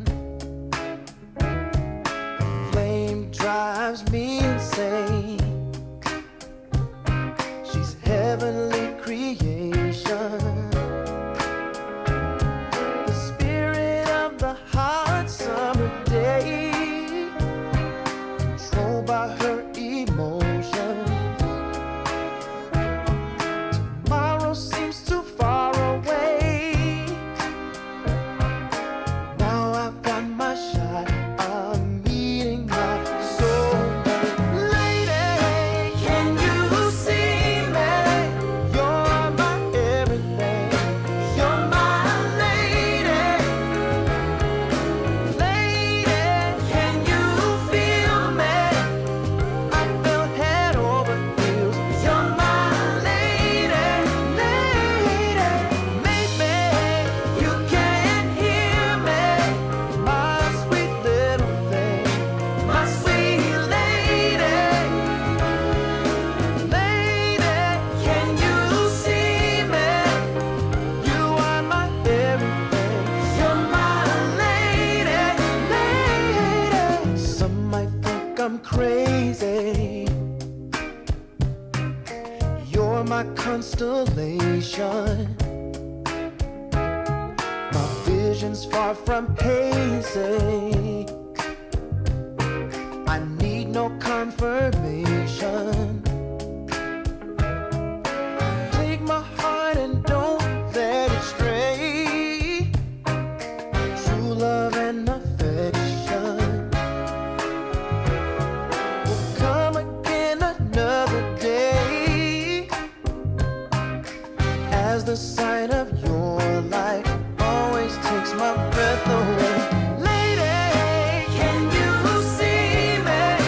You're my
us here, today's the first day. Wanna be closer to you. Closer to you, yeah. Want you to be all mine. I got all these choices, but I so made up my mind, yeah. There's nobody better, gotta be you. 1,000 voices, because it's so good to be alive, yeah. There's nobody better, so it's gotta be you. These myths are busted, the grass is greener on my side. It's done and dusted, I'm never getting off this ride. 'Cause life with you is golden, so how can I go back to silver love? I'll be holding on, can't get enough. Wanna be closer to you. Closer to you, yeah. Want you to be all mine. Oh, yeah. Got all these choices, yeah. But I so made up my mind. Hello, and we are back with game 3 of our final series of the day, Nemiga versus One Win Gamers. It is, as I said before, 1-1. Game 1 was relatively close for a while, but Nemiga clutched it out in the end, and Game 2 was the absolute biggest smackdown I have seen in weeks. Holy crap, they got obliterated. So I think we're hoping for a closer Game 3. At least I am. I don't know about you. Maybe you like beatdowns? Kind of. It is kind of fun to see, but I think usually a close game is a little bit more exciting in the end. And I do think Nemiga can do it, right? That was just the worst we've seen them play. I mean, they had 3 pretty good games that we had gotten to see, and then this one, it just fell apart quickly. Like, they actually did try, they discovered the twin gate like you were hoping they would. They tried to make those moves, but they just underestimated how tanky that carry Mars was, and it feels like they couldn't recover from that. It just went out of control so quickly. That happens. Sometimes you have a bad game, you make some bad choices. I think the real test of how good you are as a team is how can you bounce back from that, right? Because no one is perfect. No one plays perfectly every single time, but you can't let it cost you an entire series off of one bad fight leading into just, bad mindsets, bad mood, end your chances. No, very true. I mean, I think really the biggest quantity for me is just ban Puck. Consider banning Enchantress. Those heroes are way too powerful. You got owned by them. And just get them out of there, because it's just too annoying. So we'll get to see now what they choose to do. They have not gotten rid of it so far. They banned the Beastmaster and the Vatican, but they've got 2 left. As One Win is first pick, I would highly recommend they ban Puck. Especially they banned the Silencer. This time actually they do the Ember Spirit, but yeah, they're primed for the Puck if they want to do it again. Okay, but now they're going to take Quap, I think. I think that's what the Ember ban is for, is they're banning it for Quap. Yeah, okay.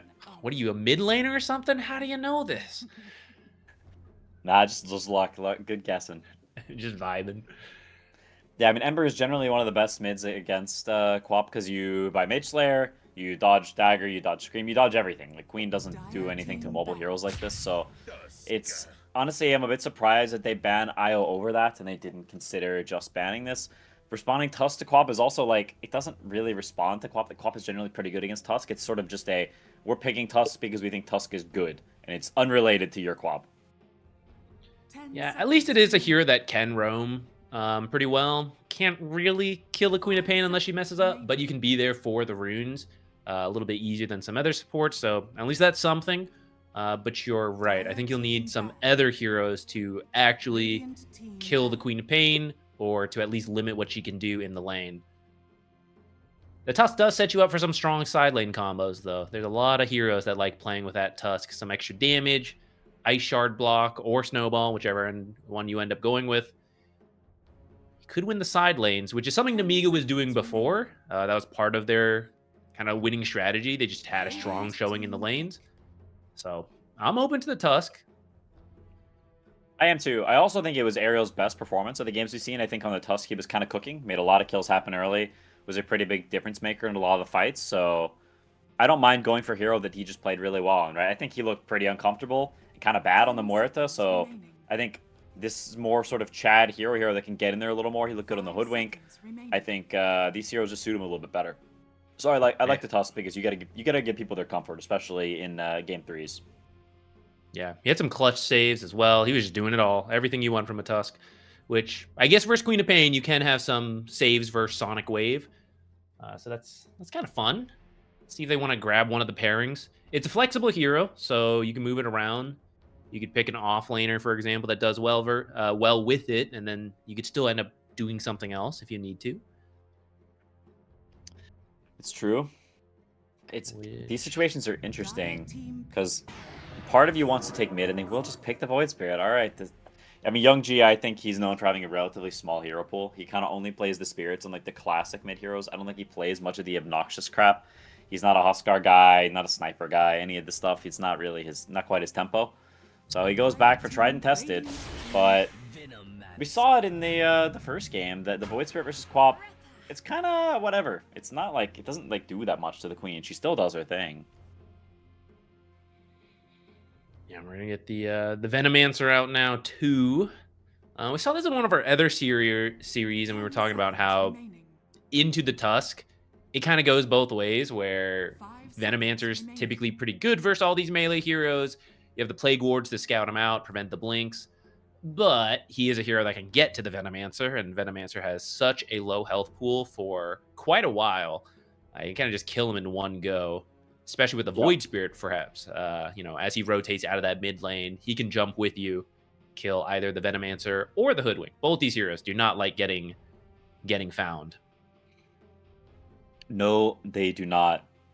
I think it's smart from one win though to go back to the Hoodwink on Sweden Strong. I think he had a great game last game. It was a big part of why they were able to get so much going. So makes sense to run it back. Much better than the Monkey King 4 once again. So. Holy peckies! Whoa. This hero got the reactive shard for free, and his win rate has shot up since then. It's just so much more useful in the lane, having that disarm for these early trades. Which, I will say, Venomancer and Hoodwink are not strictly the types of heroes I think you would like immediately go for that. But he does still bring a lot of burst damage, which we were just saying, these are squishy heroes, and that could lead to some easy kills. We'll see what they want to pair it with. I feel like anything that has some kind of stun would be good. Stun and damage. Yeah, I think that makes sense.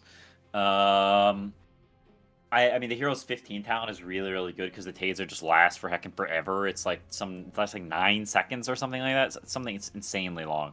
Maybe it's not 9, but it's really long. So I haven't even seen a game where it's been support. I had a couple cores, but I have not had a support one. So I'm honestly just super interested to see how it does, how it looks. If he's owning, if he's cooking, what's the deal? I think I've just noticed it has a more consistent lane with that change. Which then after that he kind of did a lot of the same stuff.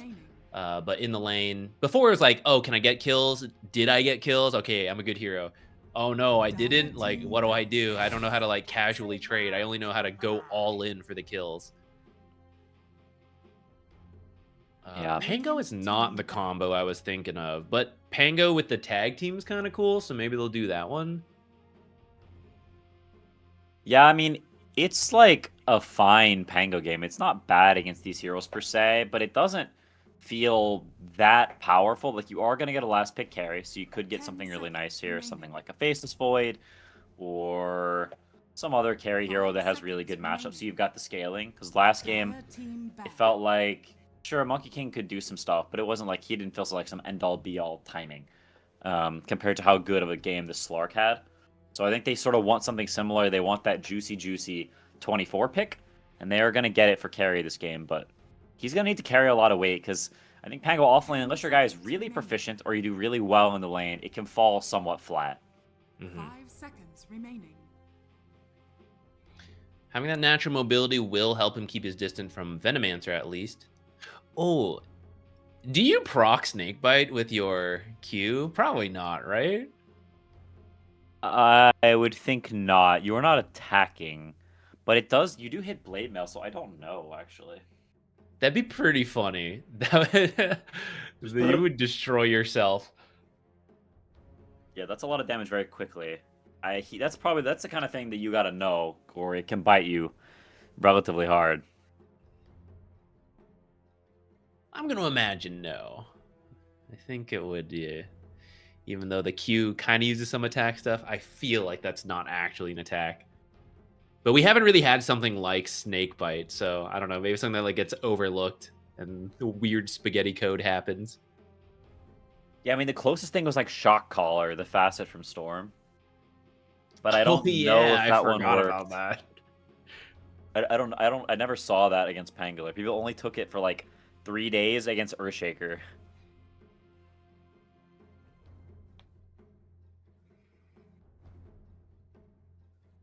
Well, for now, contemplating these last bans for a while. I think these are important ones. It's not bad to use a lot of time here because you got to get the combo of we ban this, they maybe ban that. We have these options. So there's a little bit of a chess game that goes on. If we make this move, they make that move, and then we can do this.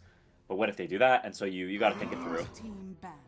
I like the Void ban. I think it would have been very nasty pick. I think we saw that matchup earlier today. Though actually, the Bristle did better than we expected in that lane.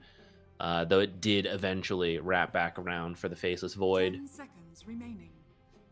Yeah, that's how these things typically go. When it's a good Void game, you kind of just ban Void because that hero will just auto win the game if he's even net worth with you at 30 minutes. Like, you just can't play anymore. There's a TB ban again. There's this weird fear of TB. Oh, this one makes a lot of sense. You're against 2 physical damage heroes in the safe lane. Like, Pango's pretty bad against Terrorblade generally. This one, I get it. 10 seconds remaining. 5 seconds remaining. What will they opt for? Against Pangolier.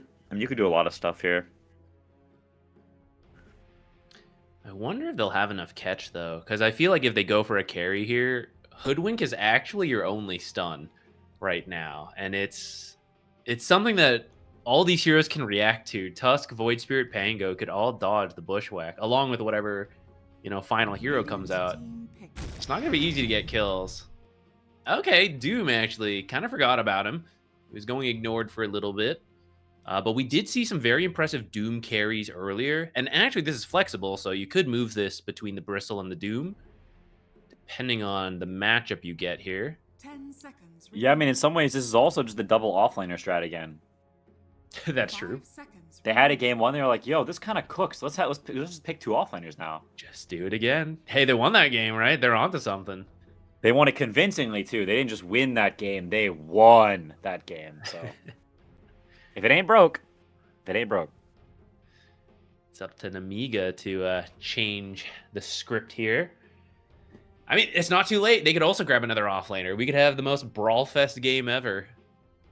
Hey, I'm down. I don't know if it wins for Nemiga, but I'm down. There's TA, there's yeah, okay. Choose your hero. Like it's very good against Bristle. I mean, none of these heroes really get on TA, right? You said that one win lacks catch, and it's very true. And TA is a hero that takes advantage of that, right? She spaces you. She's got the traps, so that hey, you've got the snakes to see stuff. Well, I've got traps to see stuff, and so you sort of counter their lack of vision by having this extra vision of your own, and it makes it very difficult to get jumped. You may need to end up buying a gem kind of early just to like see those traps to be able to get in.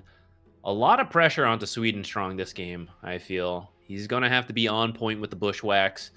Maybe considers an Atos as well, though that one can also be dodged.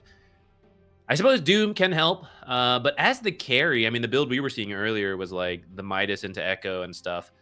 The Blink was coming quite late, so can't really contribute outside of just walking up and dooming people, which that one's also not that easy to do when they can see you coming and just get away. Yeah.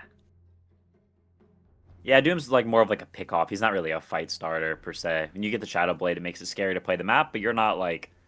As a carry, you're not really just like starting fights all the time. Blink Doom is not what he used to be, with where you like Centaur stun them, and then you Doom them, and then they're just dead. Like, it doesn't... You need to be able to stick on them and continuously hit them with Infernal Blade, or you're going to Doom them and they're just going to walk away and chill. We got 4 glowing heroes, and there's Bristleback. The little piggy. As we head into Game 3, Nemiga versus 1win, Prepare for battle. fighting for who's going to go to the upper bracket final in this DreamLeague 29 Eastern Europe qualifier. So, big match, very important. Also, unrelated, did you see that Techie's like cosmetic? He's like in a little car. I think this is from the... Oh, no, wait. Is this from the... What was the Like recent he's in like a crossover, Monster Hunter? tractor. No, yeah, this is Dude, they're different, like actually. I don't remember. hillbilly Techies. This one's actually the piggy. I thought we were Like- talking about Bristleback. I didn't even know this existed. What is this?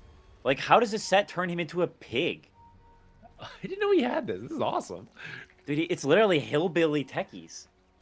It's like Be a good redneck pig in this techies. life. 30 This is seconds our- to battle. I'm familiar with redneck. There we go. I'm feeling comfort now. Let's go techies. This is where- Now I feel like it's sort of coming on. Something. Oh, bless his heart. That's right. My goodness. It's now a little bit of a clash. One of the few clashes we've seen today, but immediately it was like, oh, heroes, run! And they all back up. And there's no fight here, so unfortunate. Looks like we'll be getting a 2-for-2 split, as is per usual. Battle begins. Both teams smoking it up and getting off to an even footing. So lanes, we've seen this mid lane before. I can't remember who was playing it, but we've seen it.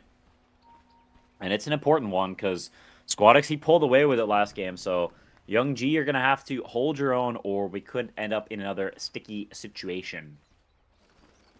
Down bot. We might end up with another tri-lane on tri-lane. Heck.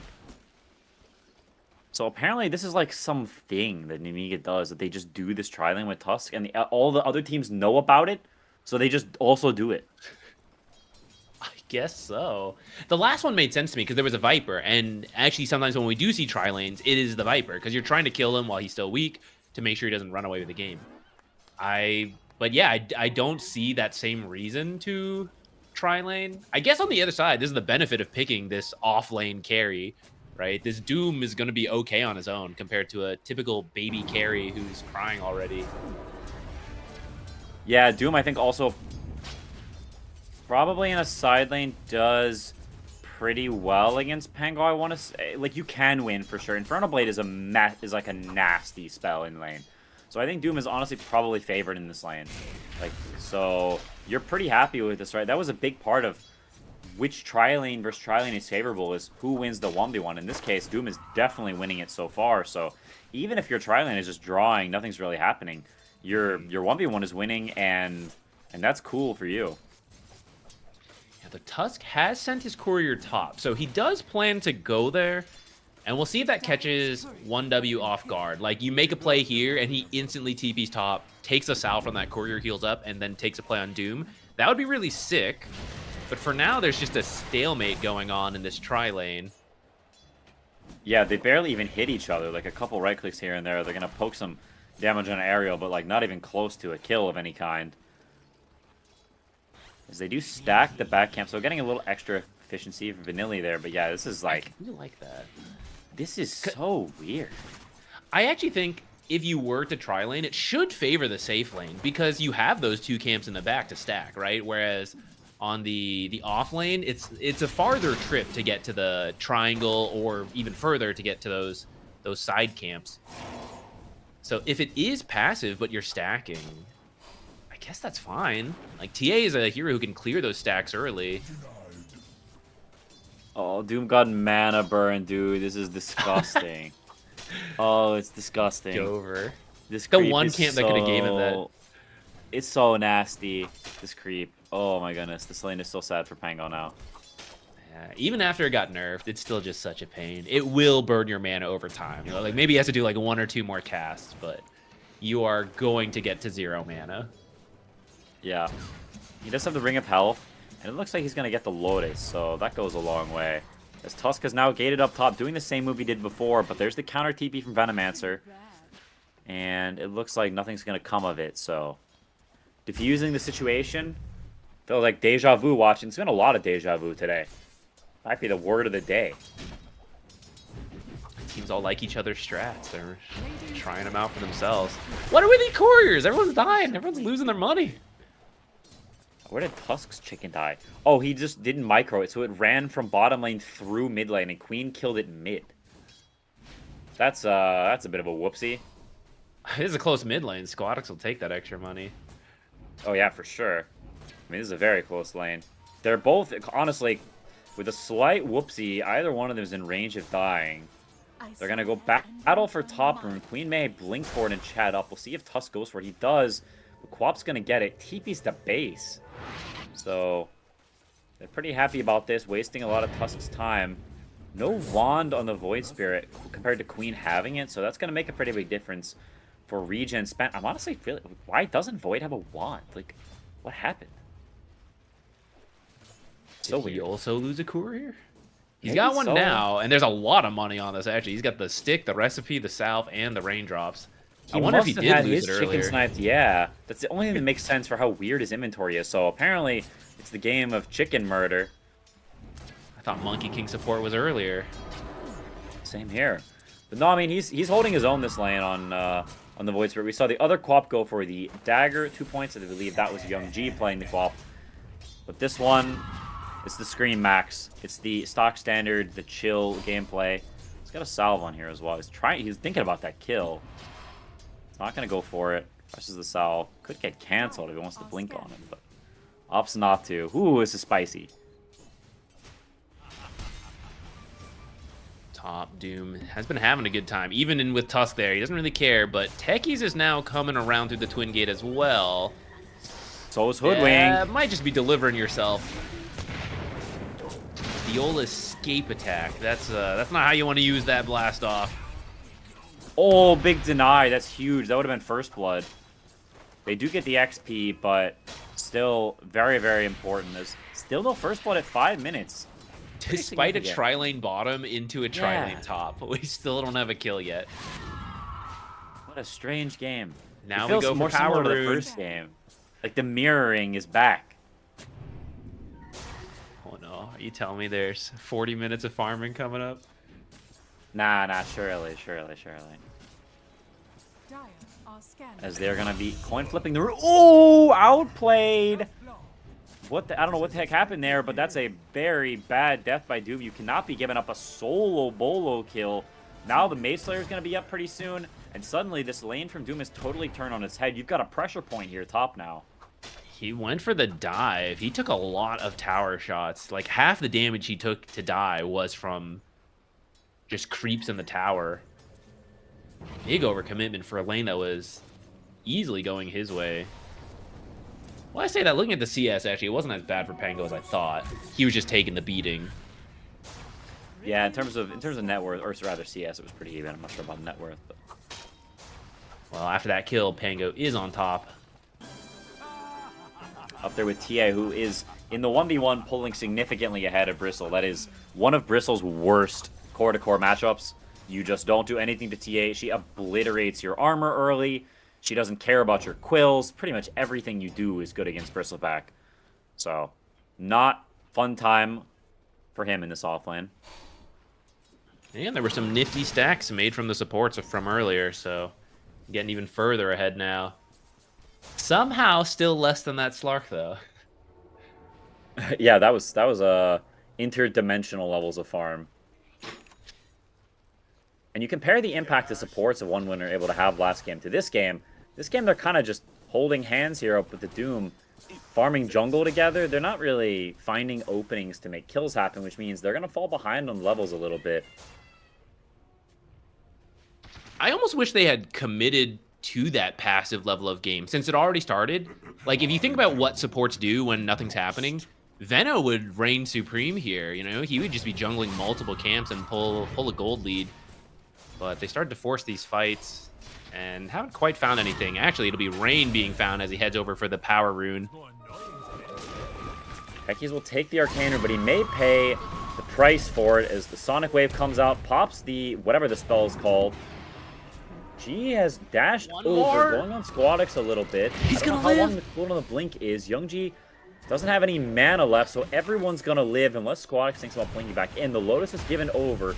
They're trying to kill off Sweden Strong. Ariel's committing pretty hard. Has the blood grenade, but still nobody dead as Rain TP's in. It's a 3v3 in the mid lane, 6 heroes and no kills.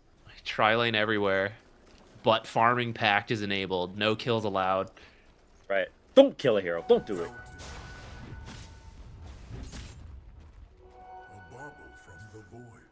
Well, at the same time, I think the big winner of all this, probably this TA, slowly pulling ahead, now up 1k on the Bristle. She's just farming to a heart's content, pushing the wave. Oh, the Bremet. Oh my gosh, what a fast blink.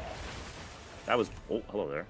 That was very nice. If he doesn't get that blink off, he is definitely dead there, so good reaction time from Squadex, staying sharp, staying frosty. Just gonna go clear some stacks.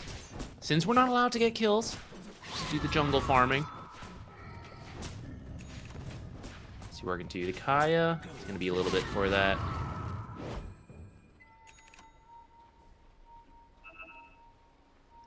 Almost has the Mage Slayer online for the Pangolier, so still a little surprised they haven't made a move somewhat up into this top lane.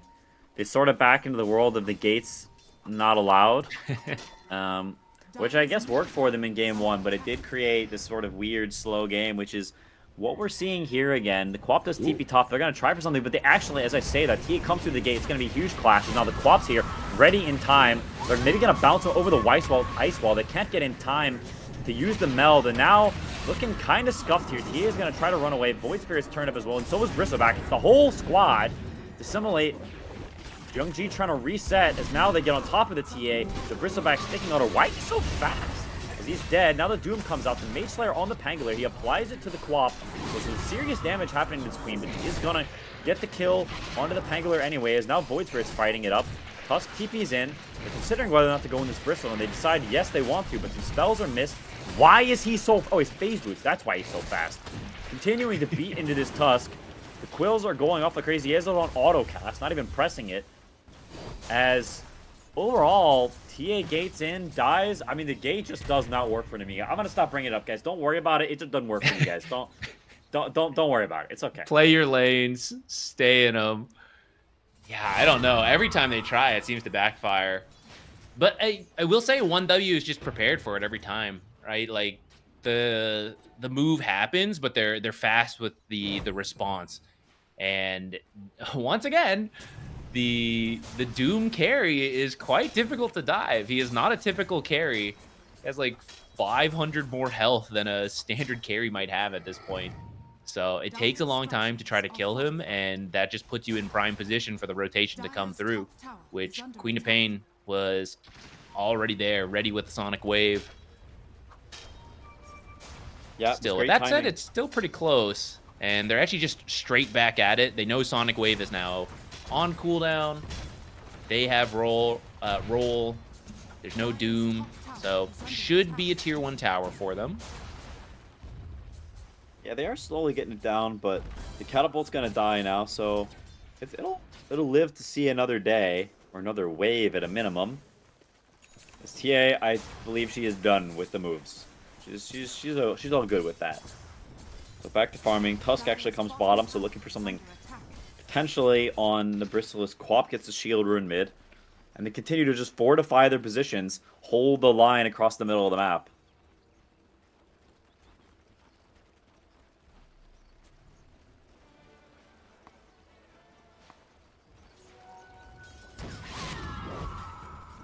Slow game, very reminiscent of the first game. We had sort of a slow back and forth and even splitting of things that felt like Nemiga was in the driver's seat.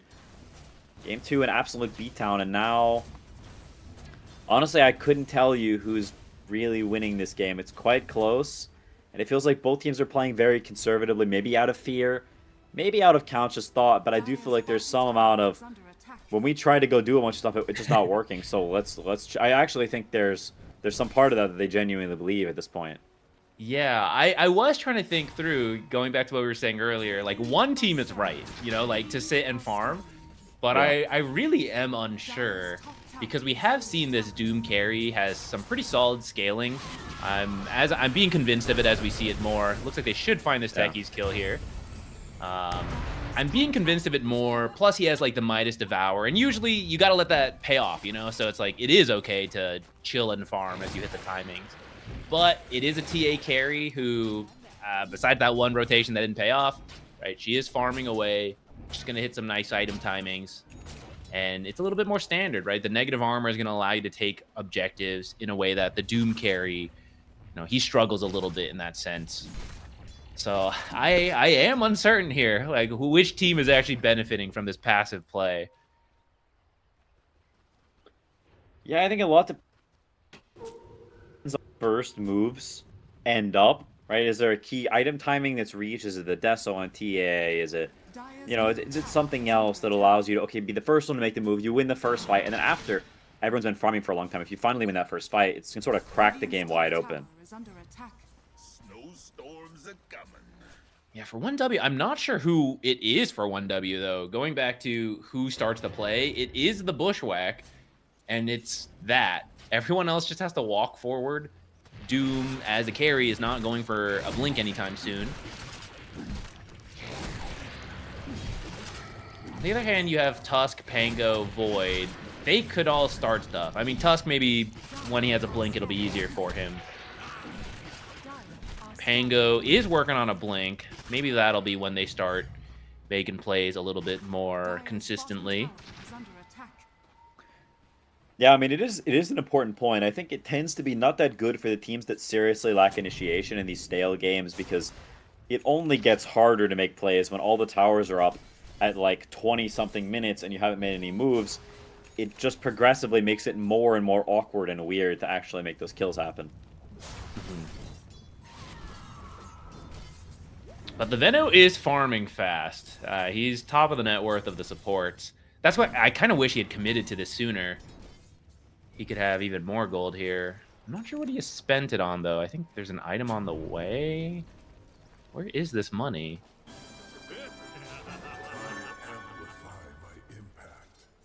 Where is it, actually? It says he has 3,000 net worth. All he has is arcane boots. Oh, that was almost so nice. But he does go down, uses TP as well, so gonna be stuck out of the map there. They get to use the Doom and get a nice pick off, so good move from the supports, making this happen. In the meantime, more farming from everybody else.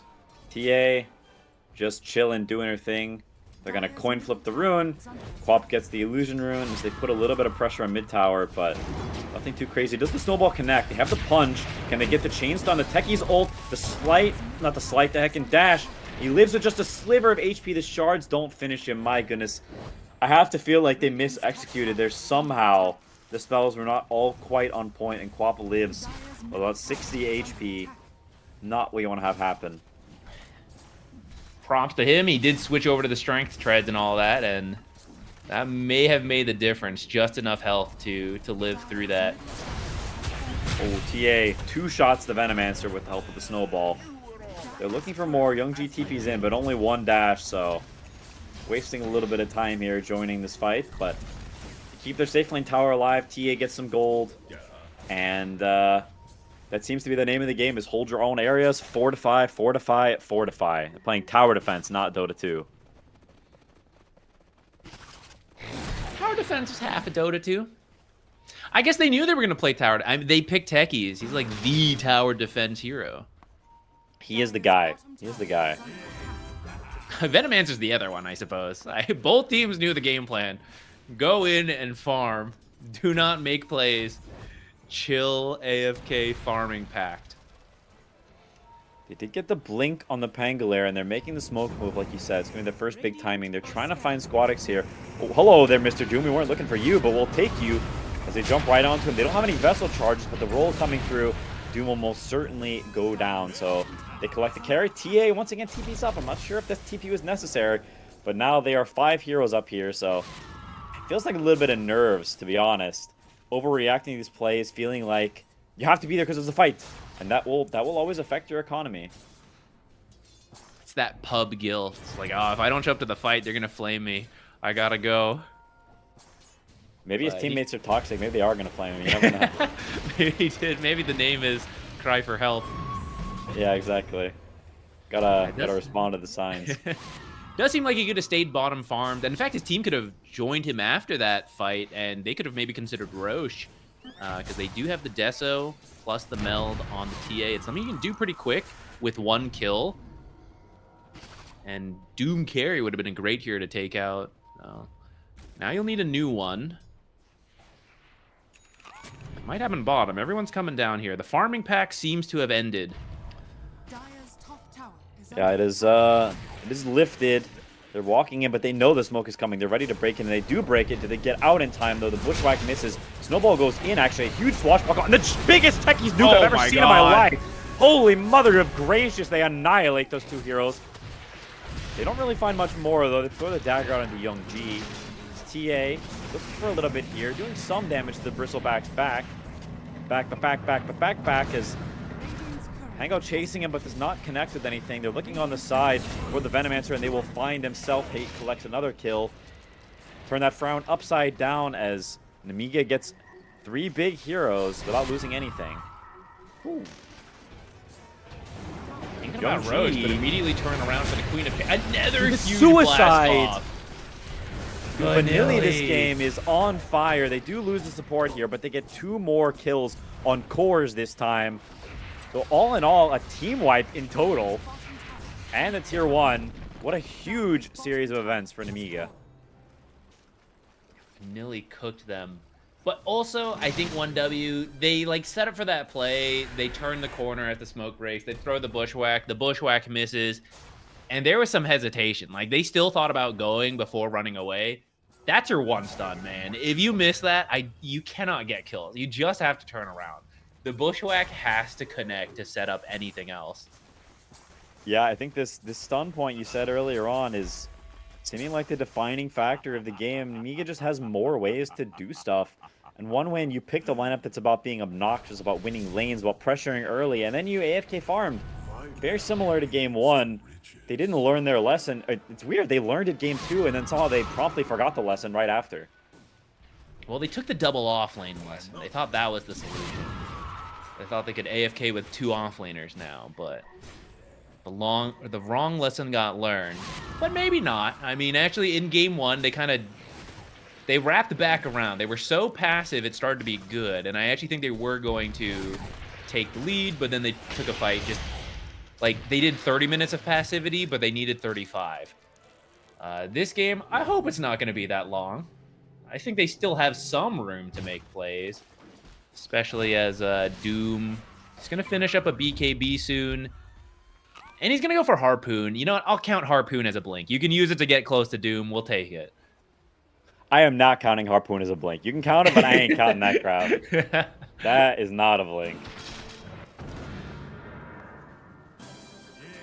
It's just like half the distance and televised and shorter and longer cooldown and Takes longer time and not instant. yeah. But other than that, it's like basically the same. But how heckin' cool is it? I mean, the animation, you know, flying through a tree to doom somebody.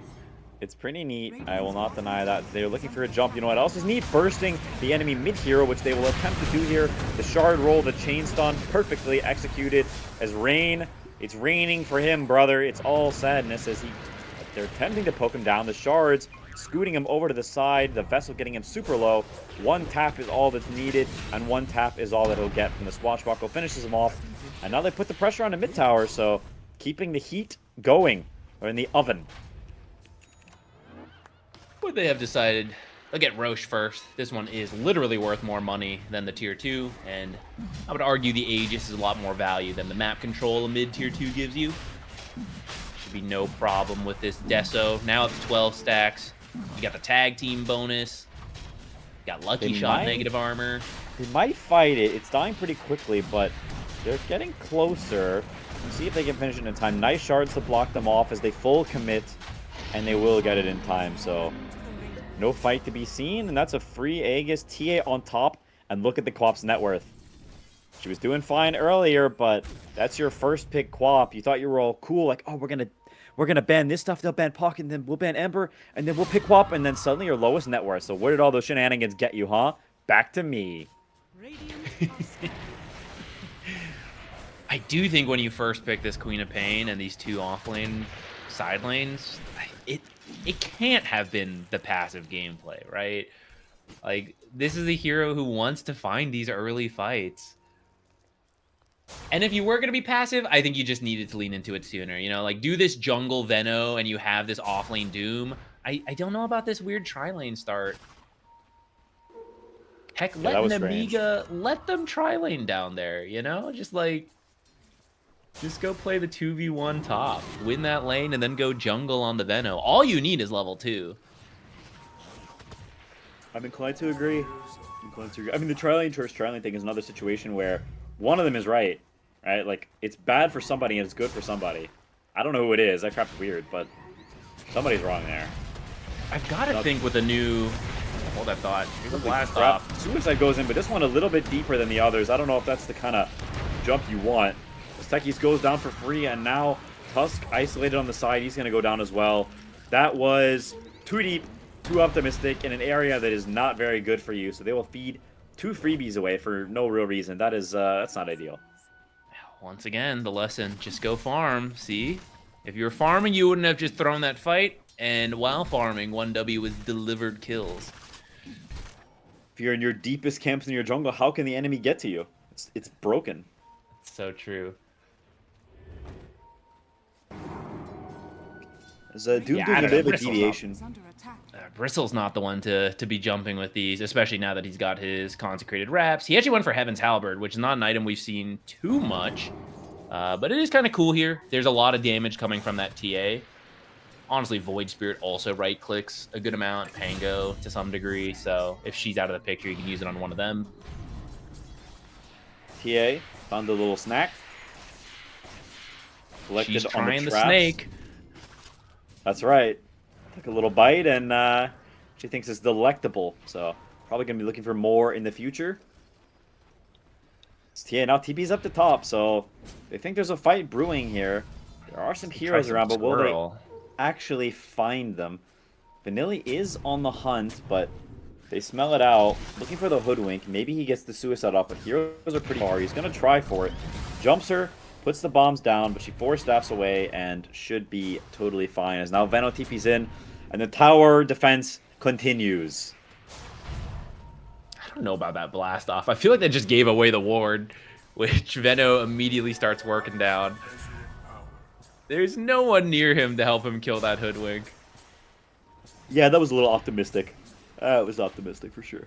He wanted to try the squirrel. He couldn't help himself. Somebody post the copy pasta.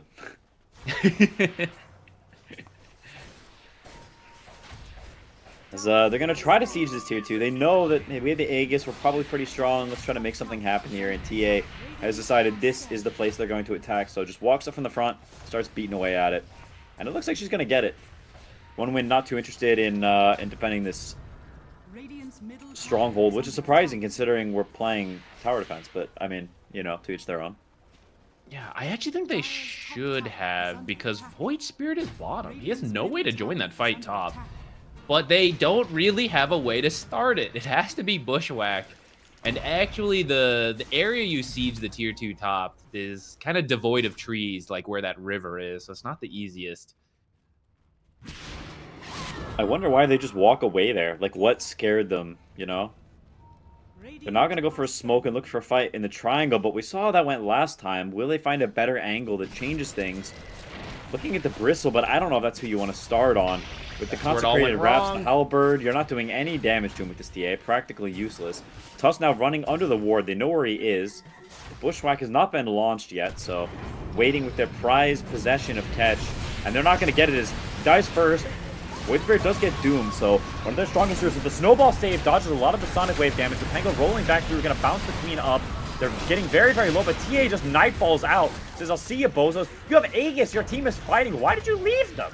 That was What a on- close fight. I don't know about leaving. What, on planet ever-loving Earth? Maybe they get some more kills as Pangler, he's kind of cooking here. He tries to nightfall himself, but doesn't make it, brother. Self-hate, what the heck was that? Why'd you TP? Too much night falling there. That was not the move. Some miscommunication. I mean, those can be some like tense moments, but yeah, this TA is farmed. She's a lot of the damage on her team, and as soon as she left the fight, I mean, you saw 1W just start to move more aggressively. Like, they have the confidence. Like, oh yeah, how are we gonna die? I mean, our support can die, but like, whatever. Who cares? We have 2 off lane cores. Like, we can just run at the rest of them now. Dire's middle tower is under attack. The double offlane strat bearing fruit, as it's a big fight to win. Once again, I don't know why they're committing so deep into this ward area. I think it's like the worst possible place they can fight, but they just keep kind of running back into it. I definitely can feel the nerves from Nemiga this game, I think. They are not playing clear-headed. It's very clumpy. It's very forced. It doesn't feel supernatural. And I'm not talking about like the Batman kind of, or like the Superman kind of deal. I'm talking about like the authentic. It's funny, too, because they did go too deep, but then I guess Self-Hate was against it because he did not also commit that deep, right? He left too soon, so perhaps some differing opinions on what should be happening here. Yeah, definitely not one fist. Much more like 5 fingers right now. It's kind of the same thing, just this standoff mid. Guys, it's the Bristleback. Why the same place as they jump the Quap? They try with the roll, but they're not going to find her. And now they focus their efforts on the Bristle, but he's barely getting tickled. Doom collects a free kill. Guys, this area is Doom in not 1 second. good. He's going to drop the Doom onto the TA probably. He does. He's getting very low. Kind of ripped apart by this TA. They'll actually get the kill, and the Snowball saving the TA. Can he blink out potentially? He does. Holy crap, they're outplaying them like crazy. Some insane skill checks. As now the Voidster Remnant goes down. Bristle is still on the hunt. He's barely been scratched. Down to half HP. Now the TA starts to right-click a little, but the Heaven's Halberd buying them some time as it wears out, so maybe he can right-click a little more. The blink is up as they choose to commit. The Solar Crest, he blinks in, but it's on the support. Cleaning up the free kills, has the Pike up, gonna kite back now. Drinking Buddies pulls him to the side as Bristleback is going absolute ham sandwich. The Nightfall once again, is he gonna make it out? He does. The 1 stun has been expended. It's in the grave, but this Bristleback is the king of the world and is just cleaning house. The tip comes out, and with good reason, he is carrying this game on his back right now. I don't know when he picked up this regen rune, but I saw it going at the tail end. That is so much regen for how long that fight went. Healing through multiple times with that consecrated wraps going as well. So much damage got dealt. This is like a mid-game fight. 30,000 damage just about. I don't know about that Doom target. TA was a little far up, but she's also a hero who...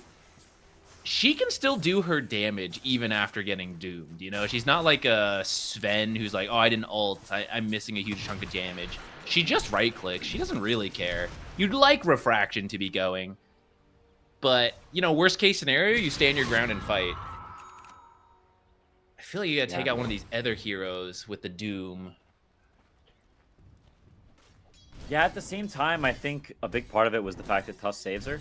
It's a really nice play from Ariel to buy some time in that fight, but just not enough. They're kind of lacking damage, and I think a lot of that comes down to the amount of wasted time, the amount of fights that keep starting where they just go on this Bristleback. It's the 3rd time in a row they've done this in this mid and triangle area, and it starts to feel like things are shifting out of Nemiga's control.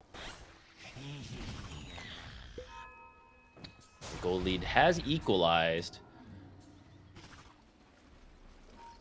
As long as you learn the lesson and you stop jumping the bristle, I actually think you're still fine. But here he is again. Don't bite, guys. Go around. They're going Back to the area we love.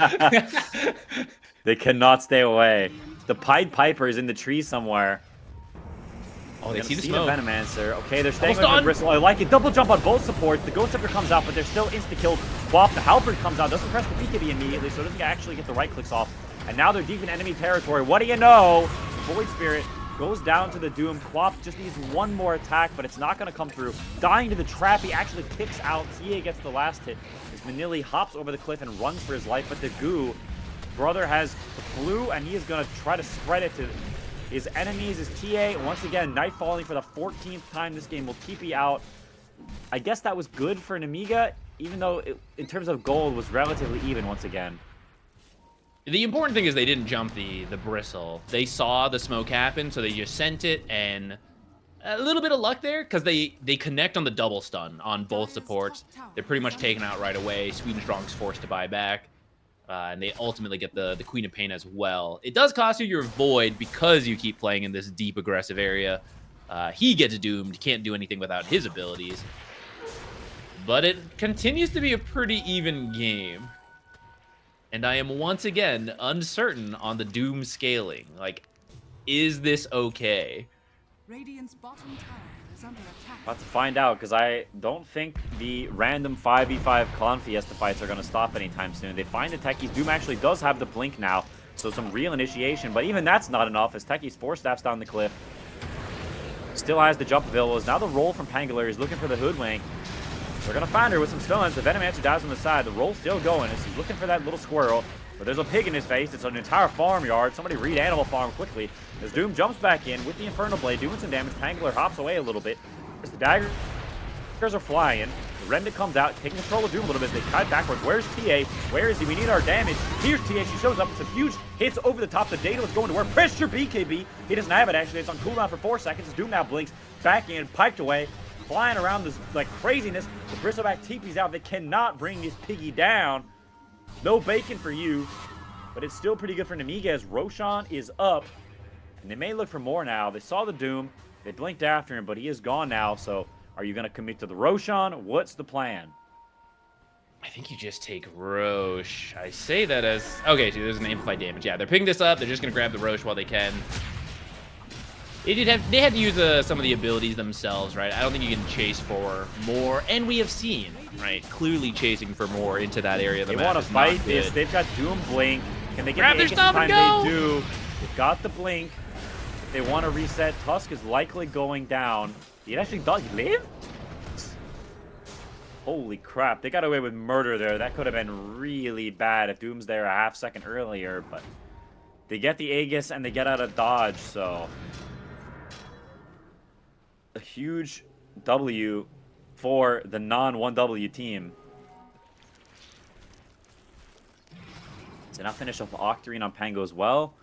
So they've got some strength mounting. Things are sort of looking good again for Nemiga in a game that is a roller coaster ride. And we're going for another lap. Maybe many, based on how this game has gone. We do have a gold lead starting to build again for Nemiga, but 4K is not all that much at this point. Granted, it is against the Doom, who's been kind of printing money. Though he has sold his Midas now at this point. Has bought out his AC. I believe it was the AC. That or the Satanic. I don't know which one he already had. Both will be pretty good. You know, in amusement parks, whenever like it's kind of empty, and actually, hold that thought. Maybe they find this Doom here. As Tusk is looking for him, he will blink back. No, I'm saying okay. So you know, at amusement parks, when you're like going on rides and stuff, and the place is kind of empty, and you do the ride, and there's no one else in line, and you just ask the guy like, "Hey, can we do it again?" They're like, "Yeah, sure," and they just run it again. That's what I feel like this game is. Like I'm strapped in, I got the heckin' things over my shoulders, and I'm like, again, and they just keep pulling the lever, and we keep fighting around mid. I want to ride Mr. Bones' ride. You're getting back on it. Here we go again. Pangolin rolling around. They're going to find the Doom. Stunning him up some. He still has the BKB. He used the Harpoon already, so his other escape mechanism is gone. As the roll whiffs, and he will slide away on the Doom. So a little bit of a incursion there, but not too much. Yeah, I don't really know if you're really going for anything. Like, if TA is not with you, I actually don't think you have the damage to take out someone like Doom. The support, sure, but these other heroes are a bit too tanky. Why does it feel like 1W is the one posturing for a fight into the Aegis? Why am I on this amusement ride again? What is going on here? Back to the mid lane. Back to the mid lane, my favorite place. I love mid lane. TA, which talent did she take? Which 25 talent, actually? The Meld Bash. Okay, so got that extra little bit of catch that we have is so important in this series so far. Went for a Silver Edge on TA, so they have a little bit more options to kill the Bristleback potentially, who was practically impervious before this point, so maybe a little bit less so now. Could be very big for them. Dire's top tower is under As holy crap, hold your horses, but I think we may be getting a tier 2 taken at 37 minutes. This is the wrong one, though. This ain't the mid lane. Get me out of here. True. Holy Bring crap, me ladies back. and gentlemen, that's a tier 2 down. A round of applause. Incredible. Radiant are scanning. Incredible. Oh, Rainbow TP's bottom. They saw those mines go off, but it was the Bristleback. Do not target the bristleback. We have seen this time and time again. Gotta find someone different. Well, now that they're bottom and no one's bottom, you know where they have to go. Top tower is Oh, you know they gotta go. They It's gotta go calling. mid. The siren song of the mid lane, tier 2. Whispering from the catacombs Dive. back into the triangle where that ward is, where they can smell their prior corpses decomposing. Now back into the other triangle, the other forbidden zone. They're walking up. They know there's that ward there. They're going to throw the shards, and of course, one win is all clumped up around there. They're going to hit the tower from the front, though. They're not diving just yet. The bristleback is up in front, potentially offering himself up. I hope and I wish that they do not accept that offering and they instead look for greener pastures. Tower will stay intact for now. The sacred mid tower remains alive as Bristle once again back in, and they will not commit to clicking the outpost. Still 30 seconds on Aegis, but not willing to push it. They are just gonna reset and play it safe. Who would have thought? They've learned their lesson, you know, 4th time's the charm. This approach was much better. They set up their own defenses between the traps and the mines, rather than dive into all the plague wards, into the enemies in the back, behind the trees, behind the tier 2s. They just set up their own side, poke the tower a little bit with the Aegis, and then back out once they realize it's a bit too tough. Yeah, certainly not an easy stronghold to breach, as they've got the 2 Eyes of Sauron on their hills, camping there. They come at me, Legolas, as they blink away from long range, and it's just not enough. There ain't no rings in this game. I thought we were at the carnival, though. I'm crossing my analogies here. A little something extra. Now with no Aegis, I think we may be maybe back to farm mode for the next 3 or 4 minutes, waiting for Roshan to reappear in his cavern cave. What would you call Rosh's home? What is it really? Pit? That is what people call it, but it's not really like pits Yeah. imply being underground. It's like not. a nook? Can we call it that? We like need some. nooks. There's some kind of waterway term because it's in the river, but it's not like high or low. Is it Somehow like an the river eddy? just flows through it? I don't know if an eddy has this kind of like block off. What are like? There's these things that happen in like cliff structures that sort of get eroded out by water. What are those called? How would I even begin to search this? Cliff water terms. I don't know. I don't know how to find the That's word. not a bad starting place.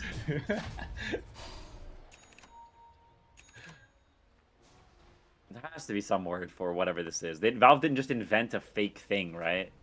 Surely. We're gonna try water ledge terminology. Well, it's not a To- ledge. It's more of an Cliff enclave or something. Okay, water Well, cliff. what about like a grotto? Is that the right use of grotto? A natural or artificial cave or covered rustic recess. Okay, you know what? I feel like it's a grotto. Roche's Grotto. We're in. Valve, change the name. You heard it here first. Right now. Change it. Dude, imagine you're like, oh, they blinks into the grotto. Be the change you want to see in the world. There will be I a mean- grotto fight. We're gonna be you ready. already know what's happening in the next team fight. You already could know. I must say. But will it be there? Because that's not the mid lane, and I'm not sure. I'm not sure we can fight there. Well, that's true. There haven't been any fights there just yet.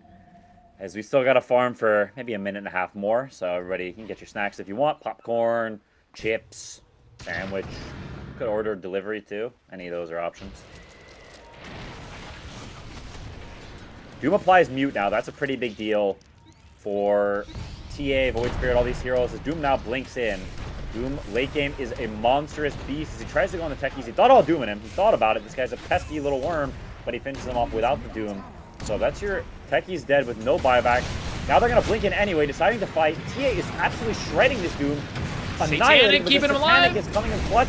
but they kite him, bring the Doom down, no buyback, and now Bristleback's in the middle of nowhere, the supports are isolated, Young G with no threat of the Doom, and he is going absolute hog wild. The refresher from Kobe's 9 pops it, rolls away again. They're starting to stun the Bristleback. Can they actually kill this famed demonic piggy in the middle of nowhere? And he's trying to run away. Can they actually chase him down? They have the Remnant potentially soon. The Silver Edge hit goes off, doing some damage, and the beacon comes out. Punch, walruses, pigs, other sorts of foul beasts. They run after, but they simply cannot bring this demon down. TA got some snot and some daggers on him. Sounds like a pretty bad time if you ask me, but he will survive. He would like a peaceful trip to the grotto, but it's not open quite yet. So they'll go for the tier 2 finally. 20 minutes later, the tier 2 mid has fallen, ultimately winning that fight, even though you couldn't kill the Bristleback. And I feel part of that, which I actually thought was going to go 1W's way to start, they jumped into like 10 different mines. Doom like ran and blinked past, and his team just had to run through, which is why when Nemiga eventually got there, 1W was already softened up, so you're able to clean them up for the kills. I think you got to be a little bit more patient. You know, he's like, what has Techies been up to? You know, like Techies he's been playing the mines. You got to be a little bit more careful. Why are you checking your TA? This is still, oh no, it's gone from TA. I forgot. It's on Oracle now. Yeah, exactly. So they're waiting just like the rest of us. They had a mine in there, so I still don't know why they went to go check. Vibes. As it switches now, we'll see him run across the river in a couple. Oh no, he's gonna spawn there. Okay, he spawns bottom. He's in the He's grotto. gonna check it. So the grotto, he's in the grotto. Now they know Void Spirit. He's got buyback with the bot. So if he does go down in one of these fights, if the Doom is placed upon him, he can rejoin the fight. This could be a game decider as they're up 13k, but with the mayhem that's been going on in these fights, that doesn't mean jack diddly. They're gonna push in bottom lane and start vying for this area. But at the end of the day, we all know the forbidden zone that 1Win is gonna camp, and they ain't going into there, or at least I sure hope not. I hope not, because Techies has started to set up the mines, TA is setting up the traps. You do not want to push into here unless you're doing some crazy deep wraparound, which I do see a line drawn that would avoid a lot of the traps and mines. It's still pretty risky. They're going to go for it, though. The wraparound smoke is the name of the game. Who's leading the way? I believe it should be Quap. They storm up the river. Patience from Rain. Yeah, this fight's taking too long. I can't do it anymore. Anyway. They continue to look at them, though. As he enters Roche's grotto and starts to spit on him. Not something you want to do when you typically enter their domicile, but he's breaking custom. As Roche is getting down to about 50% HP. They didn't kill it last time, so it's not going to roar. If it does die, it's getting considerably low. They see him on the trap, so they know it's getting beat down. Yo, guys, you want to do something about it? As now everyone's into the grotto. A huge team fight. Bristleback gets completely obliiterated. Holy crap. Everything's on the floor. The Doom goes onto the TA. She's very, very low. She's going to die as Queen blinks, and she has no buyback. So now it's a fight without their carry. It's a 4v4 fight, except it's 5v4s. The Bristleback's claws back. The Tusk goes down. Young G going to go down once. There's a big circle on the ground. There's a big net. The trapeze is back. The circus in town, baby. As Young G goes down once. The Bristleback, out of the Pangolin, jumping around like a crazy maniac in the pit. Flies over to the side as Hoodwink now goes down, but pops the cheese. The second Doom comes out. Where'd the refresher come from? As now Void Spirit goes down as well. Ticks out to the Doom. Pangolin trying his absolute heart out to survive here. Nightfall praying, but doesn't make it. Good grief, what was this fight? Aegis, cheese, refresher, everything was used. And somehow the gold lead didn't even change. I don't know how the gold lead didn't change all that much. I mean, I guess it's the buybacks. You know, you spend money to make money. The Bristleback actually did fall this time around, which Nemiga had the mine and the trap in the grotto. So they saw it and they were like, oh, we'll jump and steal and we'll take the fight. And it kind of worked, but also there's a lot of junk on the ground that they couldn't pick up, so they didn't get the full prize. And you are moving away from your mine setup and walking into the Bristleback, into the Doom, the Queen of Pain, the Venomancer. So they took so much AoE damage in the grotto. Yeah, I mean, this Bristleback got a Moon Shard. I mean, I think the Bristleback buying back was huge. They spent so much on him, and then he's just back in the fight, and the TA didn't have the buyback, and there's no shrine for them to fight at. The triangle, the power of that zone continues to Radiant's middle tower show its worth. Because now they're going to get one set of racks, which doesn't really matter, but as I say that, they're actually not even going to get one set. Radiant's bottom tower is under attack. Gold At least lead, break however. the tower. And get Yeah, they bottom get- as well. Down to 5k, so during that period where the enemy is dead, they farmed 8k gold, so these things add up. Level 28 on the Doom, getting some of those extra talents. And now Abyssal on Bristleback. No boots, though, so potential to be kited has increased. Does have a Yasha, though, so it'll still be pretty fast. He's kept Seeds of Serenity this entire time. It does heal a percentage of caster health regen, which, I mean, he does have, like, 72 right now, so... Radiant are scanning. I'm still sus on that one. Surely you've gotten something better. Like, there's no way. I mean, what else would you want here? Idolist Skriok is probably not bad for some free evasion. Yeah, I'm gonna say that's better than, like, 10 HP regen. In a little circle on the ground. That you probably sprinted through in 1 second. Yeah. Radiant are scanning. I mean, you say he's still okay with the Yasha. Like, he's not that fast. Look at him. He's, I don't know, compared to the way he was zooming before, it's not quite the same. Yeah, might have needed to consume the Moon Shard instead to maintain the move speed. The attack speed's nice, but if you're not on the target, what is it really doing? Then again, he was hitting the buildings, so they can't run away.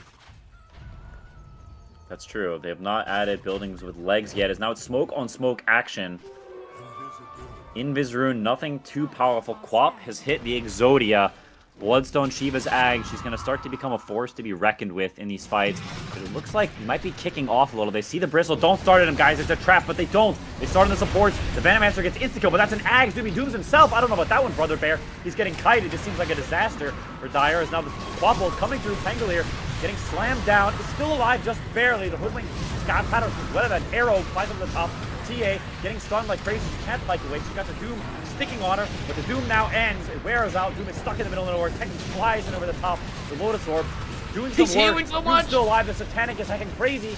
Young G going out of the Quap. The silences the Mage Slayer. They're doing work. The Quap, she does dash away. Do they have any more spells? They do. The Queen of Pain goes down. That's 3 heroes dead with no buyback. Sweden Strong runs away, and Bristleback down to the base. So somehow they win this fight with the 2 buybacks from the supports, pulling hefty weight. Back to our favorite place. Down the mid lane, but the tier 2's already gone. Are they not pushing harder? They're going to, right? They're just waiting for the creep wave, surely. I feel like someone should be grabbing the bottom wave right now. Doesn't Void Spirit have bots? I think he should just be down bottom pushing that TP mid. Either way, they should get this mid lane. I No mean, buybacks they have no available. way to kill this TA, right? Like, they can press halberds and they can stall, but that's the best they got. There's no way to kill this TA with these 3 heroes. It's impossible. You have to just give this up. You don't know that they don't have buyback, but as you take 1 barracks, and I imagine you move to the next, Please. you might start to get an idea. I mean, even Okay, still, yeah. like, they have no way to start, so even if they buy back, you can just reset. Like, how can 1 win even go on you? It's just We've that, seen right? some It's zany just that stuff. one Bushwig. That's true. We've seen some crap this game. I feel like I'm back in Nam. We get 2 sets, so the biggest advantage we've seen so far this game, they will claim it. And now it's the wait for the Roche. It begins again. The wait for Roche is a while, so you can farm up the buybacks. And even though you just made the game a lot easier for yourself, you got 2 barracks. The next fight, you could end the game. 1W opened up that mid lane earlier as well. So if you throw a big fight, for example, around Roche's grotto or the enemy's high ground, they'll just run down and also end the game. So it is still pretty close here. 13k, not that meaningful at 52 minutes. It is all about how this fight happens, who finds who, and they're about to clash in the triangle. Put that Bristle on front. He has yet to die. His teammates have died, but he lives. Just that one fight at Roche where he was the target of everything, he died. He's got to be in front. That last fight, part of it went poorly because the Venom got killed so quickly. Yeah, I mean, they've learned their lesson. They're gunning for the supports every single fight. There's no rest for the wicked. And if that's the case, then they are absolutely evil because, my goodness, they're getting hunted like crazy. And he bought a scythe on Venomancer, so he's like, Bushwhack can't be it. Abyssal on our slower bristle cannot be it. Scythe will be our third source of lockdown. I just don't know if the slug is going to slither in and have an actual impact with this Hex. If he buys Blink and blinks in, he's just going to get insta-killed, so... Not sure if it's a real answer. He's got Prophet's Pendulum as a choice. Delay the damage. Maybe he'll live long enough to use the item. That's what he's hoping for. He's thinking about it. He's pitching it to the team right now.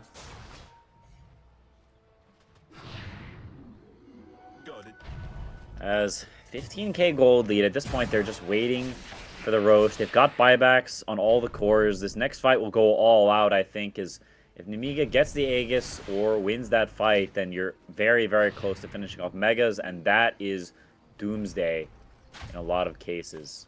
So, next roast fight will be very, very important. See how long it is. Only a minute and a half, so relatively quick. Not too long to wait. They're pretty set up bottom as well. They're just guessing that there's not much time left to get spawn top. They're not even bothering to move there. They're just continuing to place mines, place traps, protect the wards, hold this outpost. They've learned over the course of this 50-minute game, holding certain areas is strong. Do not push out too far. Just wait for them to come to you. And your 50 techies mines. There's not that many on the right side, though, and OneWin takes a smart angle, not trying to run into the mines, trying to get around and attack from the other side. Violent draws the line. They're all bundled up. They're going to have to run up into the Abyss. The outpost has been taken by Nemiga as they break the smoke here. They don't see nobody. Like ships in the night, they don't see each other. The sneak goes down and still doesn't see anything. But both teams have a feeling they're there. The mid and top waves are pushing in. OneWin will have to go and respond to them at some point. Will they be able to wait that out? The ward is there and the smoke is out. Can they actually penetrate this area? And I don't know if they can. Between mines and traps, it's a lot of gunk to run through as they go back to deal with the waves. Actually, I'm not sure who killed the Roche, but it matters a lot because if Dire killed it, then it's not going to roar here. Okay, there's the roar. Killed it. But they're not even trying to contest the vision, and the obnoxiousness of the mines and traps is too much. They couldn't take the area. And that means it's a free Roche. And that means the push is coming bottom. I think it'll be easier to take this fight bottom, though, because there aren't mines set up in your own base, right? You have some level... I say that, there's actually some stuff in their base. But pushing into the Roche pit, into that triangle, you have no idea what's prepared for you. It's so hard to move in. It feels bad to give up that much money on the Roche, but I also think if you try to fight it, you die, you also lose. You know, pick your poison. And they're going to go with the lesson that both teams have learned. Do not make plays, sit and farm, hold defensively. We'll see if it pays off for them. As they move up to the high ground, TA sieging away, bam, bam, bam, as the tower goes down bit by bit. Pretty quickly. They're going to have to do something at some point as the banner goes down. That tower got cut through like butter, and the racks will be no different. The range rack's already dead. Yo, guys, they're going to take megas if you don't do something. Bristleback, where are you? As he TP's in now. Melee rack's already down to almost half, and the flag still remains. Scared to go in, though. The Bristle tentatively dipping his toes in, but Pangolier can roll in whenever. Can make space and potentially try to take the rack. Silver Edge comes out. Bristle takes quite a bit of damage, but still relatively healthy. The side blades doing significant amounts as they keep firing some pot shots. So getting lower and lower. Can't stand here forever, but the buildings are falling. OneWin, they're going to need to make something happen. Or they're just going to give up Megas for free. TA could just BKB and hit this. Force the glyph out. Void Spirit jumping in to make some space, try to bait a reaction. Doom very, very far back in the back lines. Not actually finding an opening just yet. As they continue to siege a million snakes. Looks like the cave from Indiana Jones. Take out the banner. I think that banner could have been a little further back. The third banner has really long range. You could have made it even harder. You saw Bristle struggling as their tankiest hero to get up close safely. It took him a while. I think if you put it outside the base just a little bit further, you might bait Bristle into a bad spot. EA is, for some reason, top. I feel like they should be gravitating. Like, I think they can just press BKB and just take the racks. But they're playing it very, very safe. They get the Arcane Rune on Void Spirit, so if this fight goes long, he is going to be incredibly powerful, but it is ticking out. He didn't bottle it for some reason. I don't really know why. They also have far more mines set up bottom. I want to see them take the fight here. Even if it starts poorly and you're retreating, like, you're going to bait them into a million mines. If you go top, they might actually have a shot there. Yeah, just stand behind the TA.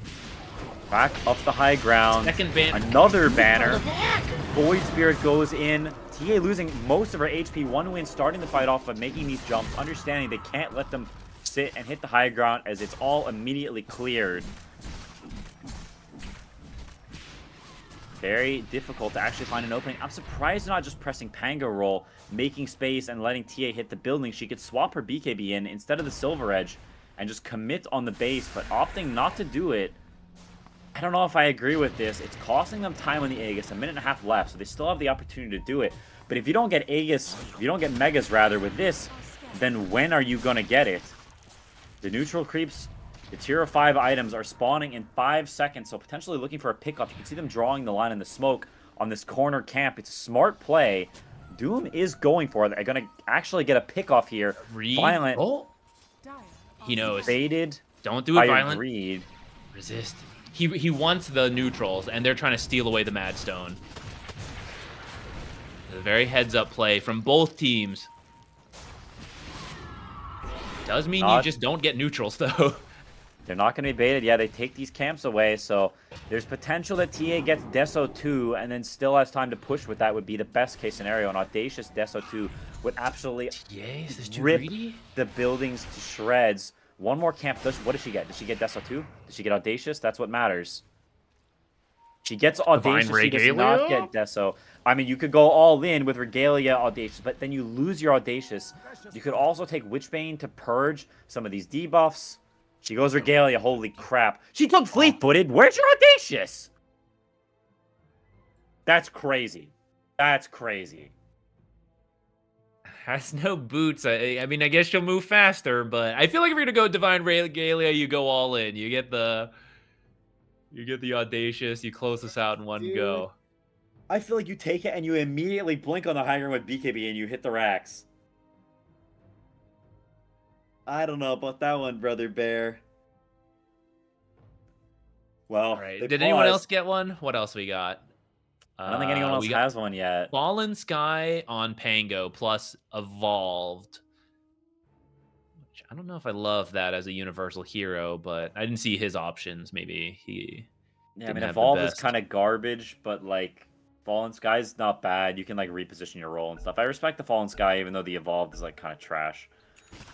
Spider legs on the Tusk. He does have the Ags with this. You can like jump in, kick someone back, and sprint on out of there with your BKB. Could be one way you kick him into your minefield, perhaps.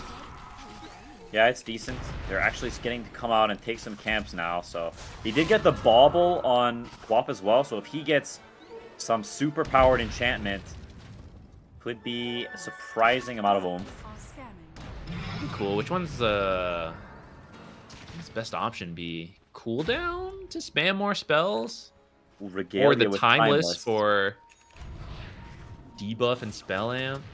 Timeless probably pretty good. Void Spirit, they're actually trying to push here. Now without Aegis, the kickback on the Bristle. They don't chain the stuns properly though, but it's still an insane amount of damage. T has DD Regalia, but he's doomed! He's doomed! He has no Aegis! He's dead. There goes your Regalia. Nice item choice. He goes down, and now Tusk falls as well. Why would you not do this when you had the Aegis, guys? They feed 2 kills away, and they retreat. Time to farm again for 3 minutes. Here we go. Buckle in. We're going to be here a while. Get me back on that wild ride. I don't want to leave this amusement park. Well, you maybe not want to, and you don't have a choice, because you ain't leaving. We're here. This is some much needed time to finally clear out these techies' minds. Part of the reason 1W could not force these fights because you just didn't know what you were getting into. And now you can. He bought a Manta. I don't think he had this before. He bought a Manta to start sending the illusions to clear minds on the Bristlebacks. And I actually think you need to. Maybe someone can get the... Rune is dead? What is Okay. going on? You got a little too cocky, and suddenly you get jumped by the 3 amigos, and down you go. That is not what I expected, but Nemiga will certainly take it. As now he's getting low from just the techie's mines on Quap. He's fine here, but trying to finish off his neutral item. I'm curious to see what he gets with the bauble. He will finish it off now. I want to see this bauble. Yo, finish the camp! Hello, thank you. Okay. What do we got here? Show me the money. Why won't it? Why is it? There we go. There We we got go. Deso too. I mean, he got. He Whoa, got what's going on? He got the spell. Okay, Pangolier Bristle? going under the Bristleback. Oh my. Okay, he's got the BKB. Surely he's fine, right? Right. BKB's expiring. BKB has run out. Nice Pangolier step. whiffs the roll a little bit. Blinks back in onto him though. Some nice moves. The Silver Edge comes out. The side blades annihilating the Venom on the side. Sweet and Strong is stuck in the trees. Silence. The Squadix casting spells doing a ton of damage. The Techie's mines are everywhere. This big circle of doom. That's a triple buyback. The TA get out. She blinks away, trying to reset, but Violent says yank, but they actually dodge it. Void Spirit goes back in. They're playing, I can get his Doom off. poking in and out. Violent, he bought back for this. He has the BKB. Is he going to use it? Tusk keeping in with the bots. Thinking about casting the Doom, but doesn't actually opt to do. That's 4 buybacks used for almost nothing here. It's an absolute disaster for one with the Roche fight coming up fairly soon. That is a serious problem. I feel like you have to go force the fight. You still have Doom available. Nemiga used just about everything to win that fight. I don't know. It's scary without buybacks, but if you just sit in your base, like all their stuff is going to come back up, right? And if you lose a single hero, you're done. But they're chilling. They're just trying to get the neutrals and hope for something. They're going for the jugular. They want to kill the hero with no buyback, and they're to jump the Venomancer, kick it back, knock him down. Goodbye, Snake Man. No buyback. 110 seconds. Gem on the deck. They're not going to bother for it. There are no slots, no cares. Invis Schminvis, they say, as maybe considering going high ground. Now is Roche with the early spawn. It's up already. They don't know about it, though. They haven't considered it. Did he take Bauble again? Is he crazy? He has Timeless as the enchantment. So the Bauble is giving him bonuses here. I guess he's planning to re-bauble his bauble to like get a Giga Omega Timeless. I don't know if it's good, but I do want to see it. Well, anyway, not, if he's dead, he doesn't get to use it at all. So he presses BKB the Lotus, gets to move away his Bristleback, taking some damage, getting stunned up, still relatively healthy, but Void Spirit goes back in. He's getting chain stun, bursted down. He doesn't have buyback. That's 2 dead with no buy. They're getting picked apart right now. And with 2 dead, you have to imagine that Nemiga will be able to take the Mega Creeps. 89% win probability. Gaben tips his hat. The Necro Books, a paltry attempt at defending this base. Void Spirit jumps in, practically unkillable. That's Megas, but they don't want just Megas. They want your base, they want the throne. Bauble, bauble, bauble. There's no re-upgrading that, brother, if you're out of the game. As the daggers come through, Void Spirit continues to poke and prod. The tier 4s falling. 3v5, guys. What are you going to do? Something, I sure hope, as they tried it. Doom jumps the back. TA. Before the Lotus goes off, focusing the TA. She's just fighting back, accepting her doom. She will die, but the Hoodwink goes down. No buyback. Quap does have the buy. We'll use it immediately. The hammer drops onto Doom. No BKB. That's 4 dead with no buyback. The Queen of Pain soon to follow. Back into the fountain. Venomancer respawns, but it's 2v5. What little can you do? The mid and the 5 versus the entire world resting on your shoulders. A Sisyphean task that you cannot complete as you all go down one after another. They fall like toy soldiers as the throne goes down. GG is called. Nemiga take it in an absolute psycho barn burner nutfest.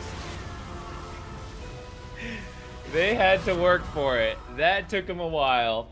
But I think, you know, skipping past the first 60 minutes, I think as that tier 5 neutrals came up, they they really stepped up, right? They choked out the map. They got all the neutrals. They moved as a team. They had all the various mines set up, and it was just in their favor. Like, how do you get out of the base to get neutrals and Madstone without showing on some kind of trap or ward or mine? And that's ultimately what caught them, right? They had a couple heroes scattered. They started to lose things, felt forced to buy back, and it just snowballed out of control. Whereas on the other side, you got all your neutrals smoothly. You get to play together. You get to just look for this opportunity. Yeah, I mean, it kind of felt like they sort of lost focus. Like, that as time passed, they just, like, the fatigue of the long series, of 2 series in one day, kind of got to them, and they just started to play worse. Like, the way they got caught, yeah, it's difficult because there's traps and mines, but also it was haphazard and careless and deaths in a way that probably shouldn't happen if they were playing their best, because it's a long game, it's tiring, it's exhausting, and they make mistakes, and this is what happened. You make mistakes, you get picked off, and you lose. GG. Yeah, especially once those buybacks are up. Which actually, I thought the same thing was going to happen to Nemiga. Like, there was a pause, and then immediately after, they tried to push high ground without the Aegis, and he lost his Divine Regalia immediately. But yeah, that was not enough. That was not enough. Baited the buybacks. You know, it was a big brain play, and then they just chilled until they could find a better fight, a better opportunity. They regained focus. Yeah, I mean, off that, then Nemiga, one move on to the upper bracket final of this DreamLeague qualifier. So huge for them, just 2 series away now from making it to DreamLeague. Would be a big step for them, and some great practice if they can make it all the way. And for one win, they're not out yet. They dropped down to the lower bracket, but still in it. I think had some today. Definitely still capable of making it. They just need to get it together a little bit and not have these slow, gross games, because this is not a way this team looks good. I don't think they're getting puck anymore, so you got to find some new heroes, because this wasn't it. Yeah, I mean, game 2, they looked awesome, right? They clearly had it going for them in game 2. And it's not that they got stomped in game 1 and 3, but this no stuns type draft, everyone farm, it does not feel like it's playing to their strength. That's hopefully that's something they can reflect on. And they're not out, you know, like you said, they're down in the lower brackets where Bet Boom, Rune Eaters also figuring themselves out. Probably didn't expect Bet Boom to be down there, but yeah, it is not going to be an easy lower bracket run for any of these teams. No, not by any means. But with that, I think we'll bid you guys adieu. So thank you very much for watching. That's it for me and Zach for today. Hope you enjoyed, and I believe there'll be more qualifier games tomorrow to watch, and probably going on right now in other regions. So go watch them elsewhere on all the 14 ESL streams. And bid you good night, or good day, or good morning. I'll go winter, baby, without your loving around. I will be waiting until you come back home. You're gonna be a cold winter, baby, without you here with me. So don't keep me waiting. I need your company. Ooh, I know I did you wrong.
my mystery woman. Flame drives me insane. She's heavenly creation. The spirit of the hot summer day, controlled by her emotion. Tomorrow seems too far away. Now I've got my shot. I'm meeting my soulmate. Lady, can you see me? You're my everything. You're my lady. Lady, can you feel me? I fell head over heels. You're my lady, lady. Maybe you can't hear me, my sweet little thing, my sweet lady. Lady, can you see me? You are my everything. You're my lady, lady. Some might think I'm crazy. You're my constellation. My vision's far from hazy. I need no confirmation. Take my heart and don't let it stray. True love and affection will come again another day. As the sight of your light always takes my breath away.